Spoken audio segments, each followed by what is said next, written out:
Keeping my focus was becoming a Herculean task. Mr. Kendon was in his element, passionately unraveling the complexities of an illusion magic spell. He had a knack for taking the most convoluted concepts and attempting to explain them by comparing them to mundane things, often complicating the issue further by adding irrelevant details. His methods didn't always hit the mark, but that never deterred him. In a desperate bid to entertain myself, I balanced my quill perfectly on my finger.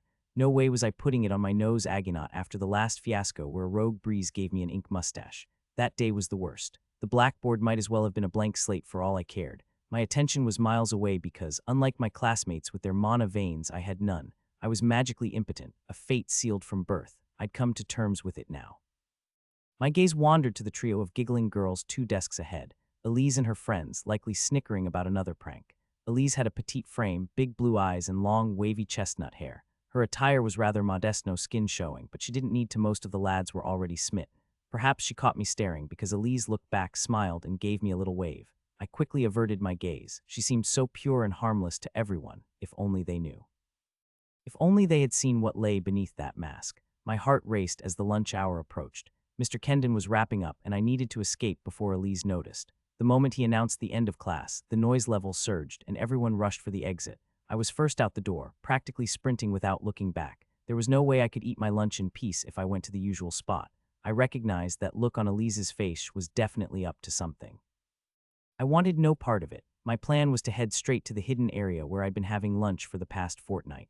The stables stood right beside the school, serving a dual purpose. They were used to teach students how to rear manarrows, quilladars, and rustinges. Manarrows were massive, ox-like magical beasts, capable of hauling impossibly heavy loads. Quilladars, on the other hand, resembled 2-headed Deinonychus with feathers.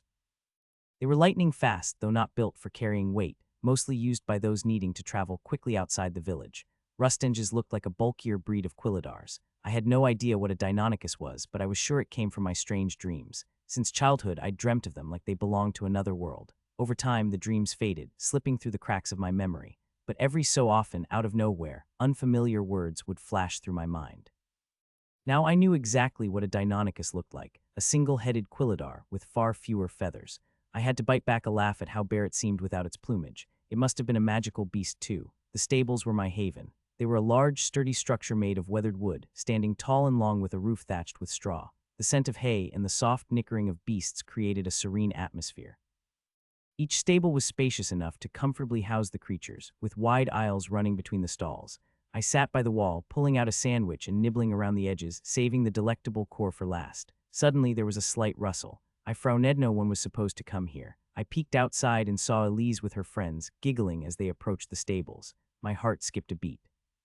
Without a second thought, I ducked behind a stack of hay bales, trying to make myself as small and invisible as possible. Some of the hay might get stuck in my hair, but I couldn't care less. I could still hear their giggling through the thin stable walls, being so close to the entrance. But they didn't come inside. "Did you see her face in class? She was completely zoned out," one of her friends said, laughing. Elise responded with a giggle. "Yeah, she's always so lost." Well, I would be too if I were her. "Have you seen her horns? They're fully grown again." "Yeah, blasted abomination. Do you think her father did it with a ramkin?" All 3 burst into laughter. They were talking about me. Feeling self-conscious, I touched my horns. They were cold and almost metallic to the touch. That's part of why I was their target. I wasn't like them. Not like any human or beast kin either. I was half, and I didn't belong with either of them. My father was a human, working under the current head of Town Alker, under whose jurisdiction our village of Randall fell. Perhaps the only reason I hadn't been killed off yet, but it didn't stop people from plotting against me. The giggles finally fizzled out, and so did the footsteps. I exhaled a sigh of relief that could have blown a feather away. Just to double-check, I cast a contemplative gaze outside. Nada, zilch, zip. Looked like they were just out for a stroll. I practically melted into the floor, whipping out my half-eaten sandwich. Nibbling at the sides, I let out a blissful sigh after devouring the scrumptious core. Delightful didn't even begin to cover it. This part of the stable housed the babies, so it wasn't particularly risky to linger here. I wandered over to a baby quilladar, and wow, it really did resemble one of those Deinonychus from my dream world. I gave one of its heads a scratch, which immediately seemed to offend the other. I quickly pulled my hand back before they both licked their fangs and gave me a thoughtful sniff. Hee, they couldn't resist the magic of a good head scratch, something they wouldn't forget anytime soon. I showered them with affection, from both their heads and necks all the way down to their scaly little tummies. Both heads hissed in delight the entire time, and by the end, their single tail was wagging like mad. But then the sharp ring of the bell signaled the end of lunch hour, forcing me to say goodbye and step out of the stable. I really should have paused to think. The moment I did, I felt something pressing against my side squee, vile and now dripping over my head. The smell, the stench, the filth seeped down my face, cascading through my hair. It didn't stop until my neck, clothes, skirt, and even shoes were stained. Some of it squelched into my shoes, magic beast feces. And it burned as it dribbled across my skin. I fell down, screaming, writhing, scratching myself, rolling on the ground to get it off me. But the burning sensation didn't stop. Then I saw them, Elise and her friends, their illusions fading like ripples through calm water. They laughed, giggled, clutching the wall in fits of mirth, as if what they did was oh so hilarious. Their hands moved, and the water ripples stilled again, making them disappear magic of the winter salamander path. The feces still burned on my skin, but what burned deeper was my hatred for them. I dashed out of the school, tears streaming down my face, rushing past the dozing guard.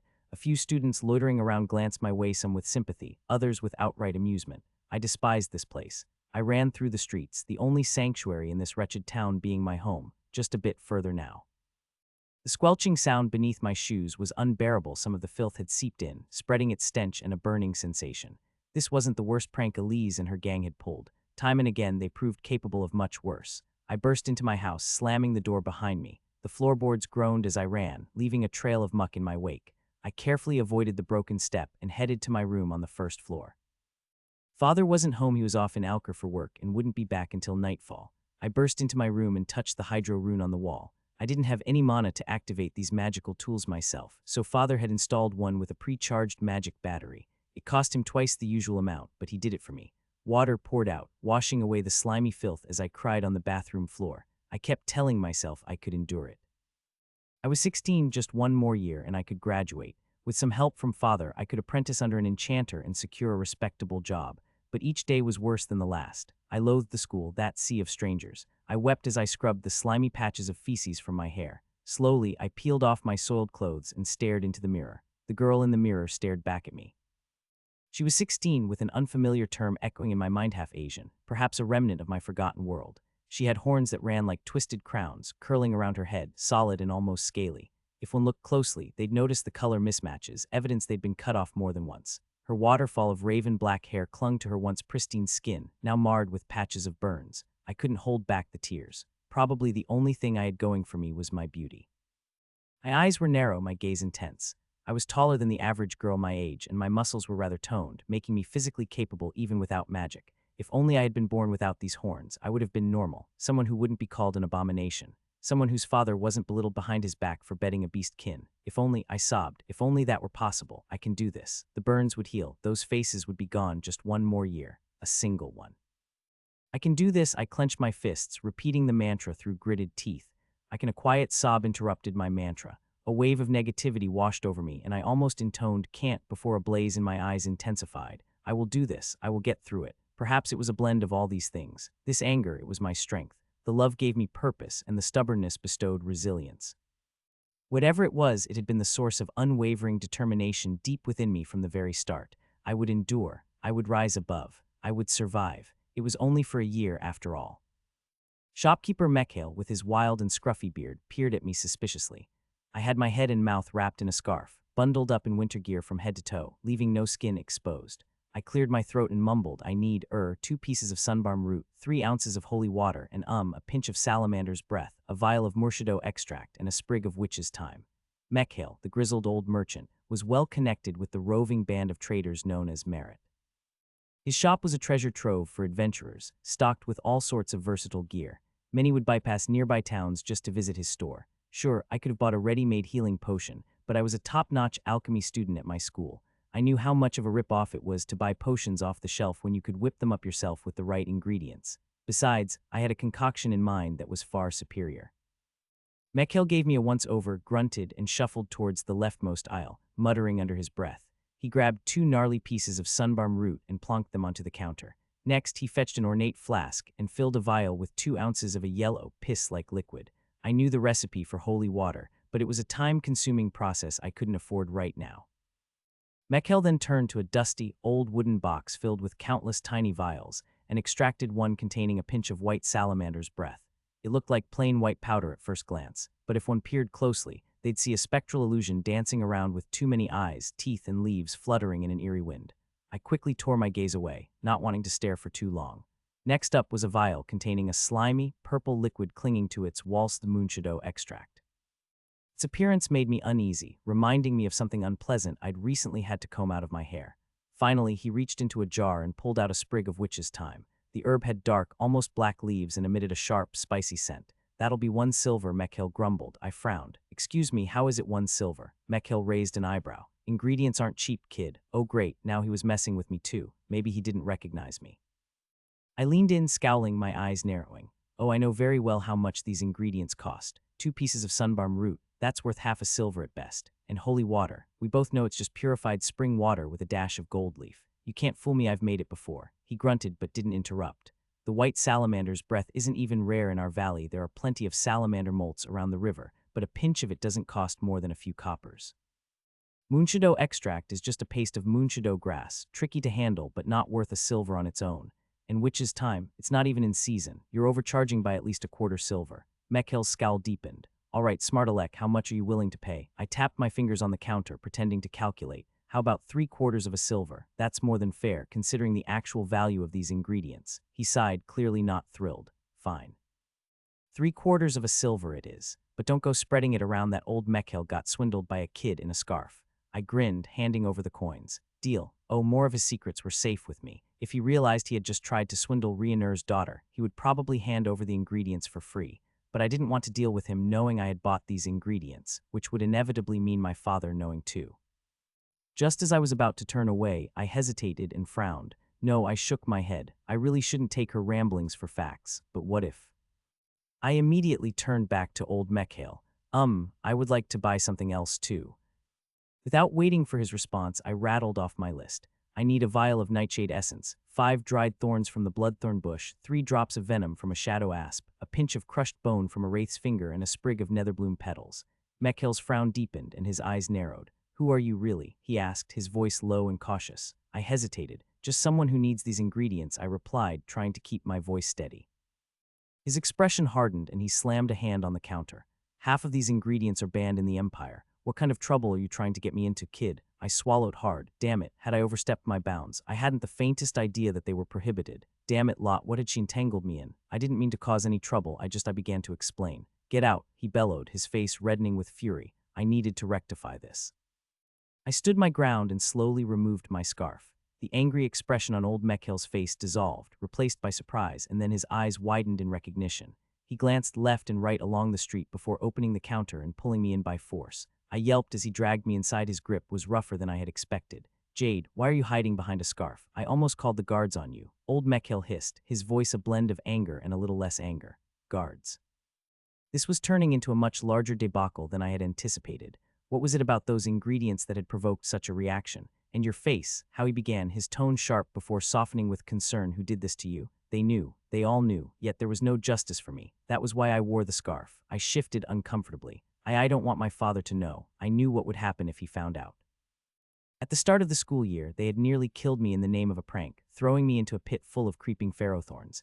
I had screamed, writhed, and cried before finally losing consciousness. The person they pulled out was almost a corpse. When I woke up, I saw my father's rage. He had threatened the school, but it was part of a larger academy system. My father had been powerless. All he could do was demand a trial and angrily stomp around the school grounds, making empty threats. In the end, there was insufficient evidence to prove Elise and her gang guilty, and that was it. I had spoken out, and the result was more relentless bullying. I didn't break out in tears as I had expected. It was just for a year. It would get better. Perhaps old Mekhill understood too, as he sighed and plopped down in his seat, rubbing his eyes. I stayed silent, feeling small and exposed now that my scarf was off. Those burn marks were so bright, so visible, so ugly.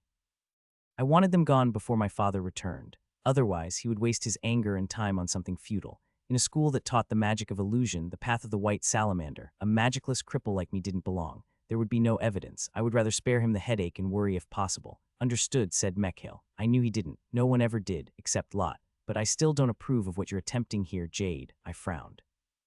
What did he think I was trying to do with those ingredients? He responded to my unspoken question. "As much as you despise them, resorting to such a dangerous poison is not the solution."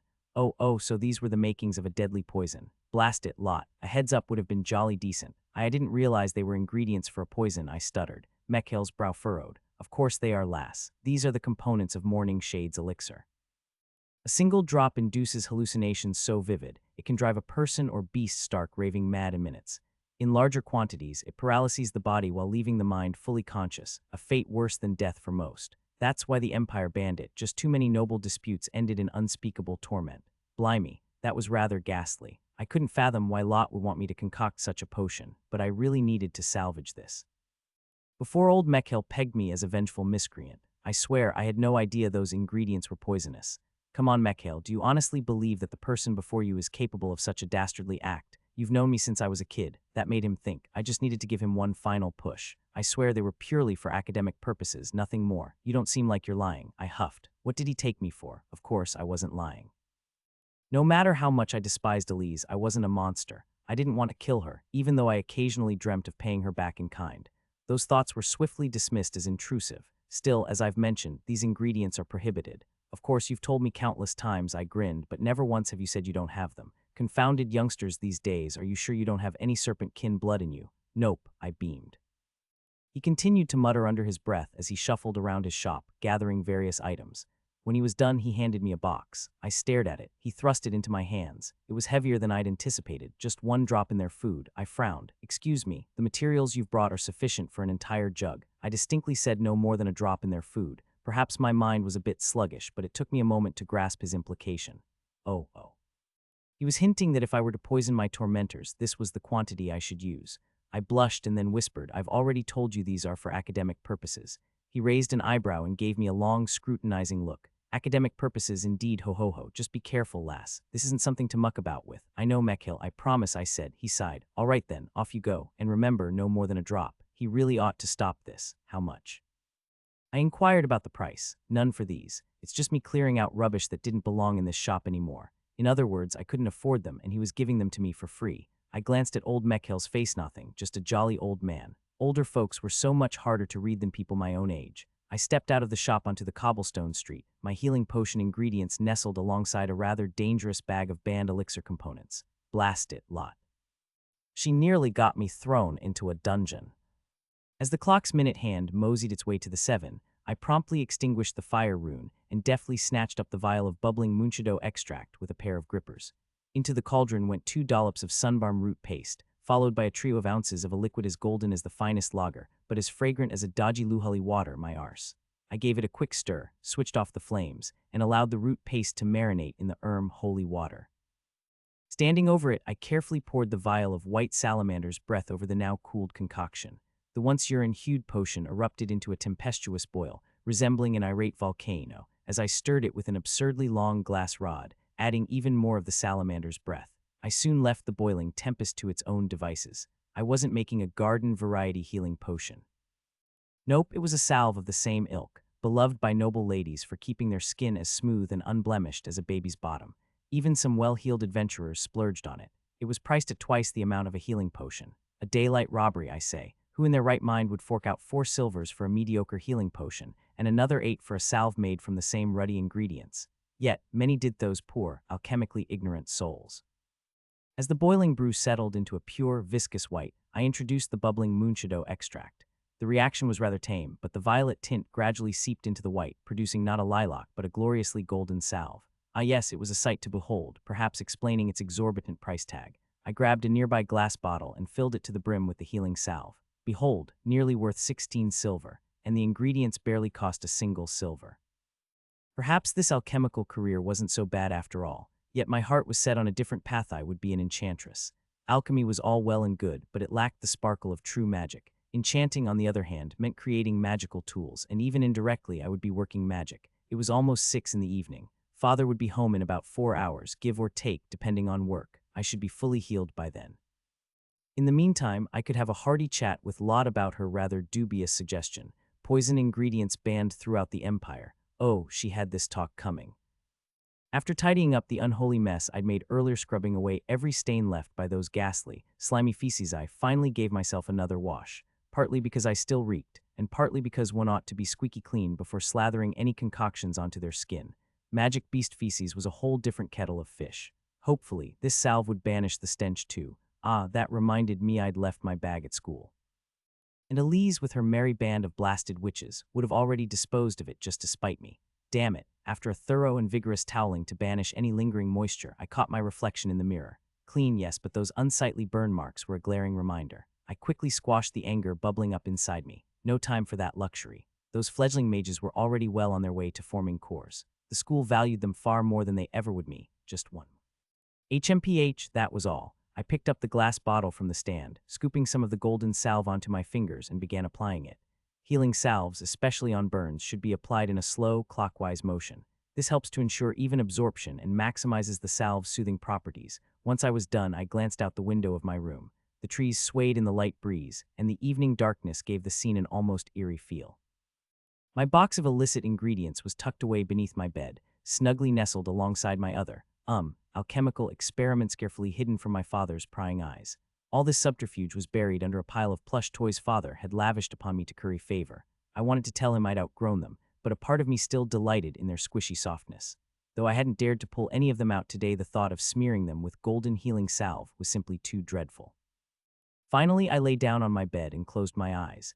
It was high time I had a chat with Lot. I was asleep within seconds. My dreams were never what one might call normal. The moment sleep embraced me, I wasn't just dreaming, but experiencing something entirely different. The wind whipped through my face as I let out a joyous scream. I was falling. Below, the dots of buildings looked like tiny ants. I knew they were skyscrapers, yet from this height, they seemed so insignificant. And I was plummeting straight toward them. Oh, how dreadful. Was this how I would meet my end? Falling from a great height in a dream? I giggled as I performed mid-air gymnastics. Falling straight down, flapping my hands like wings, twirling around like a cannonball while descending rapidly. My dreams never hurt me. I had fallen countless times, sometimes with Lot swooping in to save me. Other times I'd landed face first on a silly skyscraper, or plunged into a river, or found myself atop a remarkably advanced bridge.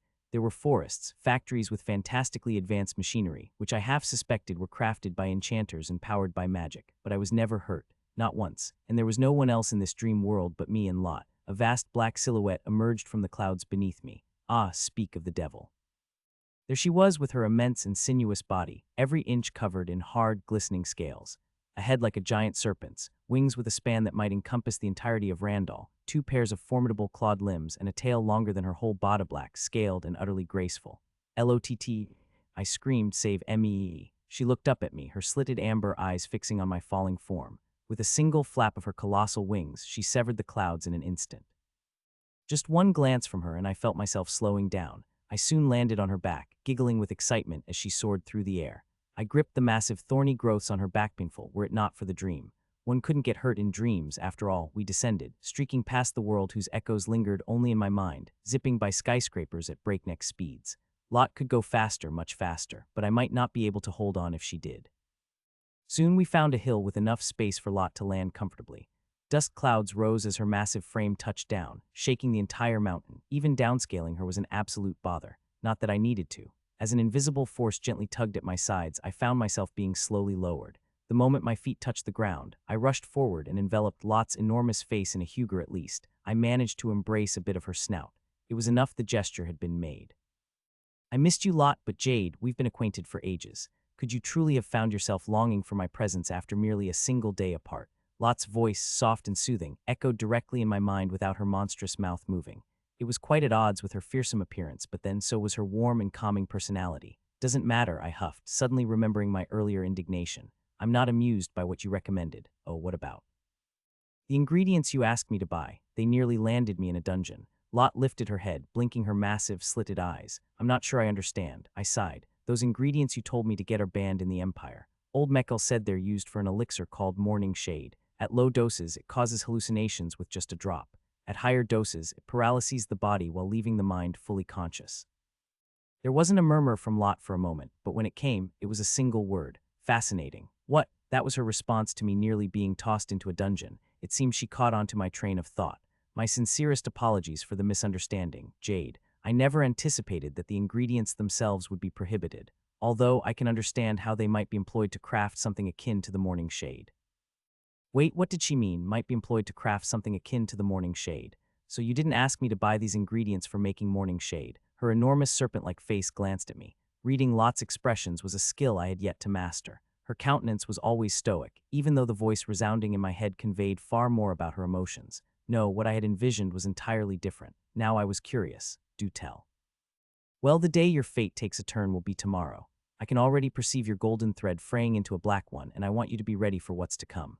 Ah, there she went again with her fate and threads talk. I just didn't know. I liked Lot, and the knowledge she had given me was surprising and rare, but sometimes she could be downright cryptic. When she prattled on about how my life could change in the blink of an eye, I simply couldn't believe it. Where was this mule-like stubbornness coming from?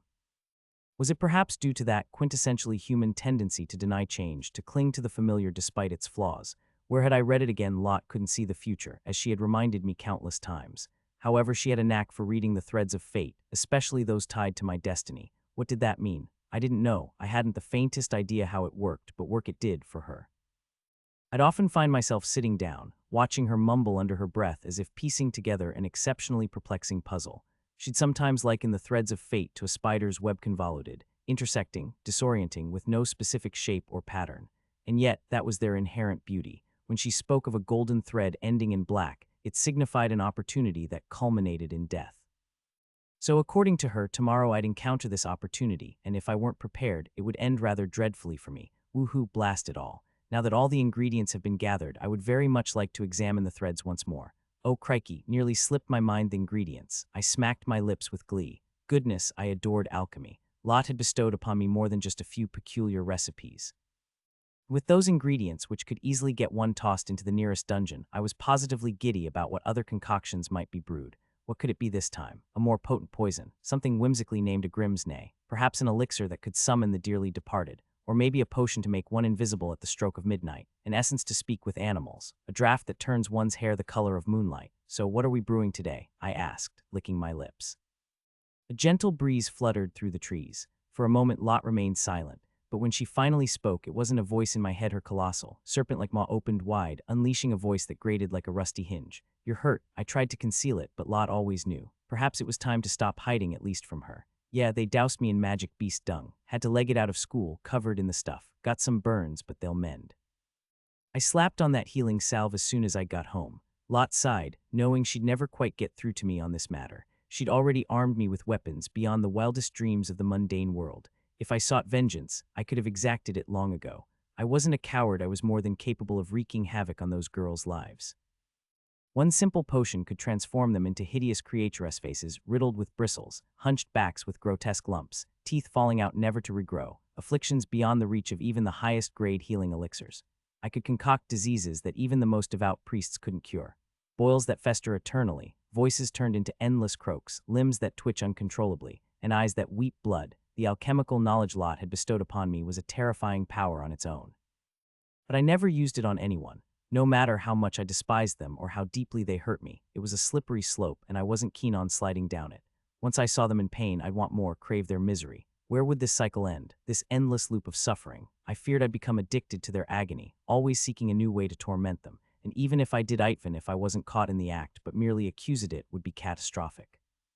Not just for me, but for my father as well. The consequences were too dire, the risks too great. I simply couldn't, for a myriad of reasons. Lot understood these reasons too, though we often clashed. Yet, despite our disagreements, we had a profound understanding of each other. Lot's soothing voice echoed in my mind. Remember, Jade, I would never compel you to act against your will. Still, I can already see the strands of your destiny coming apart, and tomorrow will be pivotal. Anxiety gnawed at me about this looming tomorrow. What cataclysmic event would turn my life upside down? Any clue what's about to happen? I ventured. Lot shook her enormous head. As I've mentioned before, I am no seer. I am unable to foresee the future. Of course, I sighed. Now about the ingredients I asked you to fetch, she prompted. Finally, I stood up, eager. Now we're getting to the good stuff. What are we concocting? She fixed me with a curious look and said, whoever mentioned concocting anything. Parda was sacred, a term the Church of Thalador used to denote the fabric of reality. It wasn't merely a single fabric, but rather a weave comprising different dimensions. According to the Bible of Thalador, 7 dimensions existed within Parda. I was familiar with the astral plane and the abyss, though I couldn't recall the others. Nevertheless, they all existed in a certain harmony, governed by specific rules. The Church upheld the sanctity of these rules. And here I was on the verge of committing a most egregious breach. It's not that I didn't hold faith in Thalador, or any other deities for that matter. Quite the contrary, really. My belief only served to heighten the terror of my impending transgression. Although I was fairly certain I wouldn't be smote on the spot, a lingering dread still clung to me. I had ceased attending church, not out of disagreement, oh no, but rather the opposite. The church had once been my sanctuary, a place where I felt grounded and safe as a child. But as I grew older, I began to see the true colors of those around me. I recall the day a woman snatched her daughter away from me as we were merely playing, all the while whispering and glaring.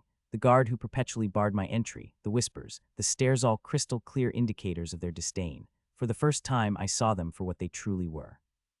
There was no other reason they despised me simply for existing, for worshipping a god whose entire doctrine centered around protection. Those hypocrites. I often found myself wishing Thalador would smite their hateful arses one fine day. I finally placed the mirror down over the runic circle I had so meticulously etched. Its surface reflected my visage in a blend of moonlight and candlelight. I looked around, noting that everything was nearly ready. I lit the 3 candles, each one precisely positioned equidistant from the mirror at the center. The mirror itself sat within the summoning circle. This circle, traditionally drawn with ordinary chalk, had been altered under Lot's guidance. She'd instructed me to mix in a vial of nightshade essence, transforming its usual white hue to a striking red. Each candle was set atop a different rune, one for purity, another for protection, and the third for connection. By tweaking these runes just a bit, the candles would also serve as coordinates. What I was about to perform was a targeted summoning, at least. That's what Lot had assured me. The spirit plane harbored some truly nasty entities, and it was alarmingly easy to make a blunder when dabbling in summoning. By determining exactly where to summon from and what kind of spirit I desired, the process should be Sappho-provided one knew the perfect runes, the precise ritual, and had all the necessary materials. I glanced at the box. My resolve wavered momentarily, but I slapped myself to shake off any second thoughts. This was no time for doubt. One by one, I set the candles aflame. Finally, connecting a few lines of the ritual caused the 3 mana batteries I had placed beside each candle to hum in response. The crimson runic lines flared brightly for a moment before settling into a dim glow. My heart was doing a jittery waltz, but it seemed like the first step of the ritual was done. Each candle was now burning in different colors: red, golden, green. I needed to wait until their colors turned black, blue, and red instead. Those were the coordinates Lot had asked me to seek. Were they connected in the spirit plane, and what kind of entity I was inviting? I seriously had no clue. All I had going was blind faith in Lot and dread for tomorrow, which, if I were honest, was more than enough for a push. I scampered around while the candle fire danced and slowly changed hues. Collecting some dry sticks, enough for burning, I placed them into the cauldron I brought with me. Knowing the candle coordination step would take some time, I saved a step to save time. I lit the sticks inside the cauldron, adding the sprig of netherbloom petals and 3 drops of shadow asp venom inside. I covered my face. Being an alchemy dabbler, I knew how foolish it was to add venom to a burning flame, but Lot had reassured me it should not release any noxious smoke. Probably due to some sort of specific interactions between the netherbloom and venom, which neutralized the toxins in the combustion process, I trotted round the cauldron, letting the smoke swirl and weave its way through the ritual area before setting it down just behind the mirror. Now, it was time to wait. Time itself seemed to crawl for me. Not only was there the chance that this whole affair could go spectacularly pear-shaped at any moment, but also the knowledge that I had nary a scrap of control over any of it. I couldn't feel mana, much less manipulate it, so I was essentially a puppet. Lot had designed the setup, so the runes did all the heavy lifting from energy gathering to ritual focus and even the summoning. My sole duty was to tweak or nudge the runes at specific intervals. I was positively jittery, not being in control.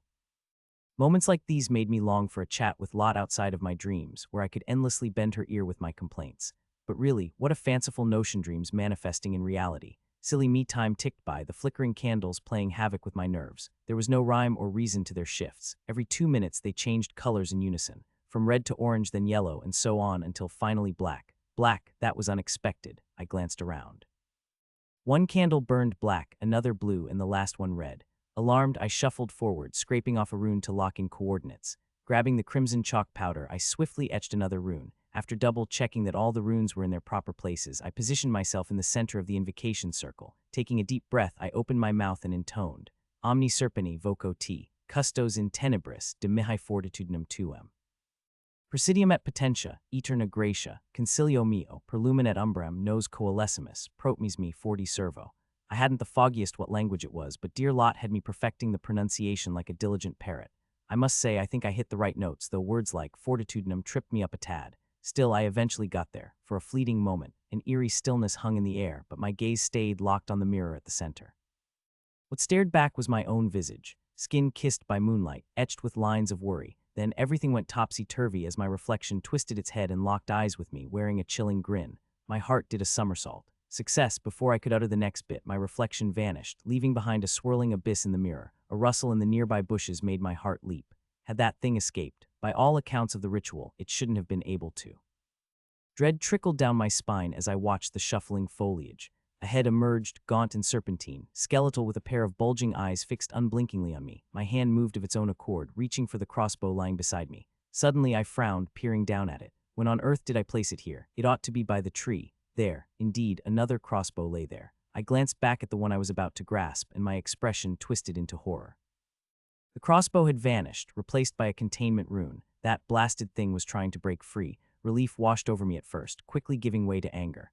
The wretched entity was toying with my senses, the cheek of it. I know exactly what you're up to, you pile of dung. I spat out, seething. Oh, woe is me. I might wallow in the gloom of being unable to feel the tingle of magic, but here one thing was crystal clear. The ritual was in absolute command.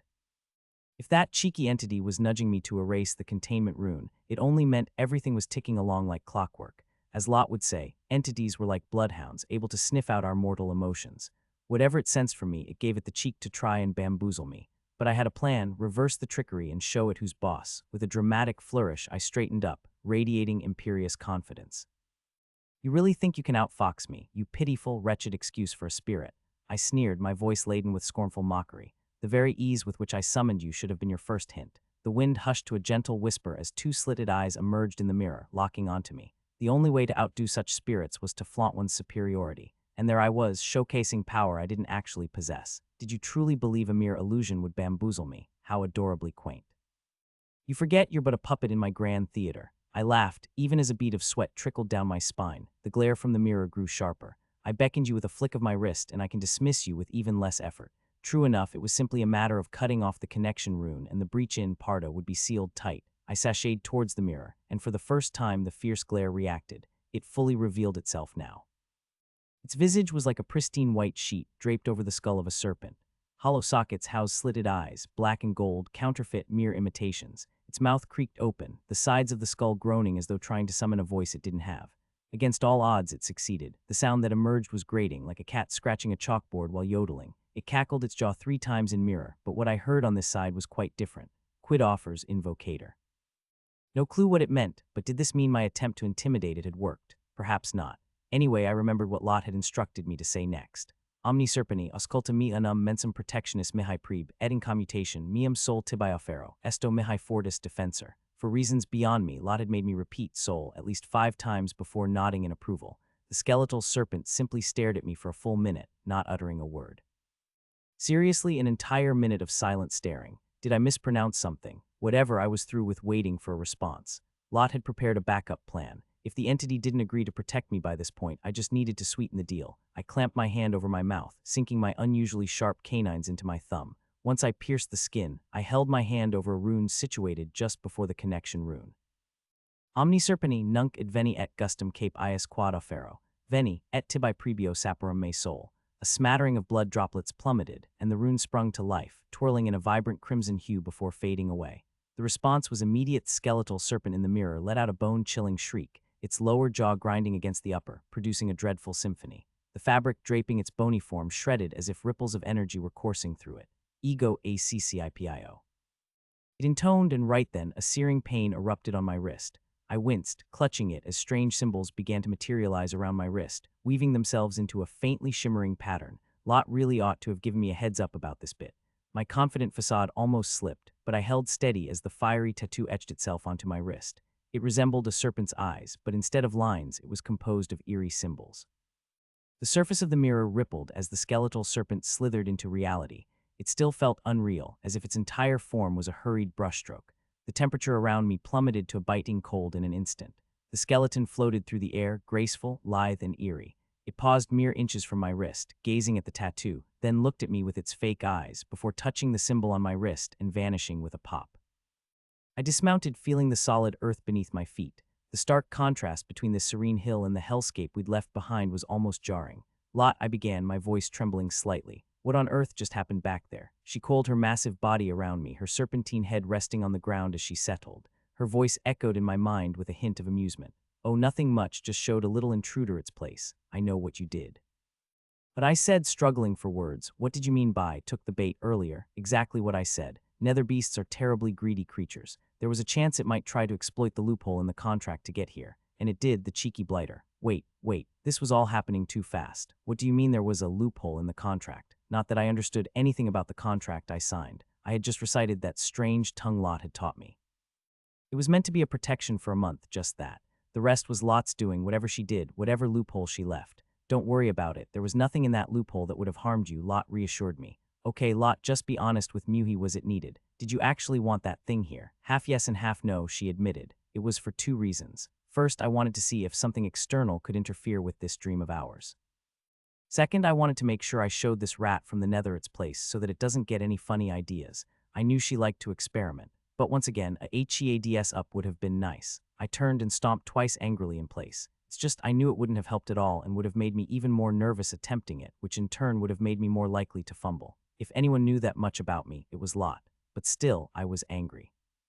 And I needed to show it somehow. Immature, probably, but wait, what happened to this Nether rat? It was strange how I didn't even know the name of the entity I had summoned. It's right behind you. Yep, I turned around, expecting a massive silhouette like I had seen earlier. What greeted me was, nothing. Where? I inquired, somewhat perplexed. A smidge lower, Lot replied. Following her direction, I peered beneath the bush, only to spot a skeletal serpent about the size of a worm. I bent down and picked it up. It trembled but didn't resist. Casting a quizzical glance at Lot, I asked, this little fellow is going to protect me for a month. It appears like that because of a tiny adjustment I made, Lot said nonchalantly. Don't fret, he'll revert to his usual size once he's back in reality. Well, that was somewhat reassuring. I gazed once more at the trembling little skeleton, curled up in my hands and doing its utmost to avoid Lot's gaze. What on earth had she done to it? I was completely oblivious, yet I could swear the entire transformation lasted less than a minute. What was this creature called again? A nether rat. I vaguely recalled Lot mentioning its name but couldn't quite remember. It's a nether beast, Jade, but sure, you can name it rat. It needed a name anyway. I wasn't entirely convinced that calling my protector a derogatory name was the best idea. A different name, something more fitting, was in order. I shall call it Barn, I declared, looking down at the little skeletal snake. What do you think? We're going to be together for a month, so let's show each other some respect, shall we? Lot's sing-song laugh echoed in my mind as the skeletal snake glanced up at me, pausing before giving a nod. Barn it was. I looked up at Lot, knowing that whatever she did was with my best interests at heart. My anger was misplaced here, and I still had questions. How powerful is it? I asked, wanting to gauge how much I could rely on its protection come morning. Lot blinked her massive slitted eyes. According to the colored core system you lot are using, consider him at a high gold stage. My mind went blank for a moment, and my hands started trembling. A H high gold. I glanced down at the trembling little skeleton. What in the world did she mean this thing was high gold? Are you sure, Lot? Nether beasts don't use the mana core system like humans do, she replied. But yes, if I were to compare, the one you're holding could easily go toe-to-toe with a golden core mage. I took a deep breath. The color of a mage's or warrior's core determined their power. It all started at black, the very base stage, where many mages at my school currently lingered. Except me, of course. I had no mana and thus had formed no core. A step above that was the gray core, signifying better control over mana and slight enhancements in strength and abilities. Most students would reach this stage by the time they graduated. Next was the yellow core, marking a significant leap in power with a more solidified core, enabling advanced techniques and spells. Many started adventuring or became mercenaries at this stage, while others joined renowned towers to further their journey. Real power began at the red core. It often took nearly a decade to achieve. People in positions of absolute authority and respect, capable of raising entire cities, were usually at this level. Then there was gold. Considered the pinnacle of power, I could literally count the individuals who had achieved a gold core on my fingers. The head of Grey Mage Tower, the captain of the Golden Cavalry under the Emperor, the Royal Mage, and the two current heads of the only adventuring guild in the Empire. Never in my wildest dreams did I envision that this quivering skeletal serpent in my grasp could challenge the apex of power within the Empire. Part of me mused, I summoned it. Me, a veritable nobody, utterly incapable of embarking on the path of power. Yet another part of me pondered just how formidable Lot must be to leave something at gold rank quaking in terror. I stifled these trains of thought. There were more pressing matters at hand. Now that I knew I was quite literally sauntering about with a gold rank calamity, my fear only intensified. And let's not forget, I was nearly nodding off in the middle of a forest, where people might arrive at any moment if the ritual had been detected. Lot, understanding the gravity of the situation, left me with a final piece of advice. I've read the threads again. They've diverged, no longer ending in black, but one of them leads to a place far away. You may not be able to return, so bid your farewells. I hadn't the foggiest what she meant. Did Lot even know? Her readings were always on the verge of cryptic. I was fine with that, but did I truly need to say farewell to my father? She mentioned that the golden thread would lead me somewhere far away, a place of no return. I wasn't quite sure how to feel about that, and don't fret about Barn anymore. I knew she still wanted to call it a rat, but since I was treating it with respect, she followed suit. I was pleased with that, but wait, what was there to worry about him? I lobbed the question in her direction. You mentioned you were feeling awfully knackered, extraordinarily so. Yeah, I figured Barn did that deliberately, like you said earlier, took the bait. Indeed, but the truth was a smidge different. What Barn did was follow its instincts. Why do you suppose it's able to form a contract with you, given you've got no magic yourself? I furrowed my brow. Now that Lot had divulged that Barn's power level was on par with an average gold-rank mage, the fact that I was bound to him by a protection contract was, frankly, a bit daunting. What's that got to do with me feeling so knackered? Lot wasn't one to go off on tangents, so I got straight to the point. In layman's terms, whenever summoning occurs, entities from the Nether use mana from their summoners not just to appear in our reality, but to remain here as well. They don't use mana themselves, they run on chaos. I managed the first step by tweaking the ritual's mechanism, but the second issue remained unsolved, which was for Barn to stay in reality. It would need to feed on my mana, of which I have none, so it instinctively fed on your life force. I almost sussed it out myself, a truly frightful notion that the life force required to sustain a gold-rank beastie I'd have been a goner if not for dear Lot, so it won't be siphoning my life force again. I inquired, a touch of trepidation in my voice. No, she assured, I've had it adjust your contract a tad, remove the little loophole I slipped in. It should now sustain itself on the vast reserves of chaos it's amassed. It'll be a bit weaker, mind, but it should suffice. A slightly feeble gold rank was still a gold rank. They said a gold rank mage, even out of mana, was just as terrifying as one fully charged. Their very existence was perilous. I really ought to skedaddle before dawn breaks, I murmured, a hint of urgency creeping in. Lot's massive serpentine visage remained impassive, but her voice in my mind was tinged with concern. Whatever happens, be brave, Jade. Ha, with the protection of a gold rank, I was quite possibly the safest soul in the entire empire. I will, I replied with a nod. I bade Lot farewell and resolved to awaken. It was a rather simple affair, really, just letting myself dissolve into the dreamscape. One moment I was there, disassociating, and the next, my eyes fluttered open in the forest. The moment I woke up, I felt positively rejuvenated. None of the fatigue from my earlier lingered. A sharp pain shot through my wrist, making me wince. I glanced down at the runic tattoo. There it was shifting. Some symbols vanished, replaced by new ones burning into place. I took a deep breath, stood up, and sprinted towards the old mill. Luckily, I was close enough, and the area was blissfully devoid of other humans. I soon reached home, carefully nudging the front door open. Its familiar creak made me mutter a curse under my breath, but the silence from within assured me that Father was still asleep. I tiptoed to his room, gingerly placing the crossbow back in its spot. Dodging that one treacherous broken stare, I made my way back to my room. Only then did I feel a semblance of safety. It was nearly 4 in the morning. Sleep, however, eluded me as I lay there, awaiting the dreaded dawn. Morning had the cheek to arrive all too promptly. I shot a glare at the intrusive sunshine streaming through the window. Really, it had no business showing up so soon. My eyes were sleep-starved, though I felt oddly refreshed, a bit of a paradox that. Perhaps it was more of a mental quirk than a physical one. Maybe the sheer dread and paranoia about the day ahead had settled in my bones. I wrapped the sheets around my head like a fortress of fabric, determined to stay put. I didn't want to face the world today, fervently hoping whatever Lot foresaw in my fate wouldn't come to pass. Lot always had her theories about fate. Even if I knew something dreadful was on the horizon and tried to hide in the smallest of nooks, fate would still find me. We all carry our destinies, like heavy, invisible luggage, and no amount of running could keep it at bay forever. It was something Lot herself would say. It wasn't hard picturing her, lounging with that grand serpentine hood of hers draped over a rocky outcropping, doling out pearls of wisdom. Fate is a peculiar beast, she'd muse, her slitted eyes unfocused, probably lost in those threads of hers. It's like trying to dodge raindrops in a storm. No matter how swift or clever you are, you'll end up soaked. It's an omnipresent shadow. She'd continue, never tires, never relents, always catches up. So might as well face it with a bit of stiff upper lip, because hiding only delays the inevitable. With a resigned sigh, I cast a weary glance at the wooden clock. Nearly 7 in the morning, it proclaimed. There was no eluding the inevitable. I heaved myself out of bed and shuffled towards the shower. Downstairs, Father had already prepared a humble feast of bread and soup. You look tired, he observed, his words slightly muffled by a mouthful of bread. I didn't feel particularly tired, but perhaps my visage told another tale. I'm fine, I might have stayed up a bit later, tinkering with those mana batteries you got me. Simply couldn't resist. He chuckled. I knew you'd be all over them. But really, you shouldn't trade your sleep for them. It could become a rather dreadful habit. Yeah, I muttered, taking a sip of the soup.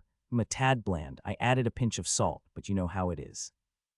You get in the zone, and before you know it, hours have flown by. Not that I did that. Although, truth be told, I did use those mana batteries, but in quite a different capacity. The ritual had drained them dry, so I'd need to ask Father to recharge them with his mana. Perhaps later, as they weren't supposed to be emptied this swiftly. No need to raise any suspicions unnecessarily. He nodded sagely. Indeed, just remember, even the most dedicated enchanters need their rest.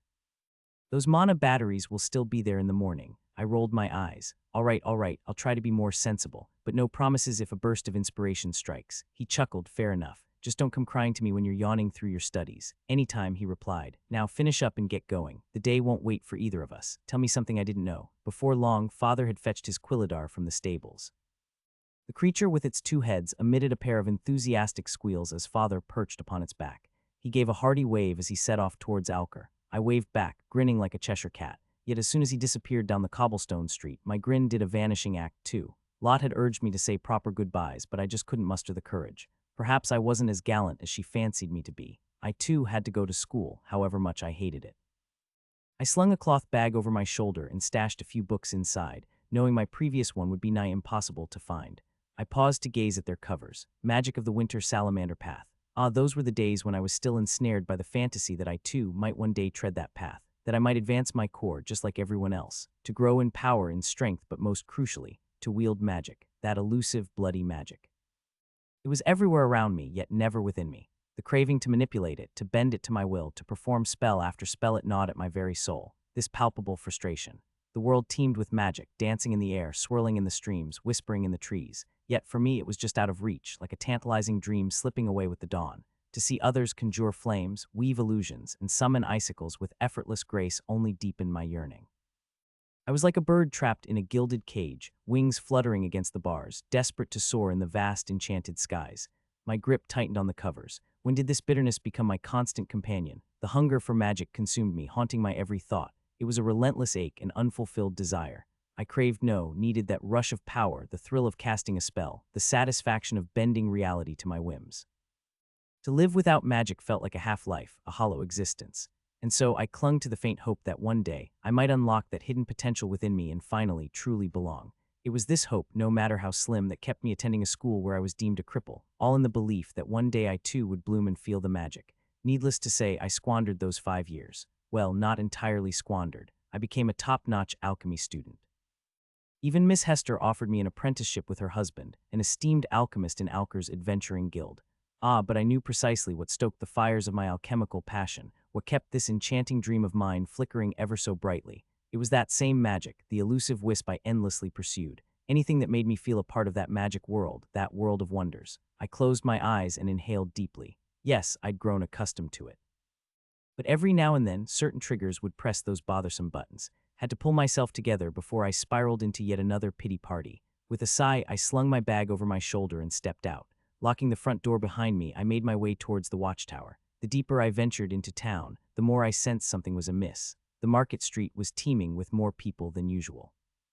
Randall was lively enough on any given day, but today it was swarming with unfamiliar faces.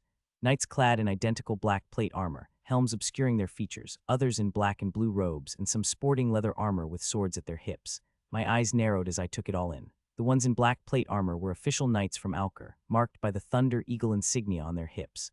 The rest, I presumed, were adventurers, milling about like bees in a hive. I touched my wrist where the contract with Barn was etched. I donned a full-sleeved dress specifically to conceal it. What if someone had detected the ritual? Could all these people be here because of that? Pah, I scoffed. An entire army for such a thing, preposterous. Soon enough, I found myself at the school's gates, and my stomach did an unpleasant flip-flop. Blast it all. Just yesterday, I had bolted from these very gates, reeking of magical beast droppings. And now here I was again, like a moth to a particularly unpleasant flame. Honestly, the last thing I wanted was to step foot back in that place. I couldn't fathom what I was doing here in the first place. There was, quite literally, a life-altering event looming on the horizon. Perhaps clinging to this smidge of normality was my mind's way of maintaining a semblance of calm amidst the chaos, a curious quirk of human mind. When faced with monumental change, one would often seek solace in the familiar, no matter how unappealing it might be. The moment I stepped into the classroom, my eyes landed on Elise and her merry band of Witchesno. Seriously, they were quite literally witches giggling away. As soon as I entered, their cackling ceased, only to resume with hushed whispers and then, like a spell breaking, burst into uproarious laughter. No need to consult a crystal ball to know I was the source of their amusement. I tightened my grip on my bag and made a beeline for my desk, determined to ignore them. But then I stopped short. My desk, conveniently located by the window, was my sanctuary. Most lessons were about as useful to me as a chocolate teapot, so I'd gaze out, enjoying the breeze on my face, eyes following birds and the occasional magical beast soaring through the sky. It was my little slice of peace. Alas, even that seemed too much for Elise. My seat was smeared with something slimy and vile, no doubt the same stuff they used to pelt me with before. A not-so-subtle reminder they wouldn't rest until my life was a complete and utter nightmare. Without so much as a glance in their direction, I approached my desk. This wasn't the first time they'd defiled it, and I wouldn't give them the pleasure of seeing me move. I'd gotten into the habit of carrying a spare rag in my bag, ready for such delightful surprises. As I bent down to fetch the rag, their laughter echoed louder, but then came a peculiar sound, a rattle of bones. I looked down to see a skeletal serpent, draped in a white cloth with painted slitted eyes, staring up at me. Oh right, I wasn't alone today. Barn, my bony companion, was with me. Barn clicked his jaw again, and though I had no idea how, I understood exactly what he wanted to say. Kill? Absolutely not. No killing and no attacking anyone unless they pose a direct threat to me, I hastily whispered. I could practically see Barn's mood nosedive. His eyes, or whatever he had for eyes, locked onto the rag in my hands and that slimy filth on my seat. He clacked his jaw again, a sound like bones knitting together. Clean, I arched an eyebrow. If you fancy it, his spirits soared. Perhaps he just wanted to lend a hand. Barn floated over my seat, his jaw clacking rhythmically. To my astonishment, every single impurity quite literally evaporated. The feces stains transformed into stardust and vanished into thin air. The fine dust in the crevices followed suit, along with every trace of grime, muck, and even the faintest smudges of ink. A purification spell. I knew priests often used such magic, but Barn, he looked like something from beyond the grave, yet I knew he wasn't an undead. Barn clacked his jaws once more, waiting for my appraisal with his painted eyes comically wide. How did he manage that? I gave him a little thumbs up, and he clacked his jaw 3 times before touching my wrist tattoo and vanishing into thin air. No one seemed to notice a thing. Well, the whole escapade didn't even last 10 seconds. My desk concealed my seat well, and Barn was rather diminutive. Elise's lot did grace me with another round of mocking giggles as I settled down. But I didn't spare them a glance, my gaze shifting immediately outside. The morning air, the gently swaying trees, the soft chirping of nature's minstrels, the birds. I closed my eyes, savoring this moment of tranquility, tucking a stray strand of hair behind my ear. Was I even remotely prepared for whatever today had in store? Day was dreadfully humdrum as it happened. It was Selene Day, which meant no alchemy classes for poor old me. Instead, it was the usual drudgery of spellcraft theories. When lunchtime finally rolled around, I realized I'd not brought a morsel with me. I figured if anything significant were to happen, it could jolly well occur at any time. So why bother? A lapse in judgment, perhaps. My stomach let out a rather disagreeable grumble. Clearly, the morning's soup and bread were insufficient. Maybe a pit stop at the market stalls on the way home would be in order. I had plenty of allowance left, even after splurging on those alchemy ingredients yesterday. Nevertheless, I made my way to the Great Hall, where students congregated to enjoy their lunch break, merrily chattering away with their friends. The hall was abuzz with activity, the scent of various meals mingling in the air, laughter echoing off the stone walls. It wasn't like I was there for the camaraderie. Friends were a luxury I didn't possess. My sole intent was to eavesdrop, to catch wind of any rumors that might be swirling about. I didn't have to twiddle my thumbs for long. The whole town was abuzz, practically bursting at the seams with chatter. Everyone seemed to have their knickers in a twist, and I could feel a trickle of sweat starting to form on my brow. Of course, it's got to be a demon. My father reckons someone opened the gates of hell. I doubt it was Helmy Brothers, a guard in Alker. It was an astral beast. No, I'm telling you, it must be something from beyond the Parda. Hell isn't even in the realms Parda governs. They were all on their own peculiar tangents, each theory more outrageous than the last, but one thing was clear. They knew someone had tampered with Parda and performed a summoning. That was enough for me to realize my ritual hadn't been as secret as I'd hoped. Judging by the way everyone was carrying on, it was a top-tier threat. Hence the influx of Inquisitors and adventurers from Alker. So all those people I'd seen milling about the market square were actually here because of my little midnight mischief. Was this it then? Was I about to be nabbed and carted off to some dreary dungeon in the capital? Blimey, that was a terrifying prospect. But it didn't seem like anyone was on to me just yet. I'd better tell Barn to stay hidden. If anyone high up caught even a whiff of his power, we'd be in deep trouble. Lot had warned me mana and chaos have distinct properties and signatures after all. I needed to play it cool. So I made my way back to the classroom. Just an ordinary magicless girl with absolutely nothing to do with the bizarre summoning in the forest last night. The school day meandered along like a sluggish river, my nerves jangling and perspiration flowing like the Thames. Thankfully, nothing particularly noteworthy occurred. No one swooped in to accuse me of heresy or cart me off. Not a soul even acknowledged my existence, which was a small blessing. Elise and her merry band of miscreants seemed to have taken the day off from tormenting me. Maybe they felt a pang of mercy after yesterday's antics. But then, the memory of those slimy stains on my seat and my mysteriously vanished bag soured my stomach. It wouldn't do to get complacent.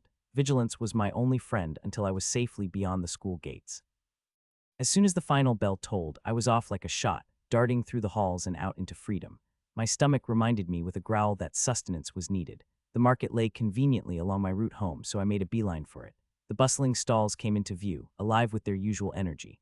I had my heart set on some garlic butter roasted mushrooms today. The very thought of their rich, savory taste made my mouth water, and I hastily wiped the drool away with my sleeve. I spotted the stall and made my way towards it. Just then, a grip like a vice clamped down on me. I hadn't even clocked the narrow alley next to the stall until it was too late. A hand, as unyielding as iron, gagged my mouth while another latched onto my arm, yanking me into the shadows. I thrashed, tried to scream. Anything but his strength was something else entirely. Must be a higher core warrior. Something tickled my wrist. 3 clacks of a skeletal jaw echoed. Barn. The question was simple. Kill. I gave a slow shake of my head, hoping Barn could see it. Whatever this man was up to, he hadn't actually hurt me yet, but I had no clue where he was taking me. Barn must have got the message because my captor didn't drop dead on the spot. Still, I had to act, get some intel. Without a second thought, I bit down on the hand silencing me with all the force my jaw could muster. A startled yelp escaped him as he flung me away like an unwanted doll. The force of it was like being hit by a runaway manero. But just as I was about to crash into the wall, an invisible cushion of force stopped me, turning what could have shattered ribs into a harmless thud. Blasted harlot, he bellowed with a deep voice. Finally, I got a good look at him. The man was clad in black plate armor, his face obscured by a plain black mask etched with peculiar carvings. Tall and imposing, he seemed even more formidable encased in that armor. His movements were deliberate clearly. This wasn't his first foray into roughhousing. The armor, while a tad scuffed, gleamed with the polish of meticulous care. He now inspected the wound on his hand where my teeth had found purchase. I watched bemused as the bleeding ceased and the flesh knit itself back together. Though his mask betrayed no emotion, I could feel his ire simmering beneath it. Well, that was quite the spectacle, I quipped, trying to sound more confident than I felt. Barn was with me, so I ought to be brimming with confidence. Still, I was sweating buckets while putting on a facade of invulnerability as I stood up and flashed him a cheeky grin. Fancy telling me where you're taking me. The man tilted his head slightly, silent for a moment, perhaps surprised that I was standing so sprightly after the wallop he'd given me. Though I still couldn't see his expression, the carvings on his mask lent him an almost eerie appearance. You've got some nerve, little abomination.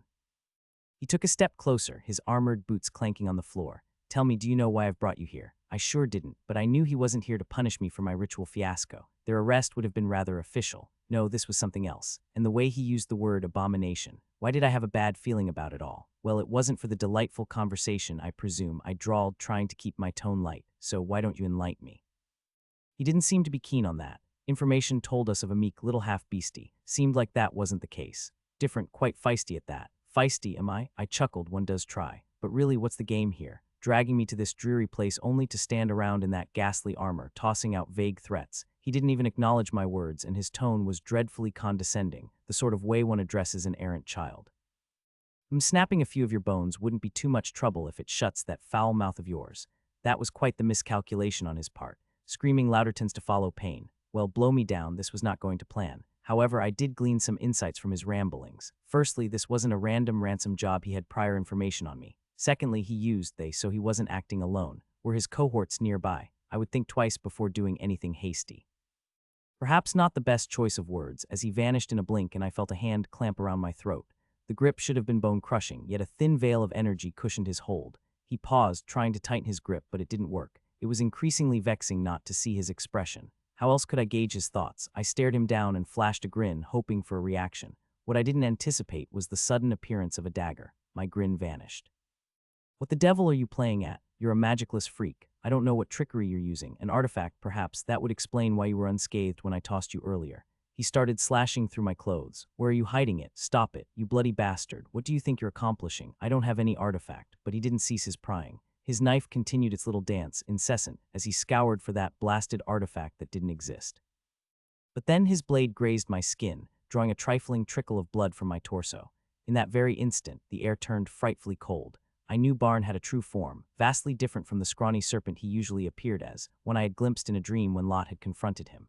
I could sense the ominous shadow looming behind me once more, the same colossal, foreboding figure. Something in my very marrow whispered that I absolutely did not want to turn and face him in this guise. The blighter halted his frenzied carving and looked past me. He froze on the spot.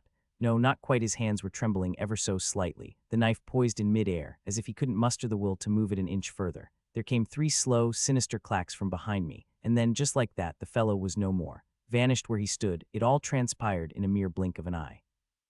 One moment he was there, the next, only his hand remained, hanging grotesquely near my throat, while the rest of him vanished entirely, not even afforded the courtesy of a scream. The stone floor beneath me bore witness to a different story that might haunt my coming thoughts, stained red like some peculiar herbal paste, with a few crimson droplets even besmirching my clothes. For a moment I was completely gobsmacked. The shadow behind me disappeared just as Barnes scampered over my wrist. I glanced at him. His painted eyes were wide, clearly begging for some form of praise. 3 spine-chilling clacks echoed as he snapped his jaw. Did I do well? I didn't answer. My gaze was fixed on the crimson smear on the pavement, struggling to suppress the reality of what had just occurred. I had always told him not to kill anyone unless they actually harmed me, but the instant the knife drew blood, the condition was met. Still in a daze, I gave Barn a thumbs up. I wasn't sure why it just felt right to acknowledge a gold rank for looking out for me, but I didn't have time to ponder it further as I heard footsteps approaching from the distance. Oh bollocks, Barn, quick, do something about. I gestured to the street, whatever's left of him. 3 more clacks of his jaw, and the man's remains turned into fine stardust and vanished. Even the few droplets that had stained my clothes disappeared, along with all the dirt and grime, leaving both the street and my attire suspiciously spotless.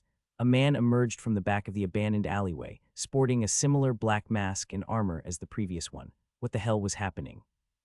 Barn, don't go killing anyone or even showing yourself. Just keep my vitals intact with that invisible force of yours, I instructed, pausing momentarily. He had saved me from being tossed about and choked, but could he fend off something more sinister? Could you manage that? I inquired. 3 affirming clacks of his jaw answered me. Splendid. The men were advancing now, likely intent on whisking me away as one of their comrades had done earlier. Barn, in essence, could wipe them out before they even laid a finger on me. He was a veritable gold rank, and these guys were, at best, yellow or maybe red core, but I doubted it. I couldn't gauge their exact strength, but I vividly remembered that iron grip from earlier, the speed at which he moved, and the force with which he hurled me. It was best to err on the side of caution, but even that was child's play compared to what a gold rank could accomplish. Nevertheless, I needed to tread carefully. What had occurred earlier was a mistake. People were milling about the illegal ritual I had orchestrated. What if they knew it was a nether beast? Magic made nearly everything possible, so it wouldn't be far-fetched to think they might look for traces of chaos. Every time one casts a spell using mana, it leaves a bit of residue behind. Now if the same applied to chaos, then when Barn unleashed his power here, it would certainly leave traces of chaos lingering about. There was a popular band of enforcers from the capital, rumored to be able to sniff out the exact location of a caster just by visiting the site where the spell was cast. They were affectionately dubbed the Bloodhounds. One might call me paranoid, but if someone could trace Barn from these traces of chaos, we'd be in a frightful spot of trouble. Not just me, but Father too. The entire town would turn against us, and let's not forget the whole army lurking about. I simply didn't want that to happen. While I doubted they could harm me with Barn around, my life would be turned topsy-turvy with possibilities I didn't even want to fathom. So when a sword was now pointed directly at my throat, the holder didn't drop dead on the spot. I counted 6 men, all in the same attire, same imposing figures, and the very same face masks etched with eerie lines. It made me think they belonged to a certain organization. With my hands held aloft in a gesture of utter surrender, I could feel the cold scrutiny of the man holding me at sword point. Everything around us was unnervingly spotless, practically sparkling, but his interest wasn't piqued by the cleanliness. Oh no, it was my tattered attire that caught his eye, with enough of my top shredded to expose my midriff. And naturally, the cut on my torso. Please, I stammered, ensuring my voice quivered convincingly as I stared at the blade mere inches from my throat. Although it posed no real danger thanks to the invisible shield of energy protecting me, playing the part was crucial. I needed their guards down and suspicions firmly tucked away. I don't know anything, just don't hurt me. The swordsman barely glanced at me, his eyes fixated on the gash across my midsection. He then turned his head slightly, barking at his comrades with a voice as sharp as his blade. "Where is Ren?" he demanded, irritated. He was supposed to fetch this freak. Now he's vanished. A man standing to his right shrugged with the sort of nonchalance only someone truly clueless could muster. Probably got lost again, knowing him. Either that or he's off on one of his little detours. Something shiny might have caught his eye. The leader growled in frustration, the tip of his sword pressing ever so slightly closer to my skin. "We don't have time for his games." The ritual is already underway, and those blasted dogs from Alker and the Bloody Adventuring Guild are nosing around where they shouldn't be. He growled again, glancing over his shoulder. You two, spread out and find him, and make sure he hasn't left any mess behind. The two men nodded and vanished, not in the illusory sense, but in that they moved so swiftly it seemed as though they disappeared. The wind from their sudden departure slapped my face. The leader, at least I assumed he was the leader given how he bossed the others around, had mentioned a ritual. A ritual and information about a half-beast, Magicless freak had these formidable men chasing after her. My brain was making connections I desperately wished it wouldn't, as a sense of dread twisted my stomach. His gaze found its way back to me, though I couldn't see his eyes behind that infernal mask, and a shiver scuttled down my spine like a chilly spider. Quite understandable, really. Despite Barnes' best efforts at protection, I was a nabadibreft of magic, powerless as a damp sponge. And the chap standing before me, a bona fide predator, the sort who dispatched me without batting an eyelid. Then, without much ceremony, they gagged me, tied me up like a Christmas turkey, and one of the fellows slung me over his shoulder as if I were a particularly irritable sack of spuds. Wait, what was Christmas again? Dang these memories from dreams. His armor, though, with its odd pointy bits, would have been dreadfully uncomfortable, but I felt a strange force envelop my torso. Ah, bless Barn, a wry smile tugged at my insides, but I kept up the charade. Muffled cries, pitiful struggles, crocodile tears streaming down my face had to keep the act convincing. Not that my porter gave two figs. He had the grip of an iron vice, and escape was a pipe dream. We traipsed through alleyways I never knew existed, a veritable warren of the Randall's underbelly. At the alley's end, one of the blokes fiddled with a lamp, and lo and behold, a wall gave way to reveal stone stairs spiraling downward. They hustled us inside with unseemly haste. The place was something else entirely. The walls, dank and dripping, closed in around us as we descended. It reeked of wet earth. Flickering torchlight cast shadows that seemed almost eerie, playing tricks on my eyes. Perhaps it was the nervousness and sense of dread, making the mundane seem horrifying. There's something truly unsettling about uncovering things hidden right under your nose, things you had no inkling of. Peeling back the veneer of reality to find another world lurking beneath, waiting to be discovered. I never knew Randall, just a normal village under the jurisdiction of Alker. Bah, a rather unnerving revelation that. One wonders what else might be lying just out of sight, waiting to pounce when least expected. Ah, but there I was, left with naught but my own musings for company. My tear-brimmed eyes darted about like jittery sparrows, searching for, well, something, a sign perhaps. Some clue in their behavior, any inkling as to our destination, likely none of the above. No time for further rumination, though, as I felt the stairs incline beneath me. Were we finally leaving that stifling tunnel? Oh, thank heavens, the air down there was getting quite stuffy. We emerged into a building that seemed to smell of soil and musty old pages. Hold on a tick thighs was the Randall's library basement. I craned my neck, a tad awkward in my current position, but managed nonetheless. Yes, indeed, this was the basement where old librarian George squirreled away all the books in need of some tender, loving care. I'd been down here before, back in the days when I'd help him with his task of mending torn pages and re-gluing bindings. I further craned my neck as I passed an aisle. Ah yes, there it was, still at the same spot, the old red covered volume on the history of enchantments. The men hoisted me up as if I were nothing more than a sack of potatoes, my faux protests stifled by the gag. Bound, and at their mercy or rather, their lack thereof, I was a prisoner to their whims. Up the all too familiar stairs we went. As we reached the ground floor, there was old librarian Jord, stationed behind his usual counter, a soft smile on his lips as he leafed through the pages of a book. Jord was a tall, wiry old man with an untamed mane of white hair. Spectacles perched on the tip of his nose, reflecting the contents of book he was holding. The library was deserted, save for the closed sign dangling by the door. Blast it all, was Jord in peril now? He seemed utterly oblivious, his attention absorbed by the pages, while these ruffians looked the sort who'd silence any witness without batting an eyelid. I squirmed against my restraints, desperate to catch his eye, to warn him of the impending danger. At last, Jord glanced my way. He was close to the door, a quick dash and he'd be out. But he didn't budge. My mind reeled, my struggles momentarily forgotten as he turned my way, simply smiled, a calm, almost knowing look directed at the strangers emerging from the basement of his library. Our cooperation ends here, the leader declared, tapping a ring on his finger. From thin air, a colossal tome materialized, landing with a thud on the counter and sending a cloud of dust into the air. Jord's eyes widened, hands trembling as he reached out to touch it gently. Your generosity is much appreciated, Jord said. His voice was rather unwavering even as his trembling hands betrayed his nerves. With painstaking care, he slid the tome beneath the counter. Generosity, cooperation, the words felt foreign. I even momentarily forgot everything else, my gaze locked on him, my eyes brimming with unshed tears, carrying a singular, burning question. Why? Jord was an old friend of my father's, a figure from my childhood. He was like the grandfather I never had, the one who taught me to craft letters and spin tales. The afternoons spent in this very library, learning to mend tattered books and tenderly placing them under the golden sunlight streaming through the windows. There were other children too, but he always said I was his favorite, that I reminded him of his daughter in the capital. But the man before me, wearing Jord's face with an unsettling smile, felt like an imposter. This wasn't Jord. I couldn't believe it. It had to be someone else, someone who'd quaffed a potion of transformation to don his visage. My mind screamed the truth at me, but my heart refused to listen. Why? The question was constant in my head, even as the man tightened his grip on my frozen frame, dragging me along with his leader. They flung open the library door and unceremoniously tossed me into a waiting carriage outside. A force cushioned my fall, but my thoughts were elsewhere, lost in a daze as I stared back at the library's open gate. One of the armored men sat beside me. The last thing I saw before the carriage door slammed shut was Jord, standing at the library door, smiling that same old smile. It had never seemed so cruel. The carriage jolted along the cobblestone street, its wheels clattering in a most ungentlemanly fashion. There I was, sprawled on the floor, gagged and tied like a poorly wrapped present. Beside me, on a really plush seat that would make even some wealthy green with envy, sat an armored fellow. Not exactly the chatty sort, he was. Silent as the grave, no matter how much I squirmed or pleaded with wide, imploring eyes. Oh, I tried, trust me. I wiggled, I whimpered, hoping he'd at least throw a sneer my way, if only to glean a snippet of information.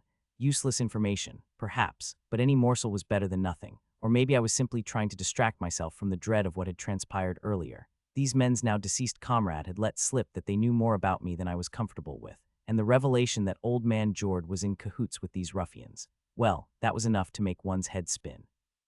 Sold me out, he had. Why, how? The mind boggled. I was starting to piece it all together. Even as a functioning member of society, some saw no value in me. A magicless cripple, a half-beast, a freak of nature. Those with scant magic were already treated poorly, but someone like me with not even a drop to my name. Heavens, it set off all manner of alarm bells. Ah, but in certain circles my stock skyrocketed. A rare, magicless specimen, half-beast and all, truly one of a kind. Perfect for a ritual or some other dastardly deed. No wonder they went to such great lengths, dispatching these formidable warriors to nab me. Even paid a pretty penny for the privilege, considering how old man Jord clutched that tome must have been some sort of rare magic path grimoire. Jord, already at a yellow rank corps, had trembling hands. Safe to say, my worth was sky high. A ghastly feeling churned in my stomach. No, it wasn't just the incessant jolting of the carriage, though. Admittedly, a bit more cushioning wouldn't go amiss. But no, the source of my nausea was the impending doom. I was about to be sacrificed, simple as that. I couldn't quite put my finger on how I knew, but the conclusion was inescapable. Perhaps I was piecing things together too hastily, but I knew how rituals worked, each one odder and more sinister than the last, each requirement more outlandish and unsettling. Each ingredient more exotic. This time I was the ingredient. It aligned eerily well with Lot's prediction too, the thread ending in black signifying death. So if this played out as expected and Barn didn't exist to swoop in and save the day, I was a goner. Maybe I was overthinking it and something else was destined to do me in, but the result remained the same. Wherever my destination lay, death was sure to be loitering around, twiddling its thumbs. Or it would have been had Barn not been my protector for a month. I could feel him, a peculiar tickle, scuttling over my wrist. The carriage had been trundling along for what seemed an eternity, so it was fair to assume we were quite a distance from Randall by now. Barn could flatten them in an instant, granting me a hasty escape, but something felt awry with that notion. A ritual was in the offing. Somewhere nearby, a godforsaken ritual was being performed by a shadowy cabal. Naturally, the real trouble would commence based on the nature of said ritual. As Lot had elucidated, there were different varieties: invocation, summoning, transfiguration, and the like. Patience would serve me well. Once we reached the ritual site, I could scrutinize the proceedings and concoct ways to sabotage it.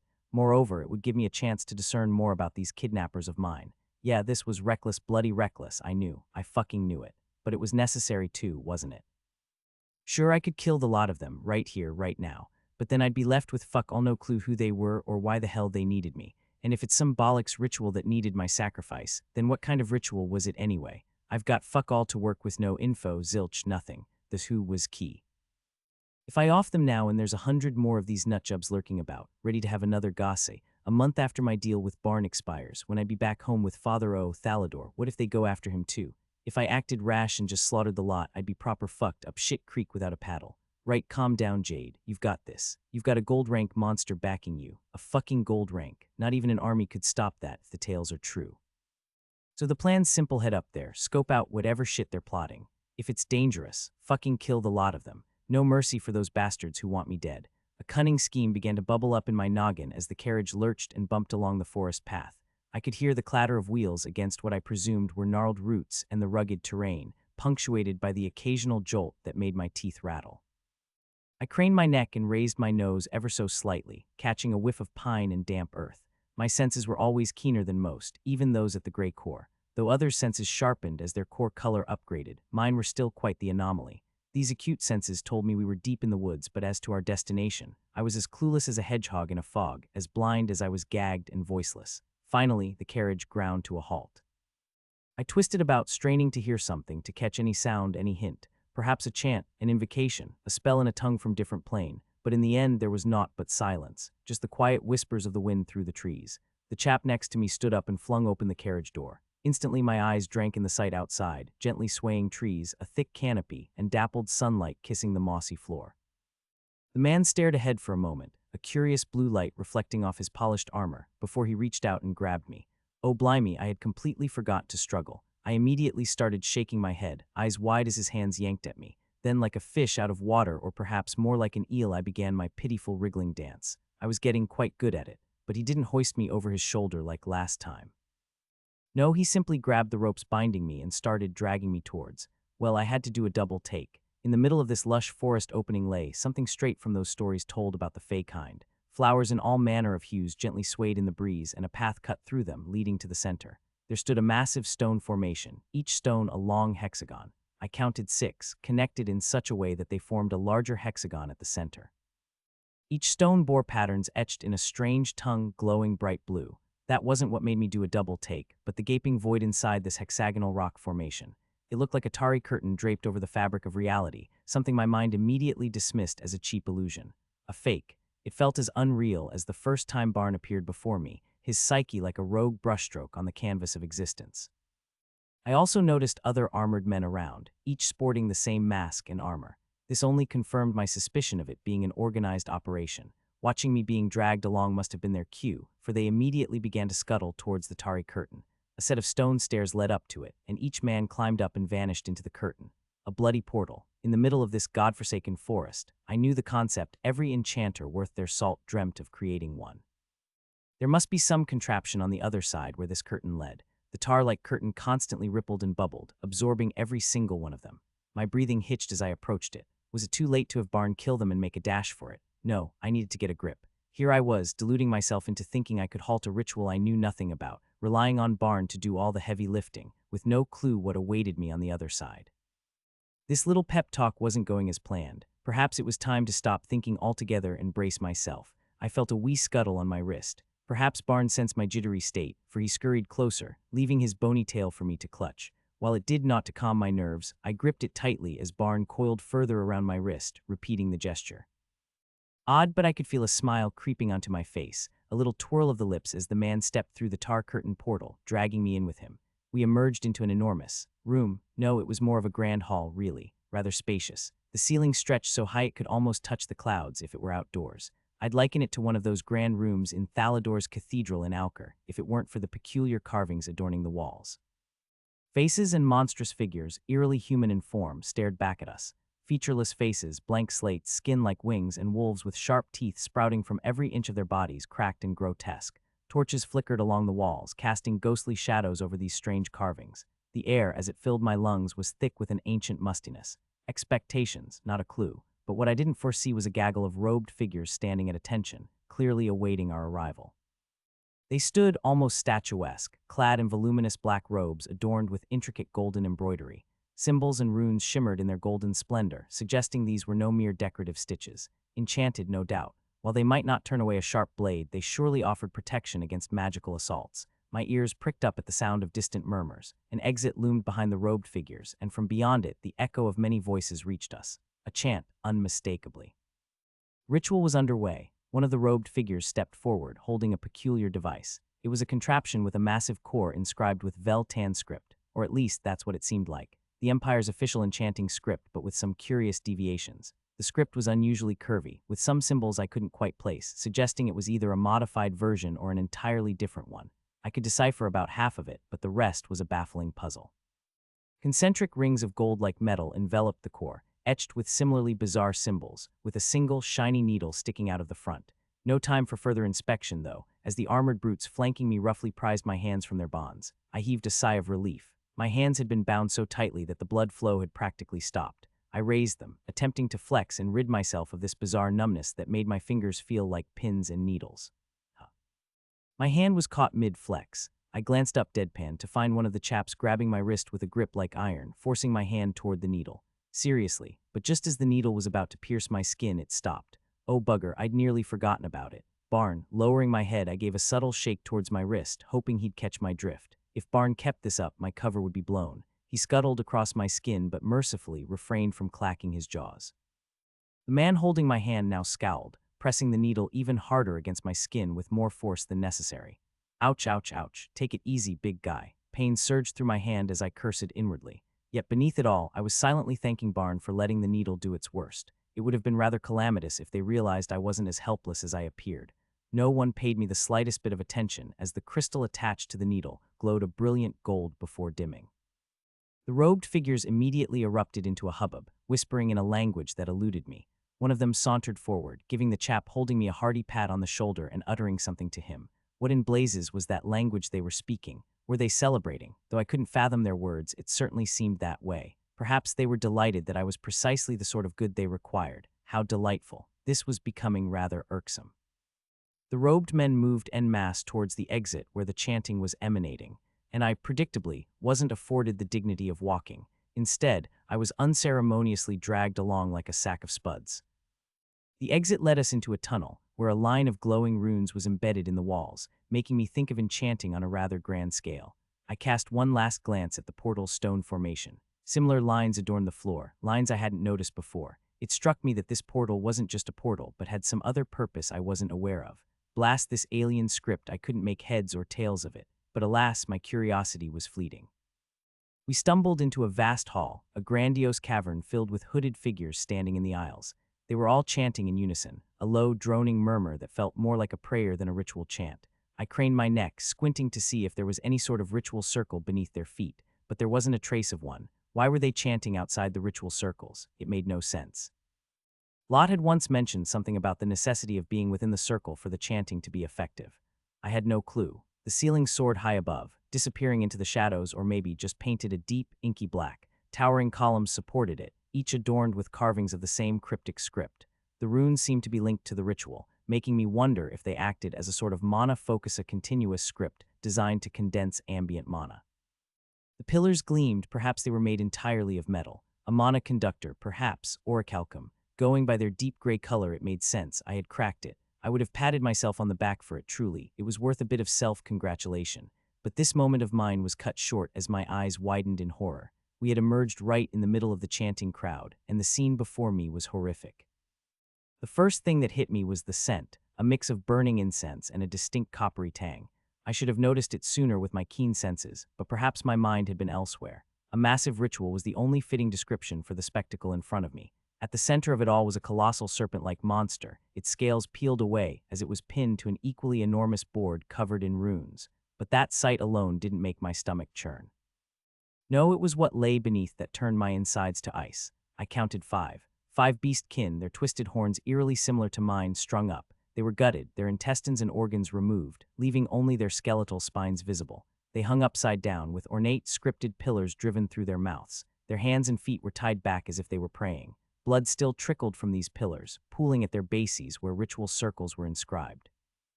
This blood fed into channels of strange runes carved into these circles, creating this macabre lattice. It pulsed every time a blood droplet landed on them. My stomach churned violently. My eyes were locked onto the horrific scene, unable to look away despite every fiber of my being screaming to do so. I wanted to turn, to flee, to erase the image from my mind, but for whatever reason I was frozen in place. There was something, the sheer wrongness of it all, the defilement of the living. An abomination, a violation, defilement of everything natural and sacred. The central pillar, far more grandiose than its counterparts, was bedecked with matching runes, mirroring those in the tunnel. It seemed to throb in rhythm with each chant, and there were 2 hooded figures standing in ritual circles beneath it, each gripping a colossal, ornate axe. Only then did I notice 2 peculiar holes in the pillar, not perfectly round, but rather 2 pointed impressions, just large enough for a head adorned with horns like mine to fit snugly into. 2 of them, hold on a tick, That's when I heard a belated sob from behind me, a man bound and weeping unlike my unshackled self. The only similarity between us was the horns. He was being dragged closer. Only voice coming from him was a desperate wailing. No, no, please no. You took everything from him, why family? Killed them all. What more do you want from me? Please let me go. Why are you doing this? Please have mercy. His desperate pleas snapped me out of my stupor. But who wouldn't be frozen in such a moment? My mission had been simple: analyze the runes and sabotage them with Barnes' help. I never intended to harm everyone, just the leaders of this wretched cult. I've always wondered, why are some people so beastly? Was it nature's doing? Surely not. Perhaps it was the grip of power or the chill of fear that twisted them into these monsters. As I glanced around, the chants of hundreds grew louder, more fervent. What drove them to such madness? Could it be trauma or a darkness they couldn't flee from? My tentative conclusion had always been that no one is born wicked. It's the circumstances, choices, and influences that shape us. But perhaps I had been mistaken. Maybe evil didn't need a reason to exist. I turned my gaze to the hooded figure before me, his wild grin widening as he awaited the horned man to be dragged closer. He was the one wielding that needle contraption. I decided there was no need to keep up the charade any longer. Suddenly, I felt a scuttle across my wrist. 3 sharp snaps of jaws echoed, though no one seemed to hear amidst the rising frenzy of the chants. Kill. His questions were always simple. Soon, I whispered. My tone turned as frigid as winter as I stood tall, eyes locked on the hooded man with barely contained loathing. What made you this way? At first, I thought he'd not hear a thing, but then, quicker than a wink, his grinning gob vanished from where he stood and reappeared mere inches from my face. Astonishingly, I didn't flinch. The overwhelming loathing I felt seemed to have far outstripped any fear of anyone in this room. The first thing I noticed was his breath, sour and hot, puffing against my face like an amber salamander with halitosis. I tilted my head, waiting for him to say something, but he remained silent. I believe I posed a query, my fine sir, I prompted, my voice dripping with faux politeness. He turned away, laughing loudly enough to make the people around us murmur. Ah, but why should I bother responding to a filthy beast like you? I raised an eyebrow that was rather rude. Given how they'd treated me from the start, it was clear beastkin were not popular in this crowd. No surprise there. I shook my head and smiled. Listen, mate, I'm quite aware of where my noggin is destined. I pointed towards the ominous indents in the middle tower. Call me barmy, but I've accepted my fate. You lot shelled out a pretty penny for me, so why not answer a dying beast's final question? I grinned, broad and white. He studied my face for a moment before shaking his head. A cheeky little beastie like you, so spirited, so ready to depart this life. That blasé attitude could drive some men to madness. I wouldn't have minded scrubbing you down and bedding you if it weren't for the pressing matter at hand. He licked his lips in a way that made my stomach churn with sheer disgust.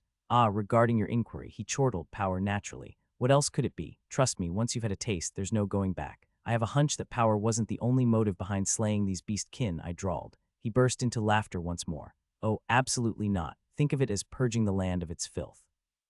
Although we did keep a few of the beast women alive for certain, entertainment purposes, a murderer, a rapist. The list of his crimes grew longer. And what purpose do I serve in all this? I queried. Our patron, the Stin Lorseed of Foresight, has a particular fondness for the life force of your kind. He thrives on the blood of the beastly, finds it invigorating, you see. Tonight, we shall receive his blessing in the grandest manhwaedit sacrifices, untouched by worldly magic. He was increasingly justifying the horrors to come. Just one last question. A small part of me hoped for a shred of redemption so that his death might be less cruel. If only 2 of us were to be sacrificed, then, what of those 5 tied, gutted, and defiled? Were they part of the sacrifice as well? I knew. Deep down, I already knew the answer. The runes Elbereth, Felim, Seraphim, and Glindor were decorative rather than practical, meant to make something glow. Blood on floor in this case. They were disconnected from the ritual, serving no purpose. Please, let there be some hidden meaning I had overlooked. Red eyes locked onto me as the hooded man opened his mouth, his eyes twinkling with a smile. Don't you think they look rather splendid like that? I rubbed my eyes. What on earth was I even doing? The wailing man was now right beside me, his eyes widening as he looked at me. He might have said something, but I didn't catch it. The swordsman who had been restraining me earlier seemed to have had enough of my defiance. He reached for my hair, or at least he tried to. His hand froze in midair. I stepped forward toward the ritual. 5 hooded men were conducting the ritual, standing in crimson circles. Barn, could you lift me up for all to see? I asked. 3 affirmative clacks of his skeletal jaw were my answer. I felt an invisible force lift me, much like when Lot helps me off her back or places me there when I want to gaze at the skies. I floated upward, bound in this comfortable cocoon of force, until I reached the spot where the defiled serpent monster was hung. The chanting grew chaotic as some people murmured about this randomly flying fellow, while others tried to continue their incantations. I stared back and saw a massive black flame hurled toward my face. An invisible energy barrier appeared half a meter away from me, rippling as it quite literally devoured the black flame. The foul-mouthed man was staring at me with wide eyes, hurling fireballs one after another, but it was utterly futile. It all happened so swiftly, scarcely a soul noticed as air turning positively frosty. Just as he was poised to lob another fireball, he seized up, his hands suspended in midair. The fury in his eyes morphed to abject terror in a heartbeat. Barn revealed his true form, a slithering presence in the air right behind me. That familiar dread washed over me once more. Despite Barn being my ally, something primal within me recoiled, leaving me utterly helpless against this feeling. His very presence was suffocatingly cold. The chanting ceased, the noise vanished, a stark silence enveloped the room. They stood immobilized, eyes fixated on Barn, who hovered ominously behind me, yet despite their desperate wishes, none could flee. Well, aside from the horned fellow lounging on the floor, these poor sods don't warrant a smidgen of our sympathy, I declared, ensuring my voice carried to every corner of the room. I longed to lock eyes with Barn as I continued, give them the most ghastly demise conceivable. A thrill of glee seemed to ripple from Barn. Then came the unsettling symphony of teeth gnashing and bones snapping. Souls, tasty, devour, permission. Why on earth was he asking for my permission? My facade of calm wavered as I fought the urge to glance his way. I loathed conversing with someone without looking them in the eye. Why do you need my permission for that? I asked, perplexed. Contract, forbidden, need permission.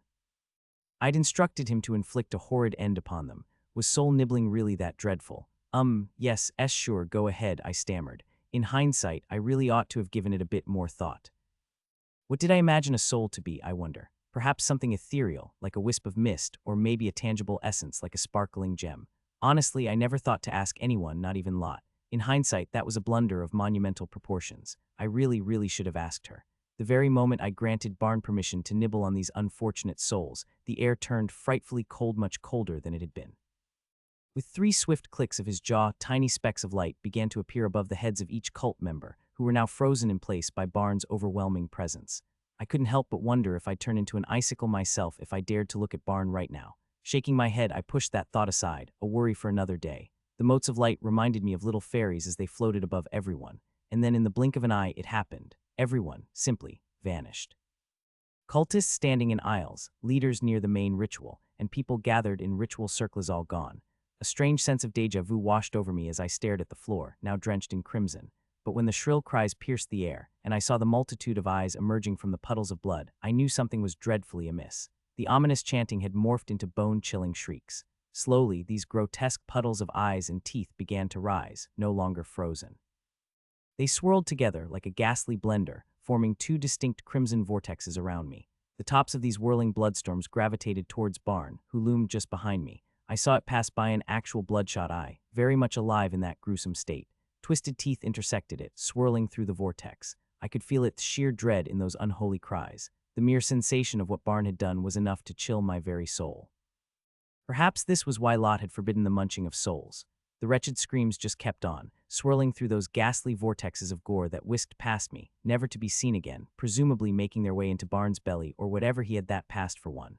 The hall had been bustling with people mere minutes ago, but now only 2 of us remained. The guy with the horns, still rooted to the spot, poor sod, because he'd had the unfortunate idea of looking directly at Barn.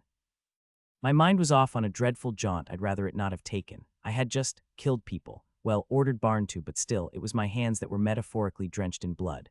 The crimson whirlwinds continued their eerie dance around me, chilling my very core, yet Barn's sheer ecstasy was nearly overwhelming. But before I could dwell on that peculiar sensation, it seemed I was out of time. There was a sudden rumble. What the deuce? It wasn't from Barn, but from the massive, ornate pillar beneath me, where my head had so recently been poised for sacrificial execution. The tremor echoed through the hall. What on earth was happening? I glanced around from my floating vantage point. The surrounding pillars, designed to work as mana condensing apparatus, were going haywire as well. My eyes slowly traced the ritual lines beneath me. The runes were still functioning, but what I hadn't noticed earlier was that the ritual lacked a focus. Many rituals don't use a focus, instead relying on the person conducting it to redirect the mana using themselves as a conduit. And Barn had, well, he'd offed all the conduits. There was no one left to redirect the mana from these towers. A bit of a kerfuffle from halting the ritual, it seemed.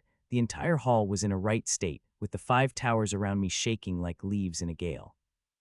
Cracks began to slither up the walls, and though I couldn't feel it directly, I knew it was the handiwork of untamed mana.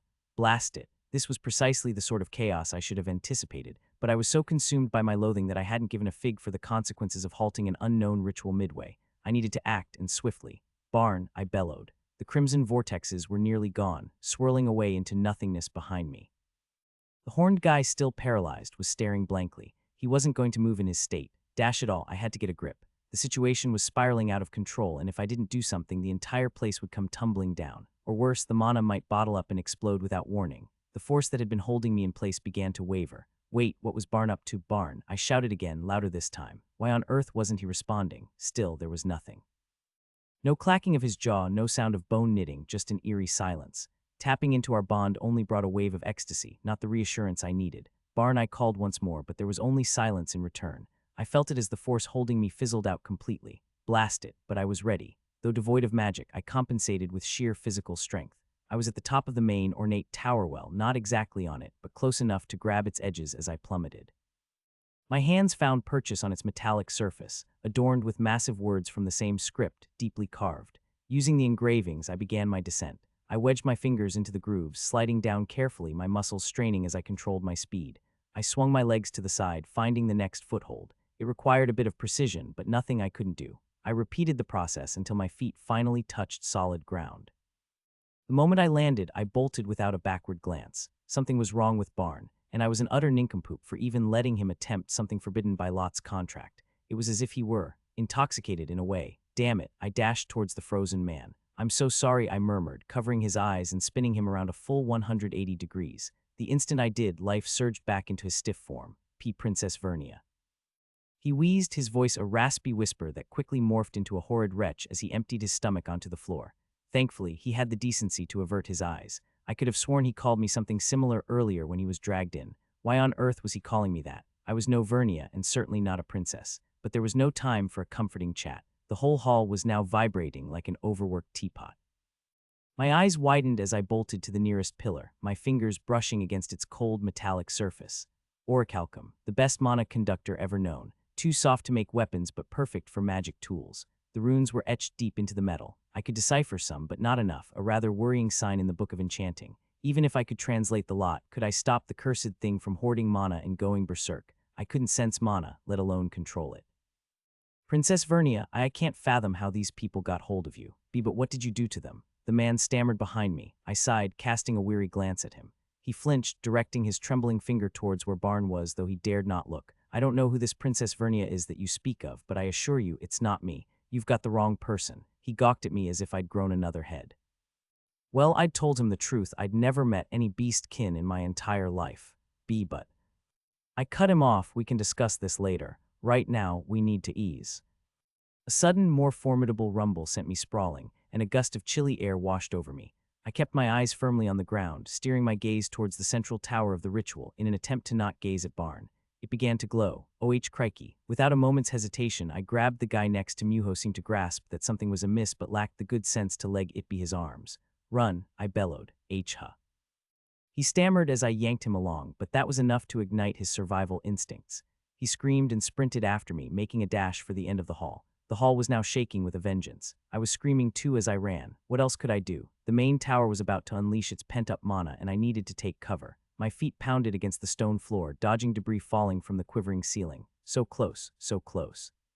The last thing I remembered was my hand reaching out for some semblance of protection that probably didn't exist, as my vision was enveloped in a flash of silent white. Then everything went black. I blinked myself awake to the most splendid sight, a vast expanse of clear blue sky, a perfect canvas of azure, adorned with the laziest, fluffiest clouds one could imagine. They floated about as if time were of no consequence. The grass beneath me, soft as a green velvet cushion, was a tad damp for my liking, but it cradled me as though I were nestled in the finest down. And was I dead? I stretched out a dainty claw towards the sky. Good heavens, what a delightful little appendage. Black scales sparkled in the sunlight, and the tiny paws were adorned with the most fearsome-looking pointy bits. With a slow, deliberate motion, I lowered one claw and raised another. My neck, when had it become so absurdly long, stretched as I peered down at my scaled tummy, plump like a chubby little salamander. I wiggled my clawed toes, each a miniature paw. My tail, long and sinuous, swayed lazily at the end, covered in those sleek black scales. Damn. I willed my tail to the left, and it obligingly followed. To the right, it swung with equal compliance. I coiled it around my claws, and it wrapped perfectly. Death, it seemed, was quite the serene experience, affording me the leisure to play with this peculiar new body. Suddenly, a rumble shattered the tranquility, sending tremors through the grassy field as if something colossal had landed. A massive silhouette loomed above me, a giant serpentine head with eyes larger than my entire form. LOTT. I've made a right hash of it, I shouted, unable to suppress a giggle. It appears that way, her sing-song voice echoed inside my head. I dare say, letting Barn gobble up all those souls might have been a tad unwise, I mused. Lot's enormous head tilted ever so slightly. Nether beasts use souls to grow, she explained, but consuming too many at once overwhelms their bodies, making it impossible for them to think or function properly. That's precisely why I added that clause in the contract.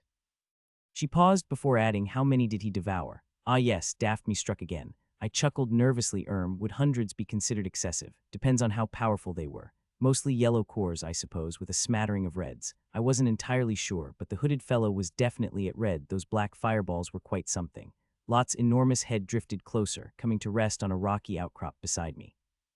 I swear it hadn't been there before. These rocks just appear whenever she fancies a spot to rest her noggin. 8 hours should suffice for him to recover, she mused, her voice still the same delightful melody in my head. Oh, how I adored her voice. Splendid, I replied, stretching out my new and quite marvelous claws. So what's on the agenda in the meantime? I must confess, being deceased isn't as ghastly as I'd feared. Well, being dead is rather different, I assure you, she retorted. Was there a dash of sarcasm in her tone? I wasn't entirely sure. You get, she commanded. Righto, I sprang to action straight away, making a right hash of it by trying to hoist myself up on all fours, only to promptly face-plant into the grass. Ouch, that smarts. Well, that was a bit of a cock-up. Tried again. Front right claw, then front left. Nice and steady up front. Now for the rear. Shifted each hind leg, one after the other. This bizarre sensation of stretching muscles and tendons felt positively queer.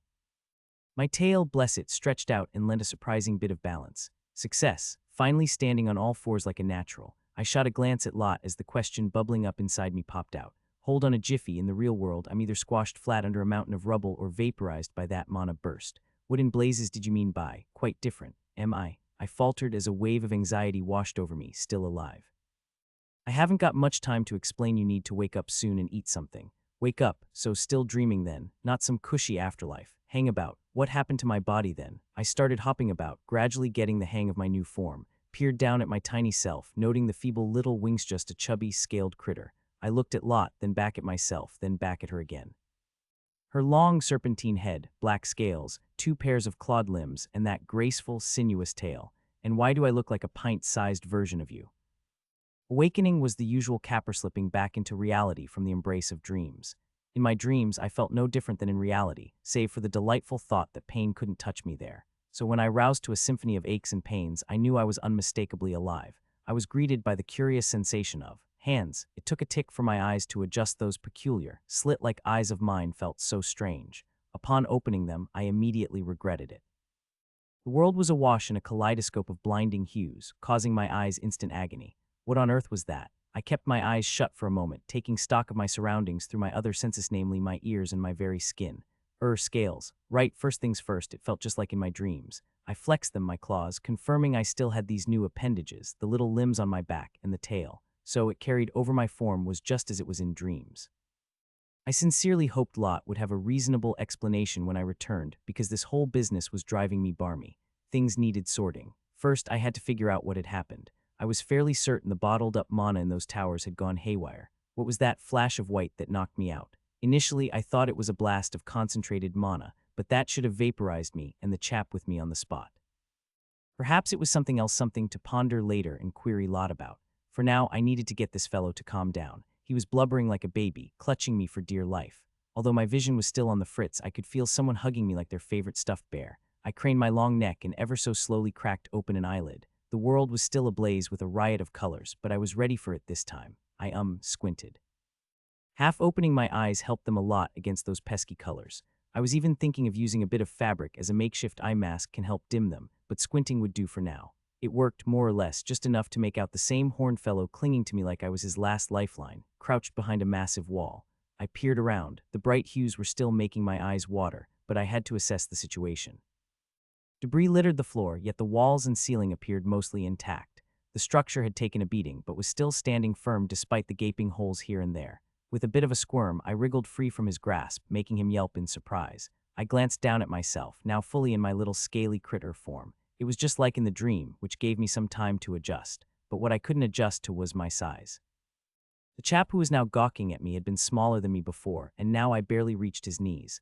Bah humbug, he took a deep breath as if trying to marshal his thoughts. We were escaping, remember. Everything was going wrong. The hall was crumbling, you were screaming your head off too. His voice trailed off into the ether. I nodded, trying to assemble my fragmented recollections. Yes, the running bit, but what came next? Well, he continued, we were making our escape when this shockwave of white washed over us. Felt not a thing myself, but you. He hesitated, giving me a look laced with concern. But I pressed, growing impatient. Time was not on my side. Lot had mentioned I needed to eat something soon. You just keeled over, he said, his brow furrowing like a worried hedgehog. One moment you were there, dashing beside me, and the next you were out cold. Then when I tried to rouse you, I noticed you'd changed, I echoed, glancing down at my own form. So something fishy had happened. We were both clueless in the end. Lot had better have some answers. The way she insisted I needed a nibble, it was as if she had foreseen this scenario. She always claimed she wasn't a seer. Bah, I was beginning to have my doubts. At this moment, I felt like one of those pesky lizard monsters with wings. I flapped them experimentally, harder and faster, but it was a futile effort. What was the point of these appendages if I couldn't even manage a proper flight? As I mulled over my utterly pointless wings, a sudden glimmer of light caught my attention. Before I could even blink, a translucent screen appeared before me, glowing with an eerie luminescence. What the devil? Notification. Message, if you're seeing this, Jade, then my attempt was a success. My mind went blank for a moment. Attempt. Success. A notification. Notification. Message, I know you have questions, but this method of communication is dreadfully one-sided. I shan't be able to hear or respond to anything you say. Wait, hold on a tick. Notification. Message, it's rather fascinating, I must admit. By reverse engineering what Barn did, I managed to establish a connection through this thing. Return to the dream once you're safe. There are multiple threads turning red around you. Be cautious and don't rush. Only sleep once you're certain of your safety or if Barn awakens. Lot, by Jove, it was indeed Lot. She had found a way to converse with me beyond the realm of dreams. A rush of joy and warmth enveloped me, momentarily diverting my mind from her last ominous warning.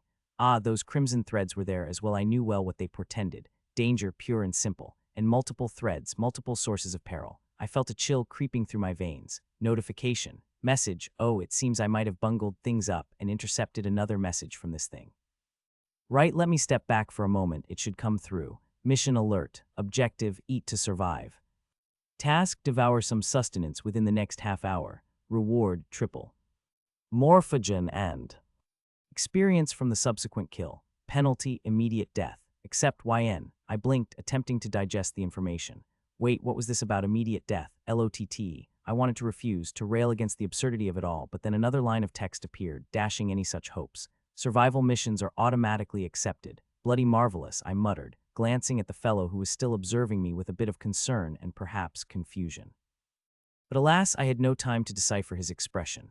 What's the matter? He inquired. Nothing, I replied, unwilling to divulge too much. Lot had already hinted that something peculiar had befallen me and had emphasized the importance of eating immediately upon waking. Would I have perished had I remained in the dream and not been ushered out by Lot? Crikey, that was a morbid thought. His eyes told me he didn't believe me one bit. First things first, I needed his name. I was getting rather tired of referring to him as this chap or this fellow in my head. What's your name? Me, he stammered. Of course, who else do you see around us? It's Stefan. He halted, likely about to say Princess Vernia. Good, I didn't fancy being called by someone else's name. Jade. The name's Jade. I'd love to natter more, but I desperately need to eat something. For some inexplicable reason, it feels like if I don't consume something within the next half an hour, I might very well die. He looked horrified. But how? I haven't the foggiest, I admitted, letting a touch of frustration seep into my voice. But it seems I don't have a choice in the matter. As for something edible, if there were threads of danger weaving around me, then there must be a source. I glanced at my claws, sharp and deadly, and snapped my teeth, ready to rend flesh. If there was a threat lurking, I licked my teeth, surveying the surroundings. It jolly well better be something I can munch on. We're in quite the danger, I tell you. Don't ask me how I know, just trust that I do. He looked at me not with skepticism, but with a hint of surprise. I might have a clue about that. He did. You're aware of the danger around us. He said nothing, merely pointed upwards. There in the wall was a sizable hole. I stared at it, irked by how diminutive I'd become. The old me would have peeked through it just by standing tall. I might need a lift to get a gander at this. It took him a moment, but he caught on and hoisted me up. Elevated thus, I peered through the hole. I searched for anything that screamed danger. Debris was scattered all about. Beyond the wall lay a hallway, stretching out into the unknown. Its width was ample enough for 2 carriages to pass side by side, and its height was quite ordinary. The walls, once smooth and artfully crafted, were now blemished with cracks and chips. Faint remnants of intricate carvings were barely visible over the damaged surfaces. Dead sconces lined the passage, their lights long extinguished, but I didn't need their glow to spot the shadows skittering amidst the debris. They moved swiftly, eyes glinting crimson and filling me with a creeping dread. My earlier bravado about danger being a potential snack was quickly ebbing away. It seemed they hadn't noticed me, thank goodness. Stefan slowly lowered me back down. Part of the reason I'm hiding here, he said. Ever since that shockwave of white hit, it seems like every magical device and enchantment broke. None of them are working anymore. This implied something I really didn't want to hear. So the portals, too. My voice trembled. Please say you didn't check. Please stop my mind from spiraling. Please prove Lot wrong for once. Stopped working as well. His eyes glistened with unshed tears. I felt a similar numbness settling into my own, not from those blazing colors, but from a sudden, profound sorrow, and with it came a surge of anger directed at myself.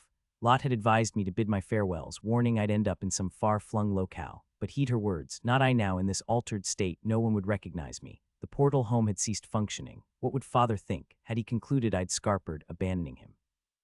I blinked back the tears and gave my head a resolute shake. There would be time aplenty to wallow in this wretchedness later. I silently assured my anxious heart that I would find a way back. The method was unclear, but find it I would.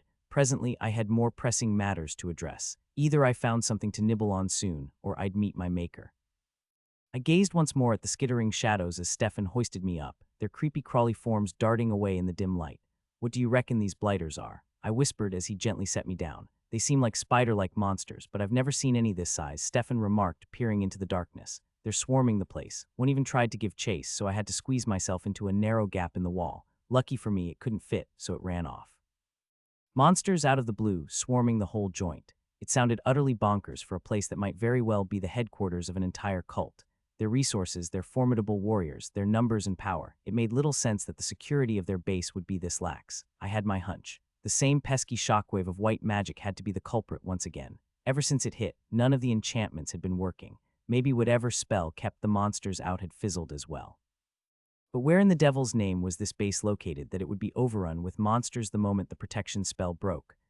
Can you handle yourself in a scrap? I inquired of Stefan. I know we're both in the same woeful predicament, mana less is a dried-up well. But did you, by any chance, take up some good old-fashioned fisticuffs training to compensate? He was sporting a gray tunic, but underneath, I could spy some well-defined muscles.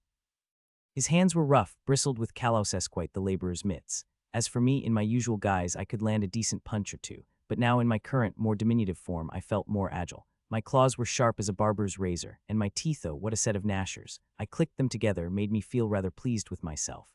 I had to admit, I was perhaps more capable in this form than in my human one.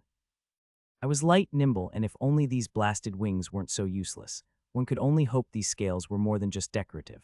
I do have some mana in me, Stefan muttered. That brought my musings to an abrupt halt. What, I asked, quite incredulously. He sighed dramatically, quite the shift from his earlier frightened demeanor. Well, I suppose you'd make that assumption based on what they had said, he began, giving his neck a good old scratch. I was born with about as much mana as a damp sponge, practically a trickle if that. But that's just how people or rumors spread faster than a lizardman's sneeze, and soon enough the word on the street was that I was magically impotent. He continued, a faint smile tugging at the corners of his mouth. I had to admit, he cut quite a dashing figure, almost roguish, if one could look past his initial crybaby impression. It wasn't easy growing up with everyone thinking I couldn't muster a spark of magic to save my life. My family, bless them, tried to keep it under wraps, but there's only so much you can do when the whole village is whispering behind your back. Oh, the things I tried to prove them wrong. I'd sneak off to the old leader's tower, even pinched a few of his tomes, hoping to find some kind of secret that would unlock my hidden potential. It never happened. He held up a hand and with a concentrated look, summoned the tiniest flicker of light at his fingertip. It was barely brighter than a matchstick's flame. This, my friend, is about all I can do. No fireballs, no lightning bolts, just this pathetic little glow. He extinguished the light with a quick flick of his wrist and shrugged. I did train with a sword, but right now I have no sword, and my fists, it seems, won't be much use against those monsters. So in answer to your question, I'm afraid I won't be much help in a fight, he added with a sad smile. Well, someone I could relate to. He wasn't completely magically impotent like me, he had a smidgen of mana, unlike my complete lack of it. So those cultists had been wrong. He was indeed touched by worldly magic. Would their patron have been angry at them for pushing him towards sacrifice? I glanced to the corner of my vision, where a timer was steadily counting down. 2,719. It had been at 30 when that ominous message first appeared, and it had been ticking away ever since, a rather constant reminder of the time I had left to live.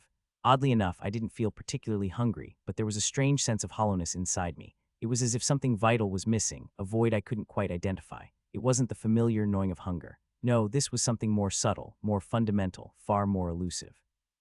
I stood before the wall, digging my claws into it. They pierced through remarkably, considering my diminutive size and featherweight. This gave me just the right hold to ascend. Perfect. It was now or never. Stefan, hoist me into that hole in the wall. You've got a plan then. Indeed I do. Assist me in tallying how many of them are lurking about. My vision's rather compromised. Oh damn, I just thought your eyes were rather peculiar. No, I just have to squint to see properly. Naturally, I had a plan. If I couldn't gallivant off in search of a morsel, why not coax the feast to me? Ingenious, heh. Stefan obligingly lifted me up.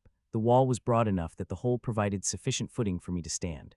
Peering through narrowed eyes, I spotted the critters scurrying about below. There weren't many, but each one was about the size of a hefty Labrador, and I swear they'd outgrow me if we stood side by side.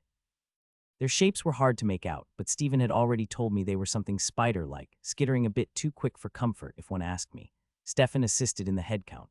One of the blighters was creeping around the nearest pile of rubble, while 2 more loitered just behind. Another 5 were milling about a bit farther off. His commentary hinted that they might be searching for something. Or was that what arachnids did, sniffing about like they were on a treasure hunt? Who knew?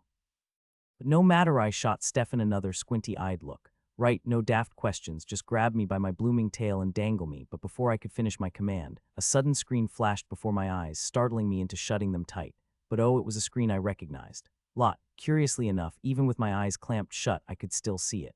Notification, message, one last note, Jade. If you haven't yet, do take a moment to access your capabilities by summoning your status.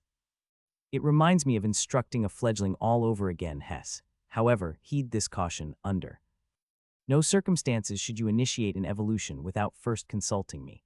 As for your eyes, I recommend using the morphogen. The true vision of a dragon hatchling can be rather unsettling, especially in a place where the mana has become erratic. Lastly, with your initial skill point, I would advise acquiring either a stealth or flight skill. I could have sworn I heard Stefan mutter something like a befuddled what, but honestly my entire focus was glued to that glowing screen. I held up a claw to signal him to pipe down for a sec. Blimey, some of this was going straight over my head. Whispers of things from my dream world tickled the edges of my memory, but I couldn't quite grasp them without more context. Well, no sense in dilly-dallying. I decided to summon this status, just as Lot had suggested. Felt almost natural, really. Just had to think the word, and voila, another screen popped up right in front of Lot's message. I didn't have much time to even go through it all. It suddenly felt overwhelming. It was as if my very being had been reduced to mere numbers and statistics, each one laying bare my strengths, abilities, even my mana. Seeing that 0 stung. It almost echoed those memories from my dreams, this game-like sensation. But this wasn't how games worked, was it? I might get another answer if I dug into this thought, but I had no time. My eyes immediately went to the skills section. Skills, as the name rather unoriginally suggested, indicated what I could do. Some deep-seated instinct whispered that I should focus on these. And so, I did, gaze darting from one screen to the next as they popped up in rapid succession, each one offering descriptions of said skills. Overview. Claw Swipe Level 1I enhances the efficiency of executing a swift and forceful slash with claws. Optimized for close quarters combat, delivering significant damage to adversaries. Ideal for rapid, decisive engagements. Tail Whip Level 1I enables a powerful tail lash, effective for disrupting and inflicting damage across a wide area. Roar Level 1I augments vocal output to produce a powerful roar, inducing fear in enemies. Temporarily reduces enemy capabilities. Scale Harden Level 1I increases scale durability, enhancing defensive functions. Transformation Level 1I allows the alteration of form between registered states. Current registered forms half-human dragon. The descriptions were nothing if not vivid. Each skill seemed finely tuned for combat, offensive, defensive, even bordering on tactical, dare I say. My eyes went towards the exclusive skill in the end, transformation. Oh, how a part of me longed to activate it straight away. But alas, in this quaint little dragon form, I'd be better equipped than in my usual human guise. Everything else would simply have to bide its time.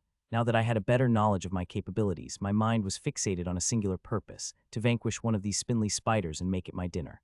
My eyes darted to the morphogens and skill points. Priority number 1 was fixing my vision, and Lot, clever as ever, had already suggested using morphogens for just that.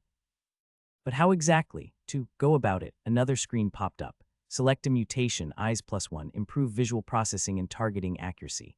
Wings +1, reinforce wings to enhance flight performance. Legs +1, augment leg power and maneuverability. Claws +1, upgrade claws for increased lethality. Scales +1, fortify scales for superior defensive capabilities. Fire gland +1, enhance fire gland for elevated internal mana input. Mutation, it declared. The options were far more plentiful than I'd anticipated. Despite that ominous threat of starvation looming, I couldn't help but feel like a child in a mage's emporium. So, much choice, but really, what on earth was a fire gland? And as if the system could read my very thoughts, another window popped up. Fire gland, a gland that converts internal mana into fire mana. Welp, that was a right letdown. My mood plummeted like a rock off a cliff. Internal mana. I had none of the blasted stuff. With a sigh, I turned my focus to my eyes, ready to use a morphogen as Lot had wisely suggested. This time, a different window appeared. Would you like to use 1 point of morphogen to mutate your eyes? Without a second thought, I accepted it. As tempting as it was to dabble in other options, the inability to see was driving me absolutely bonkers. But what I hadn't fully grasped was that this upgrade fell under the delightful category of mutation. The moment I felt what seemed like thousands of needles stabbing behind my eyes, rearranging every last cell, I went into full-on panic. I toppled right out of the little hole in the wall I'd been perched in, crashing to the ground below. I could hear Stefan's frantic whispers, but I was too busy focusing on my own bloody eyes. STOOPPP, this PANNNN. The pain was unbearable, like a fiery need to claw my own eyes out just to make it stop. Blast it all. Damn it, damn it, damn it. Oh, Lot, you infernal demon. A little heads up would have been smashing right about now. I had no idea how long it went on. Minutes, hours. Well, I was still alive, so probably just minutes. 2207. A quick glance at the timer blinking in the corner showed I had 22 minutes left. I cautiously opened my eyes and I could finally see. The pesky colorful hues were still there and rather vexing, but I could actually open my eyes fully. Just a tiny shift to a slightly unfocused state, and the irritation from the hues lessened considerably. Are you all right? Stefan murmured. I glanced at him, noticing the worry lines crinkling his face. I'm fine, just had a bit of an issue with my eyes. He looked ready to ask more, but I cut him off before he could start. No time for that. Follow through on my last plan. Hoist me up there again, sharpish. I knew I sounded a touch bossy, maybe even a tad rude, and I didn't like it one bit. With a bloody death timer ticking down over my head, I'd save the niceties for later if there even was a later. GAHHH. Watching that thing count down was driving me absolutely barmy. Stefan hoisted me up once more. I wanted to spend a skill point too, but after that whole morphogen fiasco, I wasn't exactly chomping at the bit. I'll save it for later. Then he went and grabbed my tail, all wrong, barely holding on. Are you trying to get me killed? Grip it tighter, for heaven's sake. Oh, right, sorry. And remember, once I give the signal, pull me up with all your strength without a second's hesitation. The window to act is going to be minuscule. He still looked uncertain. Blimey, was I making a mistake in trusting him? With my blade-like claws, I clung to the wall beneath me as Stephen dangled me from the hole above. Honestly, every time I use these little beauties, a voice in my head can't help but chime in, blimey, those are sharp. It's as if I've got a set of hidden knives, ready to spring into action at any moment. Freaky, but oh, what fun. And so, the first phase of my cunning plan commenced. I started scratching at the wall with all the frantic energy of a feral cat. My eyes flicked around, catching sight of one of the nearby spider monsters, noticing my desperate antics.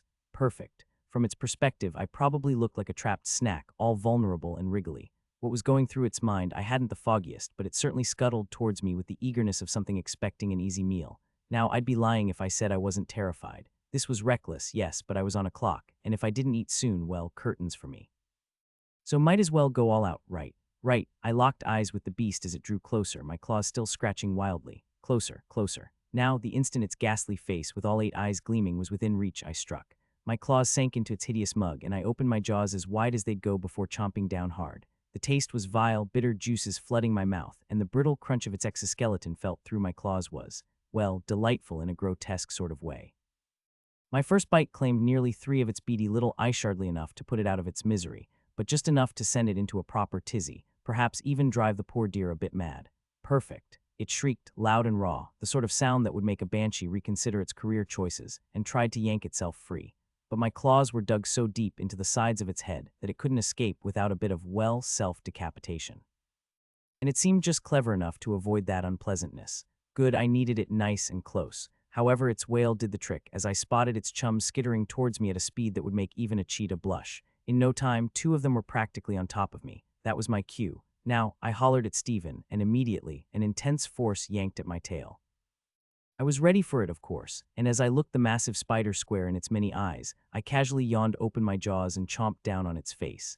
Stephen yanked me by my tail, hoisting me upwards before the rest of the spider posse could close in. The spider's head remained firmly in my grip, and as Stephen dragged me back through the opening, the spider, just as expected, got stuck, its plump abdomen too large to follow. Despite Stephen pulling with all his might and my claws being wedged deep in its noggin, The pesky thing wouldn't quite part ways with its body. My tail slipped from Stephen's grasp as we tumbled back into the room, but no matter, I was still latched onto the spider's enormous head. Though it was still very much alive, the poor beast found itself well and truly wedged in the hole, too bloomin' bulky to squeeze through after us. Not that I could be bothered with it.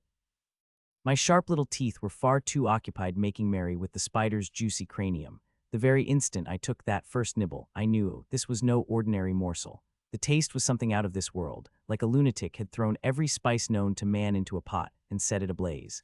My taste buds were on fire, and oh dear Lord, I wanted more. The creature shrieked, even as most of its head had become a rather delightful mess in my gob, its spindly legs flailing about as if it still had some say in the matter. But letting go, oh not on your life, dangling by my claws, I savored every last scrumptious morsel, sinking my teeth into its still screeching maw with all the fervor of a lover's kiss. Oh, that taste, absolutely divine, heavenly. As I chewed, I could feel every nuance and distinct crunch of its mandibles, those sharp little tools and their brittle texture. The bitter tang of its venom sacs, this a burst of fiery warmth that spread through my mouth like a spell of flare. The juicy goodness of its salivary glands, the very essence of venom mingling with a strange, almost sickly sweetness. I could feel the hard structure of its pharynx crumbling under my teeth, followed by the soft, jelly-like squish of its brain. So delicate, so rich, so buttery. The more I chewed, the more I discovered. Each bite was a revelation, something new, something more exquisite than the last. I hardly noticed when it stopped wriggling, nor the frantic shouts behind me or the message flashing before my eyes. The more I ate, the more I craved. Someone dared to utter something, couldn't quite catch it.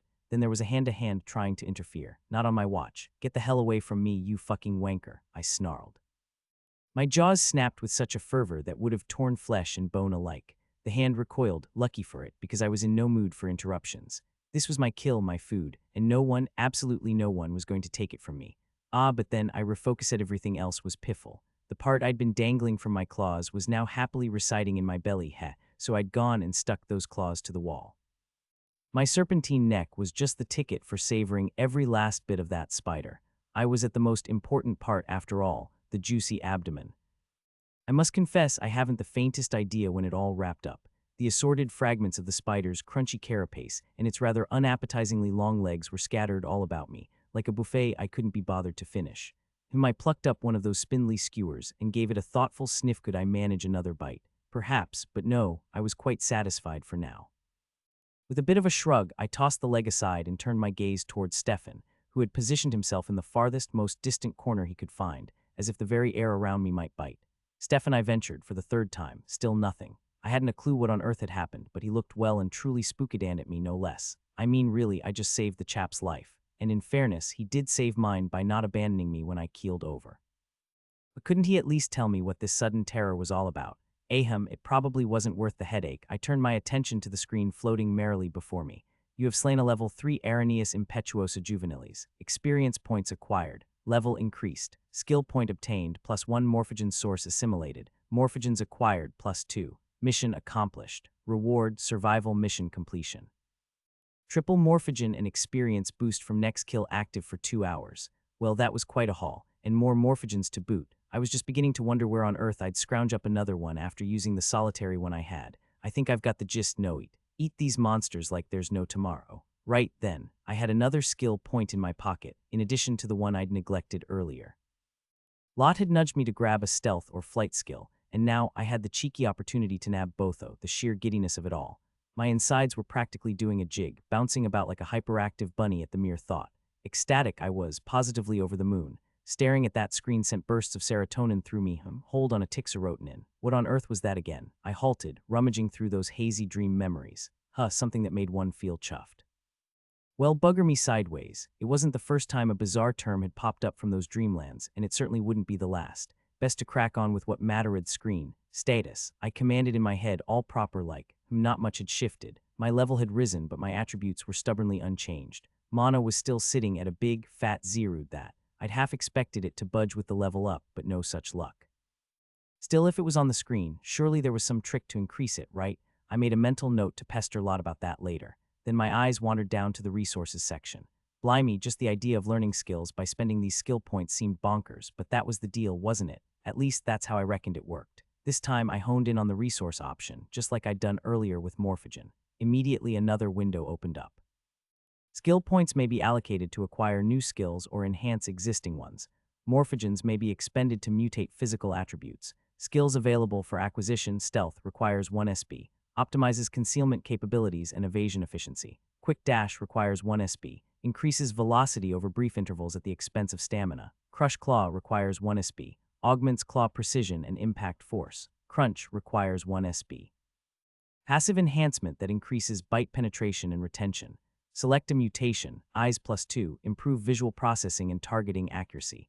Wings +1, reinforce wings to enhance flight performance. Legs +1, augment leg power and maneuverability. Claws +1, upgrade claws for increased lethality. Scales +1, fortify scales for superior defensive capabilities. Fire gland +1, enhance fire gland for elevated internal mana input. So many options, but unlike last time, both sets of choices were staring me in the face at once. I didn't have the luxury to give them a proper gander earlier, but now, oh, I had all the time in the world. Maybe. Full belly, no gnawing emptiness, and thank heavens, no death timer ticking away. Ah, sweet, sweet peace. If only dear Stefan would spill the beans on what rattled his cage so much. Memory was a bit foggy, to be honest. One moment he's yanking me up, and the next I'm chowing down on that spider. Then, well, things got a bit fuzzy. I did recall plopping down in a daze until everything started to click again. I'd just have to corner him for a little chat later. But for now, I let myself sink my claws into a couple of those delightful skills. These were augmentations to my own body, as bonkers as it sounded, and yet there they were, right in front of me. I just tasted the power of my claws a moment ago, the thrill. Going through the options, one caught my eye immediately: stealth. A no-brainer, really even lot had given it her seal of approval. I didn't know where exactly I had landed, what lay outside this cultist's hideaway. Wilderness, perhaps. Monsters must be lurking about, no doubt. If I wanted to slink off to safety, wherever that might have been, never mind trying to get home, I had already botched that plan. For no stealth was the ticket. It would have kept me out of unnecessary scraps and let me skulk around unseen. Survival, after all, was the name of the game. Now, quick dash, eh? This one promised a sudden burst of speed over short distances, though it would sap my stamina quicker than one could say knackered. Maybe, probably, quite handy for a hasty retreat or maybe a surprise lunge, should the opportunity knocked, but I couldn't help but wonder what if it left me gasping like a fish out of water at the worst possible moment. I had this visible tally of 14 stamina points hovering over my head, and without knowing how many of those it would gobble up, well, it felt like a risky gamble. Speed was all well and good, sure, but what's the use if I was winded after a quick sprint? Still, the idea of darting about in the wilderness was rather tempting, especially when it came to covering ground or outmaneuvering some bothersome beastie. Ah, but crush Klawohohohano, that was more my cup of tea. I'd already had a nibble of what my claws could do. I stared at them sharp as a butcher's cleaver and just as strong. I still remembered that spider monster. It was 2 levels above me, and yet the moment I sank these beauties through its noggin, it was curtains for the poor sod. And this skill would have taken things up a notch, enhancing precision and impact force delightfully vivid. It was like sharpening a blade that was already lethal. Every swipe, every strike would have landed with even more oomph. I could practically feel the thrill of sinking these claws into something. Heavens forbid, someone. No, bad jade. Not someone, just the monsters. One ought not to have gotten too cozy with this whole monster business. And then there was crunch, a passive that would turn my bite into something truly fearsome, upping the penetration and making it near impossible for anything to wriggle free once I'd latched on. Not that my bite wasn't already lethal. I clacked my teeth together with a satisfying snap, and did it again for good measure. I could have sworn I had seen Stefan shivering every time I did that, but then again my eyesight had still been a bit dodgy, so who knew? Might have been my imagination. Probably. Crunch might not have had the flash of the others, but there was something about the idea of a more devastating bite that resonated with me, with this new self I was growing into. I mulled it over before deciding. Only 2 out of the 4, that's all I could pick. Stealth was a given-me ticket to staying out of unwanted scraps and surviving in this strange, uncertain place. But what to pair it with? Quick dash promised speed, but that stamina drain made me hesitate. Crush claw would have made me deadlier in close combat, but I had a similar skill already, claw swipe. Then there was crunch, which would turn my bite into an even deadlier weapon. Strategic thinking was key here. If I paired stealth with crush claw, I could become a silent assassin, striking from the shadows with a precision quite lethal. Or stealth with crunch, turning into a sneaky beastie capable of targeting an enemy's weak spots with a devastating bite. In the end, the choice became clear. Stealth was my first pick, as planned, and for the second, crunch. It was simply too perfect to pass up a passive boost to my bite, and I was lacking a proper biting skill anyway.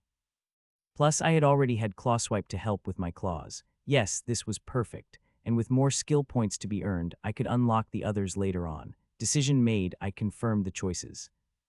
It seemed I had a bit of a blunder, just a teensy, one, conveniently forgetting the rather unsavory business that erupted the last time I used morphogens. Thus what followed was a wave of panic, and I promptly screwed my eyes shut, bracing for the inevitable agony I was absolutely convinced would make an unwelcome return. Except, it didn't, not in the slightest. Instead, a peculiar, icy tickle tiptoed its way into my brain only for a moment, and then, just like that, I knew. This frosty flood kept flowing in, carrying with it a torrent of new insights and knowledge, as if some library hidden in my mind had finally flung open its doors. For a good while I just stood there, utterly dazed, until a small voice inside Menno, hang on, it wasn't just a part of me, it was gently whispered that my stance simply wouldn't do. So I obeyed this curious sensation, just felt right to do so. My body, as bizarre as it sounds, began adjusting on its own, like some deep-seated wisdom was instructing my muscles in the fine art of noise minimization. Stealth wasn't just magical in nature, it wasn't merely about vanishing into the shadows. No, this new knowledge corrected me, straightening out my misconceptions. It was only half the story, the other half was perfecting every tiny movement. I glanced at my claws, and they felt, well, wrong. So I directed this knowledge through them, and before I knew it, I was curving them ever so slightly. I moved just a bit, and the sound I'd never even noticed before softened with each step. It was perfect, this little adjustment, this impeccable angle, and I wasn't done yet. I altered the tilt of my clawed toes, spreading my weight just so, and then I moved in a circle once more. Taking a deep breath, I exhaled, only to feel my eyes widen in surprise. My breathing had changed, transformed into something so shallow, so controlled. I tried again, and I could have sworn it barely stirred the air around me. Stefan was still lingering in the corner, his presence more felt than seen, though I think his head might have been cocked in my direction. Couldn't quite tell where his eyes were, what with having to keep mine in this annoyingly unfocused state. Really ought to sort out these peepers of mine. But hooray, I've got enough morphogen to do just that. First, though, a little experiment. If stealth brought me all that nifty know-how, what about crunch? I zeroed in on my jaws, and instantly something shifted. The memory of sinking my teeth into that spider now felt all wrong, like I'd missed the mark. I could have adjusted my bite, angled it just so, maximized the force with barely any extra effort. And it wasn't just my jaws, my whole posture seemed to realign itself, spine straightening until it felt just right.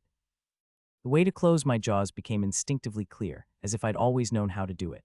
Every little tweak, every movement felt eerily natural. It was exhilarating and frankly a bit terrifying how mere knowledge could wield such power. But then again, it wasn't just knowledge, was it? I didn't fully grasp what was happening to me, but spending this currency, these skill points, to gain mastery that would take anyone else years, it was odd, yes, odd and exhilarating all at once.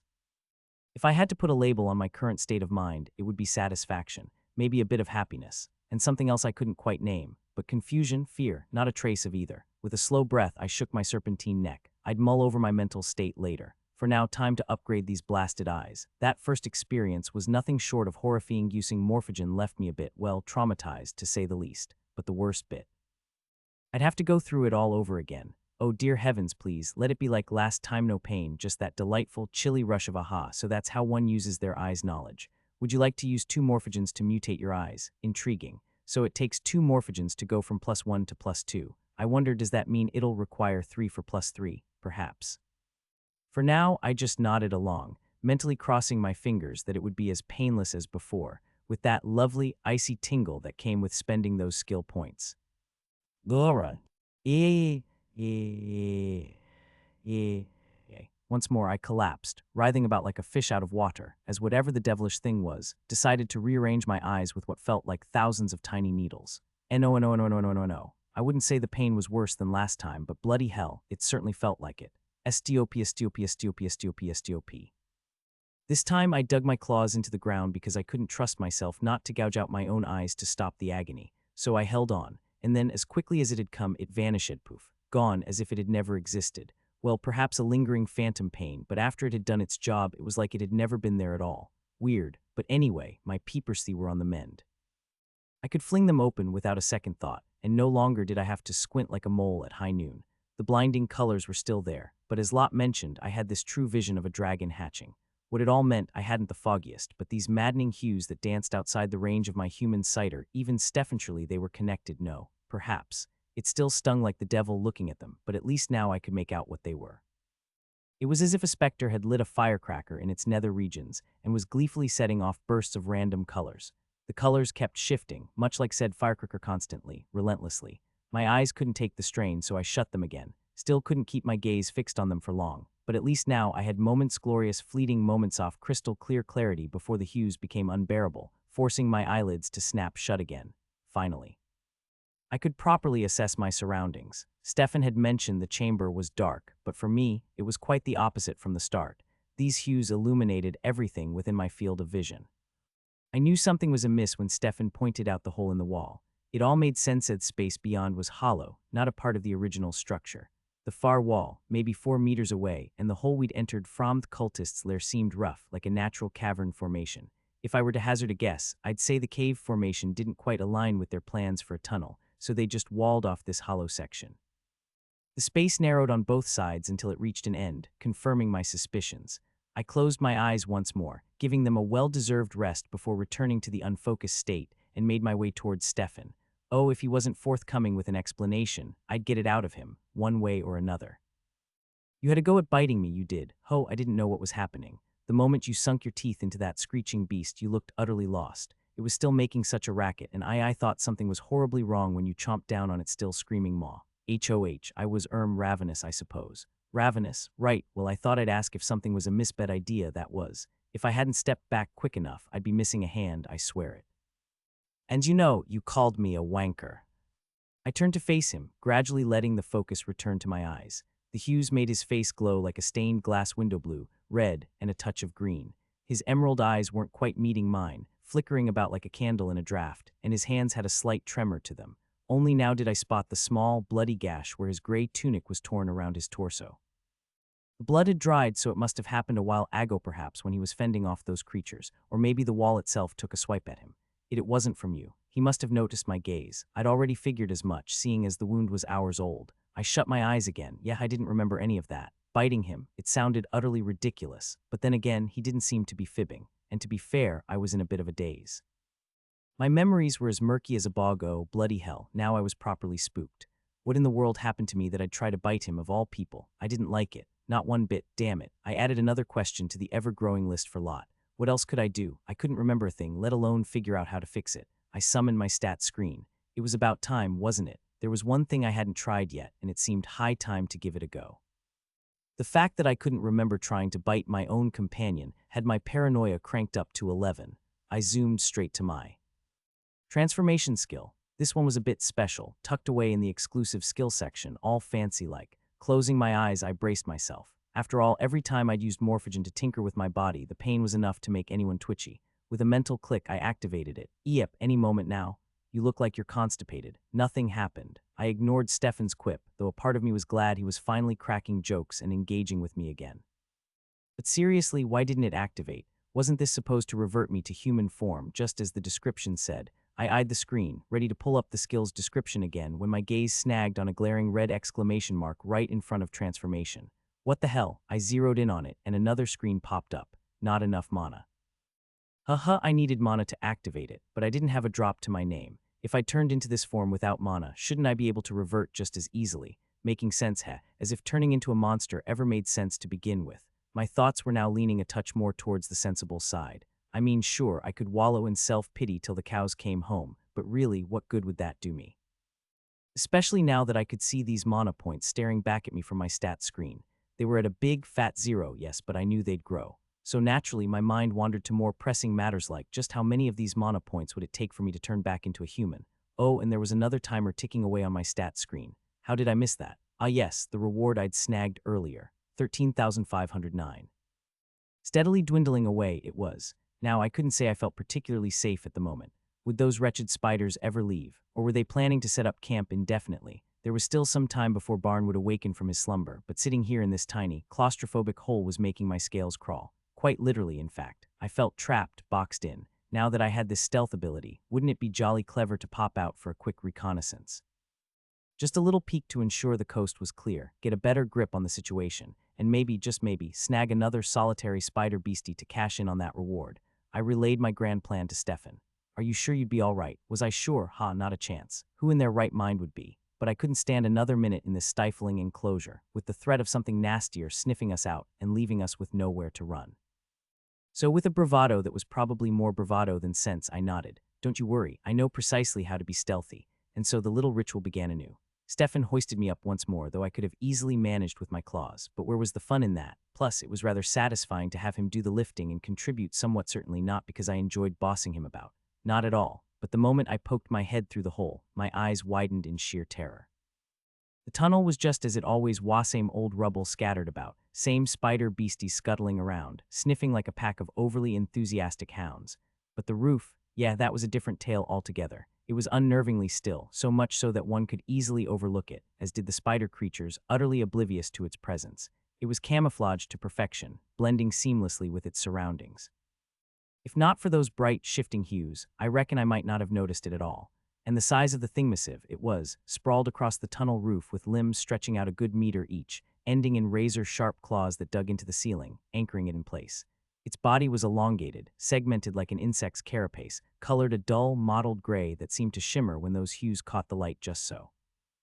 Each segment of its body undulated in slow, deliberate waves, moving with an eerie grace as it inched forward, creeping ever closer to a group of spider monsters below. But what truly sent a shiver down my spine was its head. No eyes, just a massive, gaping maw with a serrated tongue lolling out, and those deep lines running down its mouth. Clear as day, that maw could stretch even wider, rather unsettling thought that. As it slinked along the roof, its limbs moved in perfect harmony, each claw lifting and placing itself down with an almost inaudible click. I doubted it was making any sound at all. Just watching it, I could tell it had some sort of stealth ability, not too dissimilar to my own. Finally, it was right above the group of spiders, so when its serrated tongue lashed out and skewered a spider monster right through its head, I nearly didn't believe my own eyes. It was so fast, so silent that the two spiders sniffing mere inches ahead didn't even flinch. Its tongue kept rolling out endlessly, slowly wrapping around the spider like a gift, lifting it up as if it weighed nothing. As expected, its maw stretched even wider as it swallowed the spider whole, then began inching towards the remaining two. What's the matter? Bloody hell. Its head turned towards us. I ducked my serpentine neck back into the hole and clamped Stefan's mouth shut with my claws. I widened my eyes and furiously shook my head, gritting my teeth.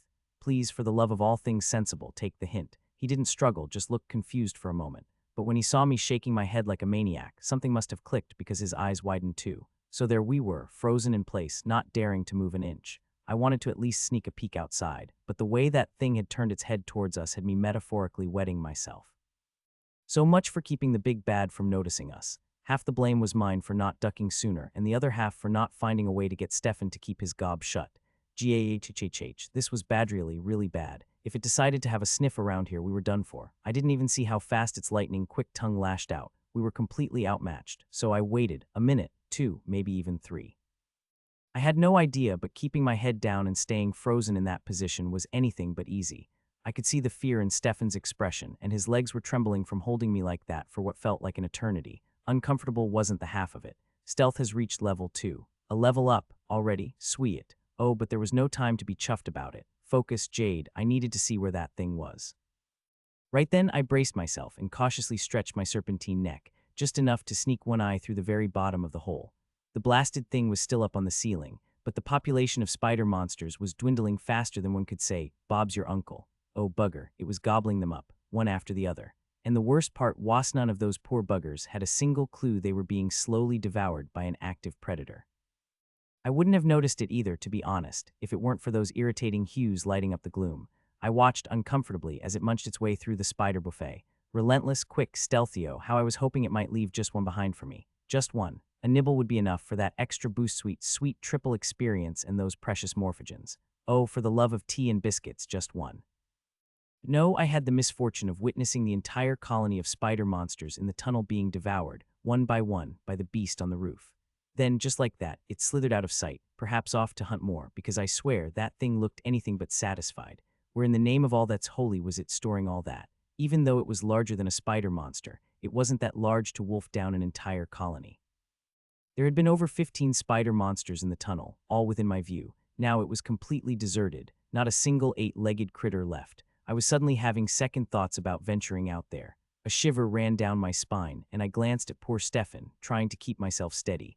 I pushed my neck out a bit further and took another look down the tunnel. We were at a bend, so my field of vision was rather limited, but I could confirm no sign of that thing, nor a single spider monster in sight. Damn, I took a deep breath and hauled myself into the hole. Stefan let out a sigh of relief and shot me a look, his hands curving into a "what on earth just happened" gesture. I could speak now, I reckon, but my paranoia had other ideas, so I kept my lips clamped shut until I took another cautious peek outside. Phew, still nothing. Bigger, nastier monster, I finally muttered. That did the trick. His face went whiter than a sheet. I motioned for him to have a gander outside, but all I got in return was pure, unadulterated confusion. What happened here? Where have all those spider monstrosities gone? As I expected, you didn't hear a thing. That bloody beast was having them for breakfast, one by one. That thing you mean, the nastier monster you mentioned? Yes, that's the one. So what do we do now? He was starting to panic, poor sod. Well, we could either sit on our arses or head out there and find out what the bloody hell's going on. Also, we need to figure out where in the world we are. Oh, that reminded me, wait, you were dragged here through that portal too? Stefan shook his head. I don't know. I was blindfolded and handcuffed the entire time. No clue, honestly. Blast. It feels weird when you go through the portal. This strange nausea, like someone's taken your insides and given them a good. Do you remember anything like that? I asked, grasping at straws to make some sense of it all. Stefan narrowed his eyes. Nothing like that, at least not that I can recall. Seems like you didn't pop out of the portal then. In that case, I cut myself off mid-sentence, the words sticking in my throat. I almost said your home might be closer, but the memory of his screams as those cultists dragged him in, after they had slaughtered his entire family, stopped me dead. Village might be closer, I finally managed, though I wasn't sure if that was much better. He didn't seem to take offense, though, just drifted off into his thoughts. Perhaps I could steer him in the right direction. Focus on something specific. What's the nearest place to your village that's crawling with monsters? Somewhere that the cultists could have easily dragged you to in the time it took, preferably underground. That seemed to strike a chord. His eyes widened in sudden realization. The labyrinth. Oh God, of course, we're in a bloody labyrinth. Wait, what the devil is a labyrinth? He shot me a look like I just asked whether water was wet. Surely it just meant a maze. What did that have to do with all these monsters? The place where monsters spawn. You mean a dungeon? Yeah, it's called that too, but most of us in the sect refer to it as a labyrinth. Well, blow me down. I'd never heard anyone call it a labyrinth in all my days. Just how far from home was I exactly? I didn't want to dwell on it, but I held on to the hope that I wasn't too far since Stefan spoke the same language, albeit with a bit of an accented kind of clipped edge to his words, almost like he was rolling them around in his mouth before spitting them out. But I chalked that up to him being beastkin. But this wasn't the time for a good old-fashioned brood, now was it? I knew full well I was stuck in some infernal dungeon, and to be honest, I didn't have the foggiest clue about how these blasted places worked. The only bit of knowledge I had came from Jord, who generously provided me with the barest scraps of information. Every monster we encounter above ground, they're all spawned from deep within the earth's very bowels, in these vile, cancerous pits known as dungeons. The deeper you venture, the nastier the creatures get. I never gave it much thought because, dungeon delving always struck me as absolute codswallop. Besides, there wasn't a dungeon anywhere near Randall, so the monster population was always somewhat manageable. Now my brain was frantically trying to cobble together the scant knowledge I had about dungeons, and I would just say it, there wasn't much to work with. I sighed, glancing over at Stefan. Well, it doesn't change a thing. We still need to check our surroundings unless you're secretly a dungeon delver and know your way around this mess. He shook his head. Well, that settled that. I craned my neck for a quick peek. Still no sign of any monsters. Couldn't decide if that was a stroke of luck or just the ominous calm before the storm. Wish me luck, then. Before something nasty finds us and turns us into sitting ducks, let me see if there's even the slightest chance we can make a run for it. He looked like he was about to say something, raising his hand, but then he bit his lip and lowered it. Be safe. That was all he managed, and frankly, I wasn't in the mood to ponder whatever else might have been on his mind. Taking a deep breath, I leapt into the dreaded tunnel. The tunnel was as quiet as a church mouse, at least for the moment. I had two choices: one, to toddle back to the earlier ritual site. There had been so many people there, well, not anymore, what with them all ending up as Barnes' midday snack. Still, I was keen to see if they'd left any, loot behind. That dodgy bloke who kidnapped me, I was absolutely certain he had a ring with a spatial enchantment. These lot were filthy rich. But the trouble was the monster from earlier had trotted off in that direction, and I didn't fancy discovering another exit from there, especially since the only way out seemed to be those portals, which were, quite inconveniently, on the fritz.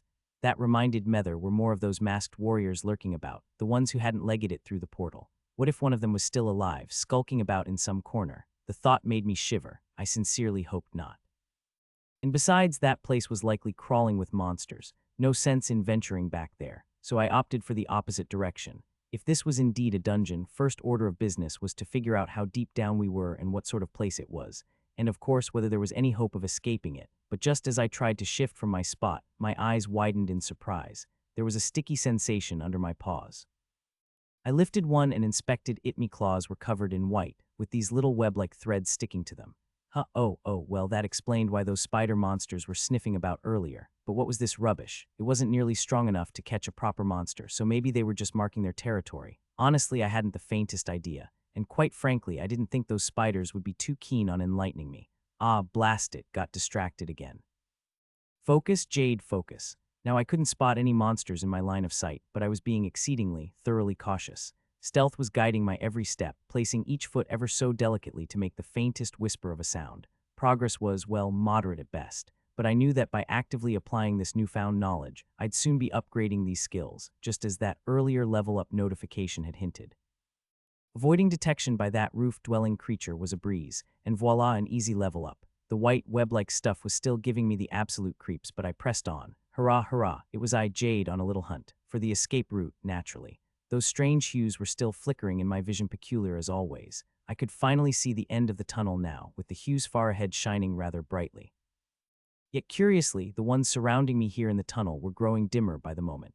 I hadn't the faintest idea what they signified, but the dimness was rather unmistakable, casting this sense of gloom all around, setting this stark contrast to the vibrancy from before. I was pausing every now and then, focusing my eyes to gather better information about the tunnel, anything lurking in a particular spot before letting my vision slip back into that unfocused state. But here in this murky gloom, it was quite easy on the eyes, so I could maintain my focus indefinitely. It wasn't until I nearly reached the tunnel's end that I saw those vibrant hues slowly converging on a specific spot. Yoo-ho. Quick as a tick, I ducked behind a pile of debris, opting to stealthily suss out whatever on earth was happening. Something was, that much I knew. Even my vision was going all wonky around it. The colors were getting all concentrated, tightening up until they practically felt solid, like someone was squeezing the very air out of the hues. With each passing moment, it burned my eyes more and more until I had to shut them tight just for a tick to escape the pain.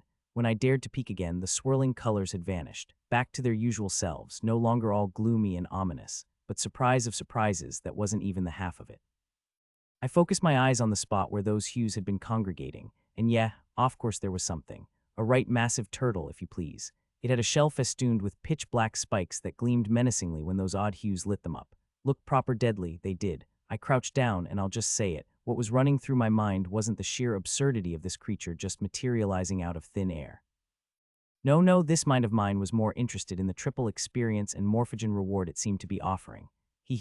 No, it wasn't funny. But first things first, observations were in order. I had no idea what to expect from this massive dog-sized turtle, or what sort of abilities it might have up its proverbial sleeve, so I slinked closer, all sneaky-like.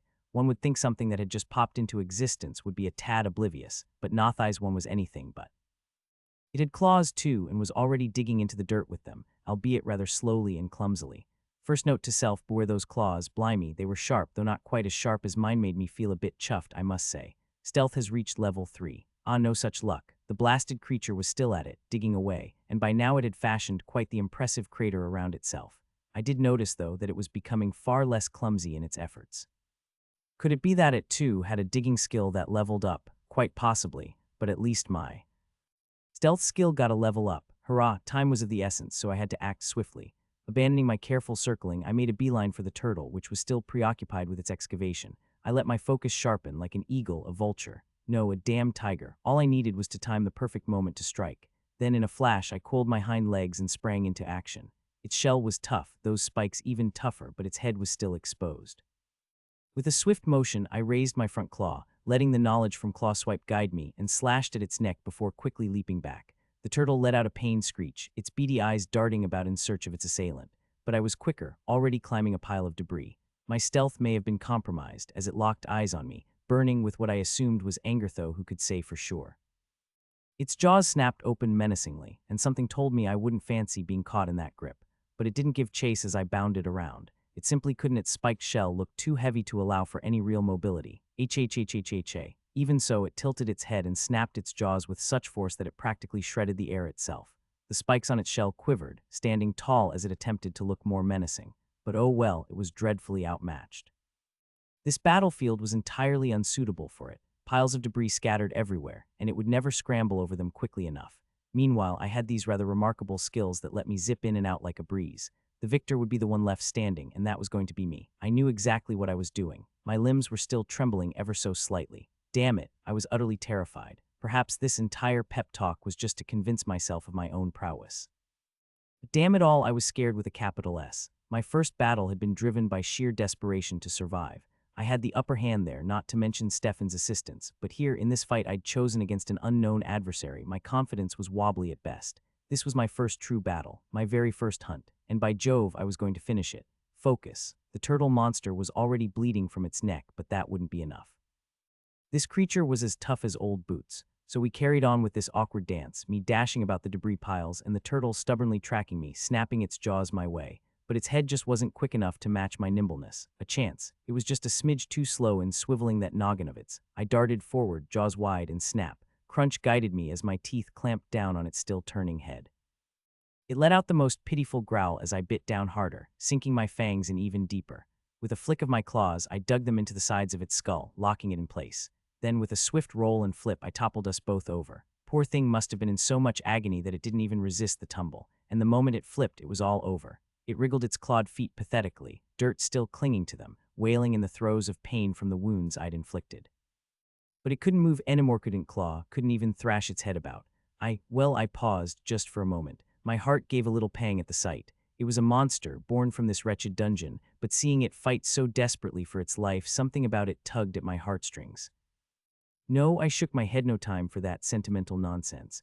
I had to finish the job before another beast decided to drop in uninvited. So I readied my claws and slash, slash, slash. Claw swipe has reached level 2. That was quick. Perhaps skills do level up faster with another monster in the mix. But why wasn't it dying? I was trying to end its misery, but the blasted thing's hide was so tough it took 3 claw swipes just to break through. But finally it was done. I brought my jaws closer and clamped down on the wound, tightening my grip, enhancing it with crunch, and tore open its entire neck, putting an end to its suffering. You have slain a level 1 testudo aculita juvenilis. Experience points acquired. Additional experience points acquired. Level increased. Skill point obtained +1. But alas, even then it wasn't quite finished. To properly tear open more of its body and finish my business, I'd need to use crunch multiple times, so I got to work. Crunch has reached level 2. Taking a life felt rather rotten, but seeing all this progress, was it worth it? Absolutely. Morphogen source assimilated. Morphogens acquired +2. Extra morphogens acquired +4. 6 morphogens from 1 turtle, quite the haul. I reckon that extra bit was courtesy of that survival mission reward. Odd, thought-triple experience didn't seem nearly as generous as these morphogens. Perhaps it's because the turtle was a level beneath me, which would explain the scanty experience. Still, the whole business was a bit of a head-scratcher, the idea of gobbling up these beasts, and then using the spoils to bolster my own body, like piecing together a puzzle, really. As I hunt and devour, I gather these curious bits and bobs to further my own growth. But I also had a new understanding. What if these monsters were doing the same? If they've got levels, could they also be tapping into this same system? Bloody hell. That would explain a thing or two about why these dungeon pits were considered the bane of the world. But perhaps they were not a cancer at all, more like a self-sustaining ecosystem where the strong made the rules. More I thought about it, more it made sense. If these creatures had access to a system like mine, they'd have the potential to grow endlessly powerful. I was only just beginning to grasp it, but this system's ticket to strength wasn't just mine. It was the key to survival down here, and it was the reason these monsters grew so formidable. They slayed, they feasted, they evolved. Not much had ever been known about monsters, but this thy's revelation finally made sense of it all. While humans painstakingly cultivate their cores through years of magical practice and refinement, these so-called mindless beasts are propelled to strength by a simpler, yet far more brutal, means: kill and consume. And perhaps, just perhaps, it was this very system that was helping them along the way. I'd hauled the turtle beast over to the nearest pile of rubble, arranging it just so before setting to work. My claws, sharp as the devil's own, initially struggled a bit against that hide tough as nails. It was, but once I'd pierced through, it was smooth sailing. Teeth bared, I carved out juicy chunks of meat, and oh, the aromal, it was enough to make even a hardened soul like mine salivate. Now, this little banquet wasn't just for the sake of it, oh no. 2 reasons pushed me to dig in. First off, the triple reward boost, couldn't possibly pass that up, now could I? And then there were Stefan's words gnawing at the back of my mind, along with that peculiar lapse of memory after I'd gone to town on that spider. He'd hinted at something wild, said I'd gone utterly feral, but this time. Not a flicker of madness, no frenzy, no blackout, just the steady rhythm of tearing into flesh and mulling things over. The skin was like old leather, but the flesh beneath, quite nice, almost a hint of just something lingering on the tongue. I didn't know what it was, but it was nice. Lot would have the answer, she always did. I just need to ask her about that odd moment. Yet with each bite, more questions nibbled at my thoughts. As a human, I could never advancino mana, no hope of forming a core. Yet here I was using a system that was probably designed for monsters. And what was more, Locke could talk to me through it. I just didn't know what on earth was happening to me. I paused mid-chew and curled up beside the massive shell of the defeated monster. Why indeed was I even searching for an exit when the moment I set foot outside, I'd be struck down on sight? I was a monster now, wasn't I? A denizen of this dungeon, at least for the time being. The promise of transformation was dangling before me, but how long would it take to unlock my mana, to reclaim my human form? And how far from home was I really? I loathed to admit it, but during that battle when I outsmarted the turtle, when I sank my teeth into the spider, there was a thrill, a satisfaction as though I belonged. These memories whispered that I enjoyed it, reveled in that thrill of the hunt. And yet beneath that pleasure that now felt so twisted, a deep pain lingered in my heart. I missed Father. What was he doing now? Searching for me. Surely he'd be tireless, going to the guards, perhaps even spending his fortune in a desperate bid to find me. Meanwhile, that treacherous rat Jord who sold me out might be comforting him, pretending to care. I knew I had to keep moving. The place around me was treacherous, unknown. Lying next to this dead beast wasn't the wisest of ideas, yet this moment of melancholy clung to me. It was a shadow that wasn't keen on letting go. I could feel it, pressing down, whispering that I was lost, and not just in the physical sense. What was happening to me, and where did I truly belong now? Arggggh. I sprang up from my earlier fetal position, shaking off the thoughts like a wet dog. Too much for my little noggin. It was all so tiring to mull over. Who needed time to think when there was hunting, eating, and growing to be done? And besides, I wasn't alone. If I couldn't reach civilization without stirring up trouble, Stefan certainly could. He was the only one who knew I used to be human, and he saved my life, didn't he? Least I could do is help him out. Right-o, I let my peepers refocus and had a quick gander around no beasties lurking about. Smashing. First order of business, time to cash in those hard-earned morphogens. YISSSS. Time was of the essence, so I dove straight into the mutation tab. Would you like to use 3 morphogens to upgrade your eyes? Impending agony made me triple-check that decision. Stop dithering, Jade, and get on with it. It was rather like swallowing a revoltingly bitter pill, except this pill was going to dissolve in my gob and linger there. ARRGGG, sod it. Yes, I mentally bellowed at the screen and squeezed my eyes shut. Oh no pain,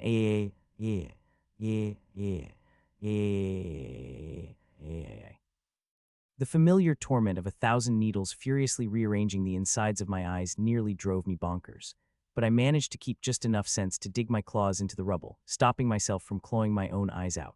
Finally, it was over. Oh, thank the heavens above. I hate this. But my eyesight had sharpened once more. I opened my eyes and kept them wide open this time, not letting any of the discomfort throw me off.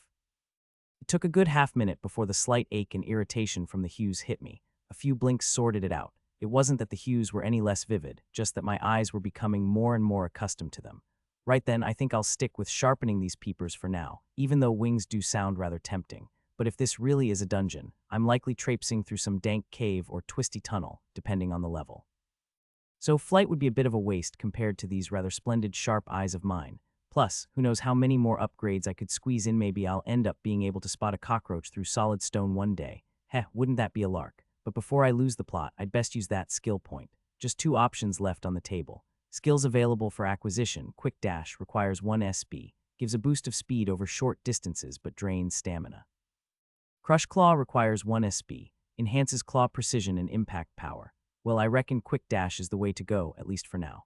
I've already got a decent set of attack skills, and my real ace in the hole is stealth. I'll just need to be clever about using it, only when the chips were down, because it was just facing the Realitithis was a bloody dungeon, and I was basically a walking snack bag full of morphogens and EXP for anything that fancies a nibble.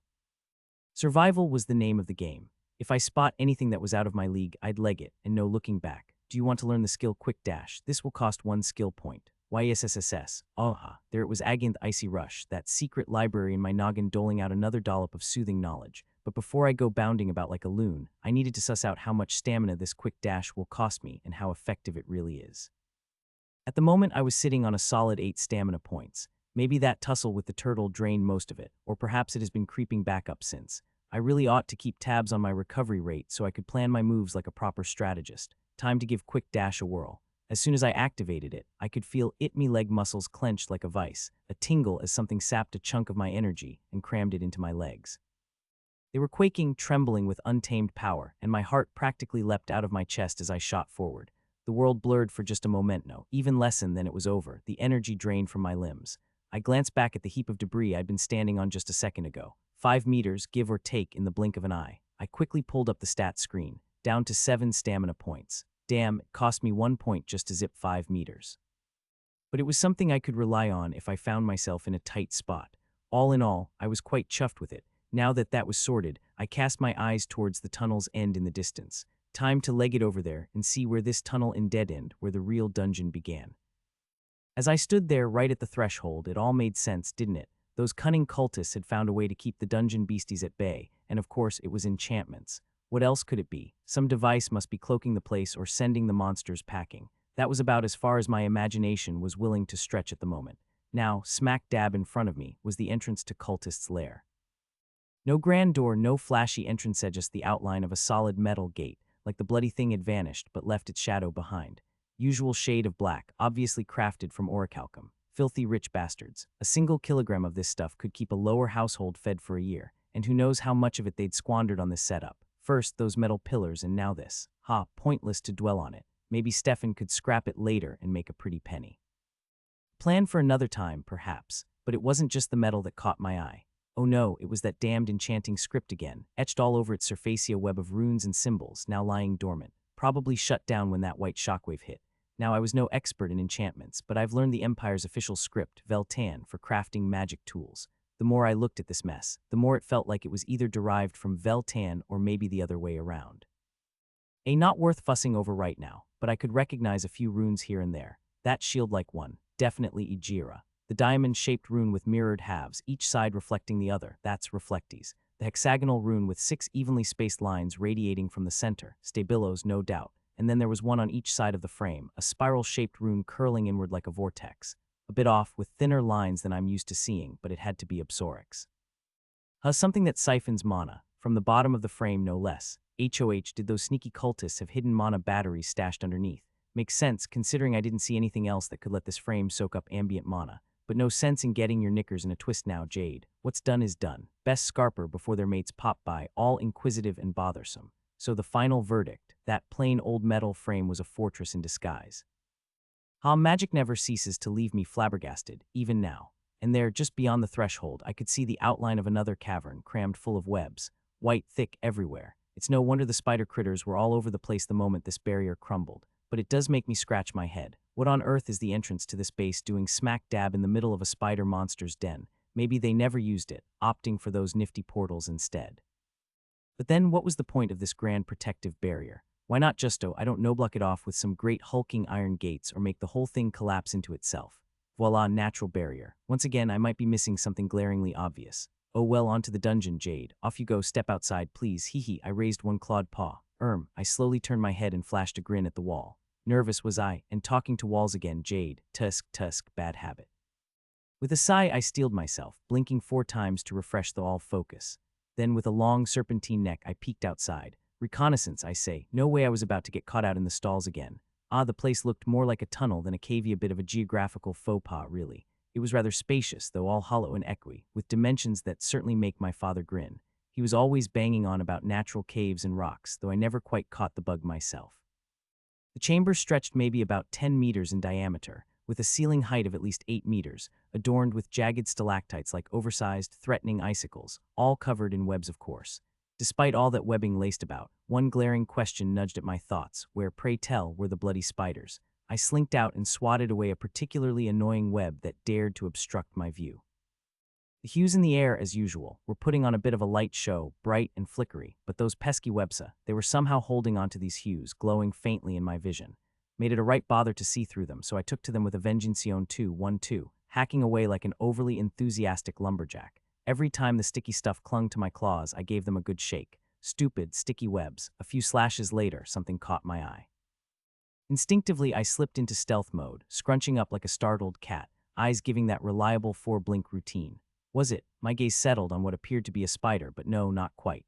Just a few meters away lay the twisted remains of what had once been a spider, no mistaking that. Its abdomen was torn open, the poor creature lying belly up in a grotesque display, with a trail of gore that suggested it had been dragged there, perhaps after something had violently disemboweled it. I swallowed hard, taking in the sheer size of the thing. It was monstrous, easily 6 times larger than the spiders I'd seen in the tunnel earlier. Hulking, really. But what in blazes was it doing there, just lying about like yesterday's rubbish? Nothing seemed to have feasted on it, which was odd, considering the general rule of the place seemed to be eat or be eaten. My gaze lazily wandered about, until it landed on another distressing sight, an ominous green print smeared on the wall. Naturally, my eyes couldn't help but follow the trail upwards, leading to the ceiling. Of course, silly old me. I began to retreat ever so cautiously, inch by inch, attempting a spot of humor to keep the growing dread at bay. I suspect it didn't quite work, though, because before I knew it, my pace was hastily quickening, eyes fixed on the ceiling, not daring to blink. Four of those ghastly creepers, the very ones that had devoured the entire spider colony with such unsettling enthusiasm. Their claws were firmly embedded in the ceiling, unmoving, not watching, as they had no bloody eyes to speak of, just waiting, with a hint of those barbed tongues peeking out. Their hideous bodies almost blended with the ceiling, which I suppose is why I hadn't noticed them earlier. But there it was, the hues reflecting off their shiny, carapace-like bodies, giving them away. And saving my life again, I edged backward into the tunnel, slowly. Perhaps waiting for Barn to wake up wasn't such a dreadful idea after all. As I slipped back inside, through the dormant protection gate, fully prepared to bolt like a startled quillier, I froze mid-step, my blood running cold. Another one, inside, crawling ever so slowly along the ceiling.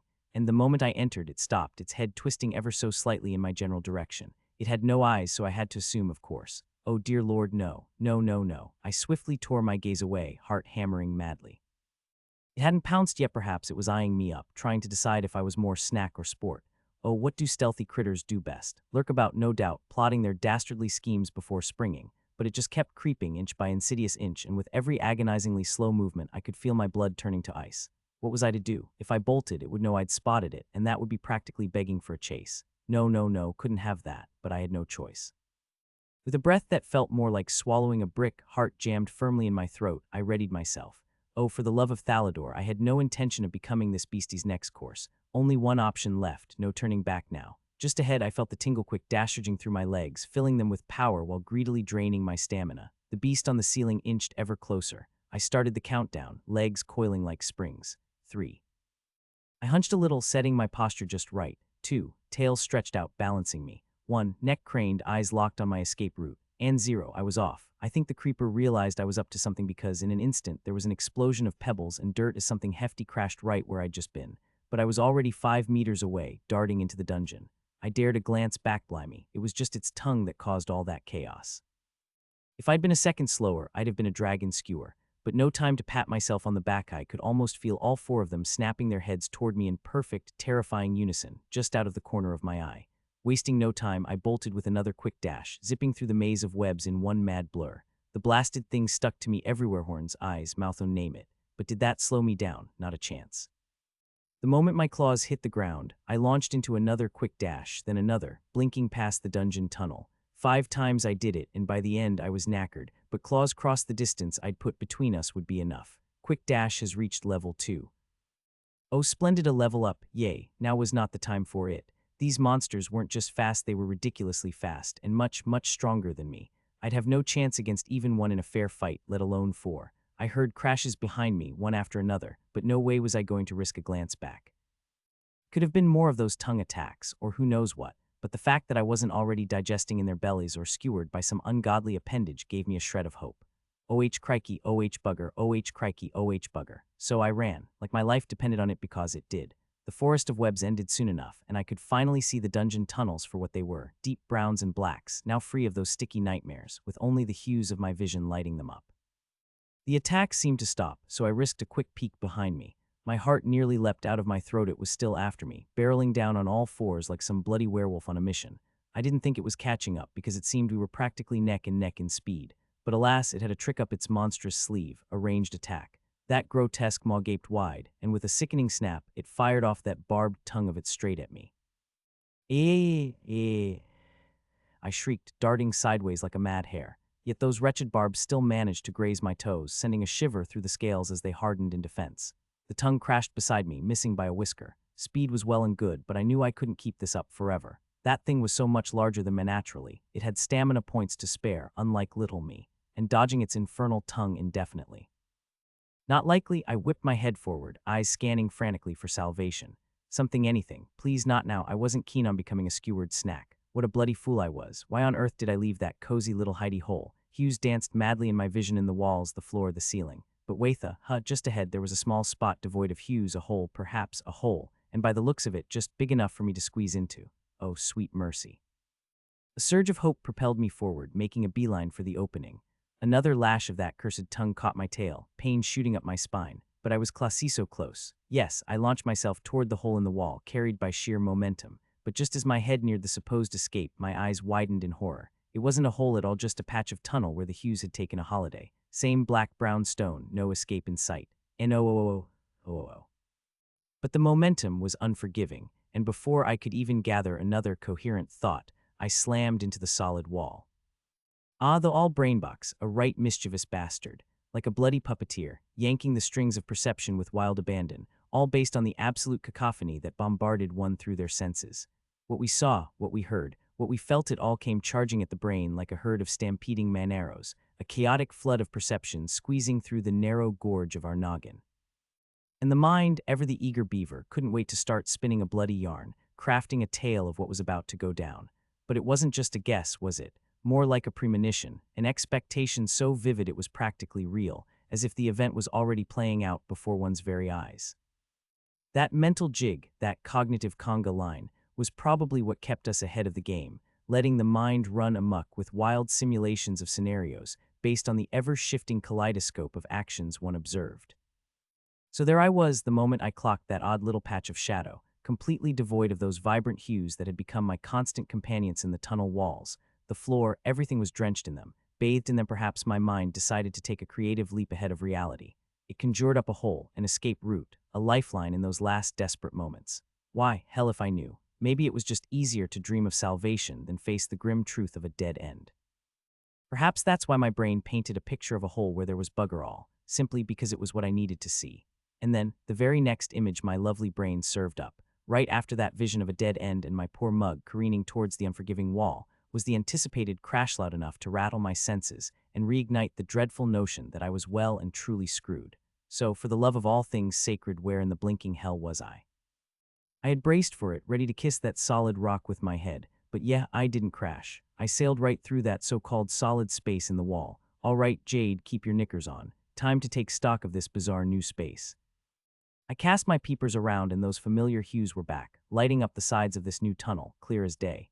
It was a tight squeeze, but just roomy enough for me to wriggle through. And as for that hideous creeper, no chance it could squeeze its ugly mug in here. Small mercies. But the strangest thing wasn't the size of it was the bloody material it was made up of. It wasn't made of the same stone as the outside. I touched it with my claw. It felt more like the inside of a tree trunk. And worse yet, it was sticky. Yuckies, I whipped my head around for another look, and of course the entrance was blocked off again, no hues in sight in that particular part. With a full-bodied twist, despite the tunnel being tighter than a miser's purse strings, I managed to shimmy my way through, arching my back just so, and slid my tail at an angle, letting me squeeze through without too much of a to-do. Ha, look at me, all scaly, bendy, and whatnot. Right then I retraced my steps and took another gander at that blocked-off entrance. It was odd and right peculiar, actually. Everything in my sight was lit up by those hues, but this thing, it was as if it was having none of it. No light dared touch it, making it look as though it simply wasn't there at all. Swallowing hard, I lifted a cautious paw and pressed it against the surface. And blimey, it went straight through. It went right through the bloody solid stone. But there wasn't a soul around me, and illusions didn't just pop up on their own. Or did they? I was so far out of my league here. I didn't have a clue about how dungeons worked. Never wanted to be a delver, and I certainly didn't envy those nutters who did. Everything in this place was out to kill THMAND each other, for that matter. I mean, who in their right mind would willingly come down here? Swallowing hard, I braced myself and slid my serpentine noggin through that unsettling, shadowy patch. And naturally, because why would anything be straightforward, it passed through like it was no more than a figment of my imagination. First order of business, look for that sneaky creeper. The moment my eyes didn't catch sight of anything in the tunnel, I knew better than to linger. I glanced up. Of course, that little bastard had scurried up to its favorite haunt, clinging to the ceiling like a deranged chandelier, biding its time. Why was it doing this? I was just a wee thing, barely a snack, and certainly not gourmet. Surely I wouldn't even make a satisfying crunch. Why couldn't it just leave me be? Well, it was welcome to hang about for as long as it fancied, but I wouldn't be playing its game. Not today, you oversized twit. I pulled my head back through the shadowy veil, twisting myself around in that narrow hole with a maneuver that was becoming second nature. Ahead, the tunnel wound its way into the unknown, twisting out of sight about 7 meters ahead. The whole place was a death trap, everything here fashioned to be a weapon, including me, as it turned out. But what choice did I have? I couldn't just sit here like a sitting duck. What if that ceiling-hugging monstrosity decided to get creative and shoot its tongue right through the wall I'd disappeared behind? Perhaps I was overthinking it. Maybe the daft thing hadn't even noticed where I'd gone. It didn't have eyes after all. But paranoia was a powerful motivator, so I carefully nudged my paws forward, slipping into stealth mode and creeping along as quietly as a cat. The tunnel was bathed in hues that cast an eerie, ever-present glow, as if someone had left a spell of illumination on indefinitely. Every 30 seconds or so, I paused to refresh my vision, blinking rapidly to clear the uncomfortable haze. I wouldn't be caught unawares this time, oh no. As I continued my cautious trek through this peculiar passage, I couldn't help but notice the odd details. The walls were made of some bark-like material, and the smell was getting stronger. I raised my head and sniffed, a curious mix of lumenwrasse and charmelia if I were to guess. But what really caught my attention was the sticky stuff beneath my claws. It was collecting in a narrow stream below me, like a sluggish little river of sap, oozing its way along the tunnel floor. At first, it was so narrow I might have overlooked it, had it not been for the way it glowed, bright hues shimmering in that sticky sap, turning it into a glowing thread. But now, it was spreading, this stream of glowing goo, getting wider with every step, and the hues in it were getting more intense than ever. It was like walking over a bloomin' bright fluorescent tube. Fluorescent tube, what on earth was that? A flicker of memory came from my long-lost dreams. Some sort of magic illumination tool. Had to be. I gave the little river of sap another look, blinking hard. It burned my eyes just to stare at the thing. I really needed to ask Lot what those hues were all about. Why did they prance around in my vision like that? Why were they in everything around me, first in those webs and now this sticky little river? And more importantly, what was the connection between these hues and the monsters that spawned in this blasted dungeon? Questions enough to make one's head spin. Barn couldn't rouse himself quick enough to yank me out of this blasted fever dream. But for now I slogged on without a clue how far I'd stumbled. The sap stream had bloated to the size of a little river, forcing me to waddle through it like a ruddy duckling. Stupid sticky sap. I could feel a proper phobia brewing for anything remotely adhesive. Then just as I was about to lose my mind, I spotted movement up ahead. A buger rather, a monster of a booga shade smaller than me, but not by much. The bug had a glossy amber-colored shell, segmented into sections that looked almost see-through. Legs were thin but long, ending in sharp hooks that gripped the tunnel walls. The head was large with big, round eyes. Its mandibles were dripping with sap, twitching as it worked on whatever task it was doing with it. I just stood there, gobsmacked, watching it go about its business. It was busy doing something in the sap, possibly having a right go at its dinner, but I wasn't too sure. I edged forward while already in stealth mode, but apparently something tipped it off. It let out a shriek and vanished. What in the blithering blazes? I swear I only caught the faintest shadow before it disappeared, leaving behind a patch of tunnel oddly devoid of those cursed hues. Brilliant. Another bloody illusion. How in the devil's name does anything at all, without my knack for spotting these hues manage to survive in this godforsaken pit? I couldn't help but chuckle. The poor sod thought it was being all clever, didn't it? But its illusion was about as effective as a child playing hide and seek behind a curtain. The hues, bless them, didn't even bother to light up the spot where it tried to pull its little disappearing act. Not that I was about to pass up an easy bit of experience in mutagen. Oh heavens no. So I tiptoed closer, claws at the ready. The knowledge of the perfect claw swipe was already bubbling up in my brain. The moment I was within striking distance, I lashed out at that suspiciously hue-less patch. The bug let out a blood-curdling shriek, and its illusion fell apart like a cheap disguise. But apparently it fancied itself a bit of an ambush artist, because before I knew it, its bloody mandibles were clamped onto my paw. Pain, I yelped as they dug in, but then I felt my scales toughen up, doing their level best to protect me. Scale harden has reached level 2. Oh, this little prickly sensation wasn't about to slow me down, not on your life. With a wide grin that probably looked more terrifying than I'd care to admit, I sank my teeth right into its face, mandibles and all. It squirmed like a worm on a hook, trying to scramble up the tunnel walls with those rather unpleasant leg hooks, but my Biteno powered by crunch wasn't letting go anytime soon. From that point on, it was less of a fight and more of a slapstick skirmish. I rather gleefully took to manhandling the poor blighter with my claws, tossing the shrieking little nuisance into the river of sap like a rubbish bag. Then, with all the elegance of a lunatic with a hedge trimmer, I went to town with a series of claw swipes, hacking away at its shell until it was leaking who knows what from who knows where. Claw swipe has reached level 3.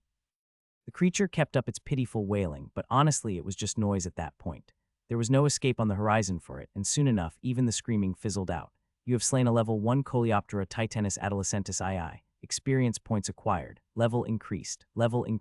Skill point S obtained, +2. It finally keeled over, my claws having left it with deep gashes. Sticky, revolting green goo was leaking out, mingling into the sap below. But hang on a minute, how in the hell did I manage to bag 2 full levels from a measly level 1 beastie? Last time on that triple experience reward, I barely scraped a single level off that level 1 turtle. What was the difference? I squinted at the screen, agging definitely level 1, but with a curious little eye in the corner. Before I could ponder this further, another screen decided to rudely interrupt. Level cap reached, maximum level attained. Evolution process, available and ready for initiation. What the fuck? Sudden sharp sting shot through my powa. Yes, the cheeky little beast had bitten me, and with enough gusto to pierce through my scales, no less. I squinted at the bite marks, something rather peculiar caught my eye. My wounds were drenched in the glowing sap beneath me, and good heavens was this stuff alive. Tiny, glistening tendrils were slowly inching their way up toward the bite. Naturally, I did what any perfectly reasonable creature would do in such a situation. I shrieked and yanked my paw back, shaking it about like a mad thing, but those tendrils weren't having any of it. No, they kept creeping up, stubborn as a mule. What in the blazes was this stuff? Why on earth was it moving like that? Before I could even begin to make sense of it, the sap had wormed its way into the wound. I shook my paw furiously, but it clung on like a desperate lover. Was it, drinking my blood? It seemed to vanish as it soaked up the crimson, leaving the wound drier by the second. And then, just like that fancy light magic the priests of Thalador were always banging on about, the wound began to knit itself back together, all neat and tidy. The torn skin was pulled tighter than a miser's purse strings, bit by bit, until it was as though the bite had never had the nerve to happen. Scales and all, good as new. The sap, clearly having done its job, finally loosened its sticky grip, retreating down my leg like it had better places to be. I stood there utterly gobsmacked, my thoughts whizzing about like startled pigeons. Did this sticky muck just heal me? No, that couldn't be right, surely not. But there it was, as plain as the nose on my face. Well, there was only one way to settle this, wasn't there? Without a moment's hesitation, I sunk my sharp canines into my paw again. Pain shot through, but I gritted my teeth and bore it. Blood welled up, as expected. I stared down at the infernal sap, daring it to do its thing. After a few agonizingly slow seconds of nothing, I dunked my paw back into the goo. And of course, the moment I did it, the tendrils sprang to life, slurping up my blood like it was their favorite tipple, and the wound stitched itself back together right before my very eyes. Blimey, this stuff actually healed. What in the blazes was it? Now I fancied myself a bit of an alchemy buff, been dabbling in it since I was but a tot, but if anyone had told me that dungeons were just hoarding top-shelf healing potions like this very sap, I'd have given them a good whack upside the head for talking absolute codswallop. Healing potions, like all proper alchemical creations, demanded a certain finesse. You've got to strike that perfect balance of heat, give it just the right stir, pause at the precise moment, cool it with care, and introduce those volatile catalysts at just the right tick of the clock. One tiny slip-up and poof, congrats, you turned your ingredients into a useless, bubbling mess. A touch too much heat or a hasty stir, and you were left with nothing but a cauldron full of disappointment. Alchemy's always been a bit of a passion of mine. Lot was a top-notch mentor, taught me more recipes than I could count. The common thread through all of them, time, effort, and the perfect ingredients. And yet there I was, staring at this glowing sap dribbling out of this dungeon tree, with no idea what the fuck it was. No base, no catalysts, no carefully timed monothermic reactions, just pure, potent healing power, handed to me on a silver platter. I mean, take that salve I whipped up to cure those burns on what was supposed to be the last peaceful day of my life. That had taken ages. It all started with sunbarm root paste, thickened and stabilized in holy water to act as the magical solvent. Then I had to add white salamander's breath, a finicky little catalyst that, when introduced to the cooled base, set off a controlled boil, exactly what one needed to blend everything together on a fundamental level. Then for that final touch, it needed something like moonshadow extract, or anything equally rich in light magic, to bind the whole thing together. Timing was everything too soon, and you'd ruin the moonshadow's delicate properties too late and it wouldn't integrate, leaving the salve about as effective as a soggy tissue. And yet this sap, just oozing through this tunnel like it's no big deal, was packed with all the potency of a master-crafted potion without any of the faff. It was bloody baffling. Bloody baffling, I say. I turned my gaze back to the stat screen. Evolution. Oh ho, so that's a thing too, is it? Naturally it was. And let's not forget that Lot once gave me strict instructions under no circumstance was I to initiate it without her. Why, who knows, but it was Lot, and after all these years with her, you'd be daft to question it. I waved away the screen, staring at the bug monster's remains. Oddly enough, I wasn't feeling particularly peckish. I had already feasted on a spider monstrosity and a turtle-like creature, feeling quite stuffed, actually. A bit like when you've overindulged at a Sunday roast, and the thought of another bite makes your stomach threaten revolt. Still, waste not, want not, as they say. And this squashed critter was brimming with mutagen, too good to pass up. I swallowed hard, eyeing the mangled mess my claws had made. Green ichor oozed from the creature, but the healing sap seemed unbothered by it, probably because it was, well, dead. With a resigned scrunch of my nose, I opened my mouth and bit down. Oh, yuckies, I wanted to say, but to my surprise, just like the spider and turtle before, it was actually rather scrumptious. Nom nom nom, morphogen source assimilated. Morphogens acquired, +4. HA. I flopped back with a groan after finally polishing off that Bugby Thalador's knickers. That was a feast and a half. I couldn't have managed another bite if I'd tried, not even if they'd offered me a spot of pudding after. I stretched out, letting my paws soak in the healing sap, though even with my upgraded eyes, I still couldn't look directly at the stuff. Too bloody bright, but it did remind me that I'd nabbed 4 whole morphogens from that critter. 4. Proof positive it was a higher level than me. Not that it was a surprise, it was the first beastie I'd encountered that could toss about a bit of magic. Illusion magic, no less. The only reason I managed to take it down was because of those hues. If I hadn't been able to see through its wonky illusions, I'd have been 6 feet under before I'd even set foot in this blasted tunnel, probably with that creeper munching on my remains. This dungeon was danger rousno, scratch that bloody dangerous. Now that I could evolve, maybe that, after the bugger's name meant it had already gone through a round of evolution. Second stage, perhaps, who knows? Barn, you absolute git, wake up already. I let out a long sigh, swirling the sap beneath me with one of my claws. It parted around them, closing up as quickly as I cut through it. Would have been quite soothing to watch if it didn't singe my retinas every time I glanced at it. And why on earth couldn't I store the stuff? It was practically a top-shelf healing potion, and it was just lying about, going to waste.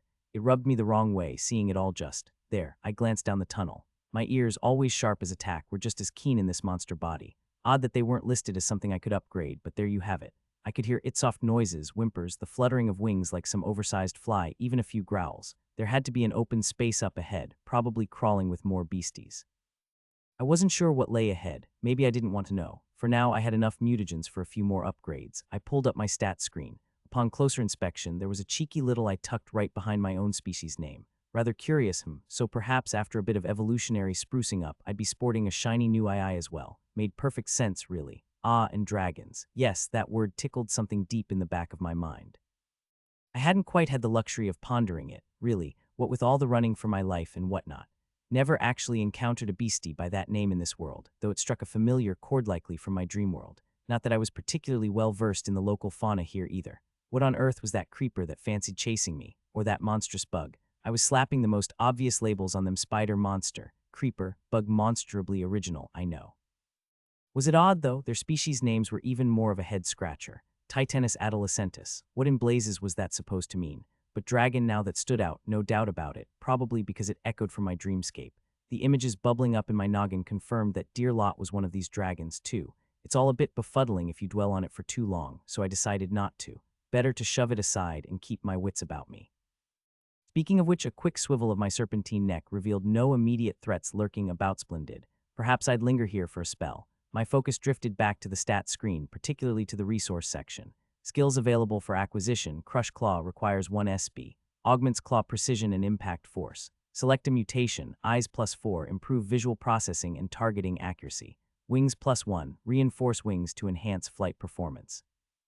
Legs +1, augment leg power and maneuverability. Claws +1, upgrade claws for increased lethality. Scales +1, fortify scales for superior defensive capabilities. Fire gland +1, enhance fire gland for elevated internal mana input.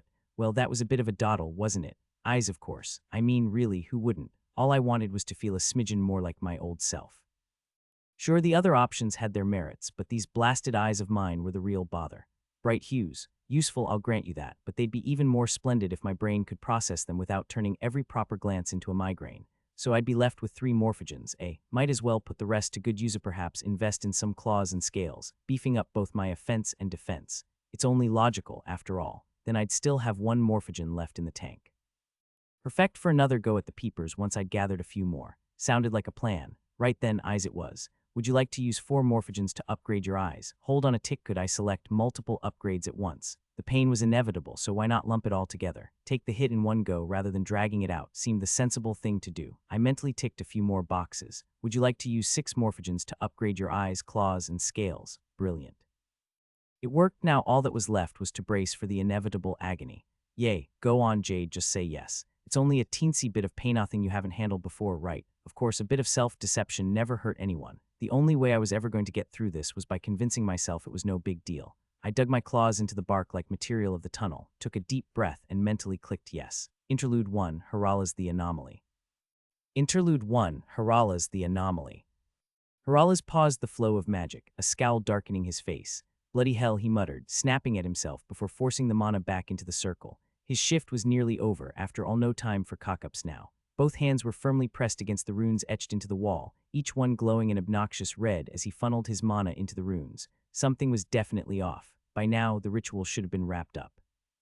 The resistance he'd felt when he first started this nonsense was supposed to have melted away ages ago. The Flower of Sorin should have been summoned by now, greedily sucking up the mana from the remote arrays to establish itself in the dungeon.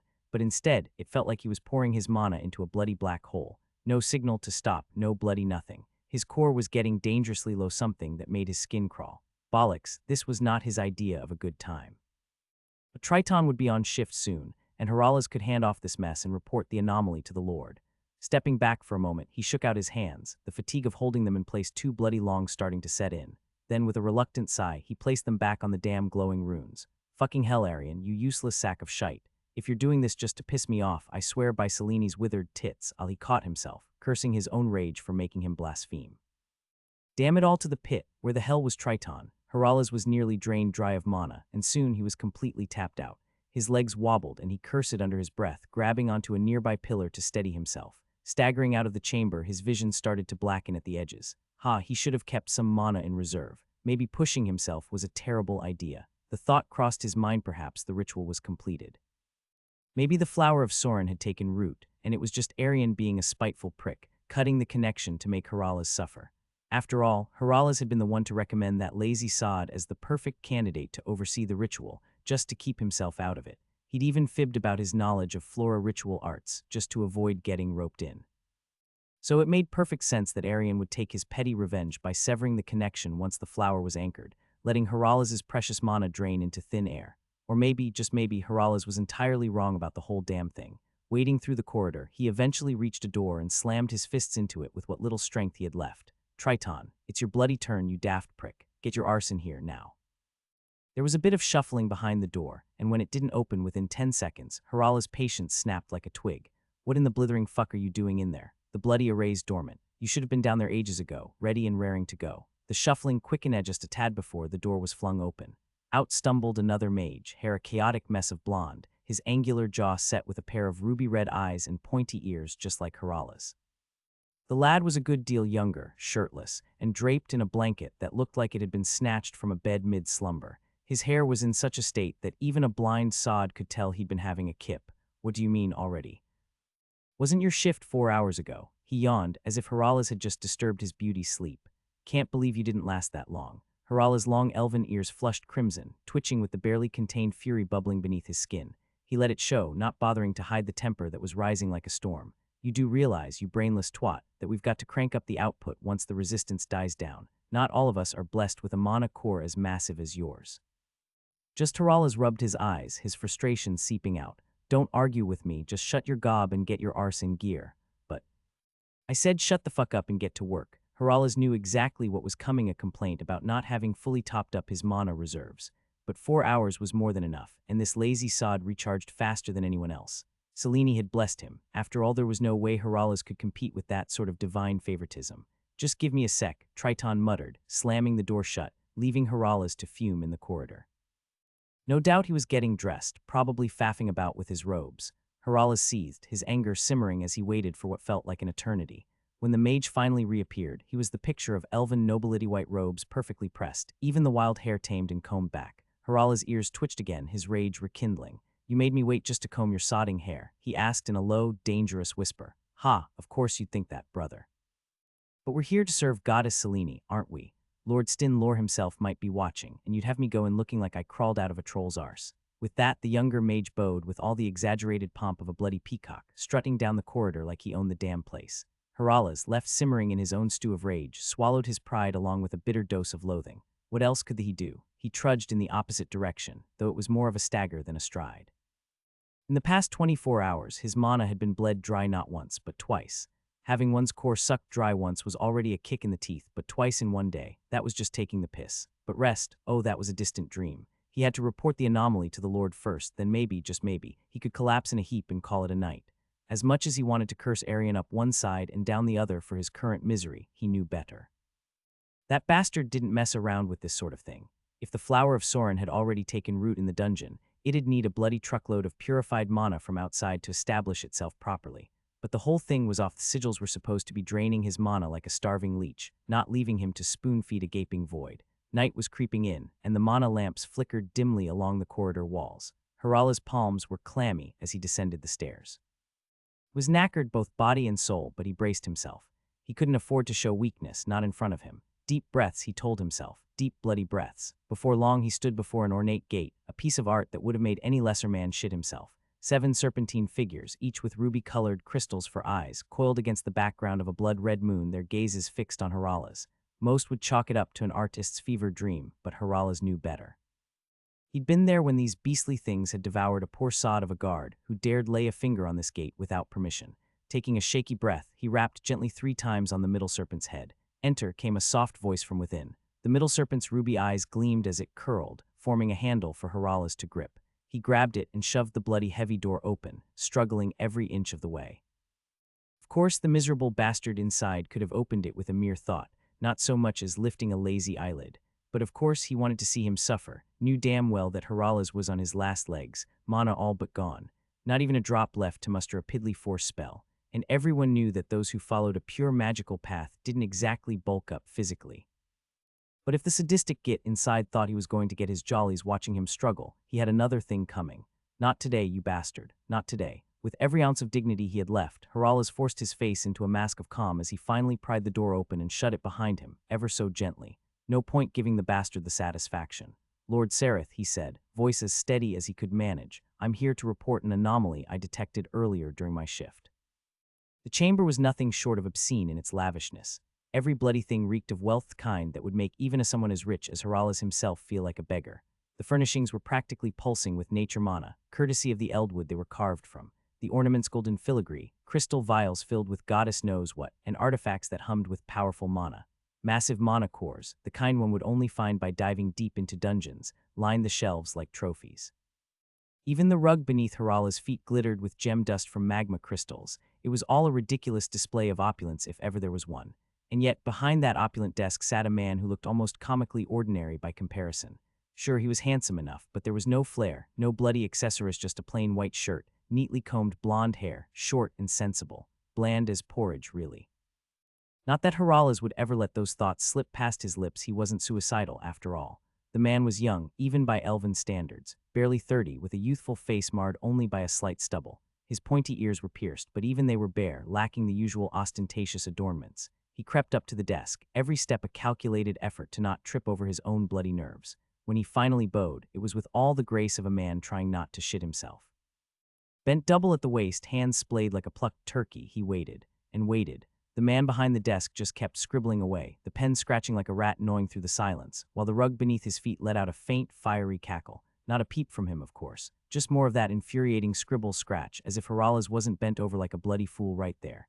Each second felt like a personal attack, the slow simmer of rage building in his gut. Sweat beaded on his brow and he gritted his teeth. Losing his temper now would be a disaster, exactly the sort of entertainment this sadistic bastard would enjoy. Rise. The word finally slithered out, as if it was a monumental effort for him to spare even that. Harala's straightened up inch by painful inch and found those frigid crimson eyes boring into him. He'd seen them before, but they never failed to send a jolt of pure, icy dread down his spine. It was like staring into the abyss and realizing it was staring back with the intent to make you its plaything. And why wouldn't it? This man wasn't just any mortal, he was one of the direct descendants of goddess Selene, like all the ancient elven nobility. Slowly he set his pen down, carefully tidied the papers on his desk, and then, with infuriating calm, placed his hands flat on the table. What is this anomaly you are talking on about? Harala's swallowed hard and nodded. As per your instructions, we made the necessary adjustments to the spell array and commenced the infusion of additional mana. The resistance dissipated sooner than anticipated, but we deemed it inconsequential at the time. Consequently, our mana reserves depleted more rapidly than expected. Yet, despite all this time, no signal has been received from the dungeon base to cease operations. I believe he faltered, knowing full well that suggesting something might be amiss was like waving a red flag at a bull. I believe it would be prudent to conduct an investigation, to ensure that all is proceeding as it should. The silence that followed was rather heavy. Those crimson eyes were still locked on him, and he felt a trickle of sweat snake its way down his spine. Summoning what little courage he had left, he firmed his tone. However, if we are to continue, I recommend assigning more mages to the task, so we can effectively recharge our mana while having proper rest. Oh bollocks, he'd screwed up. Proper rest.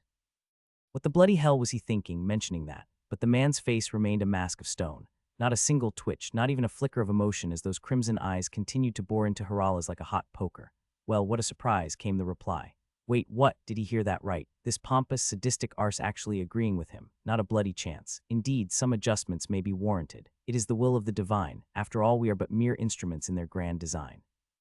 We cannot afford to idle about with matters of such import at hand. Our right, of course. Harala smiled. Did the bastard just agree with him for the first time without lobbing an insult at his family tree? Miracles do happen. Yet I do wonder, Sareth continued, his tone shifting ever so slightly. Should word of this reach the ears of the aristocracy, it might suffice to cast doubt upon the competence of your esteemed order.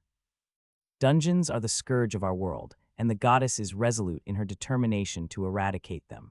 At such a crucial juncture, are you truly capable of being the instrument of her will? Oh bollocks, Harala's might have been a bit too quick on the draw there, but now a hot surge of anger simmered in his gut.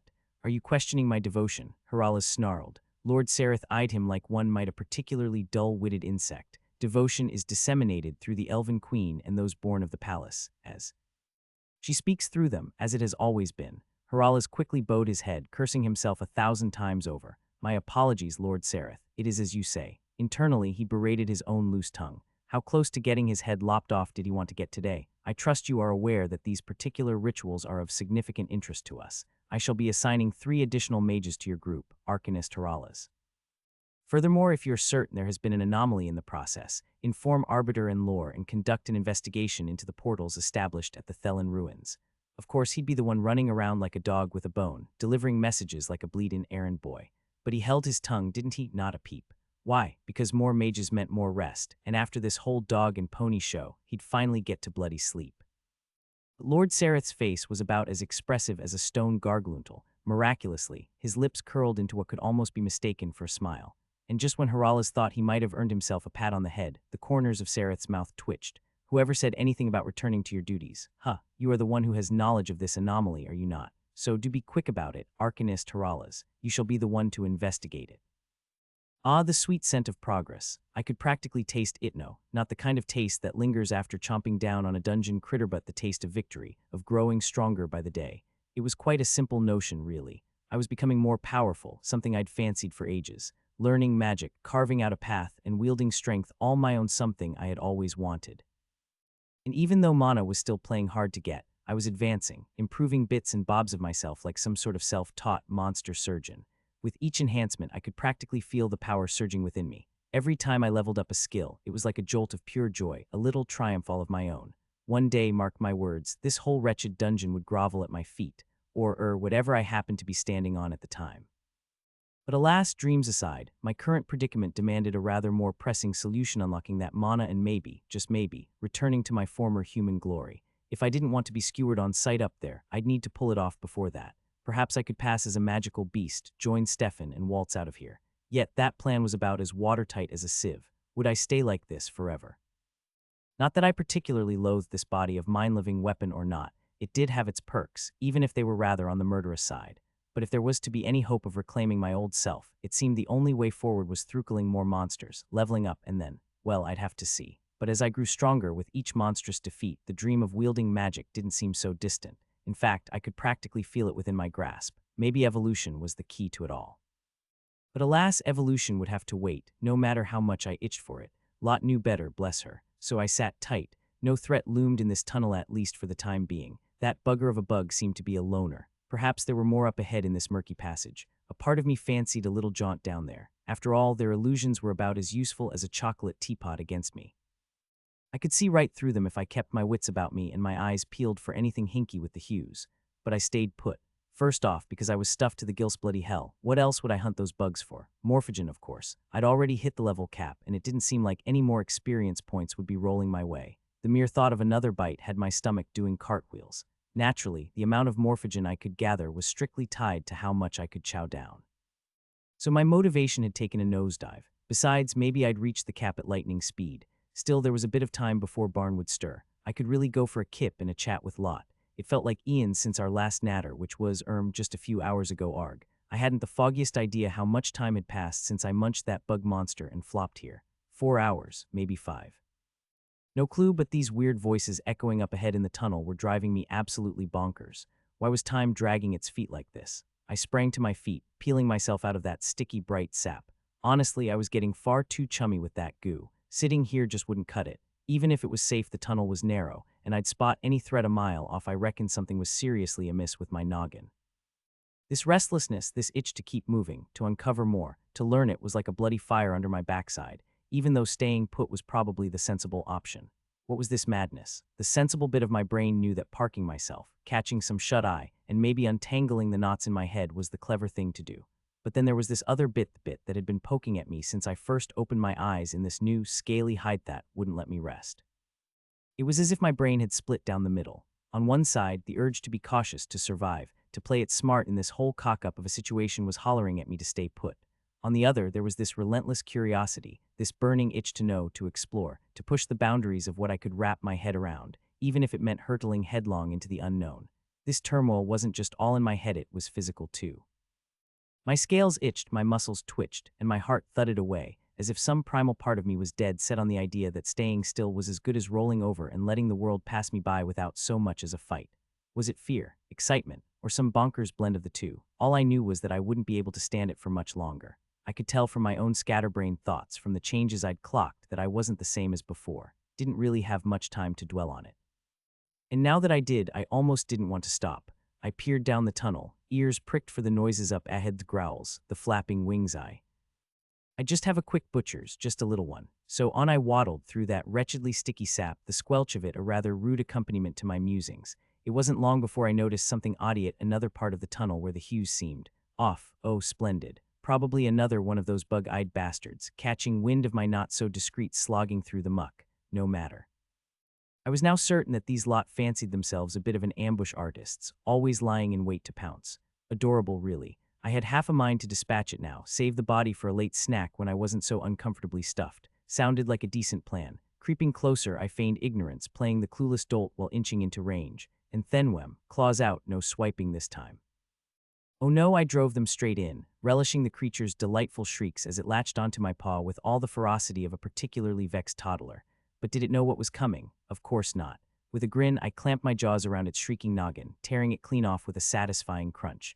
These bugs were really a one-trick pony, weren't they? Illusions, and oh, what's that? More illusions. Or perhaps I'd simply caught it so off guard in its little safety net that its tiny mind just fizzled out. Honestly, I'd be gobsmacked too if something I thought I was sneaking up on suddenly turned the tables. Claw Swipe has reached level 4. Crunch has reached level 3. Sweet, juicy level ups. I could practically taste it. Was it just me, or had these bugs been speeding up my skill level ups like nobody's business? Honestly, they had definitely been punching above my weight class, so maybe using my skills against such formidable foes was cranking up the upgrades at a rather delightful pace. Also, the bugger had stopped moving. Definitely dead yet no message had popped up to mark my victory. Welp, made sense. It looked like I'd have to wait until I evolved. Leaving the bugger's corpse where it lay for now, at least I plunged my wounded paw into the vicious sap, watching as the ichor did its work, knitting the torn flesh back together. With a sigh, I resumed my slog, trudging forward until the tunnel began to widen. I could see it now, tunnel widening just up ahead. Time to get sneaky. With all the grace of a fox in a henhouse, I switched to stealth mode, creeping forward with the utmost caution. Each step was calculated, deliberate, until I reached the tunnel's yawning mouth. There I paused, swallowing a lump the size of a goose egg, and stretched my serpentine neck to take a cautious peek. What was I expecting? A monster mosh pit, perhaps. I mean, with all those ungodly growls and screeches echoing through the tunnels, none of which sounded like they were on chummy terms, my mind had immediately concocted visions of a full-on brawl. It seemed a reasonable assumption. Instead, what greeted me was a massive chamber, its walls festooned with little holes, each one a perfect twin to the tunnel I'd just slithered out of. From these openings oozed the same sticky sap, dribbling down the stone and collecting in natural basins below. The sap, as per usual, gleamed in those unnervingly bright hues, casting an eerie glow over the entire chamber. The floor was an undulating mess, no doubt carved by the incessant drip of sap over the ages. Pools of the stuff shimmered here and there, like sluggish, iridescent lakes, and smack dab in the center of it all was a colossal tree trunk, easily 5 meters in diameter, stretching from the chamber's floor to its ceiling. No branches, though just more of those blasted holes, merrily spewing the same sap as if it were the chamber's lifeblood. Then there were the monsters. A veritable freak show of the most bizarre creatures one could imagine, all assembled in one place without so much as a snarl or a swipe at one another. Wait, no, scratch that, some of them were snarling at each other. Near these healing sap basins they stood, each maintaining a respectable distance. There were scaled wolves, serpents with feathers, and wait for it, rats that had somehow piled upon each other in a screeching, writhing mass. Good Lord, they were absolutely vile, festering with open wounds that made my stomach turn. What in the name of all that's holy were those abominations? There were more monsters lurking about, but one thing was crystal clear: this was no battlefield. It was as if they had all signed some unspoken truce, an agreement to refrain from tearing each other to shreds in this one sacred space. How very civilized of them. They were divided by species, but it wasn't exactly a family reunion. Some of them kept to themselves, isolated from their brethren, while others mingled with their own kind. The one common thread: they were all nursing some rather nasty wounds. One of the scaled wolves, for instance, had a gash on its neck that looked like it had been on the wrong end of a sword. It gingerly scooped up some sap with its paws, applying it to the wound, and once the healing had kicked in, it politely vacated the spot for the next wolf in line. One of those creepers had also slithered its way into the mix, and judging by the wide berth everyone was giving it, this chap had quite the reputation. Nobody seemed keen on getting too close, not even the scaled wolves, and then there were the bugs identical to the ones I'd squashed in the tunnel earlier. The wing flaps I'd heard must have been them, flitting about. Of course they could fly, too, because why not? They buzzed around the sap-dripping holes in that tree like monstrosity in the center, looking as busy as bees around a hive. The more I observed, the stranger it all became. What on earth was this place? And more importantly, how in the devil were these monsters managing to be so civilized about it? It was messing with everything I thought I knew about them, which frankly, I found rather unsettling. I'd always been told that monsters were these mindless, bloodthirsty beasts, hell-bent on nothing but killing and devouring. While that much had held true, I had never once got the feeling they were mindless. They were cunning, even if that cunning was solely dedicated to efficiently dispatching other monsters and gobbling them up. At least my curiosity was sated for the moment. My mind had something else to chew on. Part of me even toyed with the idea of venturing down there to see if this truce extended to me as well. Perhaps it was some exclusive monster club, and I'd need a membership card to gain entry to their cozy little healing chamber. Of course, these were just idle musings. No way in hell was I about to risk it. So I waited, pondering how my life had taken such a topsy-turvy turn, with every bit of knowledge I thought I had being appended. It wasn't until I felt a tiny scuttle on my paws that my musings were abruptly interrupted. Was that what I thought it was? Barn. I raised my paw to find a tiny skeletal serpent peeking out, as though trying to blend into invisibility. Was he blushing with embarrassment over what had just transpired? I mean, he did leave me dangling in peril by falling into a nap, perhaps breaching some sort of clause Lot had put in place. Spirits and astral beasts alike usually had a built-in instinct to follow their contracts, so what Barn did probably wasn't entirely his fault. I had a hand in it as well. Why the sneaky hiding, you little blighter? You know I'm partially to blame too, right?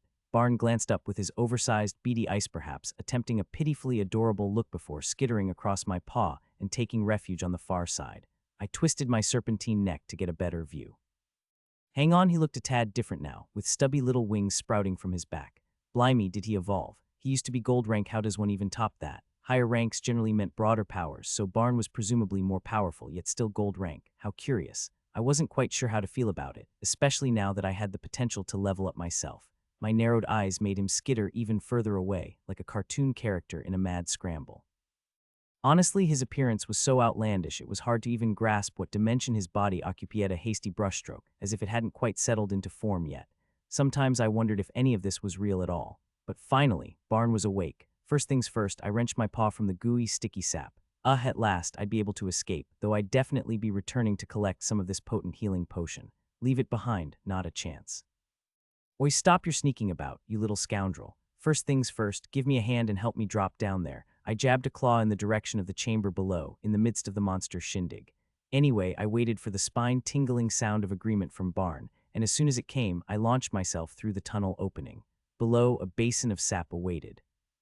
Now I ought to have checked in on Stefan, but my curiosity was positively piqued. What on earth would happen if I gate-crashed this monster meetup? As I descended, an invisible force caught me gently, cradling me in midair. Blast it, Barn, I'd missed this so bloody much. That familiar warmth of protection, knowing my guardian was a force not to be trifled with. the force eased me down, hovering me over the basins. A few of those insectoid beasties got their knickers in a twist, snapping their mandibles in agitation, but none dared to launch an attack. Even as I landed in the middle of the monstrous gathering, the wolves slunk back, as if afraid of me, while the rat monsters busied themselves, scooping up that healing sap with their grotesque paws. They paid me no mind, but they still gave me the heebie-jeebies. There's just something unsettling about enormous, repulsive rats working in unison that sets off all kinds of alarm bells in one's head. The most riled-up reaction, though, came from a creeper that looked an awful lot like the one that had been tailing me earlier, just a tad smaller. Bile dribbled from its maw, and its barbed tongue lolled out, slick with spit. It was poised on all fours, muscles coiled like it was about to pounce, but the attack never came. I moved, and it snapped its head to track my every step, but still no strike. My brain, as it often did, began cataloging each of the monsters. It wasn't something I needed to do, but it was a habit I couldn't seem to shake off. I'd always had this peculiar knack for reading people, sussing out their faces, their expressions, and their moods with an ease that's almost eerie. No clue where this talent came from, but it's always been there, simmering in the background, guiding my thoughts. Even now, a reasoning was stitching itself together in my mind, a logical thread weaving through my thoughts. Perhaps this is why I've always been leery of people with masks, the ones who keep their emotions hidden behind a facade. And dare I say it, it sort of made sense why I found a certain comfort among monsters. Not in a chummy way, of course, but they were cunning, efficient hunters, always ready to finish me off the moment I slipped up. Yet they were also simple, straightforward in their intent. It was all there to seethe wolves on edge, the rat fiends indifferent, the creepers spoiling for a fight. Nothing hidden, just raw behavior laid bare for anyone keen enough to notice. But why did I cling so stubbornly to this need to understand, to categorize? Perhaps it was a defense mechanism, a way to grasp some semblance of control in a world where certainty was just rare. By analyzing others, I could predict their moves, anticipate their actions, and shield myself from the unpredictable. It was a skill I'd honed out of sheer necessity, especially in a town where everyone seemed to have it in for me. Perhaps it was my way of surviving, or maybe I hadn't the foggiest clue. And would you stop analyzing your own psyche, Jade? Perhaps Barn could lend a hand, or a bony tail, rather. I threw the question his way, asking if he could retrace my steps and get me back to square one. He simply shook his head and clicked his teeth in a rather disheartening trio of no's. But it's the same place you were just snoozing. Surely you can remember the way back, I pressed, offering a smidge more guidance than just cultist's lair. Honestly, why did it feel like I was schooling this gold-ranked calamity on the art of using one's noggin?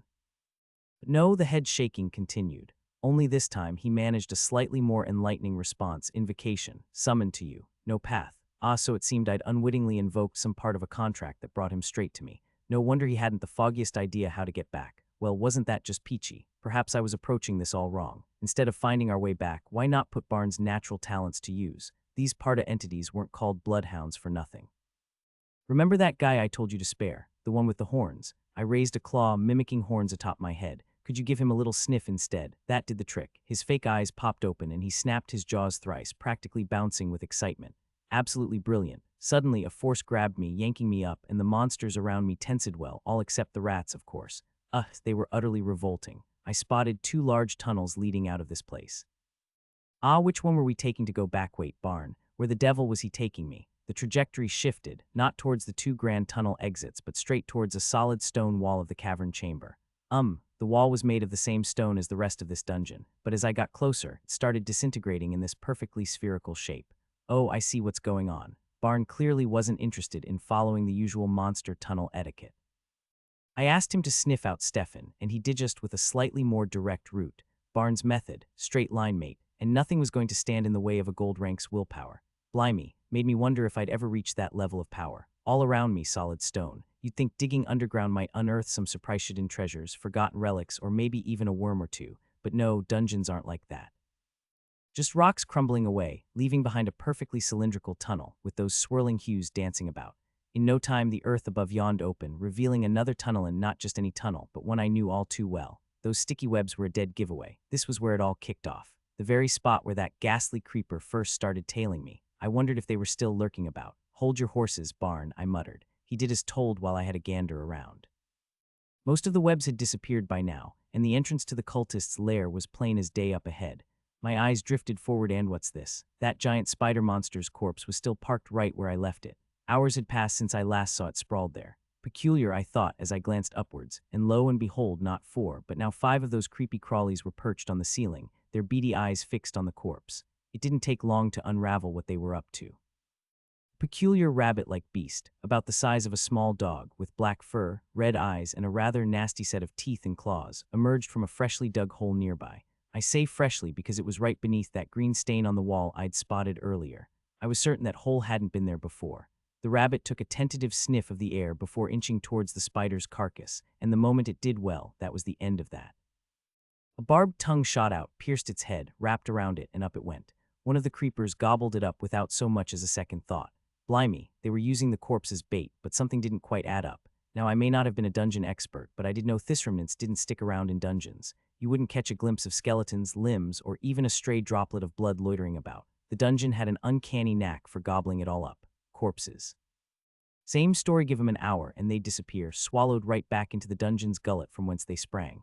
A curious little quirk of that eerie place. But there I was, hours later, still staring at the remains of that spider monster. So why on earth hadn't it been sucked into the dungeon's belly by then? Had those creepy crawlies discovered some way to slow down the process? Not a chance. Only one possibility danced on the edge of my mind, one I was rather keen on ignoring. Could it be still alive? The beast's body was a canvas of certain carnage, a massive gash leaking green goo from its abdomen, deep punctures oozing on its thorax, and a shattered leg dangling by a piece of white web. A ghastly sight, a clear memory of a savage battle. It wasn't moving, or was it? Barn, bring me closer, I said, pointing at the spider monster. As we drifted nearer, I kept my gaze fixed on the creepers. Their tricks of stealth and camouflage were no match for my keen eyes and the hues.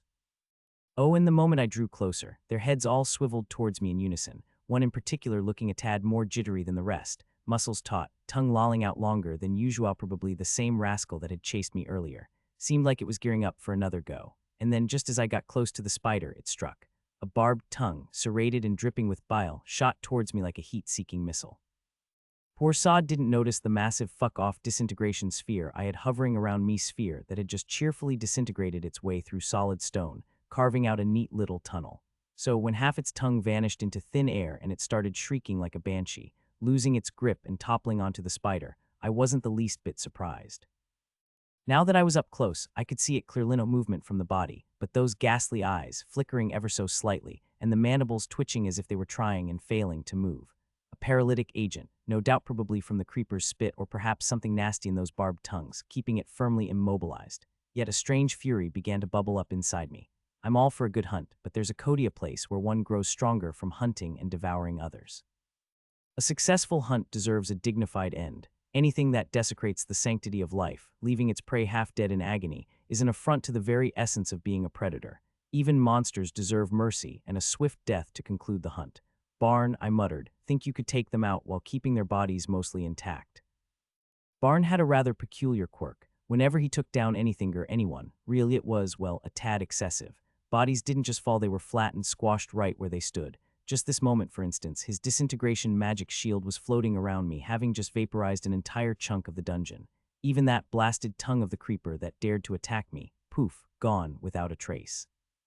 Gold rank magic was truly terrifying, leaving nothing but emptiness in its wake. It's as if Barnes' repertoire lacked any spells that might at least leave the bodies in a somewhat collectible condition. So I turned to him with a rather reasonable request. Could he, perhaps, leave these creeper bodies intact? After all, they were practically a walking treasure trove of morphogen. And well, I was absolutely full at the moment, though I wouldn't mind stashing a few bodies for later. His response was 3 crisp clacks of his jaws, signaling a most agreeable yes. And so the one-sided hunt began. Barn disappeared from my side, taking on that ominous form behind me once again. By now I was quite accustomed to the dread that followed his presence. I simply ignored it and focused on the frozen creepers. One by one, they dropped from the ceiling, their grip slackening. It was as if they could sense the same icy dread that real Barn brought with him. Even the one that lost its tongue seemed to forget its shrieking, or perhaps it was just too frozen, unable to muster a scream of agony. Then came those 3 slow, deliberate cackles from Barn's jaw, followed by 2 scythe-like black blades erupting from the tunnel's sides. These blades were something else so strange that even the hues in my vision seemed to shy away from them. What happened next was over in the blink of an eye. One moment the creepers were struggling in their frozen state, and the next, their heads, limbs, and tails were all neatly sliced apart.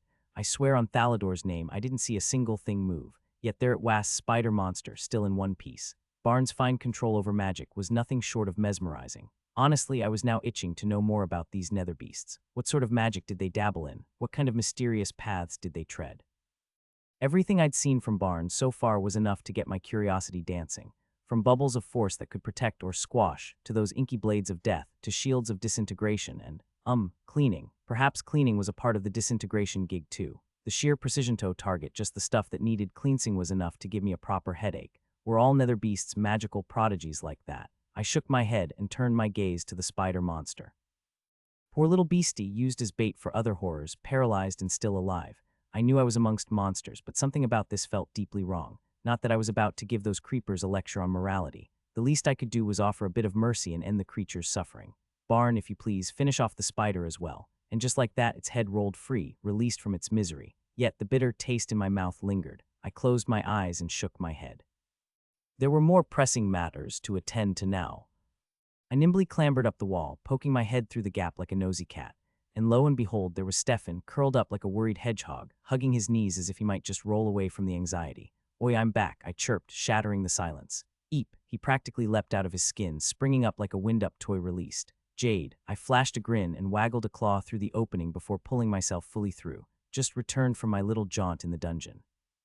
He exhaled like he'd been holding his breath for hours. "Oh, thank goodness you're safe. I was worried sick when you didn't return. Where on earth have you been?" My vision's a bit different in this form. I could spot them even when they were camouflaged on the roof, I explained. He exhaled deeply and rubbed his eyes. "I'm just glad you made it back in one piece. But something was nagging at me. Stefan had helped me count those spider monsters earlier, hadn't he? Yet there wasn't a single light source around in this dank tunnel. How on earth was Stefan able to see anything, let alone help me count them? Well, why not just ask? So I did." He looked a bit sheepish. "Well, I can sort of see. It's dark, but not pitch black. I just need to focus a bit more, that's all." Ho, intriguing. Perhaps those odd hues that danced through my vision had something to do with it. They were scattered all over this dungeon maybe. They were enhancing normal vision too. It seemed plausible in a weird sort of way. "Is something wrong?" Stefan's voice pulled me out of my thoughts. No, nothing, just curious, that's all." I decided to let him off the hook, sparing him from trying to untangle the mystery of the hues. Some things are best left unsolved for now. Besides, I had a more pressing matter to attend to once Barn woke up. And blimey, what a whirlwind these last 8 hours had been. I'm sure Lot would be dying to hear about my little escapade.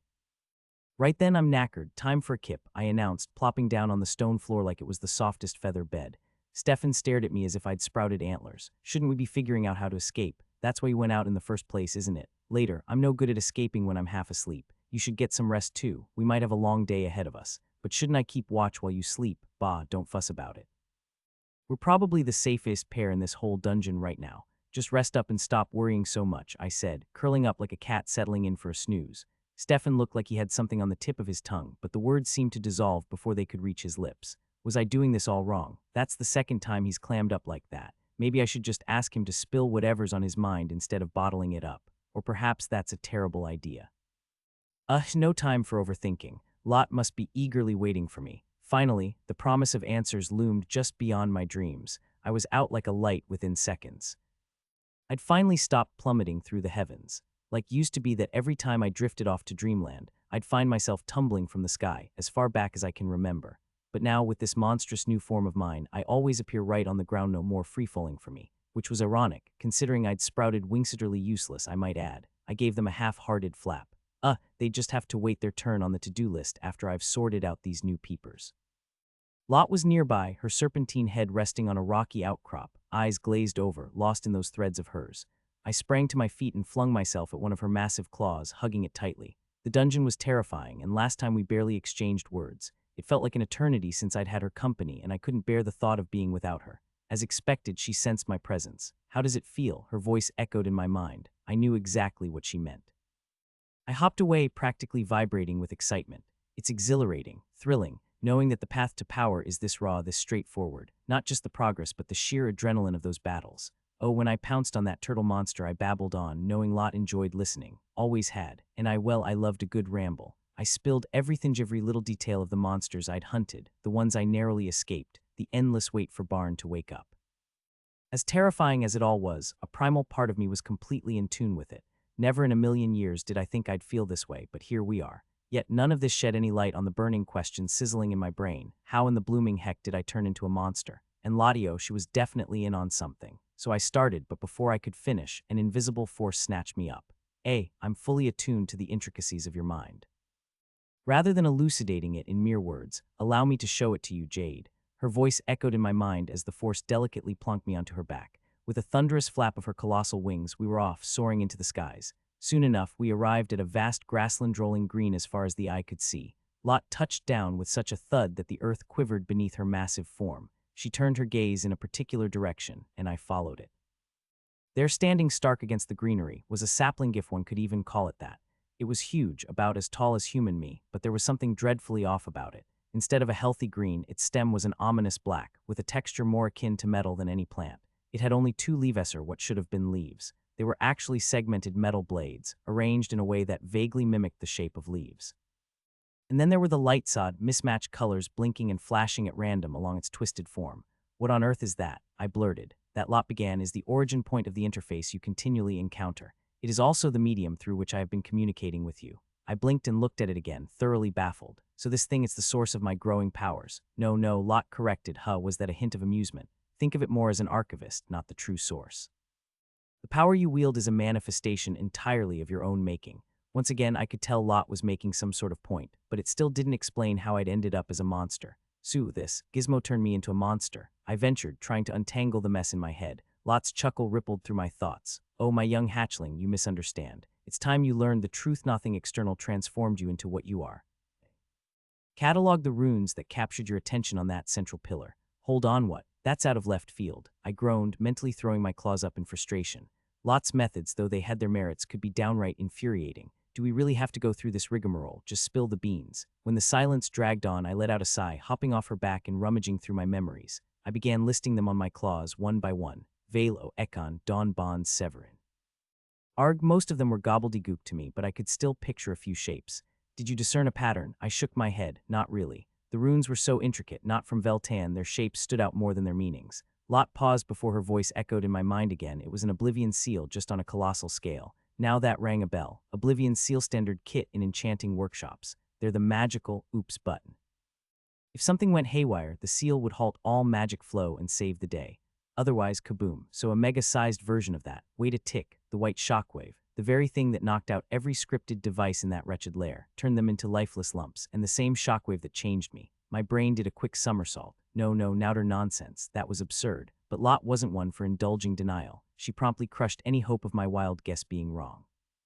You were never turned into a dragon, Jade. You merely regressed to your true state, what you have always been. The grassland stretched out before me like a never-ending quilt of green, with a neat row of trees standing guard beyond a river that flowed just a hop, skip, and a jump away. Ah, the breeze, could you feel it? That gentle caress, so refreshing it could tickle one's very soul. The water, too, flowed with the sort of serenity that made one want to sigh contentedly. But as always, there was one teensy-weensy detail missing from my dream, a single sign of life, other than me and Lot. The river flowed, yet not a fish in sight to ripple its surface. The air blew, but not a bird to be seen hitching a ride, and the trees, there was something off about them too. Never once had I witnessed them grow even the tiniest bit. Odd, yet utterly normal in the peculiar little world of my dreams. Today, though, there was something else that stood out like a sore thumb. A giant, metal, sapling, if one could call it that. Its body was obsidian, gleaming, cut at strange angles, yet somehow still maintaining a sort of wonky symmetry. From the perch I had on Lot's back, it did initially look like a sapling, albeit a very peculiar one. But I would be honest, it wasn't a sapling, now was it? The numerous blades of black metal, masquerading as leaves, looked sharp enough to give a razor a complex. A red dot of light blinked on one of the blades I was eyeing, only to vanish in a flash. I spotted more of those blinks across its odd, angular body. How bizarre, utterly bizarre. You are aware, I presume, that evasion of the truth is but a fleeting endeavor. Diversions serve merely as ephemeral sanctuaries for the mind. Lot's voice echoed in my thoughts. Now, back to this rather captivating metallic sapling. What a marvelous sapling it was, heh. Jade, love, I fully comprehend your need to assimilate the magnitude of what lies before you, but I implore you to trust Methai's moment is ill-suited for such contemplations. That was the last straw for my fragile calm. Then just tell me the bloody truth, I bellowed at Lot. All I got in response was a weary sigh echoing in my mind. You know I can't. Of course I knew, I'd always known. My life had been one big, bizarre riddle from the start. A body that couldn't hold a drop of magic, the lone beast-kin in a city teeming with humans, and these disturbingly vivid dreams that felt more real than reality. And then there was Lot herself. So much strangeness, yet it all added up to nothing sensible. Lot had the answers, but she was stingy with them. She'd often say that some knowledge was too dangerous to be known. If I happened to stumble upon a piece of such forbidden fruit, all sorts of magic might lead the seekers straight to me. Divination pathways, as I knew them, were the worst culprits, but that was the extent of what I understood. Maybe Lot knew more. Maybe she grasped why this knowledge was so perilous. But in that moment, even with all my supposed understanding, I couldn't shake the feeling that I'd been lied to my entire life. You could have told me sooner, I muttered, given me time to process all this. The truth is already within you, Jade. Could you have possibly accepted it if I had revealed that, beneath the guise of humanity, you were naught but a creature of a far more sinister nature? I wouldn't have. Who in their right mind would, even if it was Lot saying it? I'd been skeptical enough when she'd first hinted that my life was about to do a complete somersault. Ha, I let out a sigh as I flopped onto the grass. Half beastie, heh. I was a full-blown monster. Funny thing though, I felt oddly detached about it, like it wasn't even my problem. Perhaps I just wanted answers for the sheer sake of it, not that I actually fancied knowing why I'd spent my life as some half-and-half creature with a supposed enchantment that shattered a while ago. An enchantment, that's all my half-human side ever was, just a bit of magic. Nothing more. I'd need a considerable amount of time to wrap my head around all this. But on the bright side, at least I could switch back to my human form if I so wished. All I needed was an unknown amount of mana. Yeah. Perhaps it was best to shelve this particular conundrum for now and focus on more pressing matters, questions that had been bugging me earlier. I stood up, gave Lot a pointed look, and fed. Yes, she totally deserved that. Lot, do you think there's something peculiar going on with my noggin? I ventured, rather pleased with my own inquisitive flair. Could you be a touch more specific? She replied with that calm pragmatism she always wielded. Well, I feel different, and not just in the obvious. I've sprouted scales and wings kind of way. Physically, that's a given. But up here, I tapped my temple dramatically. That's where things get truly odd. I've always had a sharp eye for behavioral shifts in others, so when something went askew in my own head, naturally, I took notice. Curiosity, it's like it's been cranked up to 11. Ever since I morphed into this dragon-esque version of myself, I've been buzzing with this manic energy. Sitting still seems utterly unbearable. I want to explore everything, catalog every detail, make sense of it all, even if it means landing in a spot of trouble. This drive to know, it's relentless, Lot. I paused for a moment. Maybe that's why I was so desperate to uncover the truth, so much so that I snapped at you. I threw a glance her way, while I was still feeling a bit prickly. And you know what? I'm not even sorry. HMPH. Lot was listening intently, bless her. But I realized I hadn't quite posed an actual question. What I was really after was some semblance of normality, because this much curiosity couldn't possibly be good for one's health. So is it normal for dragons? Maybe this was just the way dragons were wired. No, you might be a bit unique in that respect. Lot, ever the destroyer of my dreams of normalcy, dashed my hopes once again. Brilliant. And what about these scattered thoughts of mine? They're darting off in 10 directions at once. Surely that's connected. Oof, she could have skipped that last bit. What about that ravenous, hollow hunger I felt after eating that first monster? I even seem to have a touch of amnesia about the whole ordeal. The explanation is rather elementary. Consider it thusly: for 18 years, your body was in a state of perpetual deprivation. The brief 30-minute mission assigned to you was merely a survival mechanism, an expedient to ensure your continued existence by providing just sufficient sustenance to endure until your inaugural bona fide hunt. It was starvation, driven to its most extreme extent. She summed it up perfectly, but good heavens, the thought was horrifying. This dragon body of mine had been famished for a whole 18 years. Good grief. And that reminds me of something I've been pondering. Do all monsters have a system like mine? I asked, not that I had the faintest clue. I doubted anyone in the Empire did either. We all knew monsters grew, but how exactly? A system helping them along. Never in my wildest imaginings did I think that. Yes, the very same as yours, Lot confirmed. I'd suspected as much, but hearing it from her was something else entirely. Ha, their way of progressing is quite something, isn't it? So primal, so very, very raw. It's all hunt this, devour that, no faffing about with magic pathways and core cultivation or chasing enlightenment for every advancement. Yet one route offers the security of steadfast certainty, while the other revels in the unmitigated tumult of absolute chaos. Couldn't argue with that. Heh, can you even imagine if humans had a system like that? Oh, they did once possess it, until it was most unceremoniously wrested from their grasp. I was just about to let that slide when hold on a tick. What? Humans had the same system. Not precisely identical, but certainly within a comparable realm. Humans, elves, dwarves, the entirety of their kind once held it, until their insatiable avarice led to its inevitable confiscation. This sounds suspiciously like the sort of forbidden knowledge you were so determined to keep from me, and honestly, the way that little bombshell landed, it certainly felt like it. Technically, it isn't expressly forbidden. However, before you indulge in an eager elucidate, I insist I must refrain. Any further knowledge would swiftly attract the relentless scrutiny of the keepers of history, descending upon you with alarming alacrity before you could utter a hasty, oops-a-daisy. Tusk, probably better left in the dark then. Whoever these keepers of history were, they didn't sound like a bunch you'd want to invite round for tea, but something was still niggling at me. Why even tell me then? You could have easily left that bit out and I'd be none the wiser. Because when I advise you to avoid human, elven, and dwarven settlements as though they were the very embodiment of pestilence, I would prefer you refrain from regarding me as if I've taken leave of my senses. Even now, I was still a tad bewildered. Why's that then? You could find yourself assigned to a mission akin to the previous one, but this time, survival would not be the objective. Instead, it would entail orchestrating utter bedlam genocide, chaos, discord, the full spectrum of devastation. What? Not a matter to fret over just yet. It won't activate in the presence of any beast kin. However, allow me to be unequivocal, the system harbors an intense abhorrence for those three species. As to why, you inquire. Once again, I'm not at liberty to divulge such particulars, and it's a mutual animosity. Jade dear, under no circumstances should you reveal that you are a dragon. Keep that piece of information securely hidden within the depths of your interface, and for heaven's sake, let it remain concealed. Was it just me, or did she hesitate before saying system? But there was something in her voice that set my hackles right on end. Is it really that dangerous? What was I even thinking? Of course it was. Lot's tone said it all. Indeed. There exists a reason why the name of our species has been expunged from the annals of history, along with a multitude of other truths. Her response was crisp, just enough to convey the gravity of the situation without tipping me into hot water. Message received loud and clear. No prancing about telling everyone I'm a dragon. Easy peasy. Not that I was planning to shout it from the rooftops anyway. My brain felt positively pickled with all the new information, but I craved more. I needed to fill those gaps.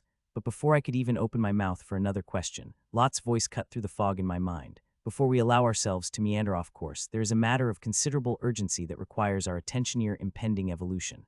Oh right, that little detail. Yes, you mentioned not to kick it off, and I've been a good little dragon, I didn't. I'm acutely aware of your longing for a taste of magic, and I anticipated that the slightest hint of an evolution offering even a modicum of it would entice you, but resist the urge. Monsters channel their magic in an entirely different manner. The project, mana directly from their core, rather than manipulating the delicate mana veins that humans possess. This fundamentally restricts their magical capabilities, and once you evolve, that limitation becomes irrevocable. Wait, what? So if I evolved that way, I'd be bollocksing up my own spellcasting before I even got mana. Oh, that's just brilliant. I'm assuming you've got a plan then. Naturally, I do. My claws danced along the riverside, tracing out a peculiar little doodle that Lot had shown me earlier, a doodle that apparently was my golden ticket to sprouting mana veins, even as a monster. Lot, meanwhile, had wandered off for a chinwag with Barn. Poor Snake looked like he was about to shed his skinner, bones from sheer terror, when Lot plucked him from the waking world and plopped him straight into dreamland. I almost felt bad for him. It would have been nice to give him a heads up, not that I had the foggiest idea Lot could pull off a stunt like that. Still, what on earth was all that about? I would have given my left claw to eavesdrop on that convo. But no, it was probably one of those off-limits chits I wasn't supposed to hear. It was driving me absolutely barmy. The suspense was practically gnawing at my scales. Mark my words, one day I would grow so mighty that Lot would spill all her secrets to me. But first things first. Lot had already shown me this image, but I always found that scribbling things down helped cement them in my memory. Old habit. That's how I managed to recognize most of the basic spell structures of the Winter Salamander path, even though I'd never had the chance to actually use them. I squinted at the doodle of the creature I was sketching. The clawed fingers were slightly bent at the tips, ending in a sharp slash. Yes, that seemed about right. I carried on, letting my thoughts wander. Mana veinswell, as the name suggests, everyone's born with them. Everyone except us monsters, that is. Humans, by cultivating mana through these veins, gradually nurture their cores. At first, this core was as black as pitch and not much sturdier than a wisp of smoke. But as they delved deeper into their chosen magic paths, their core grew with them denser, more vibrant, shifting colors from black to gray to yellow to red, and finally to the grand mastery of gold. As their cores matured, not only did they become more potent, holding more mana, but they also sharpened their spellcasting prowess. Their bodies got a bit tougher too, though not by much if they were sticking strictly to a magical path. The path of Winter Salamander, practiced in Randall and Alcoa, was an illusion magic path, but it didn't stop there. It was a mixed path where one not only refined their mana veins, but also built up their physical strength, creating formidable battle mages. On the other hand, the path of the Flame Vixen was a purely magical path, where practitioners couldn't bolster their physical strength, leaving them rather frail, but with magic so powerful it could leave you breathless. They were pure casters, through and through. The crux of the matter was that this was how humans grew, becoming more powerful and precise in their spellcasting as they evolved. I'd always fancied that sort of thing.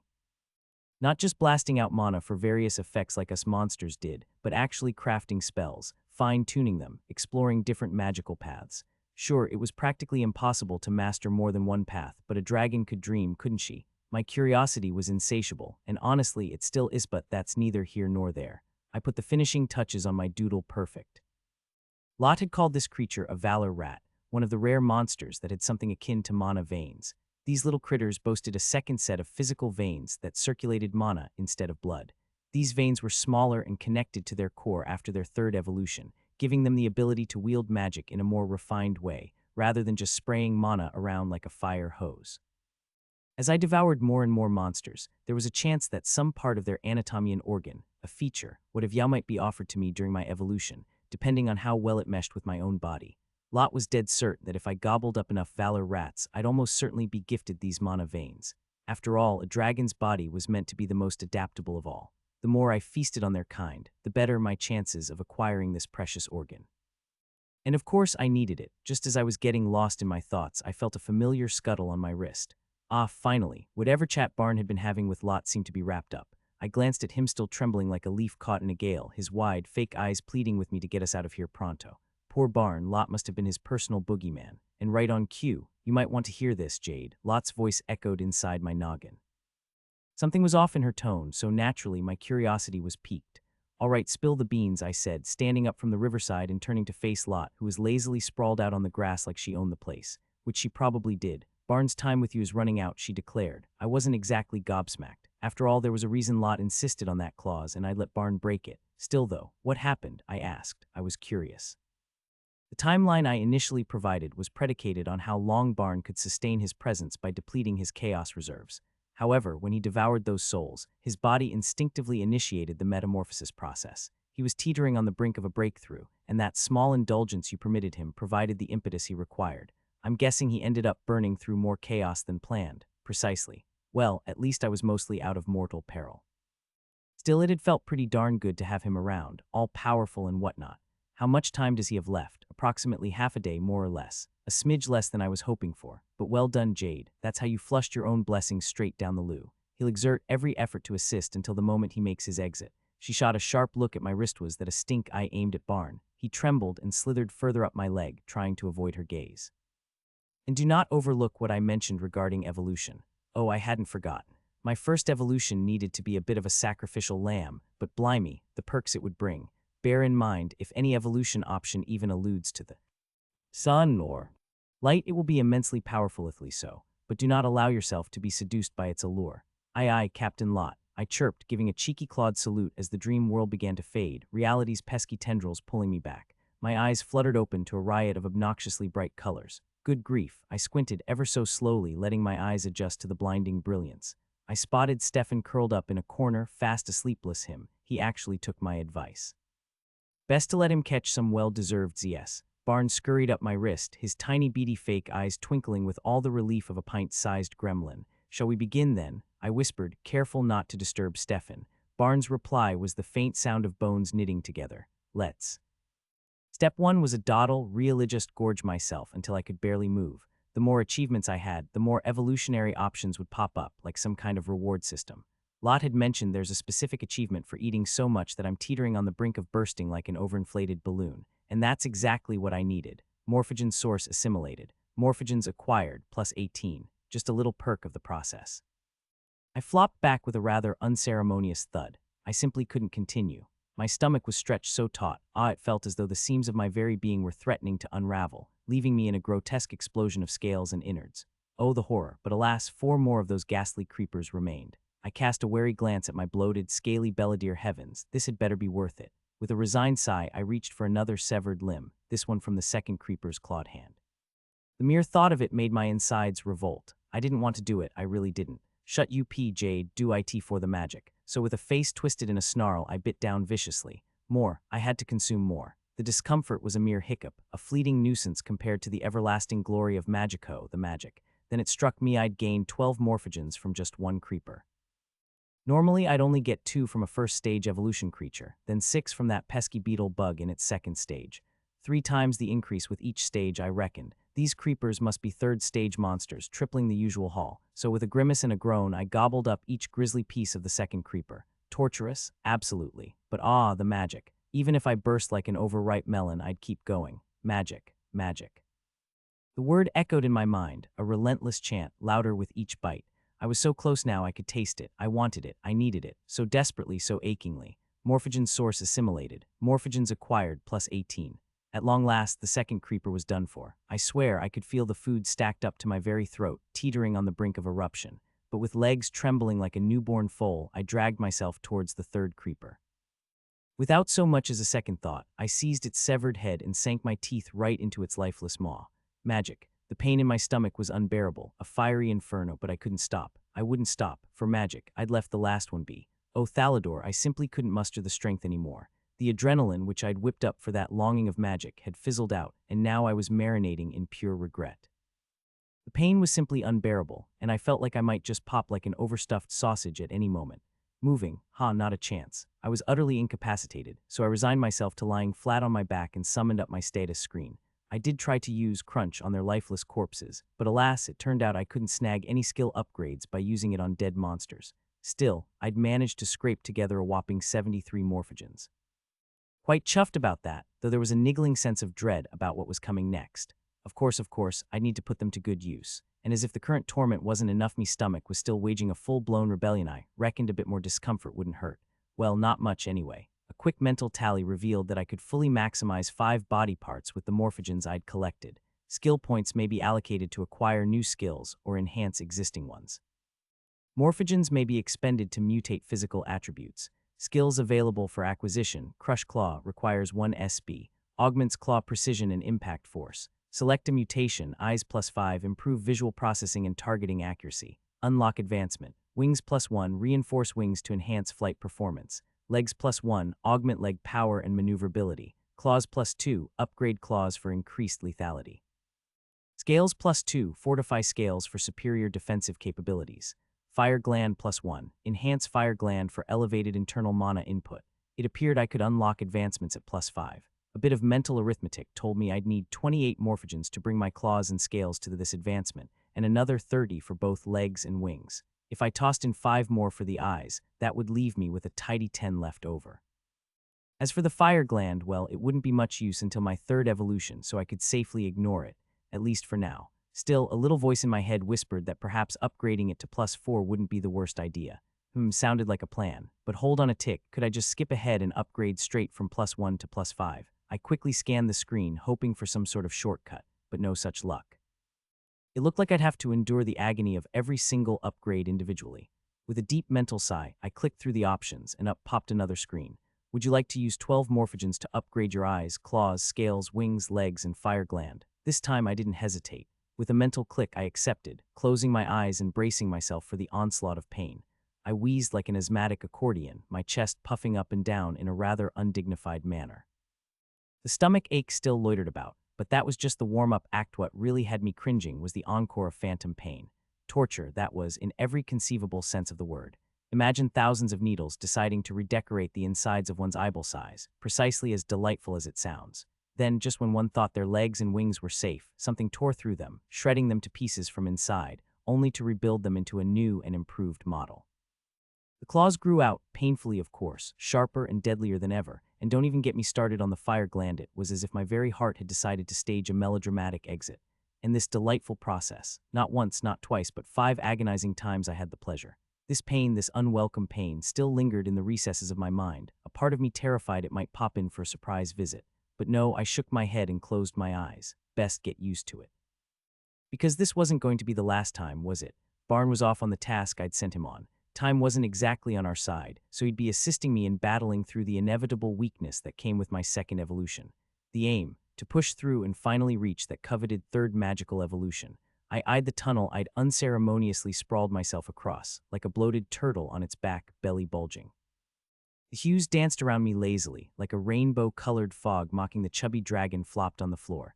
Good heavens, this was mortifying. If only I could just hurl up the contents of my stomach, since I'd already gained morphogen after all. But who knew if it would still work? Would I even manage to vomit at all? It felt like it, but frankly, I wasn't in any rush to test the theory. Yet there was progress. My wingspan had definitely increased, though I doubted I could fly or even move in this rotund state. Even my leg muscles had tightened, they felt stronger. And those claws, oh heavens, they were terrifyingly sharp. I had to keep them well away from myself, lest I accidentally skewered my own hide. There were their advancements too brilliant. all except for the odd one out, the fire gland, still lagging behind. My gaze shifted. I couldn't help but cast a glance at the final creeper's remains. No, Jade, don't even go there. But then again, what if there was an achievement for advancing every single one of my organs as well? Besides, I'd keep accumulating morphogen with each tasty morsel, so perhaps just a nibble here and there would grant me the 5 morphogens I needed. With a clench of my claws, I shoved the ground to one side, attempting to flip over, but the moment my bloated belly smacked against the earth, a searing pain shot through my innards. Yet I kept my eye on the stat screen hovering beside me. I must be losing my marbles, but I didn't hesitate. I began crawling towards the last creeper with a manic fervor. Just a few more bites, a smidge more morphogen. Haha, this time I kept the notification screen open, ready to witness my progress. Every 3 massive chomps into its torso triggered a delightful series of pop-ups. Morphogen source assimilated. Morphogens acquired +1. More bites. Morphogens acquired +1. Yes, more. Morphogens acquired +1. Morphogens acquired +1. Morphogens acquired +1. By the time I'd practically devoured its entire torso, I'd gathered all 5 points. Even laughing felt like I was being trampled by a herd of particularly vicious rustinges. I flipped back over, settling into the far more comfortable position of being upside down. Now, time to give that fire gland a proper upgrade too. Skill points may be allocated to acquire new skills or enhance existing ones. Morphogens may be expended to mutate physical attributes. Skills available for acquisition: Crush Claw, requires 1 SB. Augments claw precision and impact force. Select a mutation, Eyes +5, improve visual processing and targeting accuracy. Advancement unlocked, Wings +5, reinforce wings to enhance flight performance. Advancement unlocked, Legs +5, augment leg power and maneuverability. Advancement unlocked, Claws +5, upgrade claws for increased lethality. Advancement unlocked, Scales +5, fortify scales for superior defensive capabilities. Advancement unlocked, Fire gland +5, enhance fire gland for elevated internal mana input. Unlocks advancement. Aha. Just as I suspected, I couldn't pour any more morphogen into my body parts before unlocking their advancements. But first things first, I needed to max out that fire gland. Would you like to use 5 morphogens to upgrade your fire gland? With a mental nod of assent, the torment began. The agony was exquisite, deep within my throat yet somehow above my stomach, as if 1,000 tiny blades were shredding my insides, only to stitch them back together in the most excruciating fashion. But as always, the torment subsided soon enough. I let out a deep sigh, craning my serpentine neck to survey my surroundings. Barn hadn't returned yet, and in my current state where even breathing was a Herculean task, I wasn't exactly in danger, not with the knowledge that I could summon him at a moment's notice. Thankfully, no monstrous intruders had appeared in this little tunnel, and I hoped it stayed that way. Barn had important work to do, after all, and his time was precious. I decided to fix my gaze on the screen once more. Every single organ now had an advancement option available. Marvelous. Time to go through them one by one. First up, the eyes. A brand new screen flickered into view. Eyes +5 advancement options. Choose one of the following. Sharp vision. Increases visual acuity and distance, enabling the user to detect details from extended ranges. Suitable for scouting or precision targeting.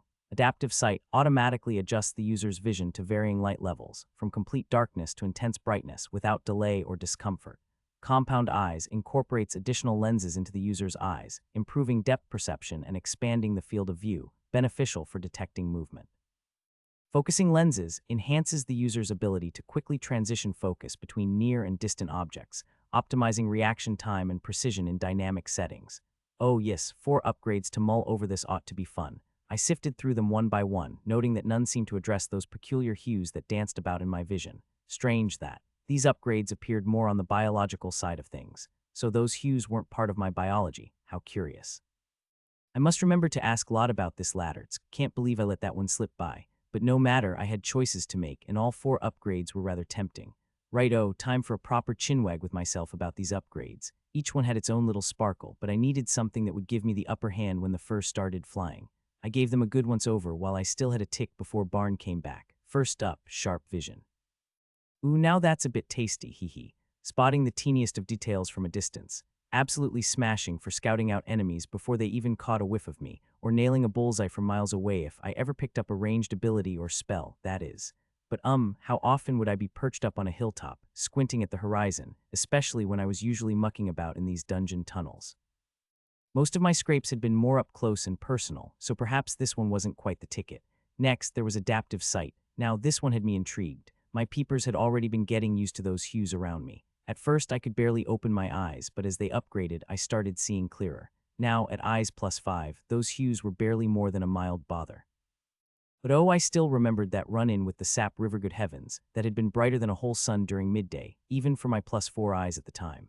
The hues could still trip me up, but choosing this might just put that to bed. I mentally flagged it as a top contender and pressed on. Then there were compound eyes, adding extra lenses to my eyes, boosting depth perception and widening my field of view. I mulled it over for a bit.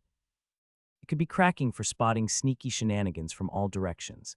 It was like having eyes in the back of my head, well, almost, but that was the gist of it.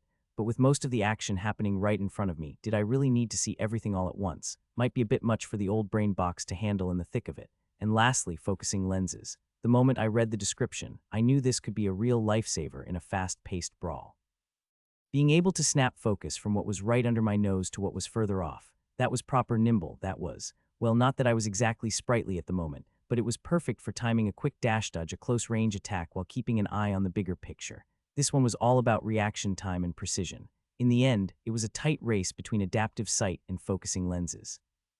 Adaptive sight would sort out the only real drawback these hues had, while focusing lenses would make me sharper in combat. But with each eye upgrade, my eyes were already getting more adaptive to the hues, so maybe future upgrades would keep that ball rolling without needing to commit to it now, and I wouldn't be gaining anything truly new. Right, decision made focusing lenses it was. I couldn't pass it up. It sounded like just the ticket, especially if I got mobbed by monsters. It could be a real game changer, might even save my bacon in a pinch. With a quick mental command, I locked it in. Oh bollocks, I forgot about the pie. All in all, I was chuffed to bits. Brilliant. Right then, on to the next upgrade. I still had 4 organs to tinker with. Next on the list, I pulled up the wings upgrade. Wings +5 advancement options. Choose one of the following. Feathered wings. Modifies the user's wings with feathers to increase aerodynamic efficiency, allowing for quieter and more controlled flight. Hollow bones. Lightens the structure of the user's bones without reducing strength, enhancing agility and reducing energy expenditure during flight. Improved membranes. Enhances the flexibility and durability of the user's wing membranes, improving maneuverability and resistance to damage. Air sacs. Develops additional air sacs in the user's body, improving air storage and reducing fatigue during prolonged flight.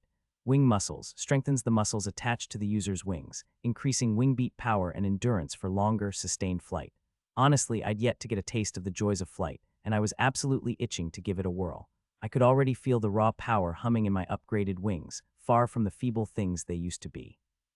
But it seemed a tad premature to take to the skies with my poor, sore, bloated belly still in a state. Ah well, soon enough. The very thought of soaring through the sky. Now, which upgrade to plump for?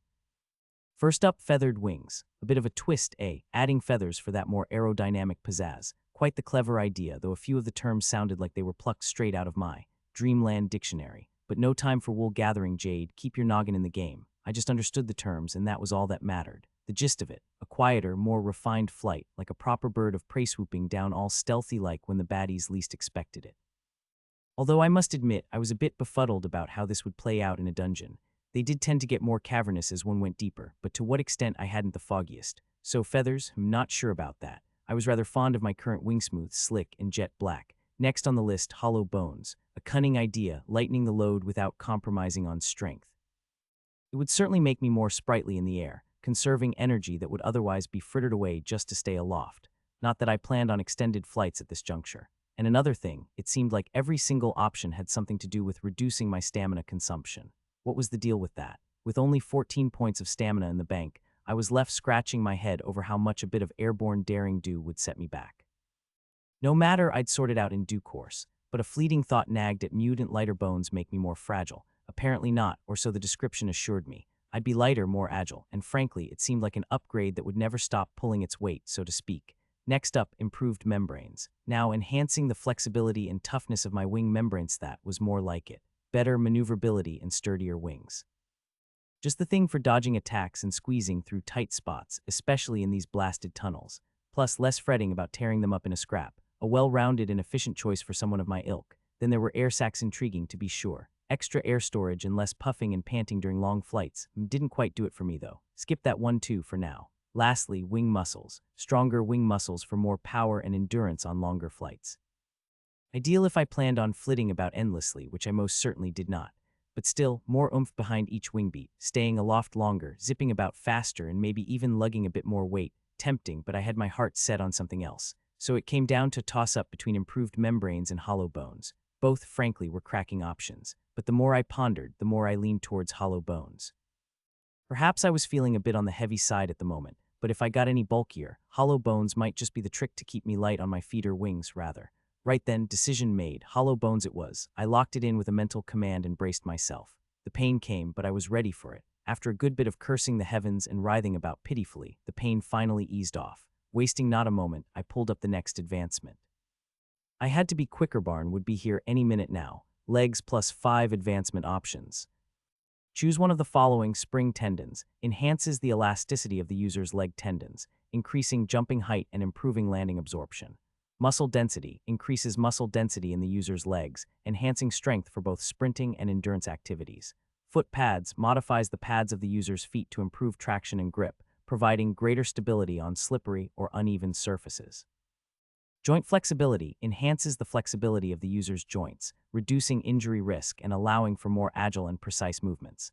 Circulatory boost. Improves blood flow to the user's legs, enabling quicker recovery from exertion and reducing fatigue during prolonged activity. I zipped through the options as usual, no dilly-dallying, of course, but this time I was quick as a flash. There was only one criterion that mattered: what would best bolster my burgeoning skills. As a close combat maestro, a warrior dragon at least for now, no less, I needed something that would enhance my physical prowess. The wings upgrade was the eureka moment that made me opt for the hollow bones option. Spring tendons, too much of a harebrained idea for my liking. As amusing as the thought of bouncing around like a deranged bunny was, it didn't quite jive with my other skills. Muscle density. No, there's a straightforward proposition. More muscle, more power. Simple as pie. I decided to keep that one on the back burner for now. Foot pads, though, well, they were intriguing. Better grip on dodgy surfaces meant more stability, but did it truly pack a punch? I wasn't convinced. This story is posted elsewhere by the author. Help them out by reading the authentic version. Joint flexibility, on the other hand, had a really neat synergy with my claw swipe skill. Flexibility, agility, precision, what's not to love? A rather solid contender for now. Circulatory boost promised better blood flow to my legs, which meant quicker recovery and less fatigue. But to be honest, I wasn't exactly planning on any marathon battles. My talents lay in swift, sneaky takedowns, not in drawn-out slugfests, so the choice boiled down to muscle density or joint flexibility. One was pure strength, simple, effective, no frills. The other offered versatility and reduced the risk of injuries in this blasted dungeon. In the end, I went with joint flexibility. I locked in the choice with a mental command, and then, oh, the agony. Once again, it was an excruciating transformation. My legs twisted and contorted in a torrent of pain. It felt like an eternity, but as usual, the whole wretched ordeal was over in less than half a minute. The moment it ended, I flexed them with gusto. I could practically feel those tendons gliding over my joints as if they were on a merry slide. The added flexibility was really visible, allowing for a more impressive range of motion. But there I was, lying flat on my back like a hapless turtle, so no grand experiments today. Besides, I had more pressing matters to attend to. Next up was claws plus 5 advancement options. Choose one of the following. Keratin reinforcement. Enhances the hardness and durability of the user's claws, increasing resistance to wear and maintaining sharpness over extended periods. Retractable claws. Implements a mechanism allowing the user to retract claws when not in use, preserving their sharpness and preventing damage. Claw flexibility. Improves the flexibility and control of the user's claws, enabling more precise and varied movements in combat or during manipulation. Nerve sensitivity. Augments nerve sensitivity in the user's claws, enhancing the ability to detect textures and surfaces, beneficial for climbing or performing delicate tasks. Claw sheaths. Introduces protective sheaths for the user's claws, minimizing the risk of injury or damage when not engaged in combat. First up was keratin reinforcement. The name said it all, didn't it? Durability, of course. Toughening up the old claws so they'd remain as sharp and sturdy as a blacksmith's finest blade. And by the looks of it, they'd stay in tip-top shape even after a bit of wear and tear. Quite the appealing option, especially since monster maintenance kits would likely be in short supply in these parts. If I were to be slicing and dicing through enemies willy-nilly, having claws that could survive the carnage would be invaluable. Next was retractable claws. How terribly practical. Being able to tuck them away when not in use, preserving them from unnecessary wear. I was still a fledgling hunter, only 4 monsters under my belt. A hapless spider, a fresh-out-the-dungeon soul turtle, and 2 more bug beasts that didn't know what hit them, so my claws were still in mint condition. Still, this option felt more like a handy feature than a proper upgrade. but onward I went. Claw flexibility. Oh, now this one piqued my interest. Seemed I had a soft spot for things that were a tad more bendy. No pun intended, enhancing flexibility and control over my usually rigid claws. How intriguing. I could practically see it Nomi claws twisting and turning just so, landing those precise surgical strikes. At present, my fine control left much to be desired, but with this, I'd be able to manipulate them with a surgeon's finesse, possibly going by that description. This one was definitely going on the list, especially if I fancied getting a bit more strategic in my skirmishes. Nerve sensitivity. Just reading about it made my claws tingle. But again, this seemed more like a utility feature than something that would add oomph to my combat prowess. Considering my ultimate goal was to get my human form back, if I wanted to handle delicate tasks, I could simply transform and use my hands like any civilized person. I did like the idea of it, but it wasn't exactly what I was after at the moment. Lastly, claw sheaths. Protective sheaths for my claws to minimize the risk of injury or damage when not in use. Yet something about them struck me as the tamer cousin of retractable claws. It just felt like a bit of added assurance for my claws, keeping them snug and secure until the moment arrived to let them loose. I dare say my mind was already made up. Claw flexibility it was. No doubt about it, the most sensible option on the table. More finesse and dexterity in a scuffle could tip the scales in my favor, and that's no small potatoes. The other options had their appeal, no question, but this one positively leapt off the page. Plus, it came with the most immediate and versatile perks. Decision sealed claw flexibility, locked and loaded. A mental command sent, and oh, there it was, the familiar sting. Would anyone believe it? I think I was actually starting to savor it. Pain, after all, was just a reminder, wasn't it? A reminder that I was growing, inch by inch, stronger and stronger. It still smarted like the devil, of course, but I'd wager there was a wicked grin plastered on my face this time. These claws, they were gaining strength, and I couldn't help but picture that treacherous wench George's smug mug beneath them. Oh, what I'd give to wipe that phony grin right off his face. Thalador's beard. Once I unlocked my human form and had a good understanding of this system, the very first thing I'd do was hunt down that backstabbing rat. Let him see that the one he sold out for sacrifice was very much alive and absolutely seething. And then there was Father. How he was faring, I could only wonder. I had no doubt he'd managed. He was the toughest man I'd ever known. My thoughts began to spiral, but I gave my head a good shake. I had more immediate concerns to attend to. One quick prayer to Thalador for Father's safety, and then I turned my attention back to the screen. Scales plus 5 advancement options. Choose one of the following. Scale overlap. Enhances the overlapping pattern of the user's scales, increasing overall protection by minimizing gaps and enhancing defensive coverage. Flexible scales modifies the flexibility of the user's scales, allowing for greater mobility and reduced restriction during high agility maneuvers. Keratin hardening increases the keratin content in the user's scales, making them tougher and more resistant to physical damage. Heat regulation enhances the heat-regulating properties of the user's scales, improving the ability to manage body temperature in extreme environments. Color adaptation enables the user's scales to automatically change color based on the surroundings, improving camouflage and stealth in various environments. For whatever reason, as the options popped up, my eyes went straight to the last one. Hold up a fucking second. Was it the same stuff those creepers had? Right, so I knew they had this rather nifty trick, where their bizarre little exoskeletons changed color to blend into the surroundings, quite efficient at that, especially in the dark. And this new upgrade seemed to offer just that. Still, I couldn't just go picking willy-nilly, could I? So off I went whizzing through the lot. Tempting as it was to grab the first shiny one, I couldn't risk missing something brilliant. After all, I was a dragon of impeccable intellect and far-reaching vision. Or well, I like to think so. Was lot sure my head was in proper working order. Bah, never mind. Right, focus. Time to categorize. First up, scale overlap and keratin hardening, definitely more of the keep me safe variety. Scale overlap extended the crisscross pattern of my scales, giving me a bit more coverage. I thought of it like a full body shield. Brilliant for when things got up close and scrappy. Next on the screen was keratin hardening. Rather than boosting coverage, this one beefed up the toughness of my scales. Straightforward, really just making them tougher and more resistant to any unwelcome pokes and slashes. Perfect if I ended up tangling with some heavy hitters or critters with claws sharper than my wit. But did I really need more hardening if the plan was to dodge most of the trouble? Then again, that extra toughness might come in handy during a sticky situation. Odd decisions. Flexible scales. Is it odd that anything with flexible in the name immediately called out to me? Honestly, heaven help me if flexible dragon popped up as an evolution option, I'd be all over it.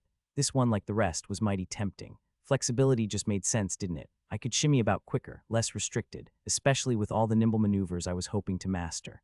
Dodging, ducking, and darting around like a proper elusive creature, that was the style I fancied.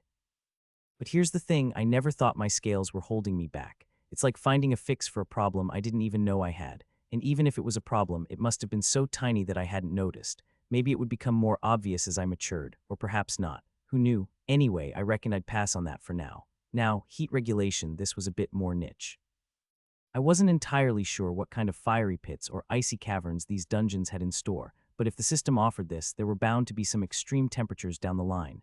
Still, I had to be honest, it felt more like a cozy comfort thing than an actual upgrade. If things got too toasty, I could always just leg it out of there. Hardly worth it. And then color adaptation. Oh yes, now we were talking. This little gem had me buzzing with excitement. It was practically tailor-made for my stealthy dragon aspirations, blending in with my surroundings like a proper sneak, lying in wait, poised for the perfect ambush glorious. It was like having a cloak of invisibility, except it was all me. Granted, it wasn't going to fool any beastie sniffing around with other senses, but for visual stealth, it was bang on the money. Pair it with my ever-improving stealth skill, and I'd be a nightmare to spot. So after mulling it all over, color adaptation was the clear winner. It just felt right, efficient, clever, and wonderfully synergistic with my skills. I locked it in, braced myself, and once again welcomed that familiar jolt of pain with open claws. The tunnel shimmered with hues, but it was eerily quiet. There was always a breeze down here, though where it came from, not a clue. The agony from upgrading my scales was gone, and they were already shifting colors, blending into the murky surroundings without me even thinking about it. Sure, I was seeing everything in technicolor brilliance, but the tunnel itself was mostly steeped in darkness. Not that it mattered, me scales were already a nice shade of black, so the shift was barely noticeable. I turned my attention back to the screen. Right then, time for the final one, the fire gland upgrade. Just as I was about to mentally hit the button, a sudden bone-chilling dread crawled up my spine. That first sharp jab of existential terror made me whip my head toward the far end of the tunnel, where I could now hear a slow, deliberate scraping sound, like bones dragging over stone. I quickly looked away and squeezed my eyes shut, my brain finally catching up to what was happening. Ah yes, that all too familiar feeling of existential dread, only this time it was a bit more intense. Of course it had to be Barn. He must have returned from his mission, probably in his true form. Didn't fancy being paralyzed with fear, so I kept my eyes closed. Then I felt that slow, familiar scuttle on my wrist. Cracking my eyes open, there he was again, the little bony serpent with his ridiculous but oddly endearing fake eyes. And naturally, he hadn't come empty-handed. My eyes drifted toward what was now clogging the tunnel. A massive tree made entirely of bonespure white and gleaming. The hues bounced off it, casting reds, blues, and yellows in strange, almost hypnotic patterns. It might have been serene, but that wasn't what grabbed my attention. No, it was the grotesque monster rats entangled in the bone tree. Each one was half as tall as a human, with grotesquely thin, lanky bodies and disturbingly long hands, their fingers tapering into sharp claws. They were all frozen in place, completely ensnared by the tree's bone branches.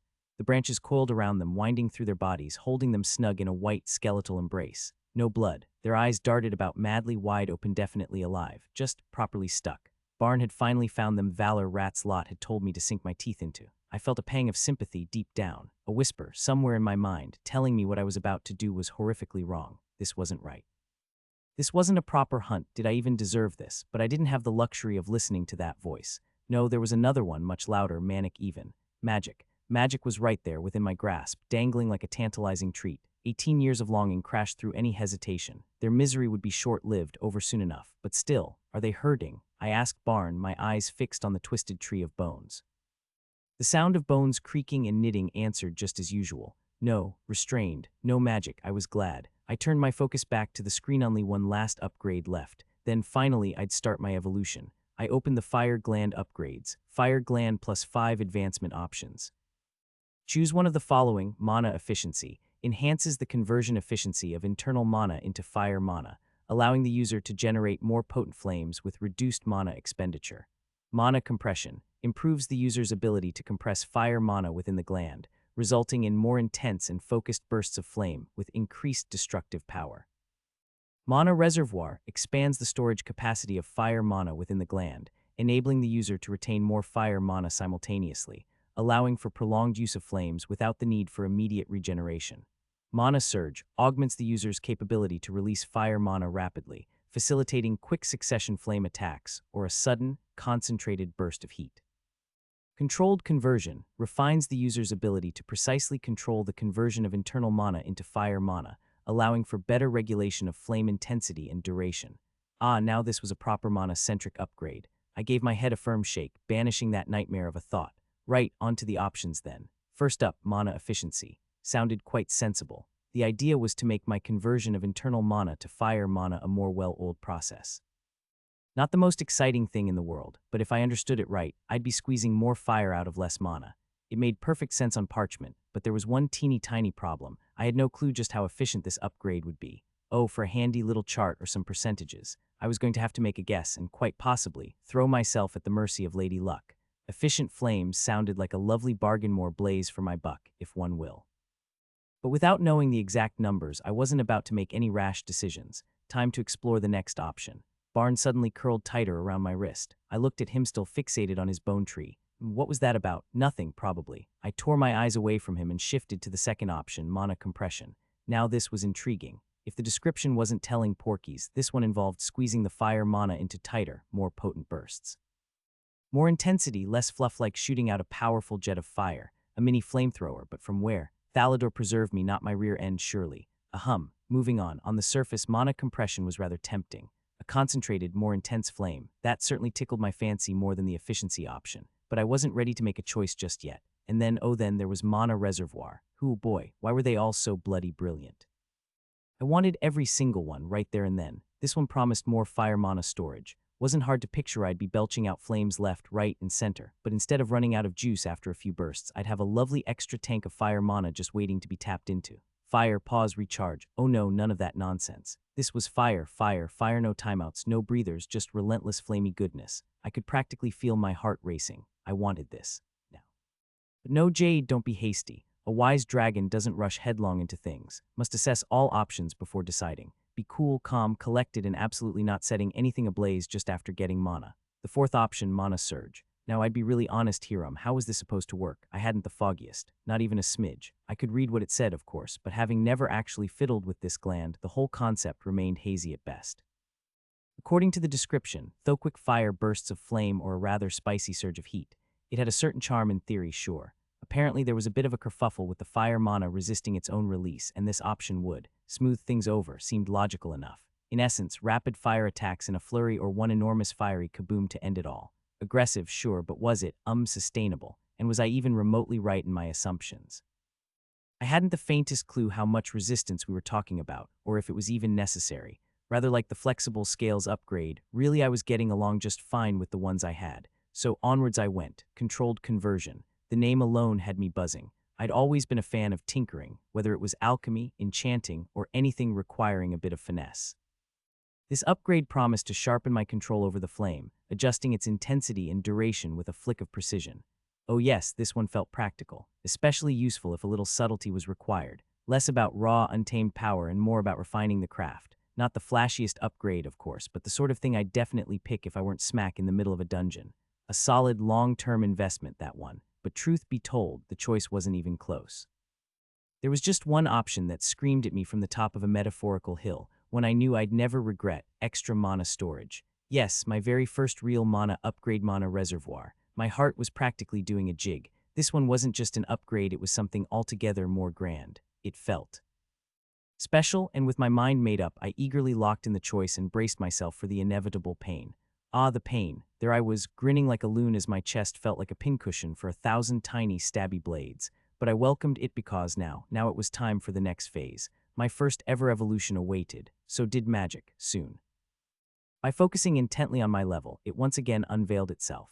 Level cap reached, maximum level attained. Evolution process, available and ready for initiation. I turned my attention to the message. Maximum level achieved for current evolution stage. Evolution will result in form alteration and stat enhancement as a monster. Caution: evolution will reduce experience points and morphogen acquisition from lesser evolved entities. Oh ho, so that's how it works, naturally. It made perfect sense that I'd reap greater rewards for besting monsters above my station, while the spoils from weaker ones would be, well, somewhat paltry. Would you like to utilize the evolution space? Yes, get on with it, show me. But wait, what on earth did it mean by space? Before I could even begin to untangle that thought, an odd sensation tugged at me, and the world around me began to shimmer and warp. The underground tunnel, the grotesque tree of bones, the rats bound in it, all of it began to fade into a hazy blur. What on earth was going on? My mind spun, but before I could truly grasp the strangeness of it all, I felt the dungeon itself spring to life. The very soil beneath me writhed and surged, creeping up my body like an old friend wrapping me in a rather unsettling hug. Strangely, my body remained calm, though my mind was flailing in all directions. Another message appeared before me. Fear not, O child of Gaia. Let your soul find peace and take all the time you need to choose your path. In her gentle embrace, you are held and protected. Every time one of these blasted messages appeared, it had that same cold, monotone voice, except when Lot sent them, of course, then there was no voice. But this time it was different. The voice that echoed in my mind was warm, almost sickeningly so, like the heat from a fire that's just a little too close. I felt it seep into me as I surrendered to the dungeon's embrace. More and more soil piled atop me, its weight getting oddly comforting. I caught a glimpse of Barn, his form floating about, blurred and distant. Was he watching? Did he know this wasn't some grave peril? Instinctively, I let go. My body ceased its resistance, and I cast a final glance at Barn, offering a small smile as the dungeon's earthy hold swallowed my vision whole. Then it all went black. It was a door oddly familiar, yet curiously distant, as though dragged from the misty edges of some long-forgotten dream. Carved into its surface were peculiar symbols, ones I was absolutely certain I'd never been taught, but somehow, I understood them. Deeply, inexplicably, quite unsettling, really. Chemistry lab. The door itself was solid wood, the kind that had clearly seen a few centuries and looked none too pleased about it. Aged, battered, and with a definite air of "I've been through things, mate." But the handle, oh, that was different, gleaming like it had just rolled out of the blacksmith's forge yesterday. Positively smug, in fact. I frowned at the contrast, gave my head a little shake as if that would make the weirdness settle, blinked twice for good measure, and then with a breath that was meant to be calming but wasn't, I grabbed the knob. After all, what else does one do when faced with a mysterious door? Inside was something that made my brain do a little pirouette. The room stretched before me, lined with long tables, all made from some glossy, polished stone that was smoother than a buttered slide. Not a single crack. Absolutely flawless. Along the walls, shelves just seemingly groaned under the weight of countless bottles and jars, each made from glass clearer than the finest crystal goblets I'd ever seen, better even than that posh set the mayor liked to flaunt at fancy dues. And the contents, oh the contents, powders and liquids in every color under the sun, some even the colors the sun hasn't dared to dream up yet. Bright greens, royal purples, and some that shimmered like liquid silver, swirling about. Up at the far end of the room, a peculiar bit of kit caught my eye. A tangled web of tubes, cylinders, and a whole lot of glass and metal, all arranged in what I could only assume was some sort of distillation device. No fire, though. Instead, little glowing squares sat beneath the glass, softly humming with light. Runes, no doubt. But since when did runes power things without flames? How was it even working? Before I could puzzle it out, my attention was yanked elsewhere. I wasn't alone. Behind the apparatus stood Simone, a woman holding a beaker full of bubbling purple liquid that puffed out strange vapors. She caught my eye, grinned cheekily, and gave me a wink. "Welcome. Come on, what are you waiting for? Time's ticking, so let's crack on." Her voice was chipper, urging me forward, but I stood there, rooted to the spot.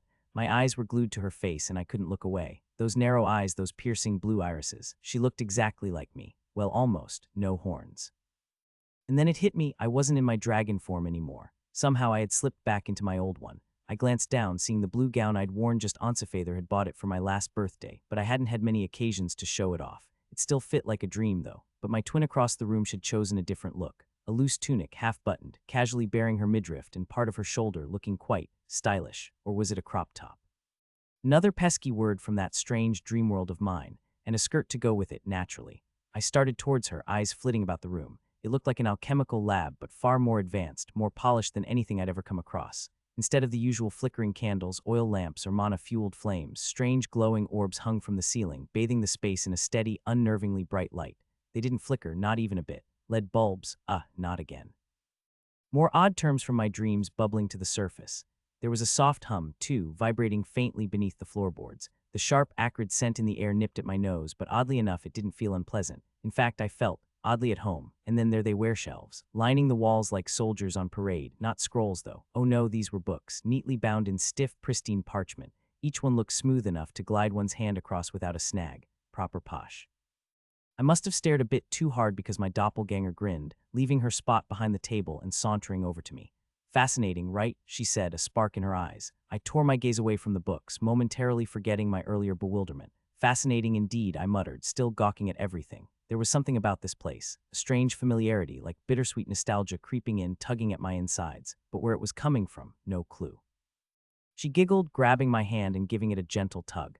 "Well, come on then, let's get started. No time for dilly-dallying." She pulled me towards a shelf with the fewest books, her enthusiasm practically infectious. I hesitated, mind still reeling. What was happening? Was this a dream? Was I evolving without even realizing it? Wait, didn't that screen mention something about being sent to an evolution space? Was this it? And why was this strange version of me here, looking all well me? You know, she began, casting a cheeky glance in my direction. You could just stop overthinking for a moment and ride the wave. Your thoughts are so loud, I can practically hear them bellowing from your face. I.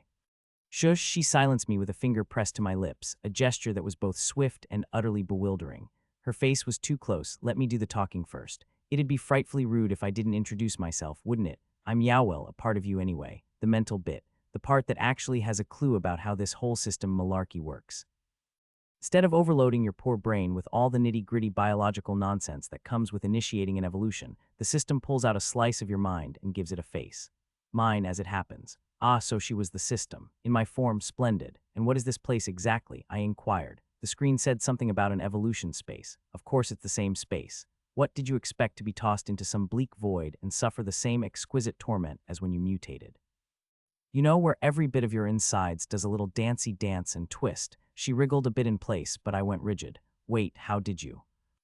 Naturally, I know everything about you, silly. We are the same person after all, and that precisely was the bit sending a shiver down my spine. But then again, system business was always a touch peculiar. Probably best to just go along with it, I reckoned. Something in me shifted and I relaxed. Maybe it was the sheer oddity of standing there, facing a version of myself who knew me inside out. But oddly enough, it was comforting. No point in hiding when someone can read you like an open book, right? I even giggled a little as we moved towards the shelf near that strange contraption. The shelf was lined with books, different ones though, 5 neat rows, each row in its own distinct color. The bottom row held books bound in jet black, while the row above was all gray. Then came the yellows, followed by deep reds and finally gold at the top. But there was another row, perched above the rest, and it didn't look like it belonged. While the other shelves were made from common woodlebate polished, and Fancitha's top one was positively ornate. It shimmered with an alien glow, encrusted with crystals and gemstones woven into its structure. Only 2 books sat there, and their covers gleamed with the same rainbow hue, crystalline and mesmerizing. Without thinking, my hand drifted toward them, fingers itching to touch those shining covers. But I stopped myself just in time, shaking my head clear. What on earth was that? It felt as though some strange force had called me to those 2 ornate books. Pretty, aren't they? She said, nodding toward the rainbow books. Pretty, that was putting it mildly. I could practically feel the importance radiating off them. So what are they? I asked. Why don't you take a wild stab at it? I didn't have time for guessing games. Oh, I know you think time's ticking away, but let me assure you, it's a bit wonky here. A whole day in this little pocket might only be an hour back in the real world. Of course, she was mind-reading again. How charming. I could have grilled her on the logistics, but honestly, I'd seen weirder things lately. So I just edged closer to the books, intrigued despite myself. Something to do with my evolution, I ventured. Bah, what did I expect from myself? Come on, think harder. I know you're connecting the dots. I rolled my eyes. Oh, I do love a good puzzle, but I'm not in the mood. Just spill it. Honestly, I just wasn't in the mood for cryptic riddles from my mirror self. Fine, fine, she sighed. Each of these books contains a recipe for an evolution, and in your particular evolution space, it's a potion recipe. And I, dear me, am the alchemist the system's kindly assigned to brew it for you. Isn't that just a treat? I squinted at her. The way she said, your particular evolution space, set off a little alarm bell in my head. Do all monsters get these swanky evolution rooms, complete with potion brewing doppelgangers? Of course not, you silly sausage, she replied, grinning. The evolution space is tailored to each monster, a little haven that reflects what makes them feel all warm and fuzzy inside. The system cooks it up based on what feels safe to you. So while your space is an alchemical lab, others might have a forest glade, an underground cavern, or perhaps something grand like a sprawling library.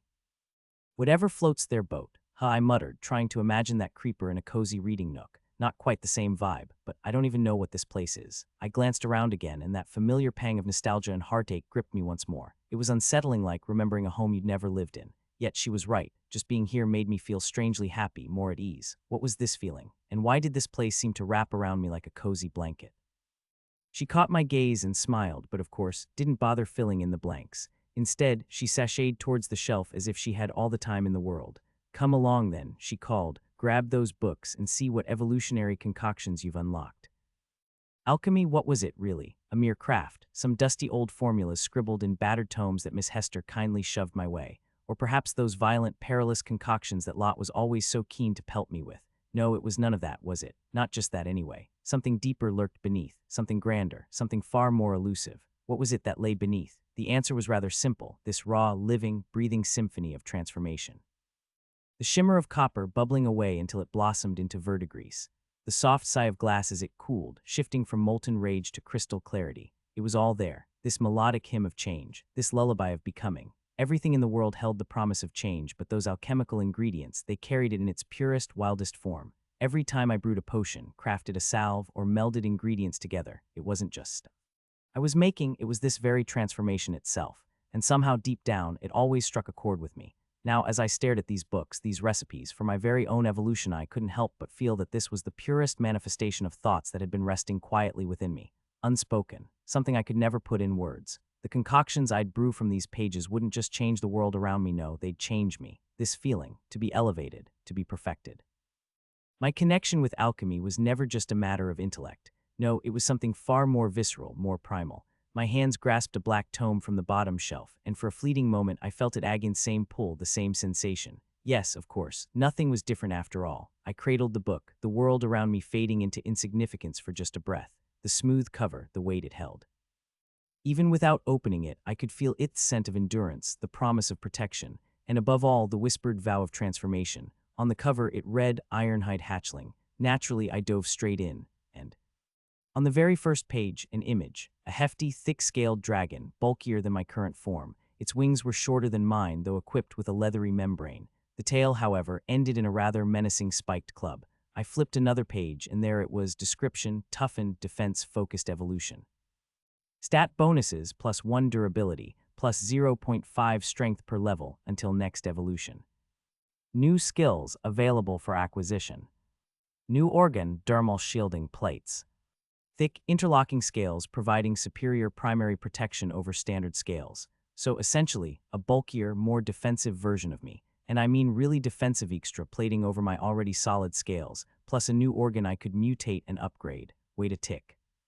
Yes, you can use mutagens to upgrade said organs, a voice whispered in my ear. Eep. I nearly jumped out of my scales. Oh wait, I had no scales here. My doppelganger cackled. Oh, that was priceless. You looked so utterly baffled just now. Oh, the cheek of it. Ha, I grumbled. I was literally just about to ask that. Couldn't you have waited instead of spookily reading my mind? If you were in my position, you know you'd do the same. And yeah, she had a point. It was me, after all. Who better to know what I'd tolerate or not? It was all getting a bit too introspective. With a huff, I set the black-covered book aside. Didn't fancy the defensive version of yourself then? No, I did like it. It's just not quite what I'm after. Please, for the love of dragons, let the one I need be in here. With that, I shifted to the second option. This one was titled Juggernaut Hatchling. Flipping it open, I was greeted by yet another image. This time, an even bulkier version of myself, think me, but with muscles. Description, brute force evolution, prioritizing maximum strength. Stat bonuses, +1 strength, +0.5 durability per level until next evolution. New skills available for acquisition. New organ, osteofibril network. Complex dense fibers reinforcing the skeletal structure. Still not quite what I had in mind. With a sigh, I set that one aside too and reached for the final book in the black section, Juvenile Razorhorn.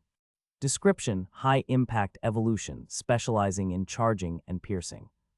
Stat bonuses, +0.5 strength, +0.5 durability, +0.5 will per level until next evolution. New skills available for acquisition. New organ, cranial impact node, dense bone structure around the skull, amplifying charge attack power. They did look rather snazzy as options, and honestly I might have locked one in if I hadn't already set my sights on something else. Come on now, the black ones were sorted, and above them were gray-colored tomes. I began flipping through them, one by one. Windrunner Wormling. Description, speed-oriented evolution, optimized for agility and dodging. Stat bonuses, +2 strength per level until next evolution. New skills available for acquisition. New organ, tendon extensor array, specialized muscle tendon system, enhancing movement speed and reflexes. Hold on to the stat boost, just get bigger. With those black evolutions, I was only getting a 1.5 stat bump per level. Curious. Are they like rarities, these colors? I asked my doppelganger, who was already faffing about behind that strange apparatus, tinkering with the tubes. Yes, one might put it that way. They even come in colors you might find familiar. Yeah, I noticed. The colors matched the tiers of a mage's monocore, from the lowly black to the illustrious gold. I quickly started rifling through more books. Next up, Juvenile Shadowstalker, basically, a stealthy little number. Stat bonuses, +1.5 strength, plus 0.5 intelligence per level until next evolution. New skills available for acquisition. New organ acoustic dampener pouches, specialized muscles that absorb sound during movement. There were only 2 books in the gray section. And no, it wasn't in these ones either. Oh crikey, did I not unlock the achievement like Lot had said. I set the books down, feeling a bit miffed, and rummaged through the single yellow-covered one next. There was just one book here too, Shadewalker Dragonling, looked like a higher rarity version of Juvenile Shadowstalker. That extra 0.5 stat bonus seemed like the kind of perk one get as they climbed up the rarity ladder. Stat bonuses plus 2 strength, plus 0.5 intelligence per level until next evolution. New skills available for acquisition. New organ reticularis veil organ manipulates light, making the user harder to detect visually. I already had something for dodging visual detection, but this would pair nicely with my camouflaging scales, wouldn't it? Oh, the agony. So many tempting options, and here I was skipping some real gems. But no, I had to stay focused. Eyes on the prize, as they say. Above these, there were the red ones, even rarer. I wasn't entirely sure how much stronger they were, but the stat difference was crystal clear. Plus, who knew what new and fancy skills I could snag upon evolving? If my guess was right, I could nab them with skill points. Speaking of which, I still hadn't spent the point on Crush Claw yet, just didn't feel urgent at the moment. I tossed the question to my doppelganger, who responded with nothing more than a shrug. Newer skills depend entirely on the evolution you pick. Before you evolve, even I haven't the foggiest clue what sort of skills you'll unlock, she said, before going back to her odd little alchemy project. She flitted about, gathering liquids from beakers and tipping them into spindly glass tubes. A bright yellow liquid fizzled as she sprinkled in a red powder. Honestly, what was she doing? Not just doing, but concocting maybe. Oi, Jade, focus. Stop getting distracted by alchemy and weird experiments. There it was, standing out like a sore thumb above the yellow section on solitary red book. Naturally, it was the first thing that caught my eye next, Flamecore Hatchling. The first page had a picture, wings larger than mine, a body darker red than black, sleek, sinuous, a more elegant version of my current self. Description: evolution focused on fire-based attacks, enabling the user to weaponize mana into flames. Stat bonuses plus 2 intelligence, plus 1 agility per level until next evolution. New skills available for acquisition. Unlocks fire affinity. Unlocks mana core, basic monster core. Enables internal mana storage and channeling for abilities or mana converting organs. Mlot might have been onto something. It was ranked sky-high in rarity and well magic, but now that I saw it, I realized it wasn't quite the irresistible trap I'd expected. The perks weren't that dazzling, though to be fair, the form did look pretty amazing. I set the red book down and glanced toward the gold section. And above that, a set of rainbow-hued books that looked as if they belonged to a whole different class entirely. One golden book sat alone. I had only one in each of these higher rarity tiers, it seemed, but when my eyes locked onto the title, my heart gave a little leap. Was this it? Was this finally it? Hungerborn Hatchling. Without a second thought, I cracked open the book. What greeted me on the first page was unlike any other evolution I'd ever seen. Most evolutions were mere extensions of my base form, but this was something else entirely. My maw stretched unnaturally like one of those creepers down to my throat, elongated, grotesque, teeth curved inward, perfectly crafted for ripping, tearing, and devouring with ruthless efficiency.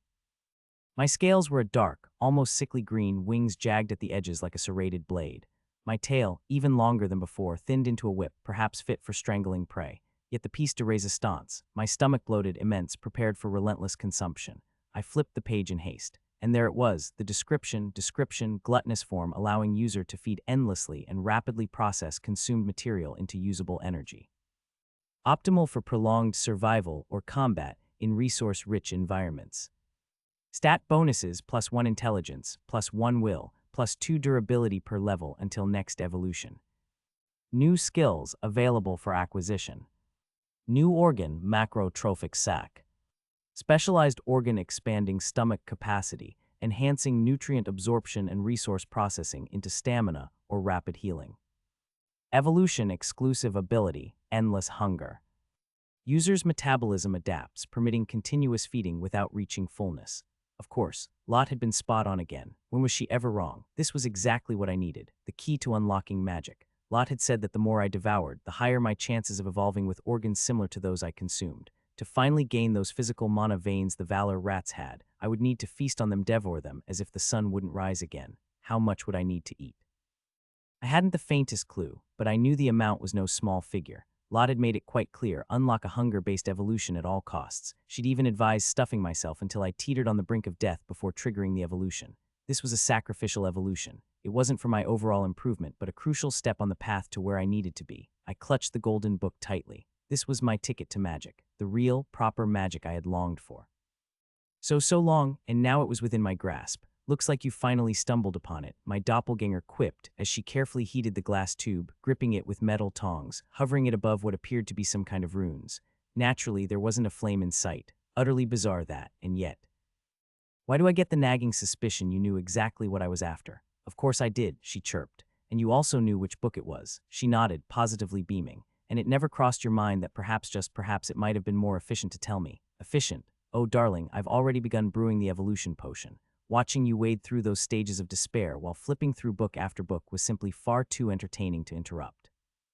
I swear I felt a vein bulging in my temple. Was I always this infuriating to others? No, surely not. She was clearly exploiting my innate generosity. Even so, as I clutched the golden book, my gaze wandered yet again to those two peculiar rainbow-hued volumes. My hand, quite without permission, reached towards them. But before I could touch them, my doppelganger's voice echoed from behind me. I wouldn't want to see what's inside those if I were you. Perhaps it was the utterly baffled expression plastered across my face that prompted her to speak. The allure of the forbidden has a knack for making one's desires even stronger, don't you think? She said, once again with that annoyingly confident tone. Wait, what on earth? Hold on, what was she implying? It took a moment for the penny to drop. Lot's words echoed back in my mind. Up until this point, not a single book had mentioned the sun or light. Yet here they were, the last two remaining books on this ridiculously ornate shelf, practically mocking me with their mystery.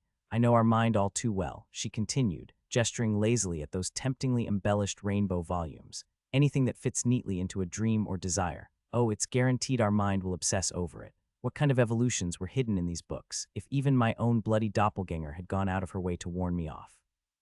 It felt like tormenting myself on two fronts, knowing how maddeningly close I was to the truth, and at the same time being forced to accept I could never have it. And if these pages held anything to do with the sun or light, well, there wasn't a chance in hell I'd ever get my hands on them. Not after last time. I wasn't about to ignore Lot's advice ever again. Or was I? Blast it, my curiosity had well and truly taken the reins now. That nagging, infuriating urge to know had been dogging me ever since I became a blasted dragon. Before I could stop myself, my hand shot out, seizing the first of those rainbow-hued tomes as if it were about to vanish into the ether. To hell with it, I had to know. And I flipped it open, but not before I saw the label, Solblood Dragonling. The illustration inside stole my breath. It was a dragonling roughly my size, but where my scales were the darkest midnight, this one gleamed with a divine radiant gold. Its wings shimmered, translucent as if woven from pure sunlight, with fiery orange and red veins glowing within them. Those wide eyes were twin golden orbs, and the tail what I had earlier thought to be a spike was more like a blazing flare. It was beautiful, absolutely breathtaking, and terrifying. Because the name alone screamed something related to sun, my stomach twisted. I knew what that meant. I almost didn't want to flip the page. But that blasted curiosity of mine had a mind of its own, and before I could even consider stopping, my hands were already turning the page. I was right. Description: a rare evolution tied to the power of the sun. Grants the user the ability to draw upon solar energy, significantly powering up in sunlight and weaponizing this energy in devastating ways. Stat bonuses: plus 10 intelligence, plus 10 will, plus 10 durability, plus 10 strength per level until next evolution. New skills available for acquisition. Unlock special mana core. Helios core, a specialized mana core attuned to solar energy, enabling vast internal mana storage. Unlocks solar affinity. Solar mana is a hybrid form of fire and light mana. New organ: heliosynthesis gland, a unique organ near the heart, converts solar energy into internal mana, allowing storage and harnessing of sunlight at any time. It also increases the healing rate while in sunlight. New ability: radiant metabolism. The user's body is powered by sunlight, absorbing and converting it into stamina, health, and mana. This enables extended activity under the sun, reducing reliance on food or sleep. What the bloody hell? I snapped the book shut, my brain doing somersaults trying to process the sheer madness I'd just witnessed. I stood there gormless while the sound of my doppelganger's cackling filled the air. My face must have been stuck in the expression of a slapped cod because she abandoned her potion making, doubled over like a loon, clutching her sides in a fit of laughter. Ha ha ha, I told you, she wheezed, barely able to catch her breath. I bloody told you. Yes, she had. But was I still completely flummoxed? So bloody lutely. What in the name of all things holy were these stat bonuses? 40 bloody points. That's like what in times more than the gold tier boosts. This was madness, utter madness, and those organs, converting actual sodding sunlight into mana, a special core with massive mana reserve. And don't even get me started on that ludicrous ability. I mean, sure, just give me the power to do everything as long as I stand in the sunshine. Why not? This wasn't just a rung above the other evolutions. No, this was a whole new ladder. But why in the name of Thalador's beard had Lot given me that warning about anything remotely connected to the sun or the light? What was the catch? I hadn't a clue. With a rather satisfying thud, I slammed the book shut again. Honestly, maybe it was best not to know, not to even give it a second thought. Ignorance, as they say, is bliss. Got anything that can scrub the last 5 minutes from my memory? I asked deadpan, and if so, do me a favor and lock these cursed rainbow tomes somewhere I'll never stumble upon them again, will you?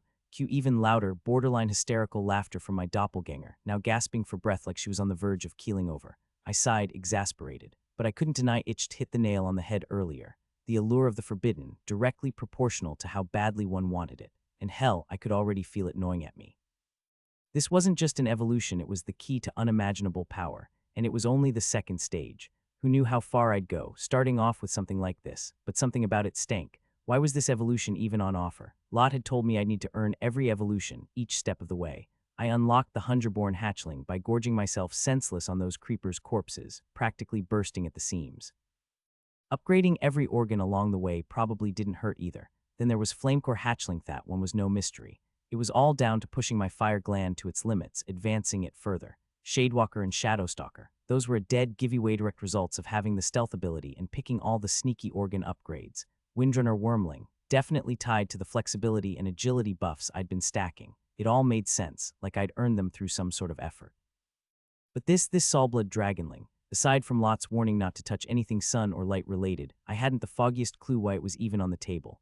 There was no obvious connection, no earned right as far as I could tell. I shot a sharp glare at my doppelganger, who was still cackling like a mad hatter. Are you planning to just stand there, chortling like a loon, or do you actually have a proper explanation for all this? She dabbed at a tear, still wobbling on the brink of another giggle fit. Oh crikey, you think I've got all the answers. That's a corker. I folded my arms unimpressed. Well, seeing as you're me technically and supposedly the version of me that actually gets this whole system fiasco my poor brain can't process, yes, I'd expect a bit more cleverness, maybe even a smidge of brilliance. Should be yes. But alas, here we are, both of us gawping at a rainbow book, and neither of us any the wiser, she shot back with a shrug. Fabulous. So you've been laughing at me for 5 minutes with zero actual helpful input. I raised an eyebrow, fully unimpressed now. Oh, I'd say I was laughing with you, but you've got the emotional depth of a puddle at the moment, she quipped, finally pulling herself together. I did know about the contents of the books, and naturally, how each potion corresponds to an evolution. But as for why they've all popped up here, no clue, I groaned, so all that dramatic cackling was for nothing, absolutely. But it was a laugh, she said with a cheeky wink. Glad someone's enjoying themselves. Oh, chin up, Jade, you'll figure it out eventually. Or you'll just blunder ahead, ignoring everything and dive headfirst into chaos. Either way, it'll be a riot to watch. With that, she flashed me one last grin and turned back to her potion brewing. Brilliant. Absolutely bloody brilliant. I glanced at the second book. You reckon I ought to give this one a gander as well, or just leave it be? Ah, now that's a question only you can answer. Of course. Knowing what was hidden in the first, why on earth would I stop now? I slid the second rainbow-hued tome out. Photonic Dragonling, it read. The first page greeted me with another Imogen-author dragon my size, only this one was shimmering with dazzling, opalescent scales. Light danced off them at odd angles, some parts even disappearing into thin air. Its wings, broader than mine, gleamed like polished silver, much like the rest of its body. The eyes, too, were pure silver, staring back at me with a spectral glow. Description, a rare evolution embodying the essence of pure light. Grants the user enhanced control over light, allowing fine manipulation of light mana. Stat bonuses, plus 10 intelligence, plus 10 will, plus 10 durability, plus 10 strength per level until next evolution. New skills available for acquisition. Unlock special mana core, Prism Core, a unique mana core aligned with pure light mana, enabling vast internal mana storage. Unlocks light affinity. New organ, Prism Lattice Network, a complex system of crystalline structures embedded in bones and muscles, amplifying and fine-tuning light mana manipulation. New ability, Photon Unit, the user constantly absorbs ambient light and light mana, storing it as energy. This energy can be used for rapid healing or to enhance light-based mana attacks. Quite similar to the Soulblood one, but somehow not. Soulblood was all about brute force, power from the sun, and generally being like a walking explosion waiting to happen. This one, though, it seemed more finessed. still deadly of course, but leaning into the whole Master of Light thing. Where Solblood seemed like it would unleash bursts of solar energy, Photonic told of a delicate, controlled manipulation of light itself. I shut the book, sliding it back into its fancy spot on the shelf.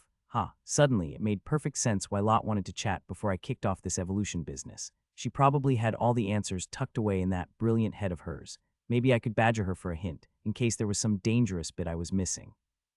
I threw one last glance at the rainbow-covered tomes, grit my teeth, and grabbed the gold-covered one instead. Time to face my doppelganger, who looked like she was just about finished. She clasped the potion, a slender tube of glass, swirling its dark, shimmering contents like a pocket storm. The more I stared, the more it seemed to warp reality and illusion, like one of those winter salamanders' sighs. Too many teeth for comfort, and an eye that blinked into existence only to vanish like a trick of the mind. Last choice is it. Nothing else mattered now. Magic was everything. And well, not crossing Lot was quickly becoming equally crucial. I gripped the golden tome tighter in my hands. Yes, she held the vial aloft, beckoning me closer. But just as I reached out, she sidestepped my grasp and wrapped her arms around me in a swift, unexpected hug. Hugs always did the trick for us, didn't they? She wasn't wrong. I returned the embrace, holding on tightly, grasping at this strange part of myself that understood me, perhaps even better than I ever had. Her embrace felt like staring into a mirror with far too much emotional clarity, reflecting parts of me I hadn't yet faced. The sensation of being hugged by her was unsettling, like feeling exposed to emotions I'd kept buried. I closed my eyes. Something inside me began to unravel, something I hadn't even realized needed unraveling. The tears welled, unbidden, from all those bottled-up feelings: ignorance, confusion, the weight of taking lives, and the knowledge that I would take more. She probably noticed. Of course she would. She was me after all. I'd say it gets better, she muttered, but I've no time for lying to myself. Blunt. No wonder we got on so well. She was the version of me I always imagined staring back from the mirror. Figures, I said, finally taking the potion from her hand. Looks like we'll be meeting again soon. She just smiled that knowing smile. I'll be here waiting. And with that, down went the potion. Gulp. The moment I knocked back that potion, my world blinked out black as a crow in a coal mine. Time, not a clue, felt like ages. Then I had this peculiar sense of being enclosed, all snug but with something pressing down on me. Naturally, I started flailing about, trying to get a sense of what was around me. The surface I touched was soft, like an eggshell, but not quite. When I finally pried open my eyes, everything was dark, not a hint of those lovely hues I so was used to.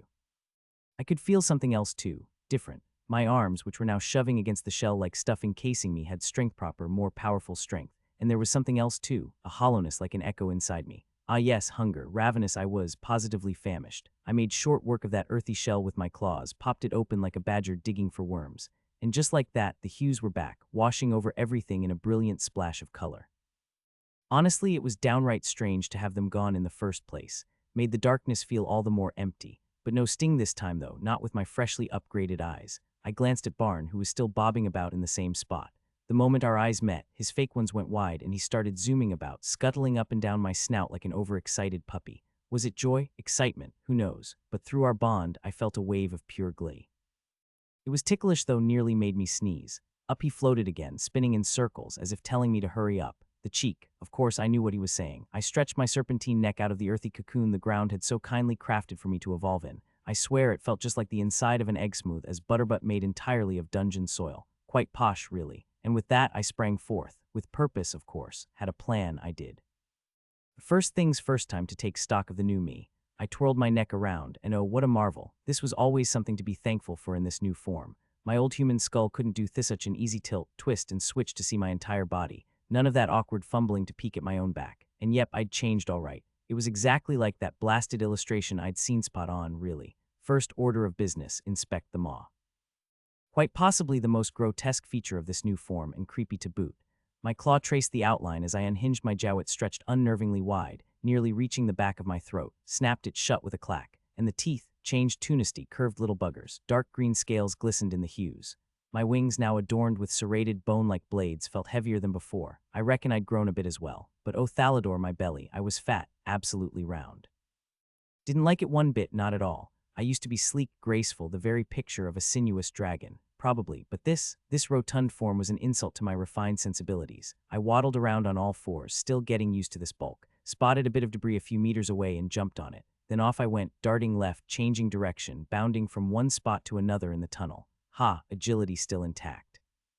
A small part of me had feared that being this pudgy would slow me down, and I fully expected it to. But nope, still as spry as before. Thank the Lord for that. Ah well, I reassured myself, it's only temporariscon stage and all. I'll soon hit the third stage, and with any luck I'll shed this bloated look for something a bit more sophisticated, perhaps even a bit of that mage monster vibe I've been aiming for. I pulled up my stat screen. No surprises, Harith levels do indeed reset post-evolution. Just like when I took down that ghastly bug creature, which was clearly at stage 2 but sitting smugly at level 1. I suspect my stats have seen a wee bit of an increase too, though I must confess, I wasn't exactly poring over the finer details of stat gains during evolution. My attention was squarely fixed on the broader upgrades they'd offer me. The only stats that really grabbed my attention were in those blasted rainbow tomeshow, could they not? Still, can't help but feel a smidge bitter about missing out on some of that evolution goodness. Anyway, onwards and upwards. Stamina's climbed up to a hearty 20 points, lovely. Willpower and intelligence both nudged up by 1, and durabilities had a little boost of 2. Seems like I'll be getting the same stat gains on each level up. Nothing earth-shattering though. Just a little II tacked on behind my species name, and a shiny new organ tucked away in the mutation section. Delightful. Can't wait for the new flavor of agony when it comes time to upgrade that one.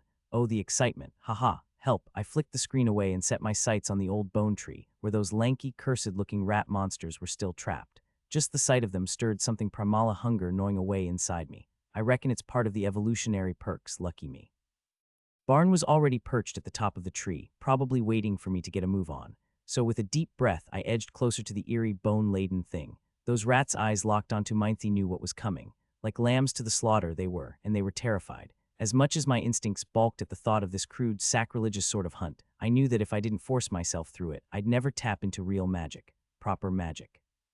The sort one could weave and fine-tune, the kind I'd dreamt about for so long, maybe even earn my way onto a proper magic path if the fates were kind. So I reached the nearest one. The bone cocoon around it shifted as I approached Barn's handiwork, no doubt exposing its throat just enough. Best get this over with quickly, I channeled.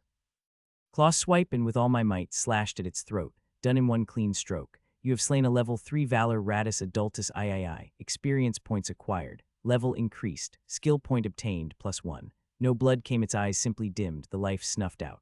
The cocoon of bone slackened, its thorns slinking away from the rat's body, and it crumpled to the ground, now a hollowed, riddled corpse. Part of me briefly wondered how it had managed to stay alive before I finished it off, but the hunger roared inside me, overpowering any fleeting thoughts. Before I even realized, my teeth were sinking into its head. My jaw unhinged maw wide, and I swallowed it whole in one savage gulp. The taste hit me like a wave once again. First came the crunch of its skull, those thin, brittle bones snapping under the pressure of my curved teeth, crumbling away. The brain was immediately next. Oh, this mushy texture, this richness of fatty taste, almost buttery in a way. The eyes were small and slippery, yet even they were popped between my teeth, immediately adding a sharp, bitter tang. The cartilage in the ears chewy, metallic. And then with massive, greedy bites, I moved on. The neck went first, sinewy, tough, yet tasty. The lungs metallic, tasting again, but with a certain knee-size qua, the bittier yet scrumptious liver. Then came the heart, oh the heart. This firm and meaty morsel, and the sweetness it carried washed everything else away. There was something else lodged near the heart, though a tiny little thing, marble-sized, swirling with darkness, probably its monster core. No interest in that, spat it out and carried on with my feast. Before I knew it, the entire body was gone, devoured in a few feral, frenzied bites. The legs snapped like brittle twigs under my jaws, the spine crunched. The belly caved in under my claws, spilling out the softer bit stomach, intestines, kidneys, all of it swallowed without so much as a pause. Morphogen source assimilated. Morphogens acquired, +6. Yet even with the whole rat thing devoured, I wasn't full, not even close. The hunger still gnawed at me, even more insistent than before, burrowing deeper into my bones. I needed more, craved it like a mad creature. My eyes flicked to another rat as the bone tree released it. Its throat was exposed, and in an instant I was on it, claws slashing through the air with a sharp, deadly whoosh, tearing its throat wide open. You have slain a level 7 Valor Ratus Adultus III. Experience points acquired. Level increased. Skill point obtained, +1. And so it continued. Devour, level up, repeat. You have slain a level 1 Valor Ratus Adultus III. Experience points acquired. Level increased. Skill point obtained, +1.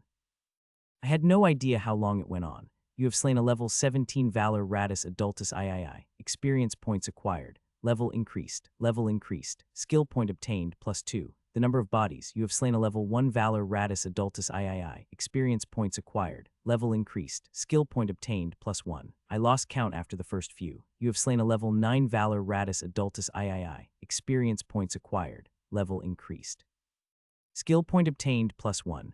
All that drove me was that ravenous appetite, this insatiable knowing that defied any logic. You have slain a level 8 Valor Ratus Adultus III. Experience points acquired. Level increased. Skill point obtained +1. I wasn't full, not truly. I was satisfied, yes, but something inside still yearned for more. Eventually, the levels stopped coming, but I didn't. No, I knew what was pushing me forward, driving me mad with need. And before I could let a shred of doubt creep in, I had to finish the job, magic. It was always about the magic. That dream I'd never forget, the tantalizing, glorious prize. And the thing, no, absolutely nothing. Not even my scruples. Not these instincts screaming inside about the disgrace of hunting. This way was going to stand between me and claiming it. The hues were having a bit of a dance. Reds murmuring sweet nothings as they twirled with the greens, while yellows bounced about like overly enthusiastic crickets. It was all a grand, misty wave of color draping itself all around me, painting this world of mine in every shade under the sun. The bone tree, though, it had scarpered. Gone, poof, like it had never been there. Maybe Barn had waved his bony tail and dismissed it. Who knows? Time was a bit wibbly-wobbly again, and I'd lost track. The ground, however, wasn't shy about leaving clues. All around, splattered with red ichor and a hodgepodge of ratty monster remains. Bits and bobs of anatomy strewn about. A particularly grotesque jigsaw puzzle. A stray liver here, a couple of kidneys there, and was that half a spine? Couldn't be bothered to check, frankly. Then there were the marbles, dark as midnight and swirling with darkness. Monster cores, and quite a handsome collection of them too, scattered like confetti.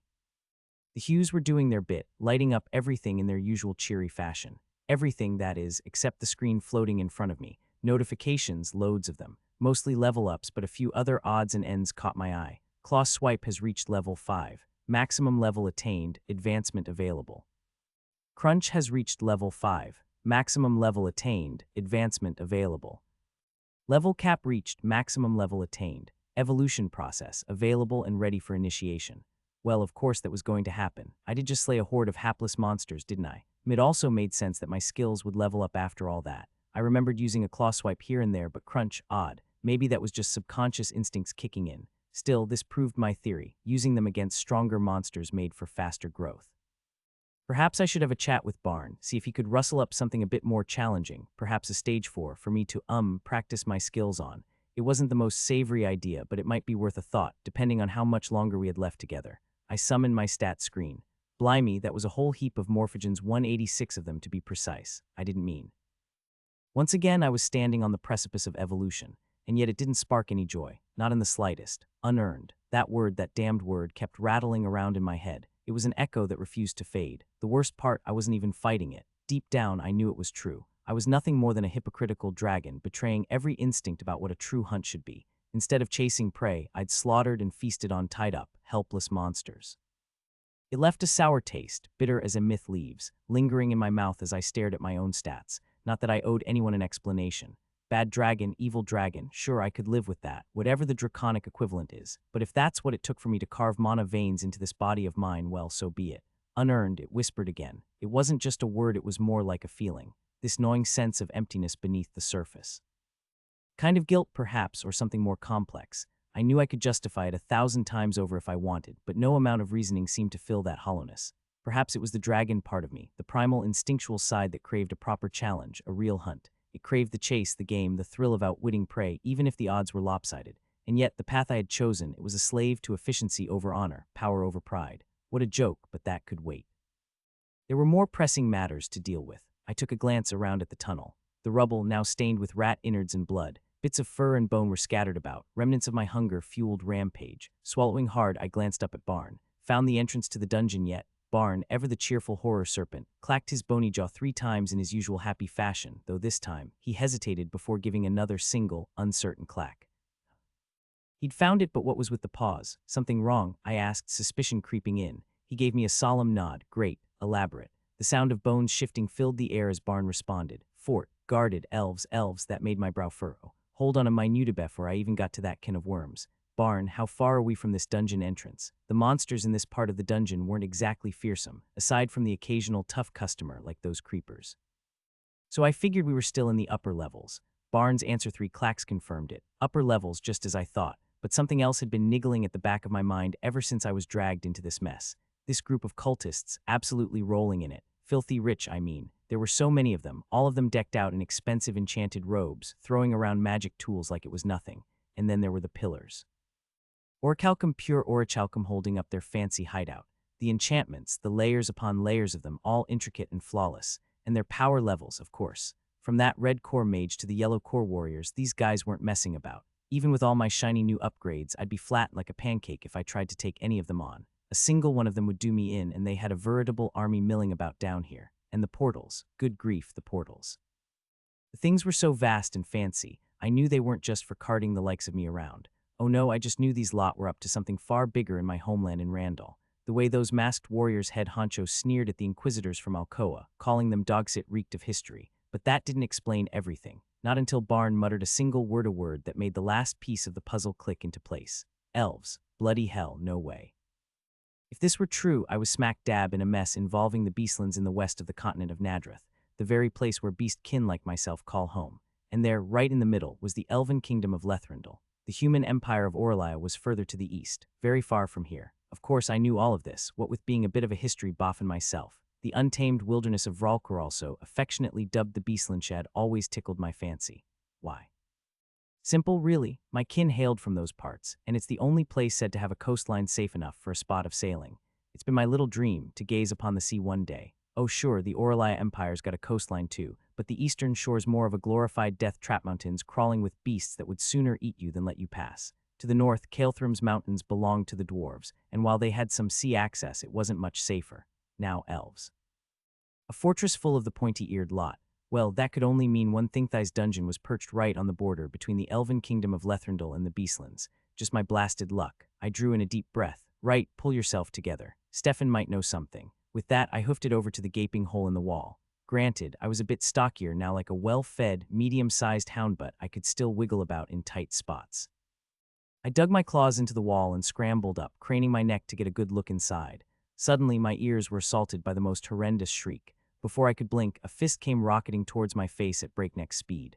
Reflex took over, and for a split second, I nearly took a chomp out of it. But I reconsidered, twisted my neck, and pulled back just in the nick of time. Bloody hell, itis me, you utter WMPKIN. I bellowed, my voice now more gravelly than my old squeaky self. Poor chap couldn't pull back his punch in time, and wham, elbowed the wall instead. Ow, ow, ow, he yelped, clutching his arm like a puppy that's just headbutted the furniture. I popped my head back through the hole, Triangan failing miserably to stifle a laugh. His attempt at walloping me was as flimsy as a soggy biscuit. Jade, the penny finally dropped. His face lit up with shock and perhaps a wee bewilderment. Well, duh. I drawled, raising an eyebrow or whatever I had. Who else were you expecting? The Queen of Bloody Lethrandal. Stefan's eyes darted over my face, straying at my head, then down to the rest of me. What the hell happened to you? His voice trailed off as he blinked in disbelief. I've evolved, I said, grinning despite Myselfuntal. I realized how that probably looked with my new horror maw. I quickly wiped the smile away, like monsters do. His eyes were wide, blinking rapidly as if to reset his brain. Then he tilted his head, mouth slightly open, not quite computing the whole monster evolution business. But there wasn't time to go into a full biology lesson. I found the dungeon entrance, I said quickly, but we've got a teensy issue. I need your help, or at least that noggin of yours. Instructions were like a reset button for frazzled human brains, or beastkin brain in this case, and Stefan's was no exception. I'll help in any way I can, he muttered, nodding. Before long, he scrambled up through the hole, his upper half popping through like a prairie dog. He didn't struggle much, just wide enough for him to squeeze through. Once on my side, I laid out the situation, every detail of the mess we were in. Right then, let me get this straight. You said you weren't brought through the portal, yeah? Stefan gave a nod, all solemn-like. Indeed, he replied. Not once did I feel the queasy wobble you mentioned comes with a portal hop. So yes, I'm quite certain now. Righto, so that settles it. You arrived the good old-fashioned way, through the dungeon's front door. Another nod from Stefan, though his brow crinkled. Yes, but you've already told me that. Why are we going over it again? I took a deep breath, preparing for the next bit. Barn, are there any other entrances connected to this base, apart from the one you so helpfully spied? I asked, the skeletal serpent coiled lazily around my wrist. And whose barn? Stefan piped up immediately, curiosity written all over his face. Half of me wanted to say, oh, just the same charming creature who gobbled up those cultists, but that would open a whole can of worms I wasn't quite ready for. My guardian, I answered with a shrug, sort of. I'll explain later. Let's stay focused for now, shall we? Barn gave a negative response to 3 sharp clacks of his bony jaw. Funny thing was, Stefan didn't react in the slightest. Either he hadn't heard the clacking, or he was marvelously good at pretending. Mental note made, looks like I'm the only one who can hear him. Handy to know. Now just one last thing. And oh, how I desperately wanted to be dead wrong about this. Maybe it was just some undiscovered door and those pesky cultists had simply taken up residence in that fortress. And what were they wearing? I asked Barn. Anything stand out? Stefan sat there, looking utterly bewildered, but true to form not a word passed his lips about my rather peculiar line of questioning. Perhaps he suspected I was onto something. I could almost hear the rusty old cogs grinding away in his head. Well, probably. The man had this infuriating habit of keeping whatever harebrained thoughts were bouncing around in that skull of his to himself, always hesitating, for reasons only he knew. Not today, though. Oh no, today I was determined to dig out whatever nugget of knowledge he was hoarding. But before I could push further, Barn piped up, treating me to his usual bone-scraping symphony. Again, not a twitch from Stefan. Yep, that settled itly. I had the dubious honor of hearing the clattering clacks of my skeletal companion. Quite handy, that. I started connecting the dots, sorting out the jumble of details Barn was feeding me in his typically scattered fashion. Clearing my throat, I spoke up. Their uniforms had a crest of sorts. A silver stag mid-leap over a shape curved like a crescent moon maybe, embroidered in gold no less, and beneath the armor, lined with deep crimson velvet. I may be missing a few bits here and there, but that should paint you a picture. I hadn't the foggiest idea what it all meant, but I had a sneaky suspicion Stefan might. After all, he came from some sect near the border. He knew about this labyrinth, seemed rather familiar with it, in fact. Come to think of it, I'd never actually asked where he'd been kidnapped from. There was all that business with his family being slaughtered, so maybe I'd avoided the topic without realizing. As I finished recounting the details, I noticed Stefan's brows knotting together in that way of his. Hope fluttered in my chest like a caged bird. Anything on your mind? I asked, gently nudging him. It's just the description you gave me. It matches the elven knights from the house of Valandris. They're the ones who oversee the borders. And if this fortress is at the entrance to the dungeon, then yes, I'm fairly certain I know where we are. But, there it was, but always a but, I shot back, practically vibrating with impatience. For the love of all things holy, man, just spit it out. Why are we being so cautious around them? They're the official knights of House Valandris, after all. Shouldn't I just pop up there and report what's happened down here? Now, I don't know what sort of face I made, but judging by the way he recoiled like he'd bitten into a lemon, it wasn't a pleasant one. I let out a long, theatrical sigh. Right, two things. First, how, pray tell, are you planning to explain the carnage down here? Every single cultist met a demise so ghastly, there's not even a fingernail left to show for it. And you, the lone survivor, you gonna prance up there and tell them you were rescued by some divine act of mercy? Engage your brain for a moment. What do you reckon they'll do to you? Give you a pat on the back and send you on your merry way? His face contorted like he'd just realized he'd been served cold beans for dinner. Reality was sinking in now. The thing about beastkin, treatment's the same wherever you goddessmal at best. And the elves, well, their hatred ran deeper than a grave. I'd never laid eyes on an elf myself, never had the misfortune but the rumors. That stuff tended to travel faster than the wind. Lucky you weren't born in Lethrandel. They'll have your guts for garters before you've even drawn your first breath. Stray too close to their borders, and you'll end up a decorative head on a spike, skull polished and proudly displayed on some elf's mantelpiece. Better to beg in a human slum than set foot in elven Landsat. Least the humans might let you keep your skin. Now sure, those might be tall tales, but every story's got a kernel of truth buried somewhere in the muck. Wouldn't fancy testing the waters, personally. And then there was the second reason. I caught a glimpse of Stefan's face and for a moment hesitated. This next bit, well, I wasn't entirely sure it was true, but still. As for the second reason, I began, catching Stefan's attention straight away. Look, this one's more of a hunch, something that's been nagging at me. So there's only one way into this cultist hidey hole, right? A single fortress guarding the dungeon's entrance, and it's crawling with that we Noke Knights from the bloody house of Valandris. Was there supposed to be a point to that? For pity's sake, let me finish, I growled. You're not seeing what I'm seeing. This place, Stefan, it's an absolute treasure trove. The sheer wealth lying around here, ritual tools, those intricate inscriptions, magical paraphernalia, all top-tier stuff. This isn't some raggedy back alley cult. No, this is a proper operation. The riches alone, what I've seen down here, could buy you generations of luxury in the Aurelia Empire. Are you starting to catch my drift? Stefan opened his mouth, then promptly closed it again. Oh, for the love of Thalador, don't you dare, I barked, and he nearly jumped out of his skin. Maybe it was the thunder in my voice, but I had to say it. You've got this maddening habit of bottling up whatever you're thinking. Stop it. I don't know if you've realized, but one's gut instincts are usually spot on. The second you start overthinking, everything gets muddled with doubt and nonsense. So just spit it out, man. I need you to be blunt. All right, he stammered. I was just trying to gather my thoughts, okay? Like hell you were. This is the 5th time it's happened, and you've yet to say a bloody word. You keep swallowing your thoughts. That stopped him in his tracks. Well, I didn't think what I had to say was all that important. Every single one of your thoughts matters, Stefan. Whether they're important or not, let me be the judge of that. He swallowed hard, rubbing his eyes. Okay, well, I don't know if what I was going to say matters anymore, but from what you're implying, are you suggesting these cultists down here might be in cahoots with House Valandris? At last, put it this way, when all the dots start connecting, the truth practically jumps up and slaps you in the face. Our brains are designed to spot patterns. When everything lines up this neatly, is it really a wild guess? I've laid out the whole puzzle for you, and we've both arrived at the same blinking conclusion. Doesn't seem like a mere implication anymore, does it? So we can't leave this dungeon. He finally sighed, a man at the end of his tether. Not by that door, that's for certain. If there's even a whisper of a chance that we're right, we can't hang about down here like a pair of ninnies either. What's a pair of ninnies? Oh dear, another dream term slipped out. A pair of, well, fools. Makes sense, he muttered, rubbing his chin with his trembling hands. What was up with that? If they're really in cahoots, they'd twig something was off sooner or later, wouldn't they? Precisely. Couldn't have put it better myself. For all we know, they're on their way down here right now for a nice little investigation, eh? I could always ask Barn. Threw the question at him, got a no in response. We should be safe for a bit, I assured Stefan. Maybe he was just feeling anxious. Another handy tidbit from your guardian. He quirked a brow, trying for a grin, but I could see the glimmer of unshed tears in his eyes, reflected by those hues. Yes, I rasped, but we've still got a chance. Well, you've still got a chance. I promised, didn't I? Maybe not to you, but to myself swore I'd find a way out and make sure you're safe. It's just ever since I became, well, this, my thoughts are like a knotted mess. I attempted a laugh as I walked, but it came out as a wheezy croak. Instead of walking alongside me, he just stood there, stiff as a statue. If he stayed any longer, I half expected pigeons to land on his head. What would I even do after getting up there? His voice cracked, and only then did I notice the tear-squeat little rivers carving paths down his dirt-streaked face. I'm sorry, he said with a breathless laugh, swiping at the tears like they were an afterthought, but his hands trembled. I know you're trying to save me, but why bother?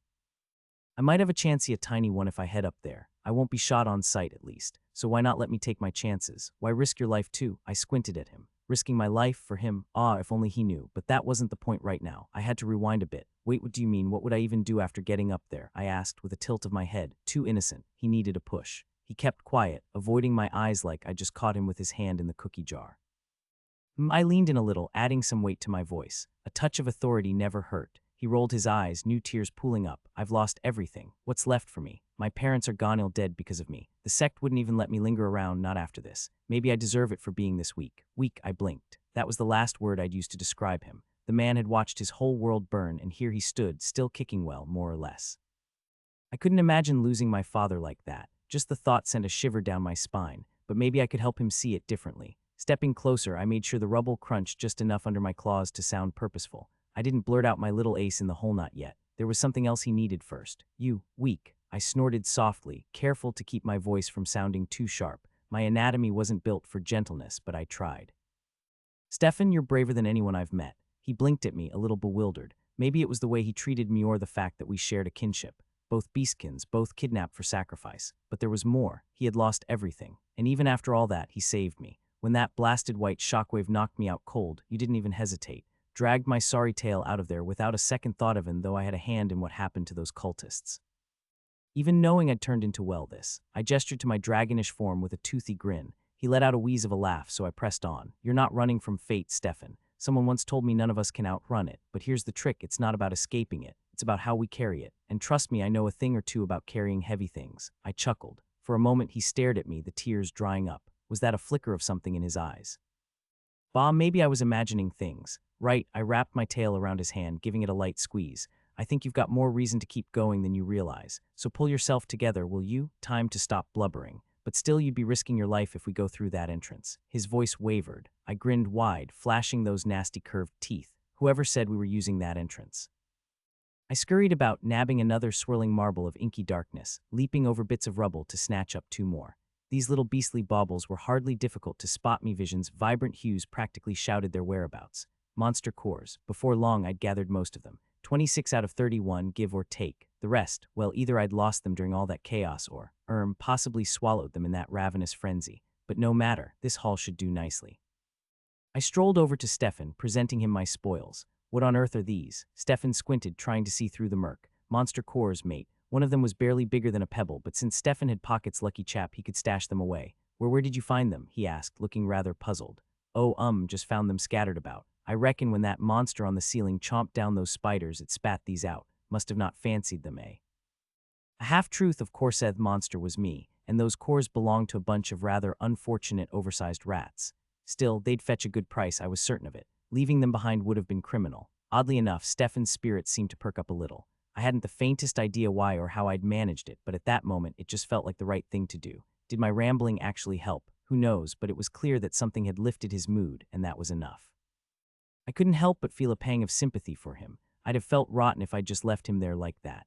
We pressed onward, though I could tell Stefan was brimming with questions. Keith among them, I'm sure, was my grand escape plan. Not that he'd dare ask. Of course, he'd bottled it all up, as usual. Honestly, this guy. But I decided to let him stew in silence. It was better that way. No point in spoiling the surprise or worse, terrifying him with the truth.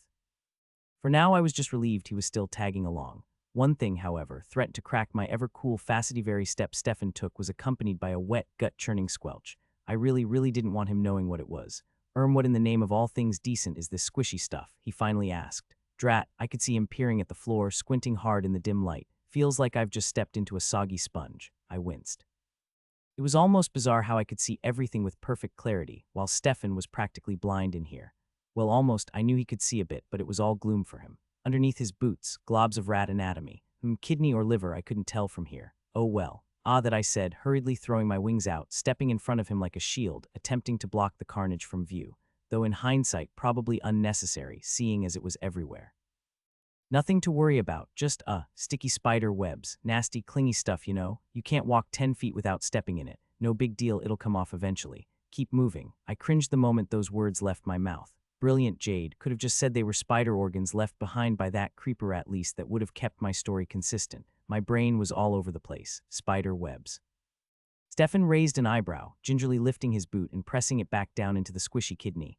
Liver, oh, who knows at this point. This doesn't feel like webs, Jade. More like, I don't know, a bag of mashed potatoes exploded under my foot. I let out an awkward chuckle, flapping my wings dramatically. Trust me, it's webs, the worst kind, super sticky. Probably picked up all sorts of rubbish from those nasty spiders. Stefan didn't look convinced.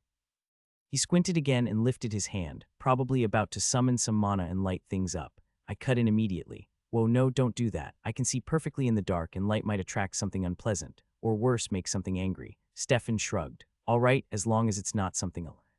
Oh no, definitely not alive, I blurted far too quickly. Dead, totally dead. In my tummy, actually, he nodded. Right, well, let's just keep moving. I've had quite enough of stepping in whatever this is. I wasn't exactly in the mood for explanations either. Anything that made me seem more monstrous than I already was, well, best kept under wraps. So we quickened our pace, squelching through the muck with as much dignity as one could muster.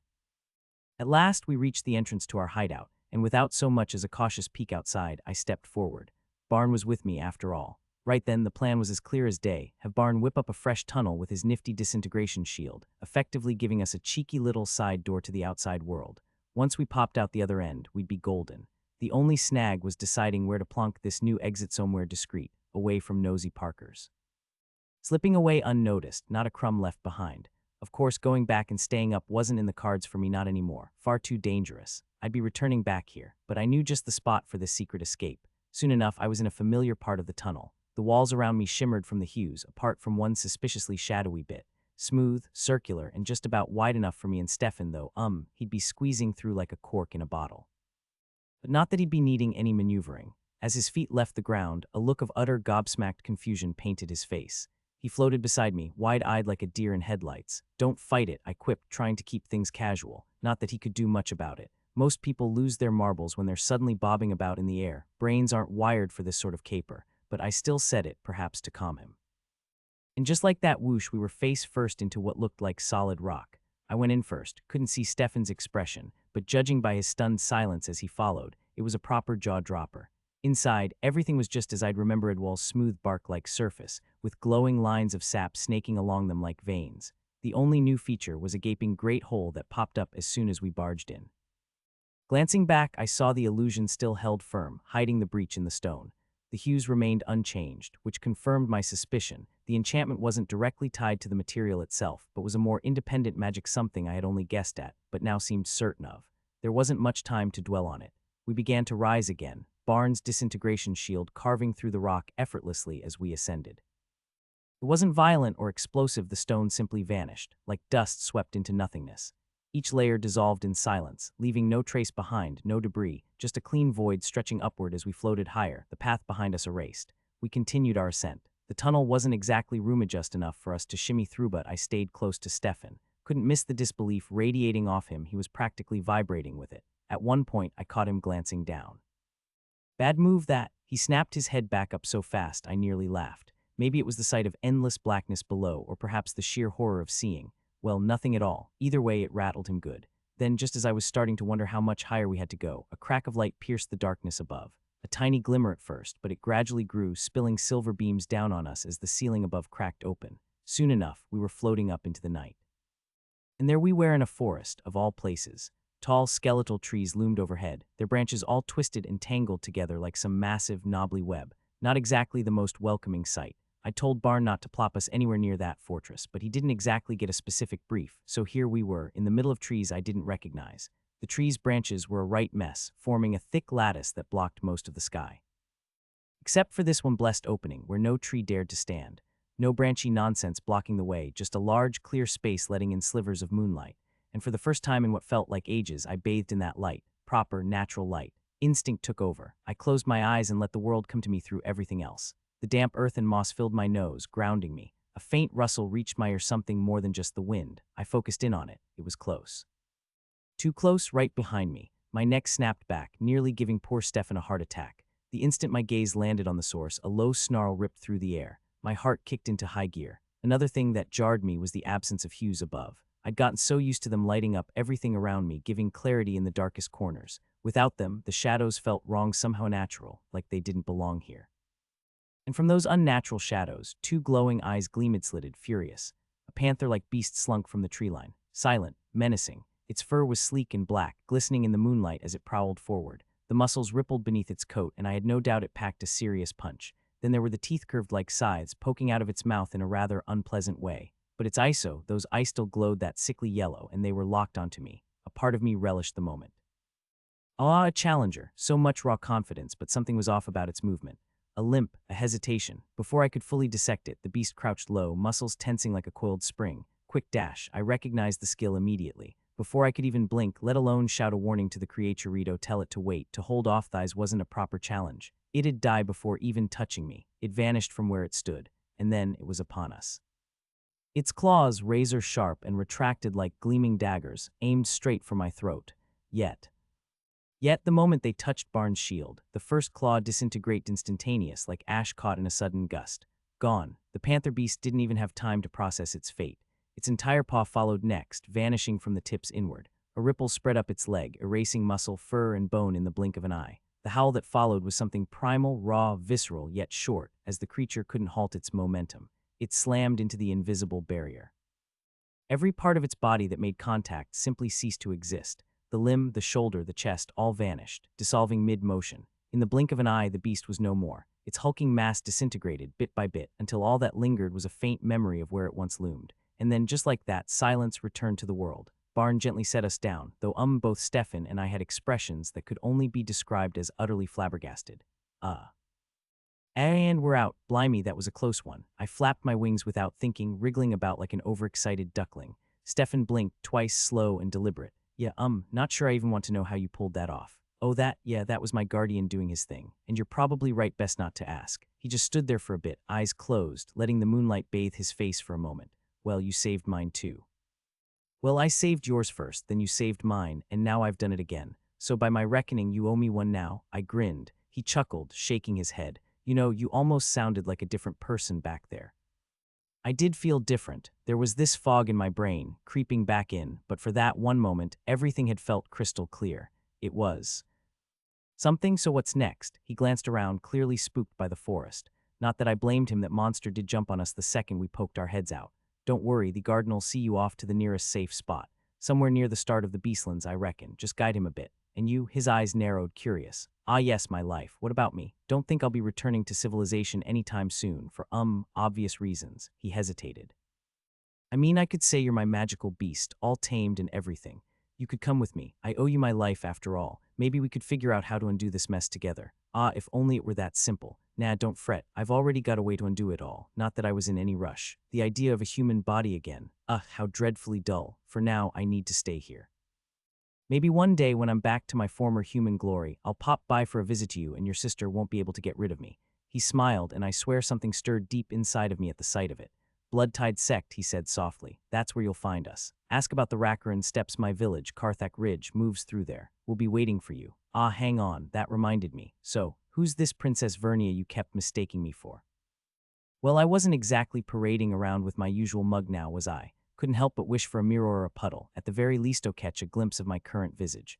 Perhaps there was a lake nearby where I could have a cheeky peek, but skulking off for a gander in these woods, absolute tomfoolery that. Yet the urge to know was gnawing at me like a particularly pesky itch. Was it worth the risk? Probably not, but curiosity's a right nasty piece of work sometimes. More so now than ever, and Lot had the gall to say there was nothing wrong with my head. Bah, Stefan was chewing over his thoughts before finally speaking up.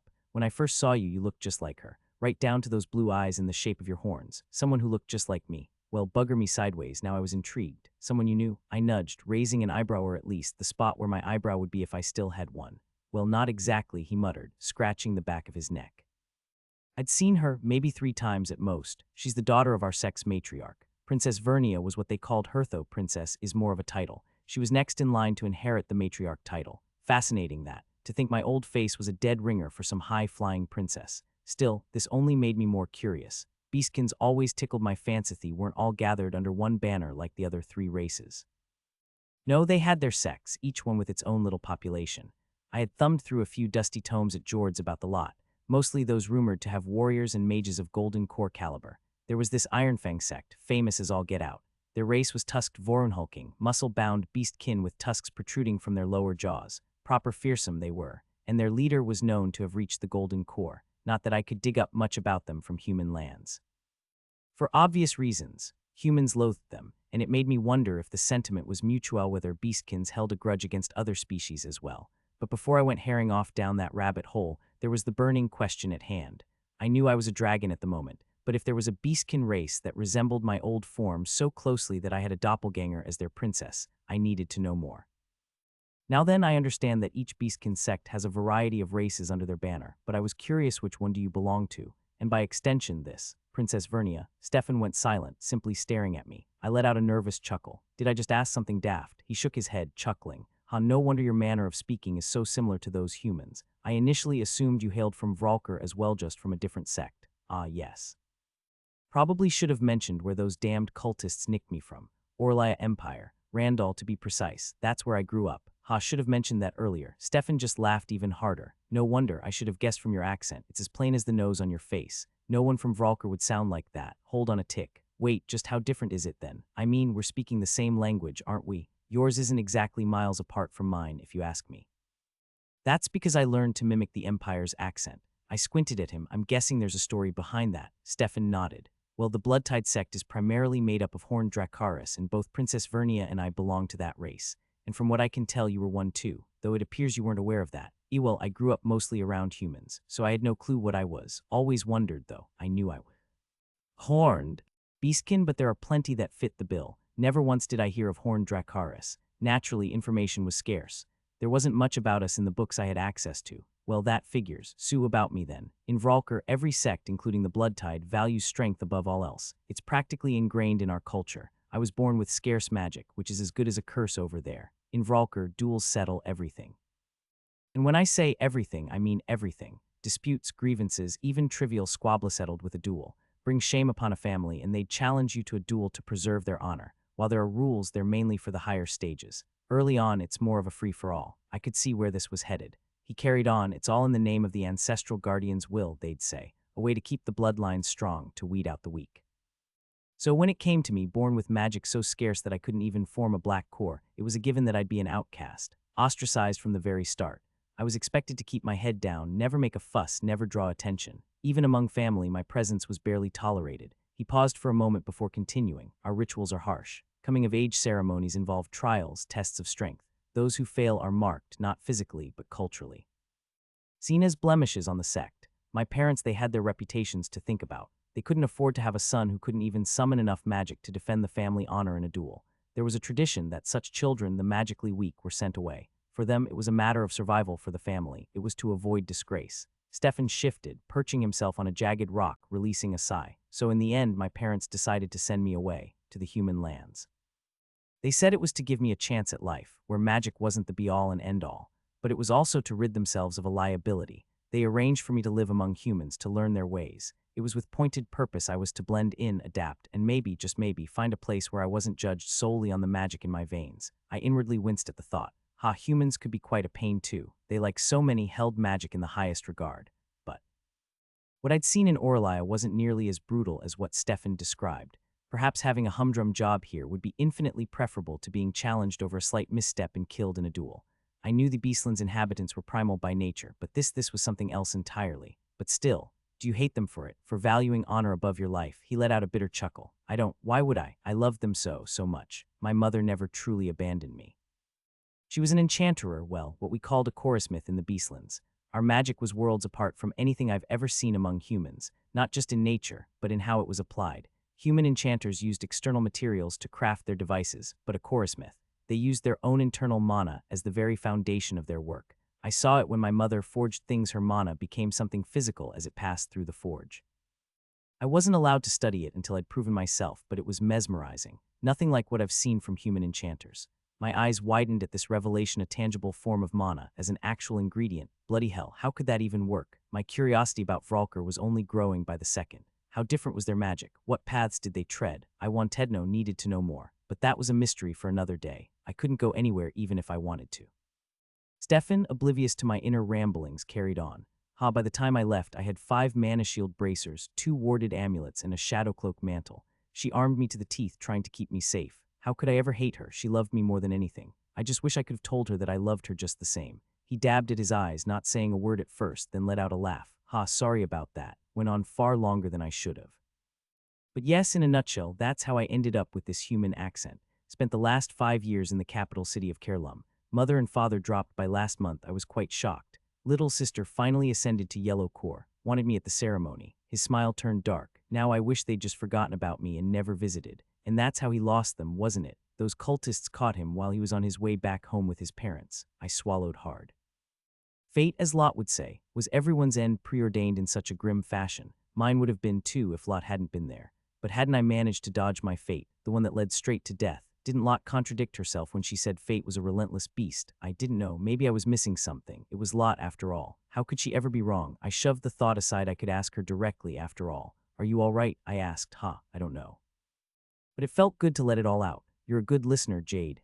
Maybe it was time to switch topics. I puffed out my chest. Oh, that I am. I can even dish out some good advice. Sometimes, after listening, though not always, mind you, my thoughts can be all over the place. Also, now that I think about it, Stefan is a rather odd name for you. Sounds like something you'd hear in the capital. I assume it's not your real name, he chuckled. No, it's not. Had to change it. Tradition, you know. Leave the sect, leave the name behind. So I picked this one to blend in. Well, what's your real name then? I prodded. Are you sure you want to know? I nodded eagerly, my serpentine head bobbing up and down.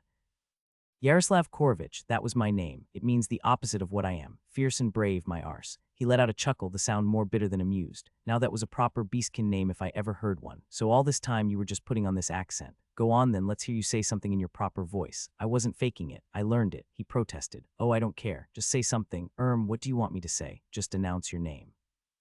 Say you're fierce and brave. That must be what his name meant after all. No, yes, he sighed, looking more exasperated than anything before clearing his throat. Eat Izai Yaroslav Korovich, Z fierce and Brov. I stood there, momentarily stunned, before bursting into a fit of laughter, the kind that wheezed and rattled out of my maw in the most unsettling fashion. Stefan joined in, his laughter mixing with mine. Oh, ancestors, I never thought I'd hear myself say that. Well, you've said it, now you ought to believe it too. Suppose it's high time I started, isn't it? His eyes lit up, excitement overtaking his earlier reluctance. They hold a festival every year, he began, his voice animate to blast it. What was I supposed to call him now? Stefan or Yaroslav? Where all the sects compete to earn the recognition of the ancestral spirits. The victor receives their boons. This year, it'll be hosted by the Bloodtide sect. Still a few months away, of course, but if you manage to reclaim your Drakari form by then, you could come along, maybe even take part. It was truly fascinating and clear as day that Stefaner, Yaroslav was utterly captivated by it. His smile stretched wider at the mere mention of the festival. For a moment, I glanced skyward toward the moon. Odd thing, really it wasn't the usual stark white, but full of those strange hues tonight. One day, I murmured, still gazing up, I'd be happy to visit. We lapsed into silence, both lost in our own thoughts. Well, I suppose I should be off then, he said eventually. I nodded. Barnby, quick, please. If I call for you and trouble's about, make sure Yaroslav is safe before you rush to me. I can manage, not that I'm out looking for trouble, but life's been rather wacky lately. I probably butchered his name with my pronunciation, but it was the thought that counted, wasn't it? Barn responded with 3 affirmative clacks. Just call me Stefan, he chuckled, starting to float upwards. As the invisible cocoon of force around him gently lifted him above the treetops, he glanced back at me. His smile in that moment was something else pure genuine, his face lit up by the silvery glow of the moon. He raised his hand and waved. "I'll be waiting. Be safe." I raised a claw, waving back, feeling a strange numbness creep over me. And just like that, his shape blurred as Barn whisked him away at such speed he vanished into the night, and I was left alone in that silent clearing. So what now, eh, ha? Even Barn was sticking around for a few more hours, and then, well, I'd be left all on my own, wouldn't I? Ha, I really needed to calm my nerves. Alone, what a notion. I'd spent my entire life chasing this elusive solitude, and now here it was, staring me square in the face. Trouble was, I didn't fancy it anymore. Not one bit. Funny that. Perhaps it was Yaroslav's influence. There was something about talking to another beast Kinsomion who didn't gawk at me like some rare oddity the second they saw me. Sure, he was a bit of a liability, but I rather enjoyed his company. It was, after all, the first time I'd met another of my own kind. I might even take him up on his offer to visit Vlonker one day, but not now, not yet. As tempting as it sounded, Evan, after regaining my human air Dracoreform, I had more pressing matters gnawing away at me. Father.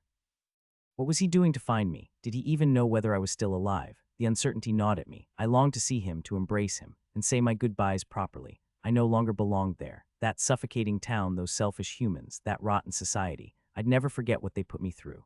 The least I could do was scarper while I still had the chance, because if Lot was right and the system dished out missions and rewards based on the chaos I could stir up. Well, giving that place its just desserts was definitely on the cards. Yes, that part of me had changed too, hadn't it? A simmering fury had taken root, itching to rip apart anyone who dared to trample on my pride, anyone who dared lay a finger on me, to show them, to dominate them, no, best not tread that path. Perhaps it's just a side effect of power, not just this knack for changing forms. Could be that. But it wasn't worth losing sleep over right now. I had more pressing matters to handle. I cast my gaze around the dense forest, my eyes still sharp as a razor. Despite my disdain for those blasted shadows, with a bit of focus I could slice right through them. Enhanced vision love. Those eye upgrades were worth every last morphogen. No monsters lurking about, unlike that panther beast from earlier. Splendid. Right then. System, shift your virtual backside over here, sharpish. Let's have a gander at what tasty upgrades are waiting for me. I was pretty sure 2 of my skills were on the verge of an advancement, and lo and behold, it appeared. I grinned at the screen like a Cheshire cat. Morphogens aplenty, a shiny new organ ripe for an upgrade, and evolution was not far off. This time, though, I planned to go the whole hog and max out everything before taking the Plungeamore achievements up for grabs, of course. The evolution books didn't exactly spell out how to unlock each one, but that was a riddle easily solved. I'd just have a chinwag with my doppelganger about which achievements unlocked which evolutions. A little insider knowledge on how this whole malarkey worked. But what a bungle. I'd missed the chance to ask if skills factored into the achievement system too.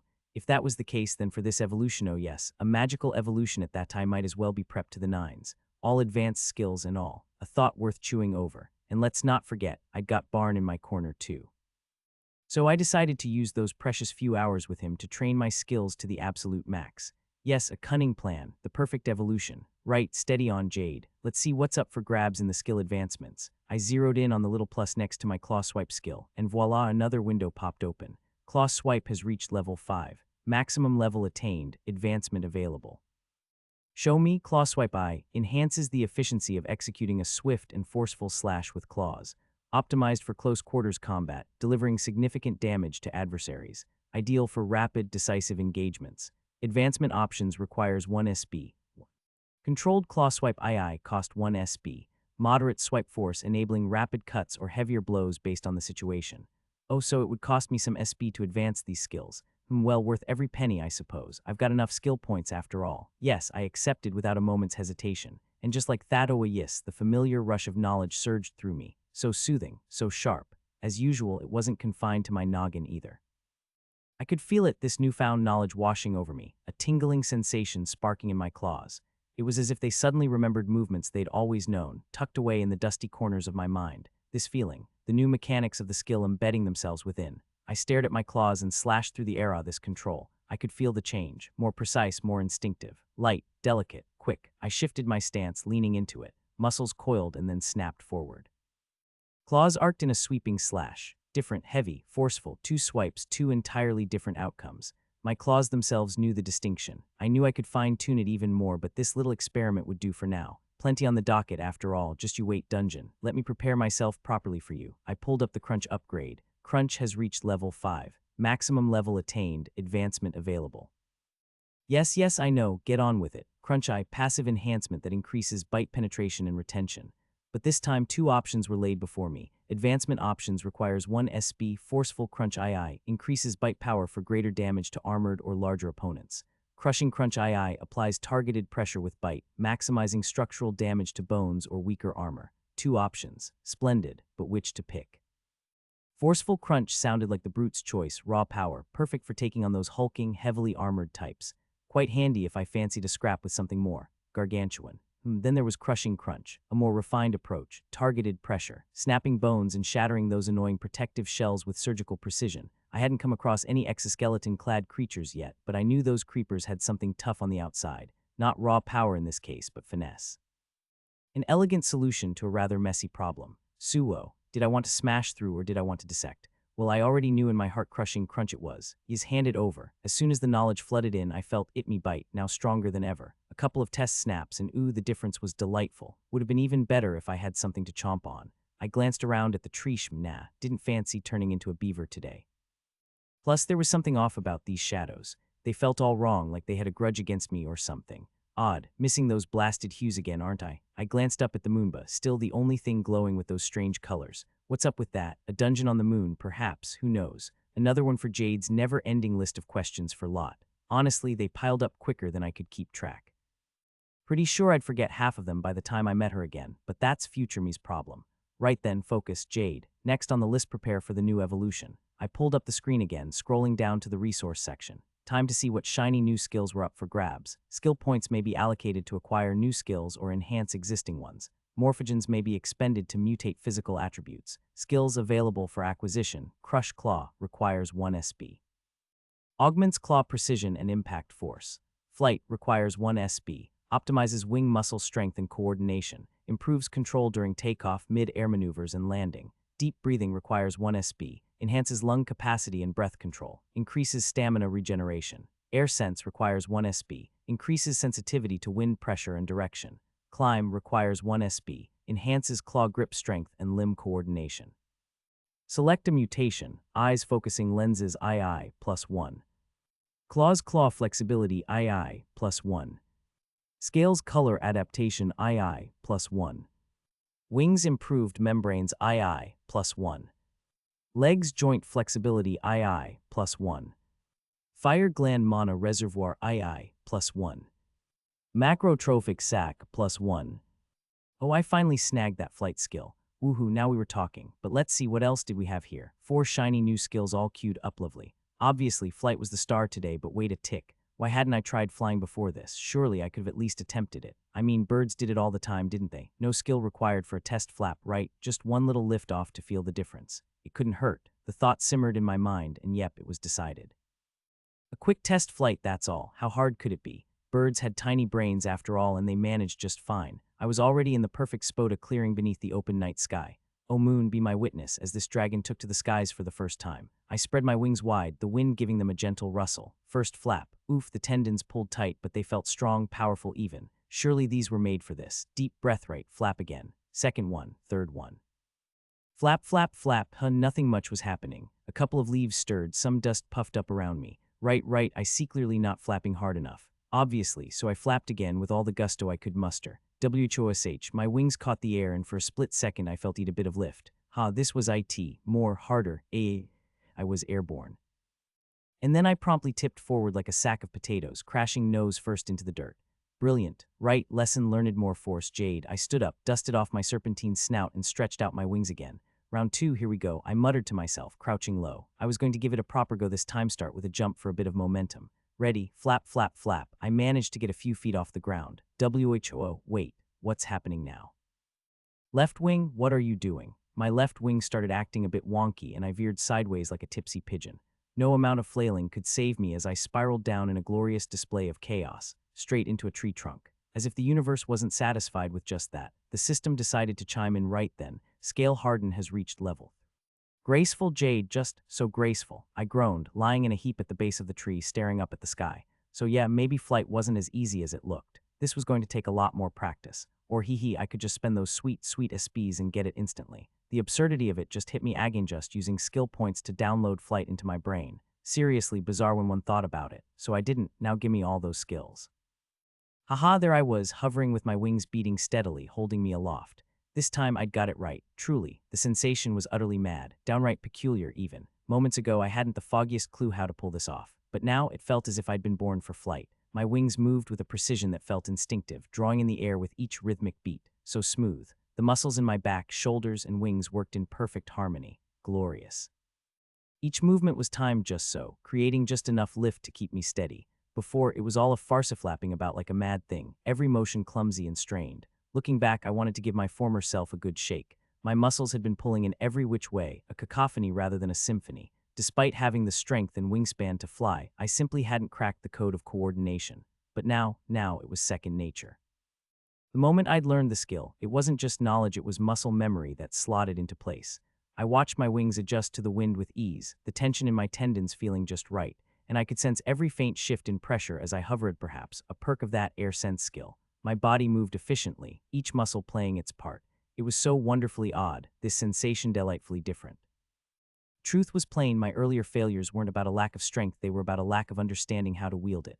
Not just flapping harder, but control. And just like that, I was airborne. I kept to small radius, staying near the clearing and close to the ground. But for a moment, I dared to close my eyes. The cool night air rushed over my scales, lifting me higher. That peculiar lightness in my chest and knot finally unwound. I knew this feeling well. Freedom. Pure, unbridled freedom.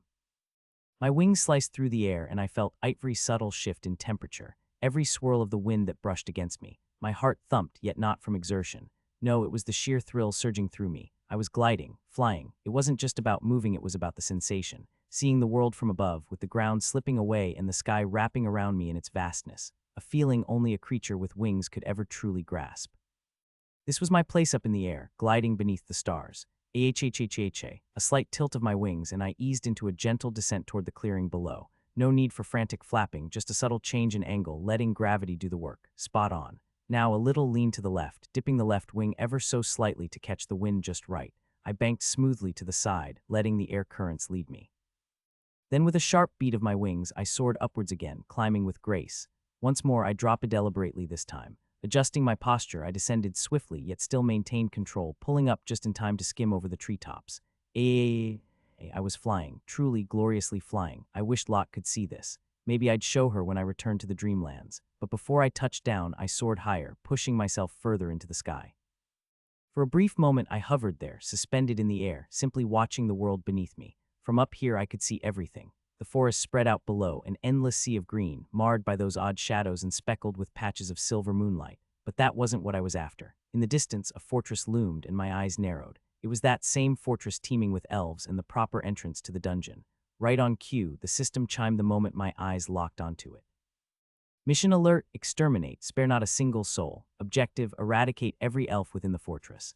Wipe these thieves from existence. Task, reduce the elven fortress to smoldering ruins. Reward, permanent +10 to all stats, +1 rare organ, +1 technique recipe, +1 additional tier III skill per 100 elves vanquished. The more excruciating their demise, the higher the chance of additional rewards. Penalty none, except YN. I simply stared at the screen, a smile creeping onto my face as I declined the quest, relieved that I had the option this time. Unlike before, when I was shackled to ITAT or perish. Perhaps a day would come when there'd be consequences for refusal or outright defiance, but I hoped that wouldn't be the case. With that thought, I let my wings relax and glided down gracefully, landing back in the clearing. Lot's words rang in my ears. The system held a particular disdain for those three races. And judging by the second part of the rewards section, that much was now clear. The system wanted me to utterly torment them, dangling extra rewards as bait. I doubted I was the first monster to receive these ghastly quests. Could this be the real reason monsters harbored such animosity towards them? Kill and be rewarded. This story is posted elsewhere by the author. Help them out by reading the authentic version. And by the glorious beard of Thalador, the rewards themselves were ludicrous. A tier III skill. From what I understood, my skills currently stood at tier II after my last advancement. One more upgrade and they'd reach tier III. And not just thought a rare organ, whatever that entailed, and a +10 boost to every stat for each 100 elves slain. But what on earth was a technique recipe? I posed the question to the system, and another window materialized. Techniques, unlocked upon meeting specific skill level and mutation conditions. Techniques result in the fusion of skills into a singular, enhanced skill. So a recipe for this sort of thing would reveal the conditions needed to unlock these techniques. Blimey, I hadn't realized just how powerful they could be, but if they combined several of my skills, they'd likely be bloody formidable. Would Lot know about any of these recipes? Not entirely certain, but it couldn't hurt to ask her, could it? I dismissed the screen for now. Obviously, I wasn't about to engage in mass slaughter. Yet the system certainly knew how to tempt, didn't it? I shook my head and pulled up my stat screen instead. My stamina had dropped from all that flying it was at a full 29 not too long ago. I'd been zipping around for, 10 minutes? Yes, probably about that. So the consumption rate was around 1 SP per minute of flight. Quite generous, actually. And this gave me the chance to use the deep breathing skill. Only problem, I couldn't use it while moving. It was more of a meditation technique similar to what mages use to recharge their mana, only instead of mana, by calming myself and breathing deeply, I'd be regenerating my stamina. Still had some time before Barnes showed up, so I sprawled out on the floor and activated the skill. I closed my eyes, drew in a long, deep breath. The air filled my lungs, and for a moment I held it there. Slowly, I let it out. It was as if the tension in my body left with it. Breathing became more rhythmic, steady, even. Each inhale and exhale in perfect sync with the rise and fall of my chest. My senses dulled, the world around me fading into the background. My entire focus was inwards, but impatient as ever, I still kept my stat window open while I rested, counting each second as it passed. A full minute went by and my stamina points ticked up by 1. I'm not sure how fast my regeneration was before, but it certainly wasn't this quick. I dismissed the skill and got up. That should do the trick. My eyes drifted to the bottom of the screen, to something I'd been avoiding: mutations. I know I said I was getting used to the pain, but let's be honest, it still affected me so much so that I'd been subconsciously avoiding it. But for that perfect evolution, it had to be done, didn't it? And I had enough morphogens anyway. I glanced at the whole barn, had Madeth's second, unofficial entrance to the dungeon now. If I were to undergo a mutation, this clearing sure wasn't the place for it. I'd be vulnerable during those agonizing moments. I needed to retreat to a more secure location, back into the dungeon. But first, this hole needed sealing. I surveyed the surroundings with my upgraded and keen eyes, a few well-placed claw swipes at the nearest trees, and soon I had amassed a respectable pile of branches. I arranged them around, layering them over the hole until not a single gap remained, a sprinkling of leaves over the top, and there we go, perfect camouflage. The green leaves melded seamlessly with the surrounding bushes and grass.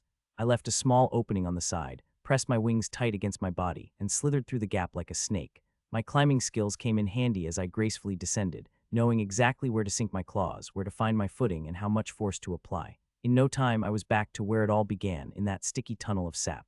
Taking a deep breath, I opened up the resource section.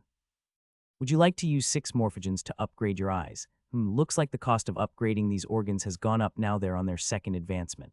6 morphogens each, with just 1 for the macrotrophic sac since it hasn't been advanced yet. Fair enough, I suppose. Right then, time for some quick arithmetic. If the advancement is still at +5, it'll take about 40 morphogens to fully advance each organ. I had 186 morphogens on hand, so I could fully upgrade 4 organs. With the remaining 16, I could push the macrotrophic sac to advancement 2, leaving me with a solitary morphogen. Of course, there's the off chance that the advancement could go up to +10 like my level, but that would be absurd. 1 of 5 morphogens for just 1 organ. No, it's got to be +5. Trusting my instincts on this one. Now the real question: which organs deserve the full advancement to unlock additional evolution options? Would you like to use 25 morphogens to upgrade your eyes, claws, scales, fire gland, and macrotrophic sac? My legs and wings were fine as they were for now, and if I get mana in this evolutiono Thalador, I do hope then upgrading the fire gland would definitely be worth it. Ah yiz, the moment has come. Come on, just one mental command, Jade. It'll be over before you know it. I dug my claws into the smooth bark, closed my eyes, and braced myself. Yes, and so the torturous process began anew. Agony worse than before. A raw, searing wave tore through me. Every nerve was aflame. Ice-burned, warped, like needles threaded behind them, twisting, swollen, bulging, splitting, reforming. Every blink brought another knife. Bones snapped, claws dug from within, breaking free. Segments shifted, ground, grew, flesh stretched over scales. New layers, rough, rigid, tearing, stitching, tearing again. Each rip was sharp, each regrowth unbearable. Skin seared, blistered, stretched tight over jagged edges. Inside a furnace. Burning, a gland swelled in my throat. Chest tightened, boiled. Fire. Every breath came as a searing gasp, molten heat coursing through my veins. Muscles twisted, shredded, rebuilt. I writhed, but I held just a little longer. It had to end. But the pain, it never left. Inside twisting, clawing, remaking. Every cell torn apart, every sinew stretched to breaking. Splitting, fusing, a beast in my belly, devouring, reforming. I choked on the fire, gasped. Flesh bubbled, seared. No more, couldn't. But still I held, a sudden scurrying on my wrist. Not agony, but something familiar. Oh, blast it all, Barn was back. Barna, what in the name of all things holy was happening? It felt like someone had jammed a knife right up my rear. Oh, what was even mutating down there? The indignity. And in front of Barn, no less, my one witness to this horrific transformation. How thoroughly undignified. Thankfully, the pain subsided quickly enough. I slumped over in that sticky tunnel of sap. Only the second mutation, just 3 more to endure. Thalador saved me. I couldn't bear the thought of going through it again. No. But before the next round of torture, I needed to give Barn his orders. Barn, fetch the most wretched beastie you can find. Barn, gleeful little serpent, slithered over my claws with a sinister sound of bone-knitting affirmation, then floated away with alarming cheerfulness. I nodded, satisfied, so helpful. He'd be leaving soon, so I sent him off to find something strong enough for my practice. I needed to level up my skills against a higher-tier monster. After all, the greater the power gap, the faster I'd level. This was the last thing I needed before commencing my evolution. Would you like to use 43 morphogens to upgrade your eyes, claws, scales, fire gland, and macrotrophic sac? 3rd mutation down, 2 to go. Then advancement. I'd grow stronger, more powerful. Yes. Motivation surged, and I braced myself. And then...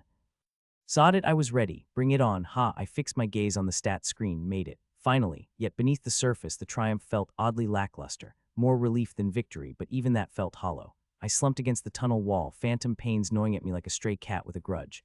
Not the first time for this sort of thing now, is it? My body completed its transformation, but my mind still felt raw. I could sense it as though I'd been completely rewired. These phantom sensations, were they merely echoes of the physical pain I endured? I doubted it. Perhaps they were my brain's way of coping with the shock. A defense mechanism, perhaps. Pain is the body's way of keeping itself in check, after all. When your nerves scream, it's because they're trying to tell you something you're breaking. And now, my nerves still believed I was breaking. Foolish things. Logically, I knew the pain wasn't real anymore, but my body wasn't ready to let it go just yet. My mind was a chaotic mess of terms, strange phrases reverberating within. Once again, those whispers from my dreamscape. Neurological fallout from the rapid mutation. Unnatural. My brain lagging behind, still trying to reconcile this new reality with the old neural pathways. Synaptic misfire. Not the first time this happened, so I simply ignored it. Too much nonsense to untangle anyway. I turned my attention back to the screen. Time for those juicy advancements. Barn would be a while yet, off gathering a lovely bounty of skill upgrades. In the meantime, I could advance my organs. I mean, despite my mutations feeling like an eternity of torment, it was minutes? Maybe a little longer for all 5 upgrades. Funny how time seemed to stretch when you were in pain. I shook my head. Yispering on the advancement options system. Focusing on the resource options, they began to appear one by one. First up, the eyes. Eyes II plus 5. Focusing lenses advancement options. Thermal vision, eyes detect heat signatures, enabling visualization of living entities and recently disturbed objects through thin walls or dense vegetation. Long-range focus, vision enhanced for long-distance precision targeting without compromising short-range clarity, effective for miles. Night mastery, optimal adaptation to low-light environments. Night vision perfected with no blindness during light to dark transitions. Peripheral optimization, field of view expanded significantly. Motion and threats detected from wider angles without head movement.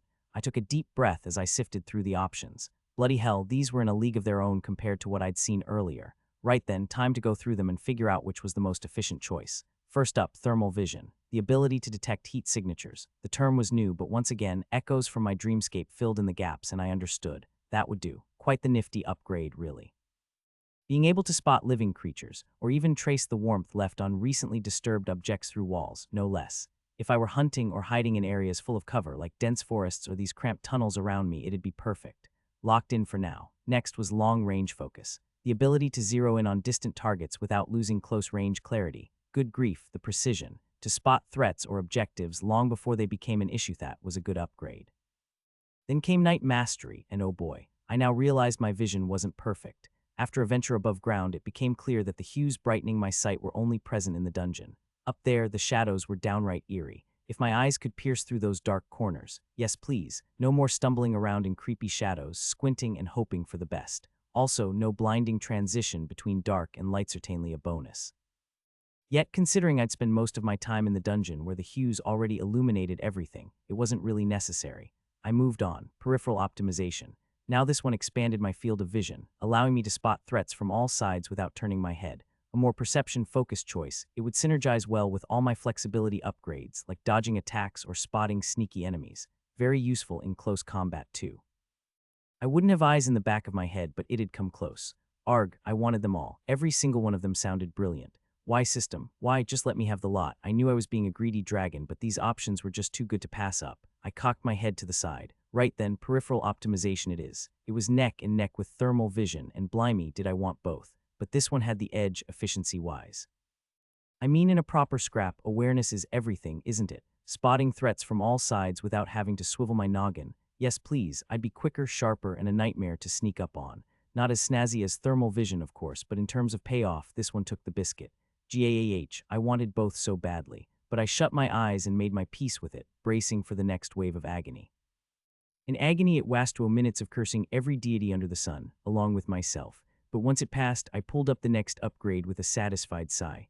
Ah, claws. Claws II plus 5, claw flexibility advancement options. Reinforced talons, claws reinforced for penetration through materials such as metal or stone, increasing lethality and defensive breaking capabilities. Razor edge claws, claws sharpened for surgical precision, optimized for slicing through armor and delicate structures. Vibration sense, claws now sensitive to ground and air vibrations, enabling detection of movements and hidden entities via tremors and subtle shifts. Ah, only 3 choices this time. Reinforced talons, straightforward enough. Stronger claws capable of ripping through metal and stone, serious brute strength that they could tear through defenses. A solid upgrade, no doubt. Razor edge claws, sharper claws, perfect for slicing through armor or finer structures, all about precision rather than brute force. Ideal for picking apart defenses rather than smashing through them. Finesse can be just as deadly, if not more so. And the thought of making these elegant claws of mine even sharper. Oh yes, absolutely. In the last option. Vibration sense, heightened sensitivity in the claws, designed to detect vibrations in the earth or air. It could pick up on hidden enemies or subtle tremors. Advanced warning of danger, invaluable for ambushes or dealing with stealthy foes. Another excellent option, really. Crikey, these decisions weren't getting any easier. Not a single dud in the lot. Each would come in handy depending on the situation. But which to go for? Well, why not go with the one that set the heart aflutter? Razor edge claws it was. Couldn't resist the thought of sharper, deadlier claws, cutting through anything daft enough to get in my way. Upgrade confirmed, and naturally I welcomed the pain. Scales II plus 5, color adaptation advancement options. Active camouflage, scales adapt dynamically to environmental colors in real time, reducing visual detectability while in motion. Heat dissipation, scales release excess heat, masking thermal signatures and rendering undetectable by heat-sensing technologies or vision. Environment texture matching, scales mimic both color and texture of surroundings, enabling near invisibility against surfaces such as rocks, trees, and urban environments. Shock absorbent scales, scales optimized for impact absorption, dispersing blunt force to increase physical resilience in combat. I was moving through them at lightning speed. Barn would be here soon, and I wanted to be finished before he arrived. Right, let's see what the scales upgrade had in store for me. Active camouflage, the scales shifting color more fluidly, allowing me to blend into any environment while on the move. A perfect improvement on the original. Brilliant for stealth and ambushes, so it instantly caught my eye. Heat dissipation, releasing excess heat to hide my thermal signature. Sounded a bit sci-fi, another dream word, but it made sense.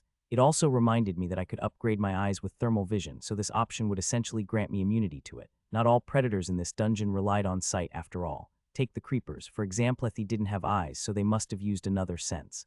Thermal vision, perhaps. Though I remembered it hadn't spotted me or Stefan when it was gorging on those spiders, and we were behind nothing more than a thin wall. Maybe not. Still, I knew I wasn't the only monster that would be offered such an upgrade. Picking this meant saying ta-ta to thermal vision worries. Less glamorous, but another step closer to becoming the sneakiest dragon in the dungeon. Locked that in for now. Environment texture matching was another enhancement to my base mutation. Not just mimicking colors, but textures too. What did texture? Rocks, trees, basically everything. Next level camouflage, though it seemed a bit overkill given my stealth abilities. Shock absorbent scales, now that was more defense focused, something I really lacked. They'd cushion impacts from physical attacks and make me more resistant to blunt force. It wasn't about hiding, but standing my ground. This was a dungeon, after all not everything would go to plan. If something landed a heavy blow, I'd be the one taking it. I had to remember, every single monster I'd face would be like me with their own upgrades and all sorts of tricks. Caution won the day. 1 in 10 chance my stealth would fail, so I reckoned it was better to be armed to the teeth with a bit of extra defense. As much as I fancied the others, shock-absorbent scales it was. Now then, onto the final bit, the fire gland. Fire gland II plus 5, mana reservoir advancement options. Mana conservation enhances mana retention, slowing depletion rates and extending fire mana reserves for prolonged use. Overcharge mode, fire gland temporarily stores excess mana, enabling high-intensity bursts of flame for short, powerful attacks. Overheat mode allows temporary storage of additional mana for intense heat release, increasing attack potency and flame duration. Rapid ignition, fire gland optimized for instant ignition, reducing delay in flame generation for rapid combat responses. Mana infusion, fire gland absorbs external mana, enhancing internal reserves for larger and more sustained fire attacks or augmenting abilities. Oh blimey, I had 5 whole options this time around, and once again I hadn't the foggiest clue what my fire gland would actually do, but I was beginning to piece it together. Simple, right? I'd be belching flames from, well, somewhere. Oh, for the love of Thalador, please let it be from my mouth and not, elsewhere. I skimmed through the options swiftly because, to be frank, I was flying blind here. Not a sausage of an idea how things would shake out once I unlocked my evolution and tapped into mana. And of course, every single option sounded splendid. First one basically implied my mana would naturally deplete from the fire gland at a fixed rate. Lovely. There goes my hope of an endless mana fountain apart from the core I'd be forming. Crikey, I almost wanted to pick this one if only I had a clue how fast that dreaded dissipation would be. Now that I was beginning to understand, it seemed like the fire gland wasn't some cozy little storage unit like I'd imagined. No, it was more of a machine, charging my mana with fire energy as it swirled through, ready to be released. Aha, it all finally clicked. I'd been dead wrong about it before. I whizzed through the options again, and crikey, it all made too much sense now. The choices boiled down to this: more fire, bigger fire, hotter fire, quicker fire, or longer-lasting fire. Haha, seems I've hit the nail on the head with that lot. Right, which one to pick then? I reckoned I'd settle for mana conservation this time. Nodding to myself, I thought, well, I might be barking up the wrong tree, but it couldn't be too far off the mark, right? With that, I confirmed my choice and closed my eyes. Mutation initiated once more, but as my innards were getting rearranged like I'd swallowed a hot poker, I found myself writhing in the tunnel, the disgrace of it all. Then, out of nowhere, a slow, icy dread crept over me, like a chill that briefly dulled the fiery torment. Soon enough, I felt the familiar skitter on my claws. Barn was here, and so was my skill-leveling factory. The dungeon was just as it always had been, an endless tunnel unfurling before me, branching off into countless more as one delved deeper. A maze, truly. Perhaps Stefan had been right to dub it a labyrinth. After all, wasn't that the very heart of a dungeon? Even as one descended further, the ground could open up into all sorts of peculiar biomeswamps, forests, even hidden gladesall tucked away underground. How it all worked and why remained a mystery. I really should have taken more interest in dungeon lore, but that was a matter for another time, as a more pressing concern stood directly in my path. It was yet another of Barn's bone trees. Twisted, gnarled branches of ivory gleamed in the hues. This time, however, instead of 30 rat beasts tangled in its grasp, there was only one. It hung there suspended, jet black, long, sinewy limbs, too long, joints bent at impossible angles, slick, shining, like old leather stretched tight over bone. A skull, no, a head smooth, elongated, no eyes, just sleek, unbroken blackness, teeth, too many of them, serrated, jagged, interlocking, a maw gaping wide, dripping acid, saliva, both, body taut, coiled, muscles rippled beneath the surface, tail, barbed, segmented, twitching, waiting, the tip slick with poison, or so I assumed the way it glistened in the hues, a nightmare, caught in ivory. It reminded me of those lesser creepers, but this was on an entirely different scale. Every inch of it was impaled, held fast by Barn's bone tree, cocooned so thoroughly that escape seemed impossible. Yet even so, its presence was suffocating. My skin crawled merely at the sight of it. Though eyeless, I could feel its focus on me. The head, the only part with any semblance of freedom, was turned in my direction, its maw poised to open at any moment, and it simply observed. Where a mindless beast would thrash and recoil, this creature exuded a disquieting awareness. Monsters gained intelligence as they evolved, that much I knew, but to what extent? This one, it was cunning, perhaps even more so than I. A small part of me recoiled inwardly. Here was a creature that had clawed its way to this strength by playing the dungeon's game, while I was cheating, wasn't I? I squeezed my eyes shut and drew in a steadying breath. No, it would be fine. Once I unlocked my magical evolution, all of this would be worth it. Just one last push. Get a bloody grip, Jade.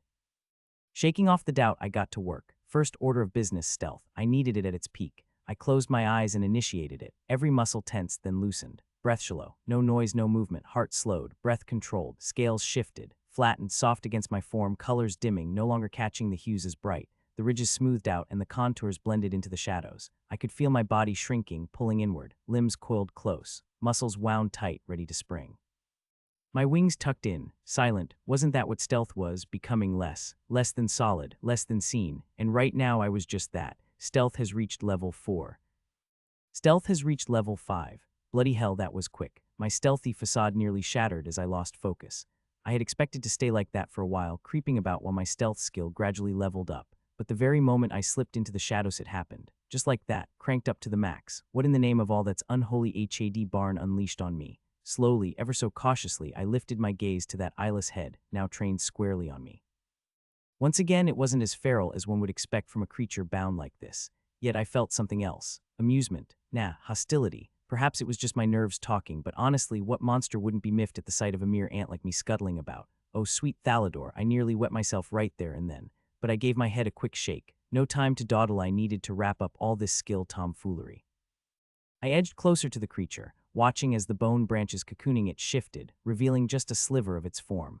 Barn was still perched atop the creature's head, watching me with that adorable wide-eyed, gleeful expression.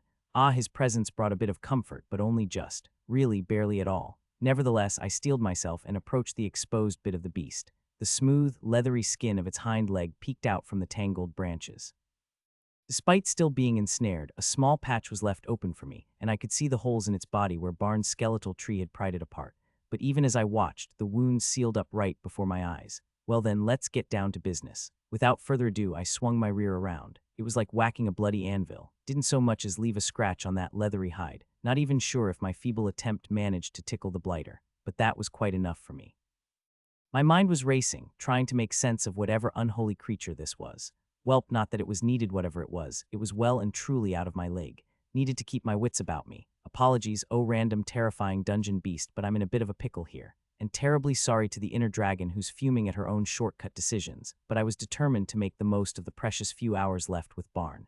Next on the menu, Roar.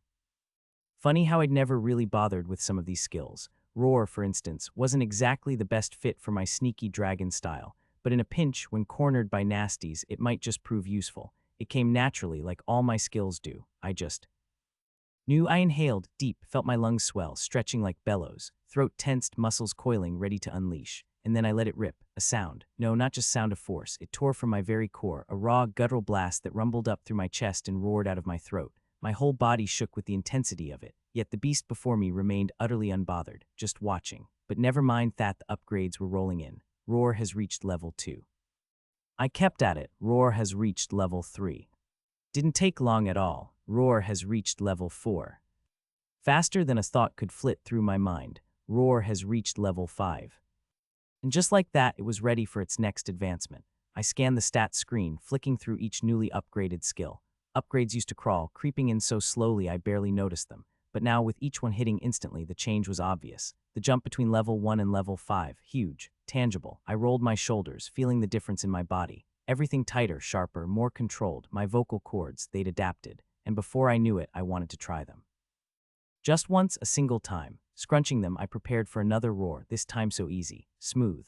The muscle memory was there now, ingrained. Where before I had to strain, now it was like a simple flex. The chords responded instantly, no tightness, no resistance. The vibrations deeper, fuller. The roar surged out stronger, clearer, less forced. Like my body understood exactly what it needed to do and simply did it. The gap between level 1 and now, vast, but there wasn't time to think on it.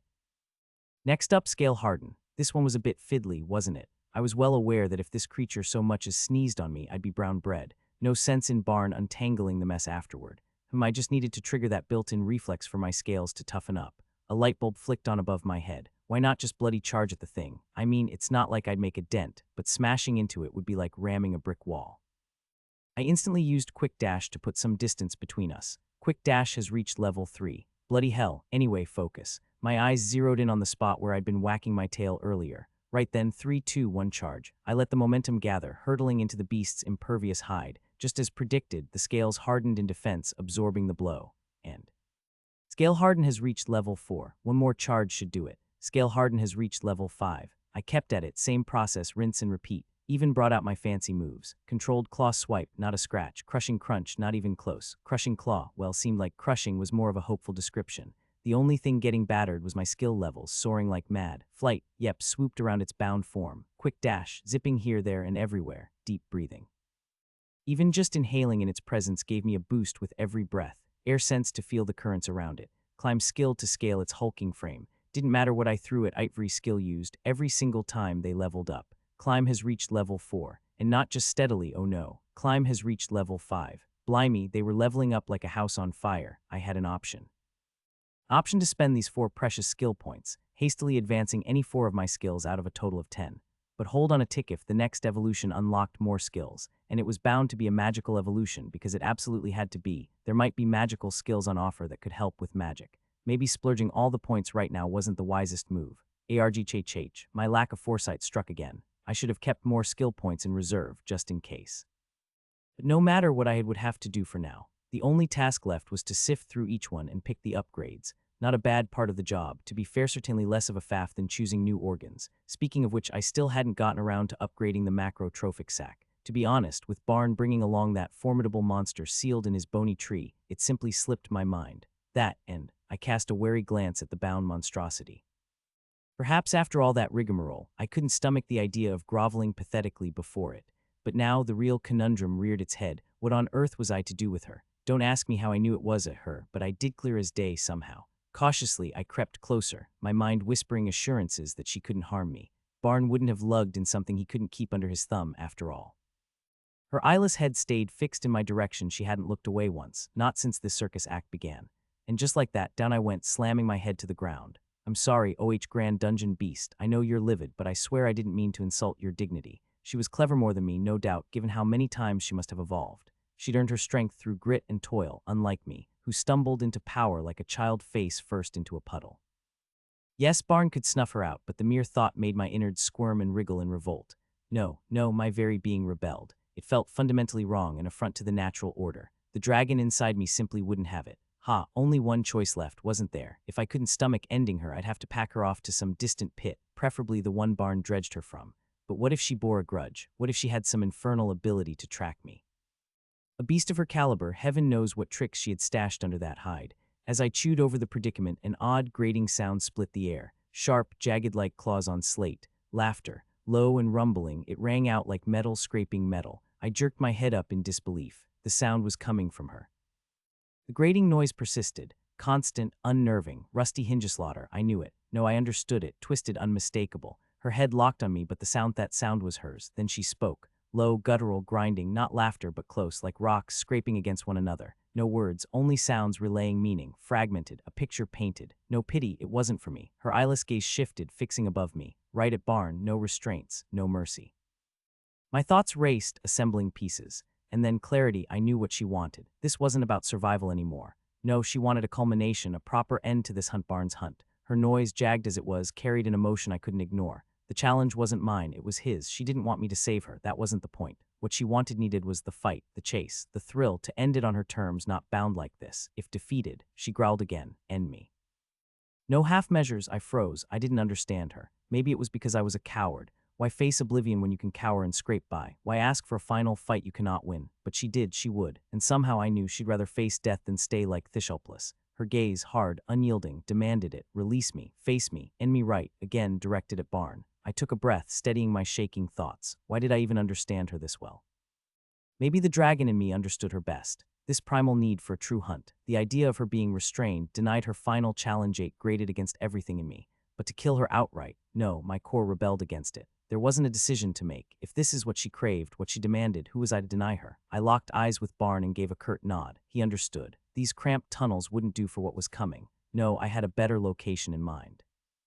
The logic of it all cold, calculate left a foul taste in my mouth, and my insides churned with rage at my own practicality.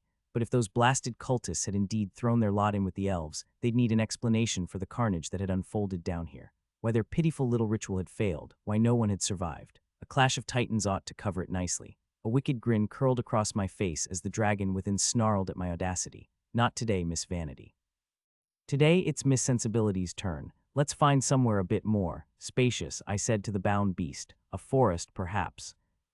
Claws dug into the earth as I made my slow ascent. Yet curiously, my paws weren't quite meeting the soil. A veil of sorts, a barrier, some trickery of Barn's, no doubt. Even with my claws burrowed in, they remained unsoiled. A smirk crept across my face as I climbed. Barn's protection was still with me. I was scaling the dungeon's second opening, the one Barn had crafted earlier. As for Barn and her, well, I hadn't settled on a name for her yet. There was an air about the way she spoke, something regal and dignified. Despite the grim fate awaiting her, I couldn't help but feel a touch of admiration. She had a certain majesty. Queen, perhaps. Yes, queen seemed fitting. The exit loomed closer, branches and foliage carefully obscuring it. I peeled away the camouflage and pulled myself free. Staying within the dungeon during what was about to unfold simply wouldn't do. Then, as my claws touched the grass of the clearing, boom. An explosion reverberated from the depths below. The ground shook violently, and the forest around me erupted into chaos. From the trees burst forth monstrous vultures with ebony feathers, kites with razor-sharp wings, gargantuan bat-like creatures with talons like knives, and other aerial monsters.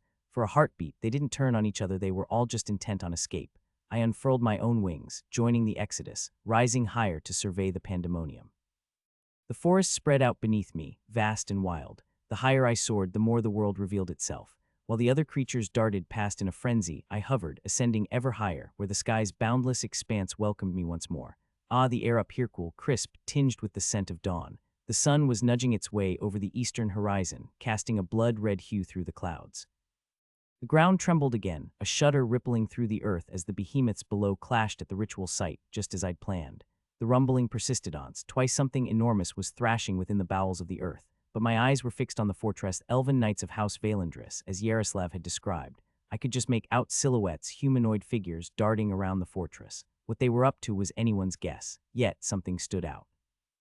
Wings of light unfurled, silver armor gleaming in that luminous glow. 5, maybe 6 of them flitting through the air. There were other noises, likely shouts or commands, though I was too far to catch them. Not that it mattered. Keeping my distance was essential. The fortress stood as a stone monolith, its thick walls reinforced with metallic plating. Tall, narrow windows lined the exterior, though given the increasing number of knights armed with bows gathering behind them, they seemed more suited for archers than for allowing light in. The battlements were crowned with spikes, and the only visible entrance, a heavy stone gate, was securely bolted. As for the dungeon entrance, I hadn't the faintest clue where it might be. Perhaps it lay deeper within, where they could regulate who entered and left. Perhaps it was even used to slay the creatures bold enough to stray outside. I hovered in place, sensing the air with my air sense and making micro-adjustments with my wings, altering air pressure and wing angles to maintain a steady position. It was effortless, just hovering in one spot. The level 5 flight skill greatly improved my ability to remain still, masterfully controlling turbulence and airflow. And in doing so, I could already feel my scales shifting hue, blending into the soft colors of the morning sky. I doubted the elves would be paying much attention to what forest-dwelling creatures were up to, not with the greater danger lurking beneath them. Still, better to err on the side of caution. I resolved to be as stealthy as possible. Boom, another tremor, stronger this time. The ground beneath pulsed, shuddering like some colossal living thing. The elves on the ground faltered, stumbling where they stood.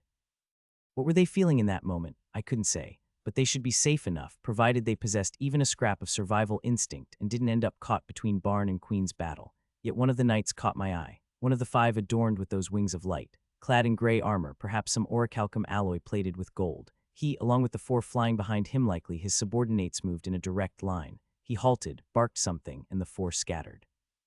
They each conjured staffs out of thin air, with the lead knight at the center, the focal point of it all, right where Barn and the Queen clashed. The ground trembled once more, and without hesitation they began. Sigils began to swirl around each of them as they channeled their magic. My eyes widened. 5 people, all likely red core, given their confidence in the face of such earth-shaking power working in unison to channel a single spell. I was immediately fascinated, and part of me instinctively began analyzing the sigils that floated in the air, forming spell matrices around them. 2 parallel lines appeared, each embedded with distinct sigils. At the vertices, script formed a mana-sharing matrix, perhaps. The lead knight raised his staff, murmuring another incantation. As he did, geometric shapes locked into place around Hema triangle at the base, arcs connecting the points, all encased within a larger circle. The more I studied it, the more baffled I became. Was this a shield, a sealing spell, or perhaps some kind of channeled attack? Bah, I really needed to stop obsessing over elven magic. By now, more knights had begun gathering on the ground, preparing for whatever was unfolding, even as the unrelenting rumble of the earth beneath them caused unease. Though I remained distant, I could still sense the prevailing emotions. This tension and uncertainty, almost tangible, electric. They knew something was amiss, but couldn't grasp exactly what. Perhaps even the sharp, searching glances they exchanged betrayed them. The ground trembled once more, and with it the undercurrent of unease deepened. It seemed they were attempting to form up hurriedly, yet with effort. Commands were barked, and they spread out, surrounding what they believed to be the origin of the disturbance. Their stances were steady, swords drawn, tips catching the glow of magic. Flames danced along some blades, while others shimmered with the icy blue of frost. A few radiated shadowy mists or sparked with lightning elemental infusions of all kinds. Then the earth shook again, but this time fissures splintered across the forest floor. Whatever was coming, it had begun. Another fresh wave of apprehension. Another deafening boom, louder. The cracks widened, the ground buckling under the strain. Above, the knights with wings of light had finished channeling their spells. Massive matrices swirled around them before a barrier of pure white light formed, enclosing the source of the tremors. But I knew better. They weren't ready for this. They couldn't be. The real threat wasn't here, at least not yet. It was beneath them, much deeper, and it was approaching rapidly. Another entrance to the dungeon was about to force its way through, and soon enough it happened. A ray, dark and pure, erupted from the earth, shattering the barrier as though it were made of glass. The ensuing shockwave tore through the air, and the gust that followed almost knocked me off balance mid-flight. I barely managed to maintain my position, wings instinctively angling and adjusting for turbulence, body tilting to minimize the sudden force. A precise interplay of muscles in my wings and back helped stabilize me once again. The sky went quiet, and then the earth split. Barn appeared first. His true form finally revealed. I'd never really seen him like this, not fully. Icy dread prickled my skin, crawling up my spine, but I didn't freeze. Maybe I was too far. Maybe the contract between us shielded me somehow. Even though I wanted to look away, I couldn't. His true form was beautiful, in a way that twisted the very meaning of the word. A massive skeletal serpent, far more immense than when he'd shown himself to the cultists. His bones shimmered translucent, like glass but darker, something more sinister, like a painting on the edge of existence not yet fully realized. The more I stared, the more it shifted, warped, sometimes darker, sometimes lighter. Wherever his form touched the earth, things just ceased. Grass withered, trees sagged. Entire patches of the forest simply blinked out of existence. Gone, his eyes locked on me, wide. His jaw cracked open 3 times, a thunderous cackle echoing pure joy. He was enjoying this. One thing caught my eye: the mirror, a massive hovering mirror encircled by his skeletal coils. It spun slowly, catching glimpses of the forest. Whatever it reflected twisted, distorted. I couldn't make sense of it. Each image flickered, warped. I saw myself. Or was it? It wasn't me. Was that real? I had no idea, but I had no time to dwell on it. Queen followed. She didn't erupt from the earth. No, she bent space around her. A spatial monster. My eyes widened. 1 second, the forest around Barn was whole. The next, it was fractured, shattered, like shards of glass, and between those cracks she slithered, a silhouette of shifting shadows slipping through the gaps. Right behind Barn, her tail shot forward, lightning fast, aimed for his head. Barn's mirror spun, space warped. The tail vanished, reappeared above Barn's head. What followed was too fast to track. The mirror kept shifting. The forest blinked out of existence in patches, only to reappear. Barn didn't move. Not once. Queen darted through space. 1 second here. Another second gone. The world was a curtain, and she flitted through it, using it to strike, to hunt. Rays of destruction erupted from her. The forest exploded, turned to charred ruin. Her claws, her teeth, her tail, every strike slicked with poison, all aimed at Barn. But every time the mirror moved, reflected, warped space, I couldn't grasp what it was doing. This was a hunt on a scale beyond my understanding, but I couldn't look away. I knew. Barn was holding back. He had to. I'd asked him to give her this. Her final hunt, her last chance to give everything. And she was, the spatial magic she wielded. She had to be high red core, close to gold perhaps. But this fight, it was the chaos I needed. The elves, some were frozen. The moment they laid eyes on Barn, they froze. The knights with wings of light fell, collapsing when he erupted from the ground. Only one remained aloft, the leader, but even he wasn't attacking. He was helping his comrades, pulling back, retreating. Screams echoed. The frozen knights were dragged away, their eyes shielded by comrades as they fled back toward the fortress. There was no fight to be had, not unless they had a gold rank among them. Another crash. My gaze snapped back. Queen was on the ground. Barn's mirror shifted, reflecting her. For a moment she was frozen there, her form warped in the reflection. Then she vanished, and the forest around her ceased to exist. It started again. A blur of motion, too fast for my eyes to follow. Their battle consumed what was left of the forest, dragging it into their chaotic dance. Barn lashed out, his mirror spinning faster, warping space, reflecting things that didn't belong. Each time it captured Queen in its reflection, she would vanish, gone for a split second, only to reappear somewhere else. Most of the forest was gone now, erased. Queen darted through the folds of space, trying to land a single attack. Each attempt failed. Her claws, her tail, her teeth, all useless. Even the black beams of destruction that she fired from her mouth dissolved before they could reach him. The fight would end soon. Where before her movements were a blur, now I could see it wasn't much. A flicker, a difference, but she was slowing down. The exhaustion was creeping in. Barn still hadn't moved, not once. His mirror shifted, catching her reflection again. She vanished. This time, not even enough time to strike. She was conserving her energy. Just to evade, but that wouldn't last. It couldn't. Then, finally, it happened, tired, slipping. The curtains of space faltered, her form reflected in Barn's mirror. She couldn't move, couldn't muster even an inch. Only then did I notice the cuts, everywhere, all over her. When at Barn, I never saw him attack. He'd done nothing but shift that mirror, disintegrating everything around them. But she was so wounded, and just like that she collapsed. Her majestic form was there again. Before me, this time no restraints, no indignity, she was free. She looked up at the mirror, and my heart lodged in my throat. She wanted this free end, one final hunt. Her eyeless face stared into the mirror, a strange glee in the curve of her body. And then, that roar again, low, guttural, one word, and then she was gone, erased, like everything else that touched Barn's mirror. It was the same blasted mirror, the very one that had slinked Barn into being, and the one I'd used for that infernal ritual. Now it floated before me, swirling like a menacing black vortex, as though it were the portal to something far darker than my poor brain could ever conjure. Barn stood there, his gaze fixed on Metho's ridiculous, painted-on eyes as adorable as ever, but now there was a hint of something new. A glimmer of sadness, perhaps. I knew what that look meant. He'd burned through more of his Chaosfar more than either of us had anticipated, and in doing so, had sliced down his already short time with me to mere crumbs.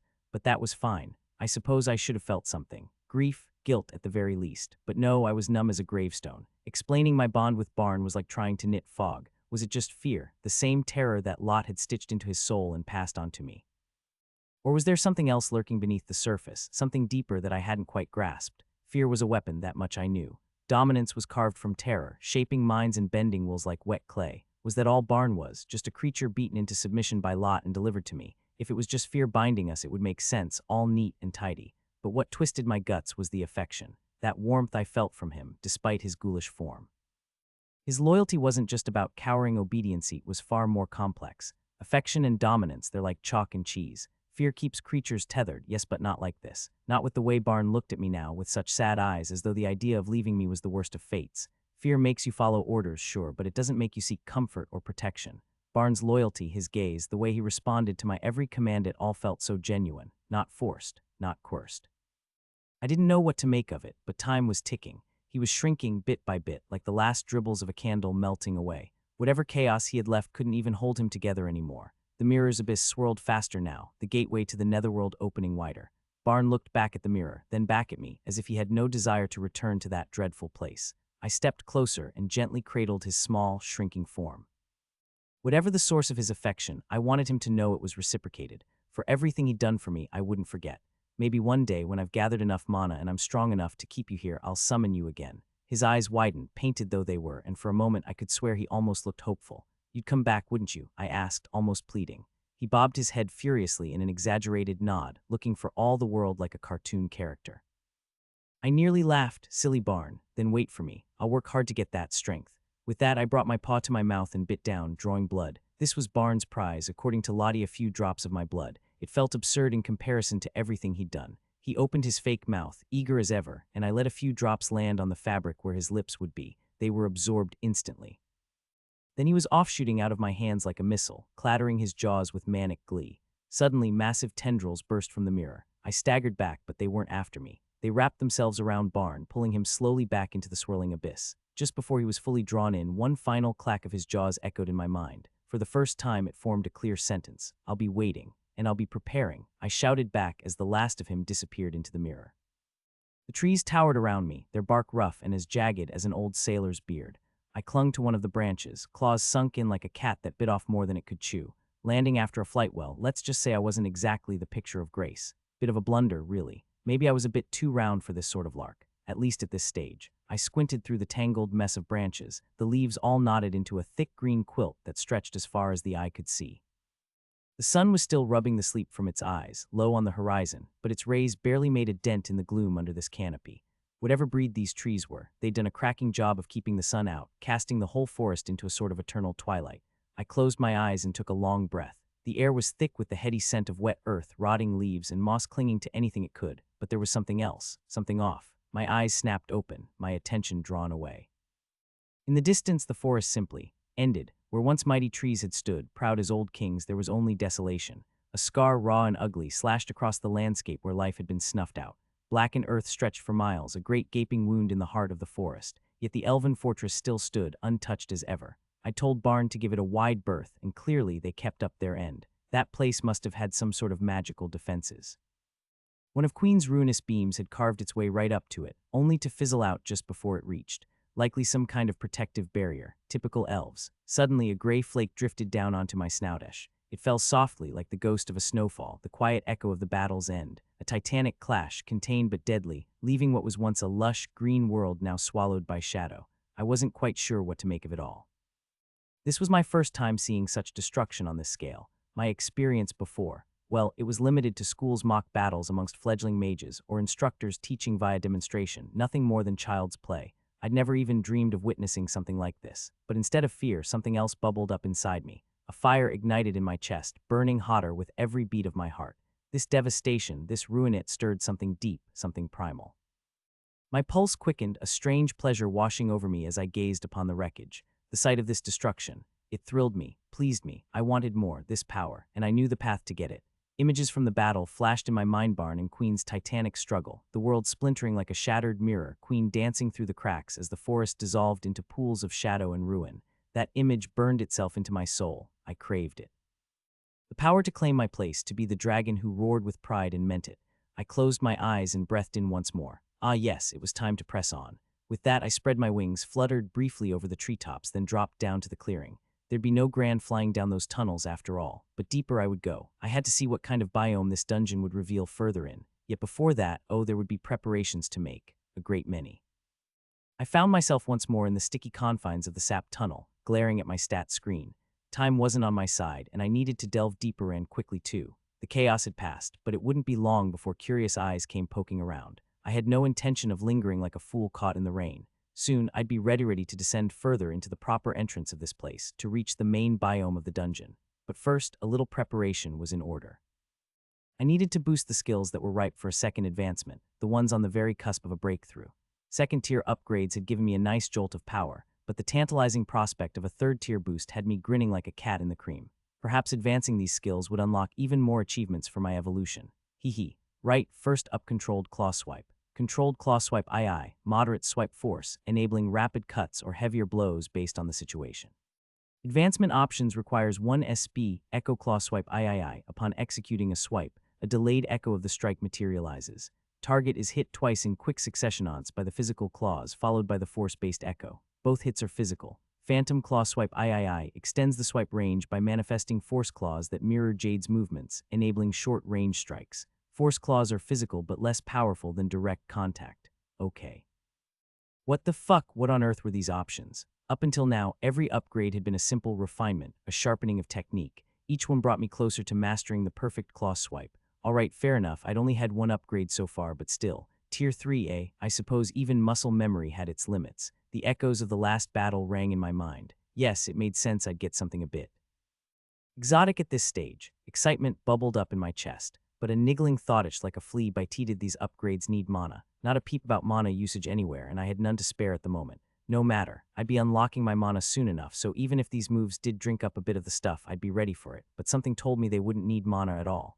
Time to choose. Which one suited me best? I mulled over the options. Echo claw swipe.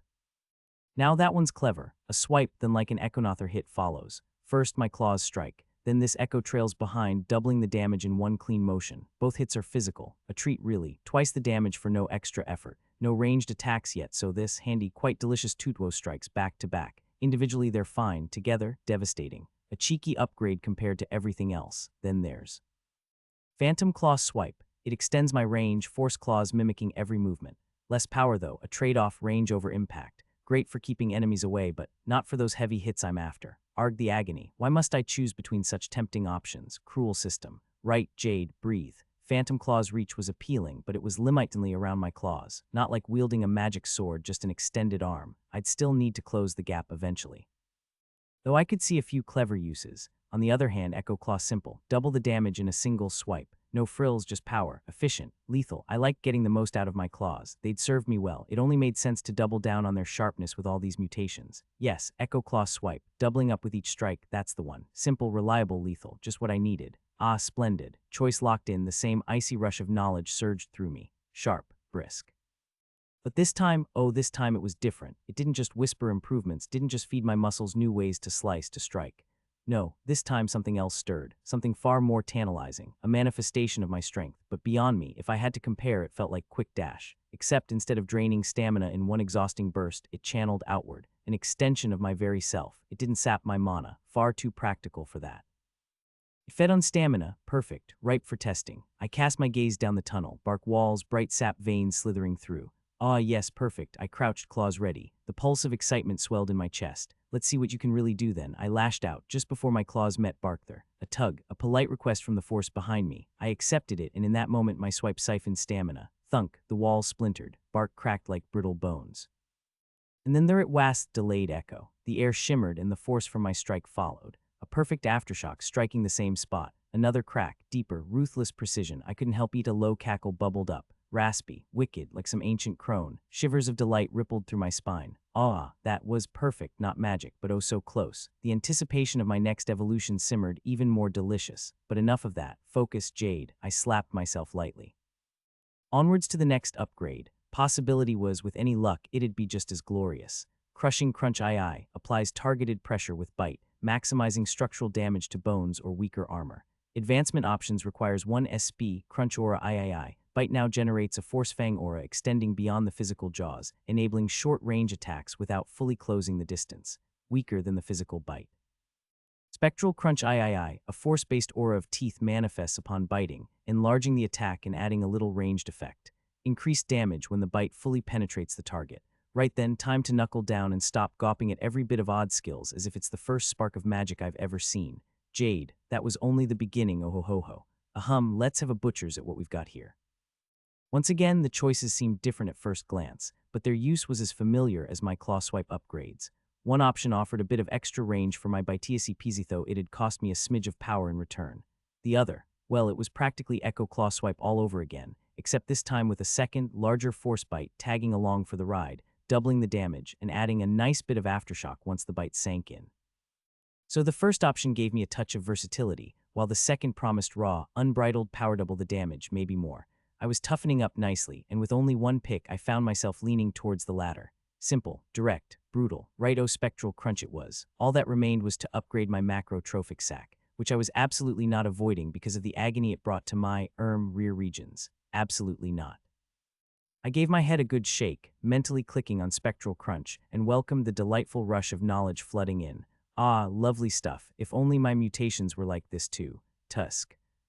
As much as I fancied a nibble of that spectral crunch, time simply wasn't on my side, so with a hasty flick, I pulled up the available upgrades for the good all macro trophic sack. Macro trophic sack plus 5 advancement options. Choose one of the following: hyperdigestive enzymes, accelerates nutrient breakdown and absorption, leading to significantly faster stamina regeneration from meals. Rapid coagulation response, transforms consumed food into a powerful healing mechanism, allowing for swift recovery from injuries post-combat. Nutrient conversion efficiency, improves the digestion of a wider variety of food, including toxic or nutrient-poor sources, maximizing energy extraction from unconventional prey.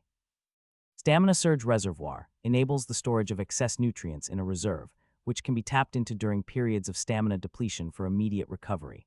Metabolic Surge Adaptation, upon feeding, temporarily enhances physical performance, including strength, speed, and stamina regeneration, for a short burst of heightened activity. Blimey, I nearly had to pinch myself at the sight of these options. They were in an entirely different league compared to the other organ's first upgrades. Way to tick was this, what that mission reward was on about when it mentioned. Rare organ, and crikey, this organ was a right whopper to begin with, stamina and a bit of healing, right out the gate. As I delved deeper, it became obvious each upgrade seemed poised to double down on its original talents. Right then, time for a proper breakdown. As much as I was in a mad dash, this was no decision to be made in haste. I began to mentally file away every little detail. First up, hyperdigestive enzymes, boosted stamina regeneration after chowing down. Judging by the description, I'd even be able to convert small prey into a hefty energy stockpile. Mighty tempting, especially now that I knew my new skills guzzled stamina for the more impressive effects. A cracking option. But I bit my lip well, as much as my current anatomy would allow, and moved on. Next, rapid coagulation response, similar deal, but instead of topping up my stamina, this one focused on healing. Recover faster after a meal, turning food into some kind of regenerative juice. Enhanced healing and wound recovery, essentially. I hadn't taken too many scrapes thus far, but knowing what lies ahead in this hostile dungeon, it certainly wouldn't stay that way. Another corker of an option. Finally, nutrient conversion efficiency. Now, this one had me pondering. I hadn't had much trouble eating any creature so far, but this upgrade seemed to suggest I'd be able to munch on a wider variety, possibly even those toxic to me. The thought was a bit spine-tingling considering I had been merrily devouring all sorts up till now. Perhaps it wasn't too big a deal though. After all, I'd eaten those nasty creepers, and some of them were definitely toxic, but it didn't seem to faze me. This upgrade seemed more about squeezing more nutrition out of less, ideal for places where food might be a rarity. But here I was, knee-deep in a dungeon, and I doubted food would ever be in short supply down here. Fourth up was the Stamina Surge Reservoir. If I'd read it right, it meant I could squirrel away excess nutrients, stashing them as a reserve pool of stamina. And in the heat of battle, I could tap into that reserve to rapidly restore stamina in short bursts. I exhaled slowly. That would be bloody brilliant. I wouldn't have to fret about running out of stamina while using my skills, so long as I'd made the proper preparations beforehand, a bit like having a second wind on tap. Perfect for dungeon diving, if you ask me. But before I made my final decision, one last option loomed before me, and I couldn't help but curse under my breath. Were they all so damn tempting? Ah, the last contender, metabolic surge adaptation, so this one would let me temporarily boost my performance, provided I'd stuffed my face recently. Made sense, I suppose. How else would a ravenous dragonling rev up her metabolism? Essentially, it offered a short-lived burst of combat prowess, but it was all about how much grub I'd managed to shovel down beforehand, and something told me I'd be even hungrier after using it. A vicious cycle, really. I stopped for a moment, letting the weight of it all sink in. Up until now, none of my upgrades had really altered my combat style much, but these were different. They were tailored for feeding frenzy combat, with each one offering its own special edge. I found myself missing the old, subtle upgrades. No fuss, no decisions to agonize over. But here I was, staring down 5 equally tantalizing choices, and I could only walk away with one. Right, time to cut through the noise. While metabolic surge adaptation was undoubtedly the most powerful option on paper, something about it reeked of uncertainty. Sure, I had food in abundance now, but what about deeper in the dungeon? There was no barn with me anymore, just me, scraping by on whatever I could scrounge. It was too dependent on having a full belly, and that gave me pause. On the other hand, Stamina Surge Reservoir was calling to me like a siren's song. The logic was simple. I had skills that devoured stamina during battle, so having a backup stash was like carrying a spare flask of energy. As long as I ate the usual amount, I'd have a bit extra to fuel my attacks. No need to overcomplicate it. Yes, it was perfect. I cast one last glance at the other options, then closed my eyes and made my choice. Everything was in place. I'd done it all, devoured more rats than I care to admit, mastered a ridiculous number of skills, and twisted my insides into a proper mess of mutations. A deep breath. Steady now. This was it. I was prepared. Mentally clicking the plus behind the species, it appeared once again. Level cap reached. Maximum level attained. Evolution process. Available and ready for initiation. Maximum level achieved for current evolution stage. Evolution will result in form alteration and stat enhancement as a monster. Caution, evolution will reduce experience points and morphogen acquisition from lesser evolved entities. Fair enough. The plan had been to have Barn bring in a veritable buffet so I could stock up on morphogens before any pesky penalties kicked in after the evolution. But alas, looked like that would be my little side quest now. Right then. Would you like to utilize the evolution space? Yes. Once again, the familiar pull. Sap Tunnel began its usual routine of twisting and turning into some otherworldly kaleidoscope. Out of nowhere, my dungeon crawled back to life, its tendrils of earth wrapping around me, layer upon comforting layer. How it managed to slip into the tunnel of sap was anyone's guess, but there it was, swaddling me in that bizarre yet oddly comforting way, like a warm embrace from someone you loved. Fear not, O child of Gaia. Let your soul find peace and take all the time you need to choose your path. In her gentle embrace, you are held and protected. That same soothing, lilting voice. Now that I think about it, was that Lot's voice. Now I'm definitely imagining things. And just like that, the dungeon continued its earthy embrace, wrapping tighter until my vision spiraled into oblivion. Darkness descended, and consciousness slipped from my grasp once again. Once again, I found myself before that oh-so-familiar door, back in my beastkin form, donned in that same inky black dress. But this time, rather than hesitating, I flung it open with gusto. No more dithering, I strode right in where my doppelganger was, as usual, hunched over that strange apparatus behind the desk. Ah, there it was, agate that scent. The mingling of all those peculiar liquids filled the air, easing my soul. I'd come to appreciate this place now that I was in the know.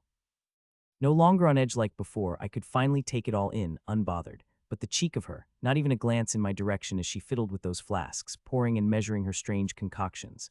A right thorn in my side, that one. I let out a sigh. Don't tell me you've already guessed which evolution I'm picking this time. She'd nailed it last time, and my eyes narrowed in suspicion. Still, she didn't look up. Oh, no worries, this batch isn't for you. I huffed, casting a sidelong glance at the shelf beside her. My evolution recipes. And blimey, there were a lot more books now. Well, looks like even you haven't a clue which one I'll go for this time. Oh, I've got a pretty good idea, she smirked. Just curious to see how you wade through them. Then she leaned in, voice low, "Bet you noticed something else too." I did. Unintentionally, of course. The first thing my eyes were drawn to, clear as day for new books in the rainbow section. "What are the odds that at least one of those books has nothing to do with the sun or light?" She burst into a wicked laugh. "Slim to none, love, but who knows, go have a gander." Still chuckling, she turned back to her. Well, whatever experiment she was meddling with, she grabbed a test tube and casually dumped another mysterious liquid into it. Now my curiosity was well and truly piqued. "What are you doing exactly?" Without even glancing up, she answered, "Oh, everything here's designed to upgrade your body somehow." Fascinating stuff, really. Since I've got the know-how, I've been working on something that'll tinker with your dragon body's molecular structure. I blinked. "Oh, I'll pretend I understood any of that," she smirked. "I'm synthesizing a compound to boost the neuroplasticity of your dragon form. Basically, a potion to permanently up your intelligence stat by one: better memory, quicker learning, cognitive supercharge." Another blink. "You can do that, absolutely, and I get to drink those potions." "No. Well, that's a downer. Can't help it. I'm bound by the rules. Just your evolution, nothing beyond that." "Then why bother? Got any better suggestions?" I thought for a moment, then gestured to the shelf stuffed with my evolution recipes. "How about you help me pick the most useful ones? Please, you sure you don't want to go through all of them?" "No, that's a yes, Ba," I grumbled, watching her heat some concoction in a flask over a strange rune that burned without fire. Then it hit me. "Wait, what's that?" "Acetone, propylene glycol," she replied. "Works as a solvent here." Things were starting to make a bizarre amount of sense. How on earth was I understanding this? "Why not ethanol?" I asked, my brain moving faster than I could keep up. She shrugged. "Less toxic, better reaction conditions for what I'm making. Also, I'd prefer not to knock us out with ethanol fumes while you rummage through your evolution scrolls. What's your reagent?" 23-dihydroxybenzaldehyde, and you're condensing it with an amine, piperidine, skiff base." She nodded. "Spot on. Trying to create a ligand for metal-ion coordination, long-term neurotransmitter modulation." I blinked again, snapping out of my daze. How did I even know all of this? My doppelganger was grinning like a Cheshire cat, and I'd bet my claws she knew exactly where this knowledge was coming from. From my dream world, of course. Lot knew too, but naturally not a soul was going to enlighten me. Still, curiosity won out. "What's the end goal here then?" She swirled the test tube, eyeing the mixture. It had taken on an odd, gleaming hue. "Theoretically, better synaptic function. In practice, I'm aiming for heightened memory retention." I raised a skeptical eyebrow. "I actually understood everything you just said. Any idea why I suddenly get it?" "Maybe," she replied, turning to face me with a glint in her eye. "Fancy another go at it." "At what exactly?" "Your sudden knack for advanced alchemy, or should I say, chemistry." I glanced at the evolution books for a heartbeat, my pulse quickening. I don't know, feels odd, maybe." "Brilliant." She wasted no time, gesturing towards a set of pristine glass test tubes, neatly arranged and glimmering under the faint light. "First question, which has a higher boiling point, hexane or ethanol?" "Ethanol," I replied, barely hesitating. "Why, hydrogen bonding." "Good. What's the pK of acetic acid?" 4.76, correct again. "What's the ideal temperature for a Fischer esterification?" "Depends on the ester, but generally around 60 to 80 C, not bad at all." She added a few drops of a deep crimson liquid to the concoction, watching it swirl and shimmer. "Last one, what's the molarity of a solution if I dissolve 0.5 moles of solute in 2 liters of solvent?" 0.25 million, I answered, my eyes widening in surprise. She stirred the mixture, a slight shimmer dancing in the glass. "Excellent. Now would you prefer to increase neurotransmitter release or receptor density?" I frowned, meeting her gaze. "Receptor density. But what's the catch here?" Her grin widened into something altogether too mischievous. "You'll find out. Bottoms up." She handed me the beaker. I eyed it warily, then looked back at her. "Didn't you just say I couldn't have this? Only my evolution, nothing more." Her grin only grew. "I won't tell the system if you won't. But aren't you?" "The system, in a way." She said nothing, merely gestured again at the potion. "Bah, always so cryptic. This'll increase my intelligence by 1. She smiled and nodded. With a resigned sigh, I downed the concoction in one gulp. "Gah, so bitter. I don't feel any different," I grumbled. "You will, once you wake up." Well, it was a +1 intelligence boost anyway. I was gaining more than that per level, but an extra stat point never hurt. It did, however, make me wonder what else my doppelganger could pull off. Could we possibly tweak my evolution somehow? I know what you're thinking. Don't. Not yet anyway. It won't be possible for some time. Maybe when our intelligence is high enough. So it was possible. My gaze drifted back to the shelf of evolution recipe. Well, best get to work and see what new options awaited me this time. I dove back into the pile of books with renewed interest. And of course my doppelganger had been right again. I did, in fact, want to sift through the lot of them. A pang of curiosity gnawed at me, urging me to figure out exactly what options lay before me. The lower rarities, well, they were much of a muchness. Essentially the same old framework with a few tweaks here and there. The organs, identical. The only real difference was a slight boost in stats and, of course, the added bonus of a mana core. Hardly worth getting excited about. My eyes stayed sharp, scanning for any evolution with the faintest whiff of mana veins. No luck in the bottom ranks, but there were some peculiar evolutions tucked away, particularly in the red rarity section. That's where things got interesting. Stoneflesh. A proper beefed-up defensive evolution. The illustration alone was enough to make my shoulders saga body sheathed in thick, dark, jagged plates of armor. Heavy stuff, it seemed like, practically screaming, tough as nails. Description, focused on extreme durability. This evolution enhances physical defense through layered, mineral-rich armor. Stat bonuses +4 durability, +1 strength per level until next evolution.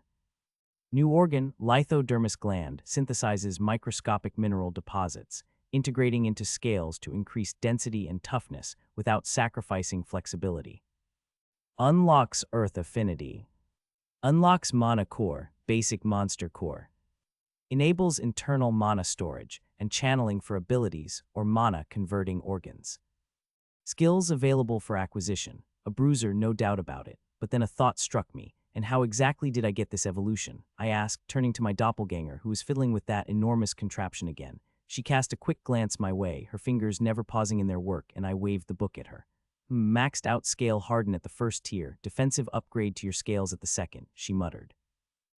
So skills do affect what evolutions are available, I mused, piecing it together. She gave a nod and went back to her tinkering, not missing a beat. Suddenly, the puzzle began to fall into place. That's why there were so many more books this time. It seemed there was at least one evolution tied to every skill, especially in the lower rarities. I flipped the page and continued my search. Skyrazor. An air-themed evolution, all about staying feather-light and graceful. My form even took on a more serpentine elegance in this one slim, sleek, and undeniably stunning.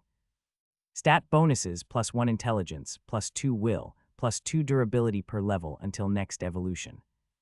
New organ, subcutaneous air pockets, flexible air sacs beneath the skin allow rapid buoyancy adjustments for enhanced aerial maneuverability. Unlocks Wind Affinity. Unlocks Mana Core, Basic Monster Core. Enables internal mana storage and channeling for abilities or mana converting organs.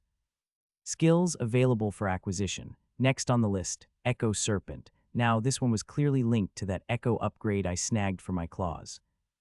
Description, echo-based evolution specializing in soundwave attacks and disorienting enemies via vibrations. Stat bonuses +2 strength, +2 intelligence, +1 will per level until next evolution.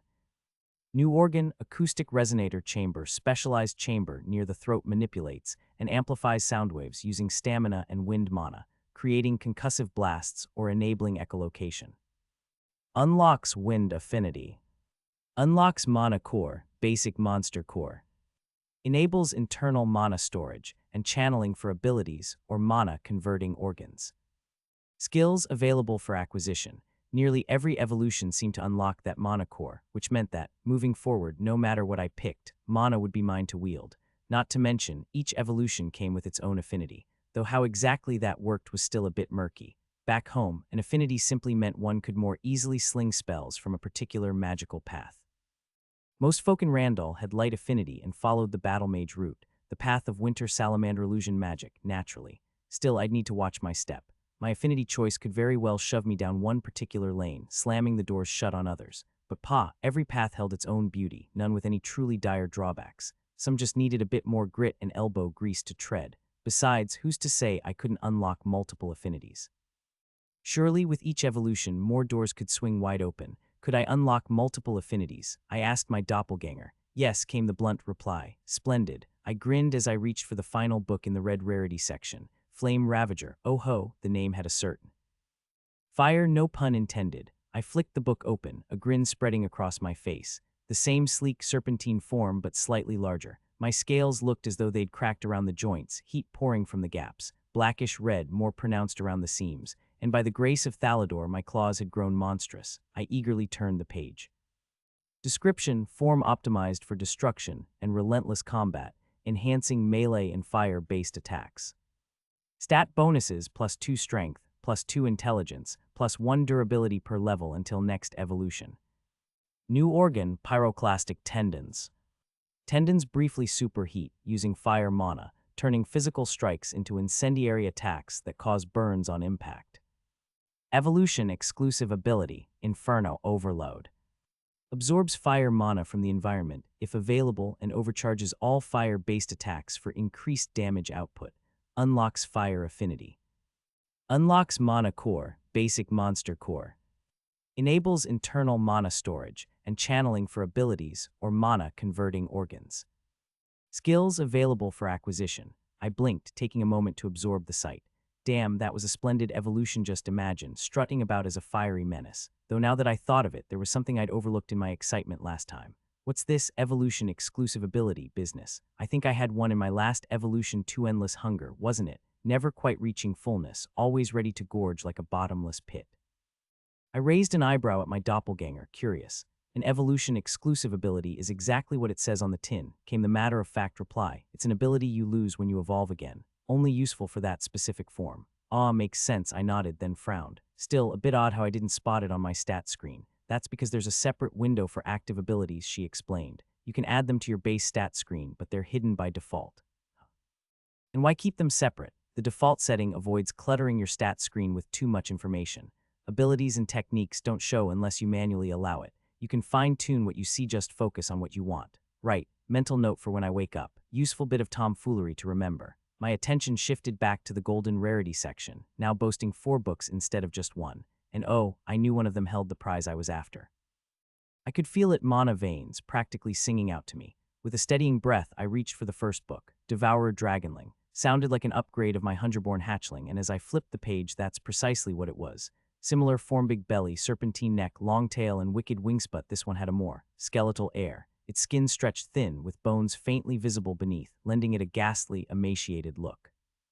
And that jaw still extending down to the throat, perhaps even further. Grim, terrifying, utterly glorious. Description: evolution designed for faster breakdown of consumed matter, converting it directly into stamina and mana. Focuses on metabolizing a wider range of materials. Stat bonuses: +3 intelligence, +1 will, +2 durability, +2 strength per level until next evolution. New organ: hypercatalytic gullet. Specialized esophagus with hyper-efficient enzymes capable of processing all forms of flora and fauna. Evolution exclusive ability: catalytic assimilation. Converts consumed material into stamina and mana, grants faster digestion and enhanced wound recovery. Unlocks dark affinity. Unlocks Mana Core, Basic Monster Core. Enables internal mana storage and channeling for abilities or mana-converting organs. Skills available for acquisition. Blimey, I always knew the base Hungerborn was a bit of a beast, but this upgrade, it went and supercharged the whole thing, didn't it? Not only did it boost the original power, but it gave me even more ways to gobble things up at lightning speed. But main part was it wasn't just health and stamina being doled out anymore, but mana as well. What's more, it seemed I could chow down on all sorts, including plants. Yes, plants. And somehow they'd all get turned into resources. I was finally starting to see the pattern in these hunger-based abilities. They weren't about flashy attacks or raw destruction, oh no. It was all about sustenance, devouring, and I'll be honest, it put the wind up me a bit. I still couldn't shake the memory of that gnawing hunger when I first woke up as a Hungerborn hatchling, or that wild lapse when I got stuck into those Valor rats. What if I ever found myself unable to eat for a while? I'd be a right mess, and this constant feeling of never being fully satisfied. Yeah, that was no picnic either. But this ability tried to soothe that by giving me all sorts of new things to feast on. Plants, for instance. I couldn't help but wonder if I kept on this path, would I eventually be able to munch on the very earth itself? Now that I thought about it, it seemed eerily possible. This hunger path was truly a bit terrifying. I snapped the book shut. As powerful as it wasn't offering me any fancy new mana veins or anything of the sort, so it wasn't the one I'd be choosing today. Still, a bloody strong evolution, no doubt about it, which only made me more curious about what lay hidden in these gold rarity tomes. I reached for the next one, and the title made my pulse race, Manhwaedit Hatchling. I flipped it open in a heartbeat, smaller than I was now, perhaps. Luminescent skin under the scales, glowing lines etched across its form, especially on its translucent wings, and bright, piercing blue eyes with slits. Description: evolution enhances mana control and refines spellcasting capabilities. Stat bonuses: +4 intelligence, +4 will per level until next evolution. New organ: mana vein cluster. Secondary vein network intertwined with blood vessels, increasing mana flow for finer manipulation. Unlocks mana core, basic monster core. Enables internal mana storage and channeling for abilities or mana converting organs. Evolution exclusive ability, mana surge. Increases mana regeneration rate temporarily when mana points drop below 10 of maximum capacity. Skills available for acquisition. As I read, my hands began to tremble. It was finally here. Finally, the key to magic, the very thing that had danced out of reach for so long. The magic that taunted me, slipping just beyond my grasp, teasing me every day. The same magic that made me loathe myself for being born without it. The same magic that I took by force. A grin crept across my face. No more running, you slippery little bastard. You rejected me once, but look who's found a way back. Oh, the satisfaction, the delicious, vindictive thrill. My skin prickled, waves of goosebumps rolling over me. This feeling. It wasn't just triumph, it was something more. This raw, untamed vindication. That sweet, bittersweet cocktail of rage, hunger, and satisfaction. Magic had been this unattainable, glittering prize, and now I could taste it, feel it. The thing I craved, needed, deserved. I'd carved my path back to it. My breath hitched, and for a moment I was lost in the frenzy of it all. But before I committed, I glanced over. There were 2 more books on the shelf. I wasn't quite done yet. With some effort, I tore myself away from the Manhwaedit and reached for the next one, Ashen Flame. I raised an eyebrow, another fire-based evolution. Curious, I flipped the page. Gray scales, smoke swirling ominously around them in those eyes, flaming red, like they'd burned through one's very essence. It looked intimidating, perhaps even more so than the Flame Ravager. Flipped the page and the description revealed itself. Description, rare evolution, fusing fire affinity with refined mana manipulation. Stat bonuses, +3 intelligence, +1 durability, +1 strength, +3 will per level until next evolution. New organ, Inferno circulatory system. Fire mana infuses the circulatory system, enhancing blood and mana flow, providing resistance to fire attacks, and allowing finer fire mana manipulation. Evolution exclusive ability, Ashen Surge. Supercharges fire-based attacks with fire mana, delivering more powerful effects, scorching targets, and overloading defenses. Unlocks fire affinity. Unlocks mana core, basic monster core. Enables internal mana storage and channeling for abilities or mana converting organs. Skills available for acquisition. I exhaled slowly, my breath a touch ragged. The more I read, the more this evolution seemed like a perfect blend of fire affinity and the mana refinement. Essentially, it focused entirely on the art of manipulating fire mana, making it exceptionally potent in that single element. Not only would it boost my resistance to fire, but it would grant me an incredibly fine control over fire magic. If I went down this path, wouldn't it make any fire-based magic a breeze? I could practically see myself walking down a fire magic-based path of Flame Knight perhaps, commanding infernos like they were an extension of my own body. But something didn't sit right. The idea of restricting myself to just one affinity gnawed at me, as potent as this. Inferno circulatory system was, it seemed to lock me into fire mana and only fire mana. I frowned. Surely that would limit me, right? I wasn't exactly looking to become a one-trick pony. I quickly threw the question to my doppelganger and she confirmed my suspicions. Well, that settled it. As tempting as it was, this wasn't the path for me. Not today. Only one book remained. I picked it up and my eyes widened as I read the cover. Voracious Manhwaedit. Voracious Manhwaedit, a sleek, shadowy figure poised with the grace of a predator. Scales shimmered with an eerie smoothness. Veins of mana faintly glowing, pulsing along my limbs and neck. My neck had stretched ever so slightly, my features now sharper, more refined, dare I say, elegant. Yet the jaw still extended to my throat, a creature both elegant and nightmarish, beauty wrapped in terror. I flipped the page. Description, evolution centered on absorbing and refining mana. Enhances both fine-tuned mana control and the ability to consume mana-infused material, significantly boosting magical capacity. Stat bonuses, +2 intelligence, +2 will, +2 durability, +2 strength per level until next evolution.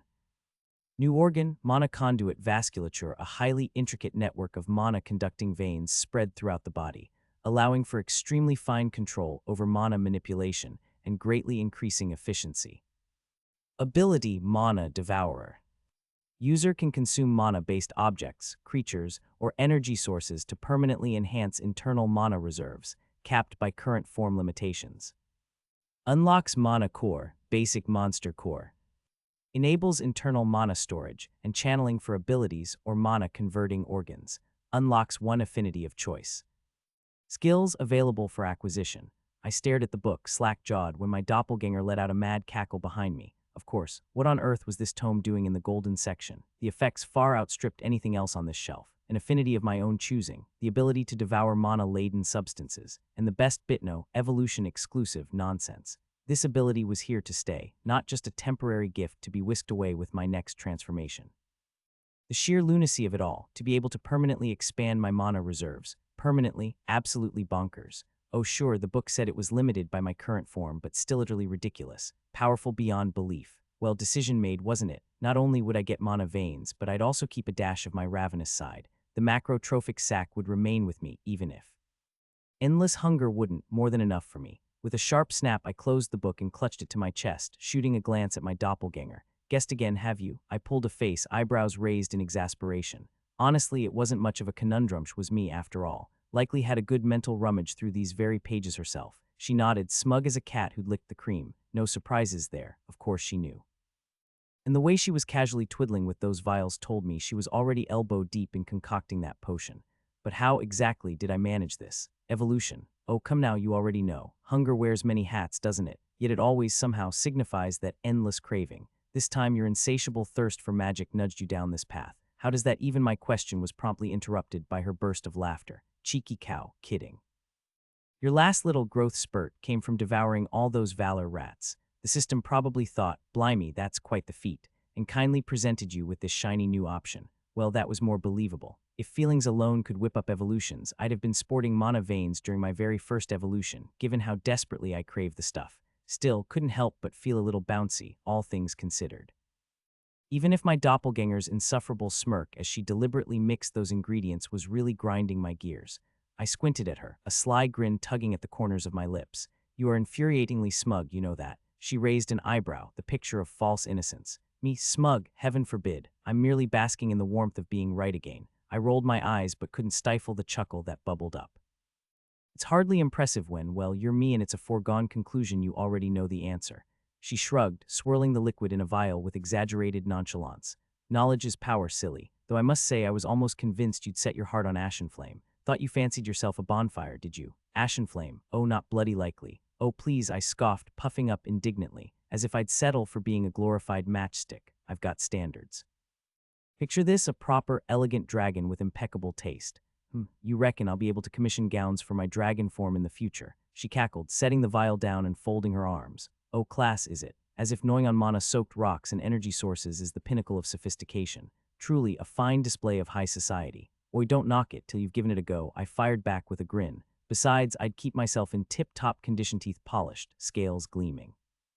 Stealth already makes me quite the graceful creature. She leaned in, and here I thought you preferred things a bit on the messy side. What was it you said when you tore through those valor rats? I'm certain you wouldn't have cleaned yourself since that little escapade.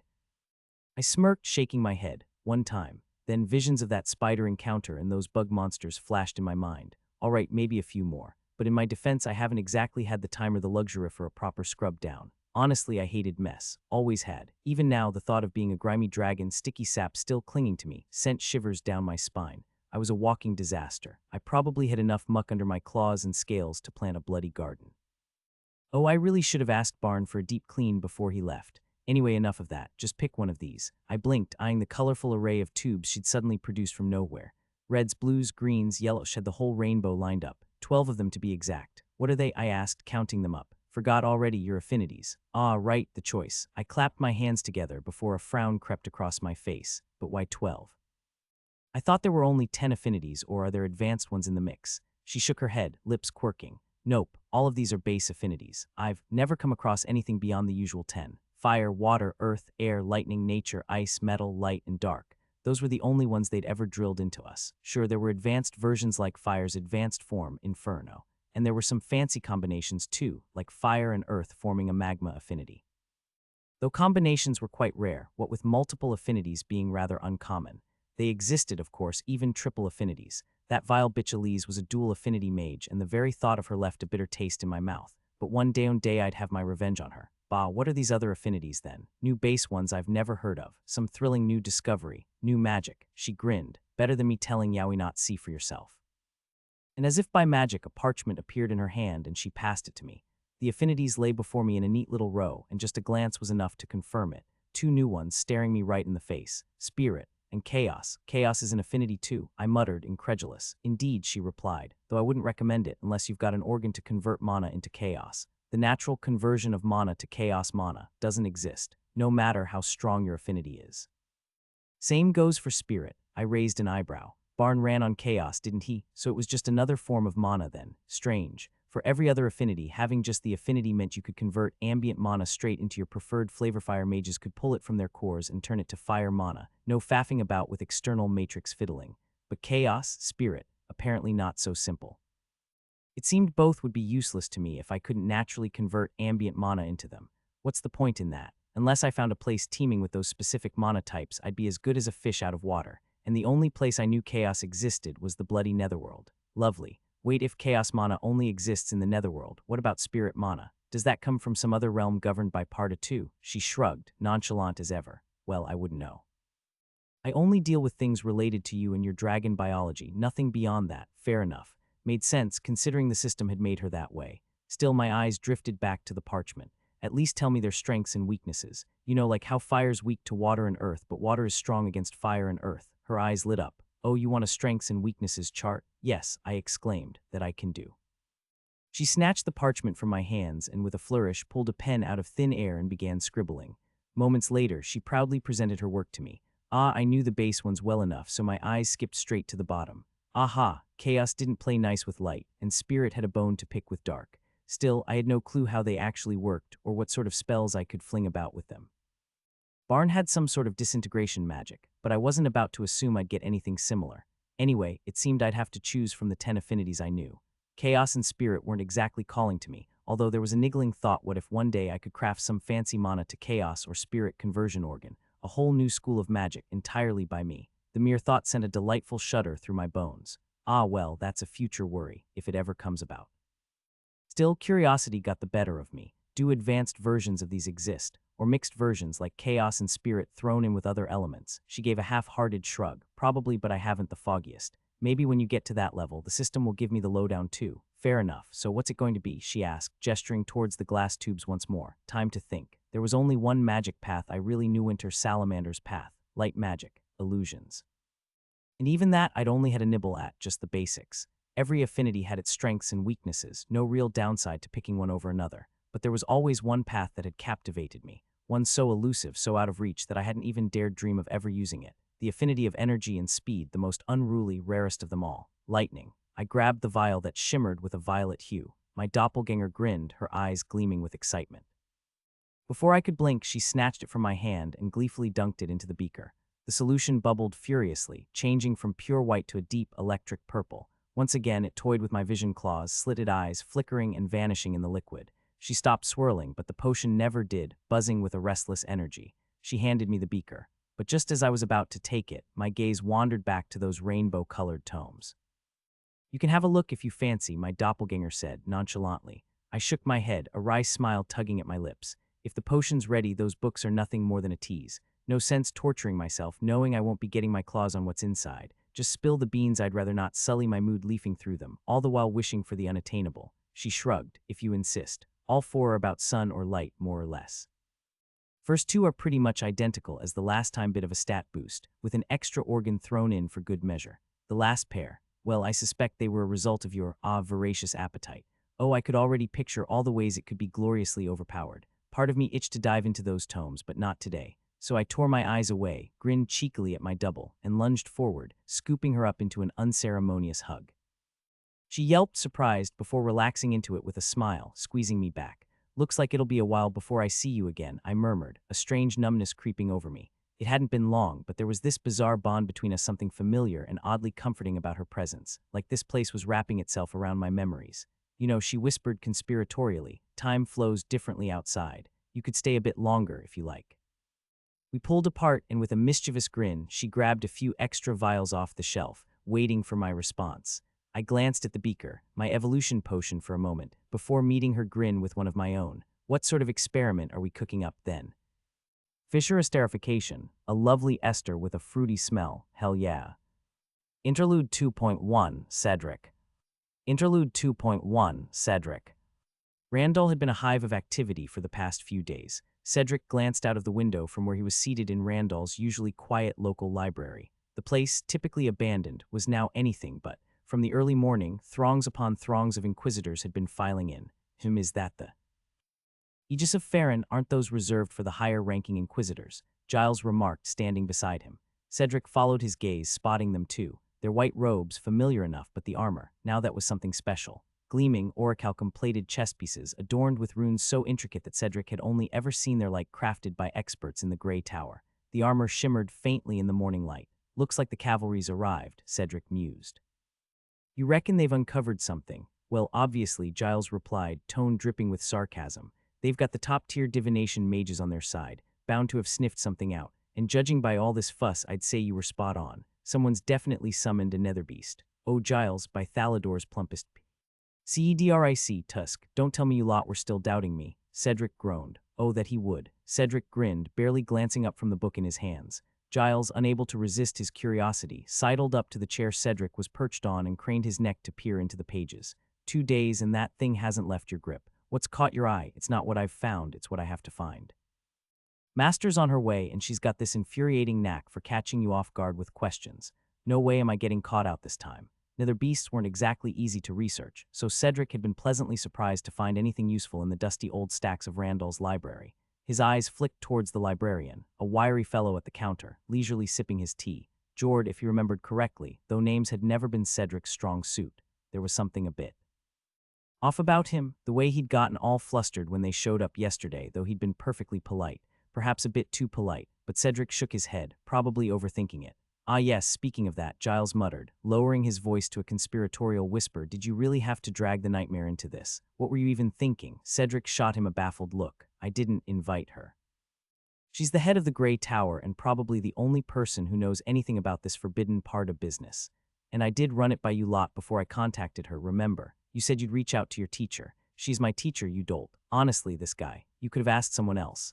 I don't know, someone less terrifying than a gold-ranked mage, maybe. Cedric sighed. So that was it. Giles was intimidated by her gold rank. Well, he couldn't blame him. The nightmare did have a reputation, but she was his teacher, for Thalador's sake. Look, I never asked her to come here. I just wanted to know if we could help somehow, if a nether beast was really on the loose. How was I supposed to know she'd drop everything and rush over at the mere mention? Giles plopped into a chair beside him with a resigned sigh. Well, what's done is done. Every gold rank I've ever met is a few spells short of a full tome. But since she's coming and since you've gotten in, mind passing along some of what you've dug up. I wouldn't mind making a decent first impression on the illustrious nightmare, you know. Cedric chuckled. Lucky for you, these 3 books do have a few juicy details. Giles leaned in, eager. Cedric began right so. First off, what I've found are just records of netherbeast invasions. One of the towns near Gallowsmere down south was hit by a beast called the Parasite. The author also referred to it as Vermilith, though who knows where that name came from. Seems every netherbeast is a species unto itself, so Vermilith might have been its type. Now, what's truly unsettling is that each netherbeast operates on this fundamental craving, which twists reality around it. The parasite had a hunger for human flesh. It started with one person, this thing taking over their body, and before long, entire villages were consumed. But Cedric paused, taking a breath, realizing how much more horrifying this was to recount aloud, but no one really died. Not properly. They became part of the beast's grotesque, pulsing mass of sinew, tendrils, bone, and flesh. It didn't just consume its victims, it absorbed them into itself. You'd see faces and limbs writhing beneath its semi-translucent skin. It was nightmarish. The author was amongst those hiding. He wrote about entire streets of writhing flesh and screaming faces. Giles visibly paled. That's what we're up against. We don't know. That's the problem. Trust me, Giles, it's worrying. Every time a netherbeast appears, it goes on a spree to satisfy its craving. And each one is different. Every record I've found describes a unique desire. And here's the thing, every netherbeast that invaded is at least as powerful as a gold-ranked mage. If they're left unchecked, they grow even stronger. That's why the Inquisition is moving so fast. Giles swallowed hard. Brilliant. Just brilliant, exactly my point. There's been no sign of any attack, no chaos, no destruction, nothing. Netherbeasts leave a trail of devastation, both physical and magical. They practically run on the stuff. For a moment, I thought maybe I was wrong, that no one had breached the Parda. And the more I read, the more I doubted myself. But the Inquisition's reaction, it can only mean they've found something, some sort of evidence that a netherbeast is actually here. Honestly, I don't know what to think anymore. A moment of silence fell between them, Giles gnawing nervously on his thumb. Cedric knew him too well. Giles was a coward, always had been. No matter how much he tried to hide it, Cedric could see through him. He never took the risky missions, always second-guessing himself. It was obvious to anyone with a brain cell. Well, except Beatrice, of course. She idolized Giles for some reason. The door creaked open, and in shuffled Beatrice and Lavinia. Beatrice, the shortest in the group, was all energy, jumping at 3 places at once, wide eyes always darting about like she'd miss something if she blinked. Lavinia, on the other hand, was tall and built like a statue, not just in appearance of sharp-eyed and unamused, but as practical as a warhammer too.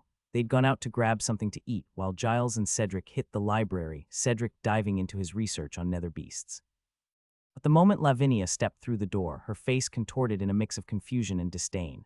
"Cedric, what the fuck are you wearing?" she asked, her voice dripping with incredulity. Cedric blinked, momentarily confused. He glanced down as if only just realizing what adorned his legs. "Oh, this?" He gave a dramatic swirl, the skirt flaring slightly. "It's Beatrice's. Thought it'd be a bit more breezy for the morning, you know. Gets a bit stuffy in those trousers."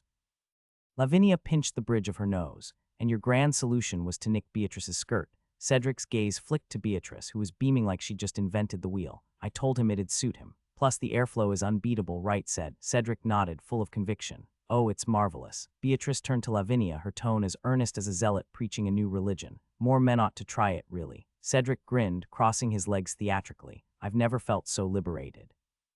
Honestly, it's like a revelation. And the breeze, oh, the glorious breeze." Lavinia looked perilously close to throttling someone. "You lot are utterly insane." Giles, ever the picture of apathy, merely shrugged, barely glancing up from the book he was thumbing through. How long had he even had that? Not the first time. "I've learned when to surrender." Beatrice giggled, enjoying this far more than was reasonable. "Lavinia, you're just sour you didn't think of it first."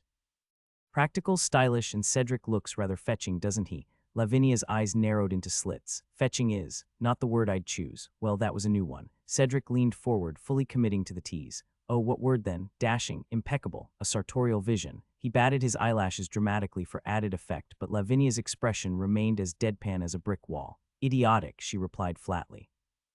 "Comfortable idiocy is still comfort," Cedric said, crossing his legs with an exaggerated flourish. Didn't matter what they thought, his thighs had never been happier. "One of these days I'll find you parading around in a full ball gown, won't I?" Lavinia muttered, more to herself than anyone. Cedric raised an eyebrow. "Are ball gowns comfortable?" Beatrice, chin in hand, gave it some thought. "Not really, but they do look smashing." Cedric winked. "Let me borrow one sometime. I'll give it a whirl."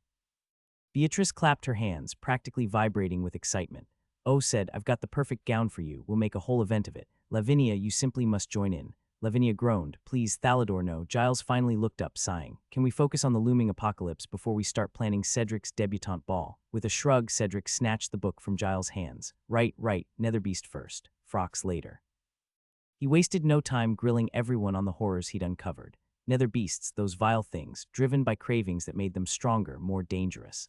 As Cedric rattled off the details, he watched their faces morph into varying shades of terror. Not that he blamed them, every story was more grotesque than the last. The main part, the so-called survivor who'd left the warning records during this parasite record, well, he didn't survive in the end.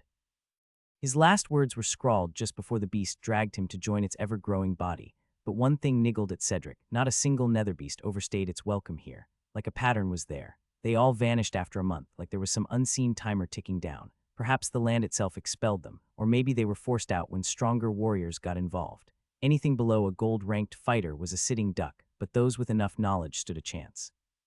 Unfortunately, that wasn't their situation. They didn't know what the bloody hell they were up against. And this particular netherbeast hadn't gone mad with hunger yet, which meant one of two things. Either it had retreated, or it was a new breed, quietly laying waste to the town while no one even noticed. The thought sent a cold jolt through his veins, but Cedric forced himself to stay calm. They ate their breakfast in silence, the quiet only broken by the occasional scrape of cutlery. The library was deserted, save for that oddball librarian. Journer was it jarred.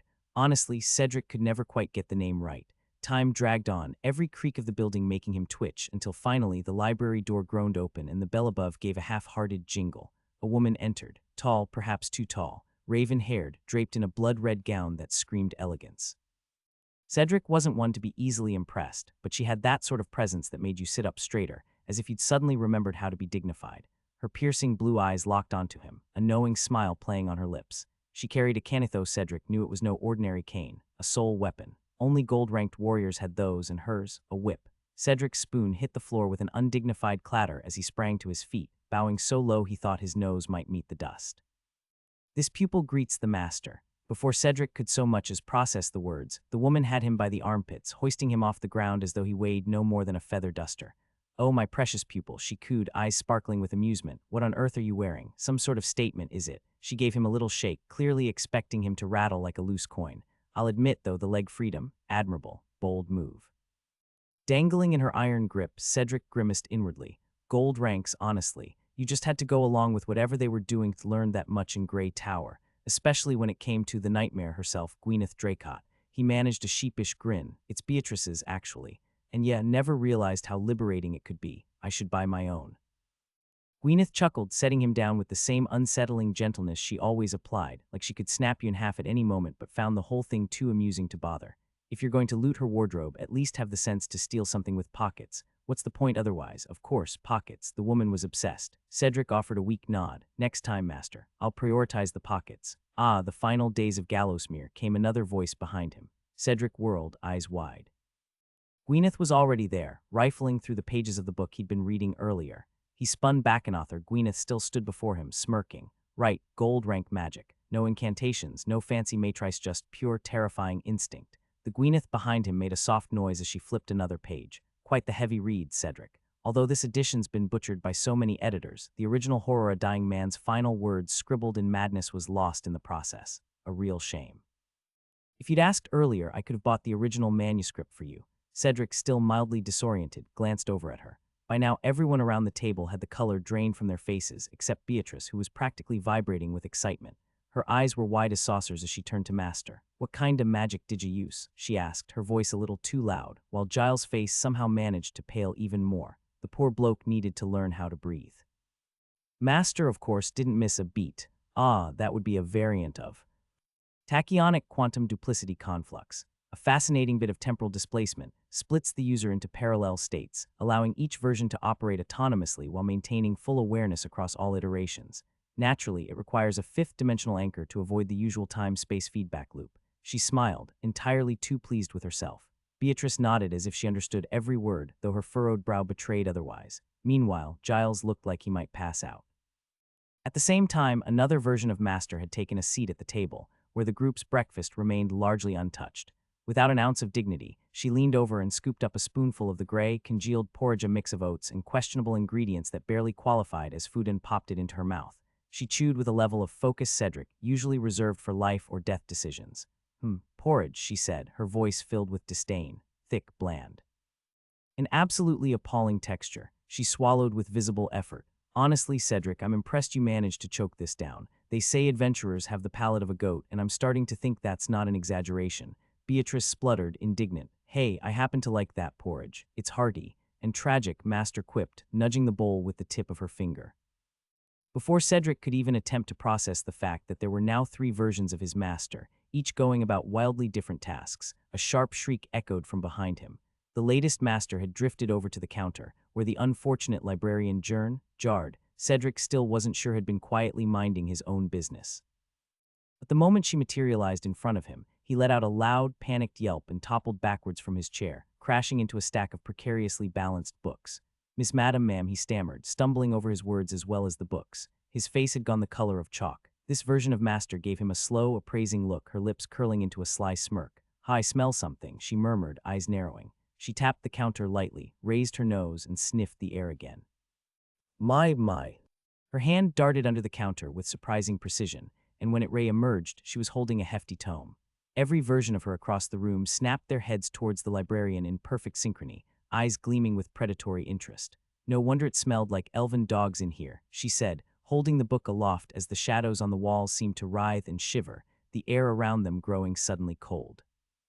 All 3 versions of her spoke in eerie unison, voices layered in perfect harmony. "Care to explain," they intoned, "what this cursed elven artifact is doing here?"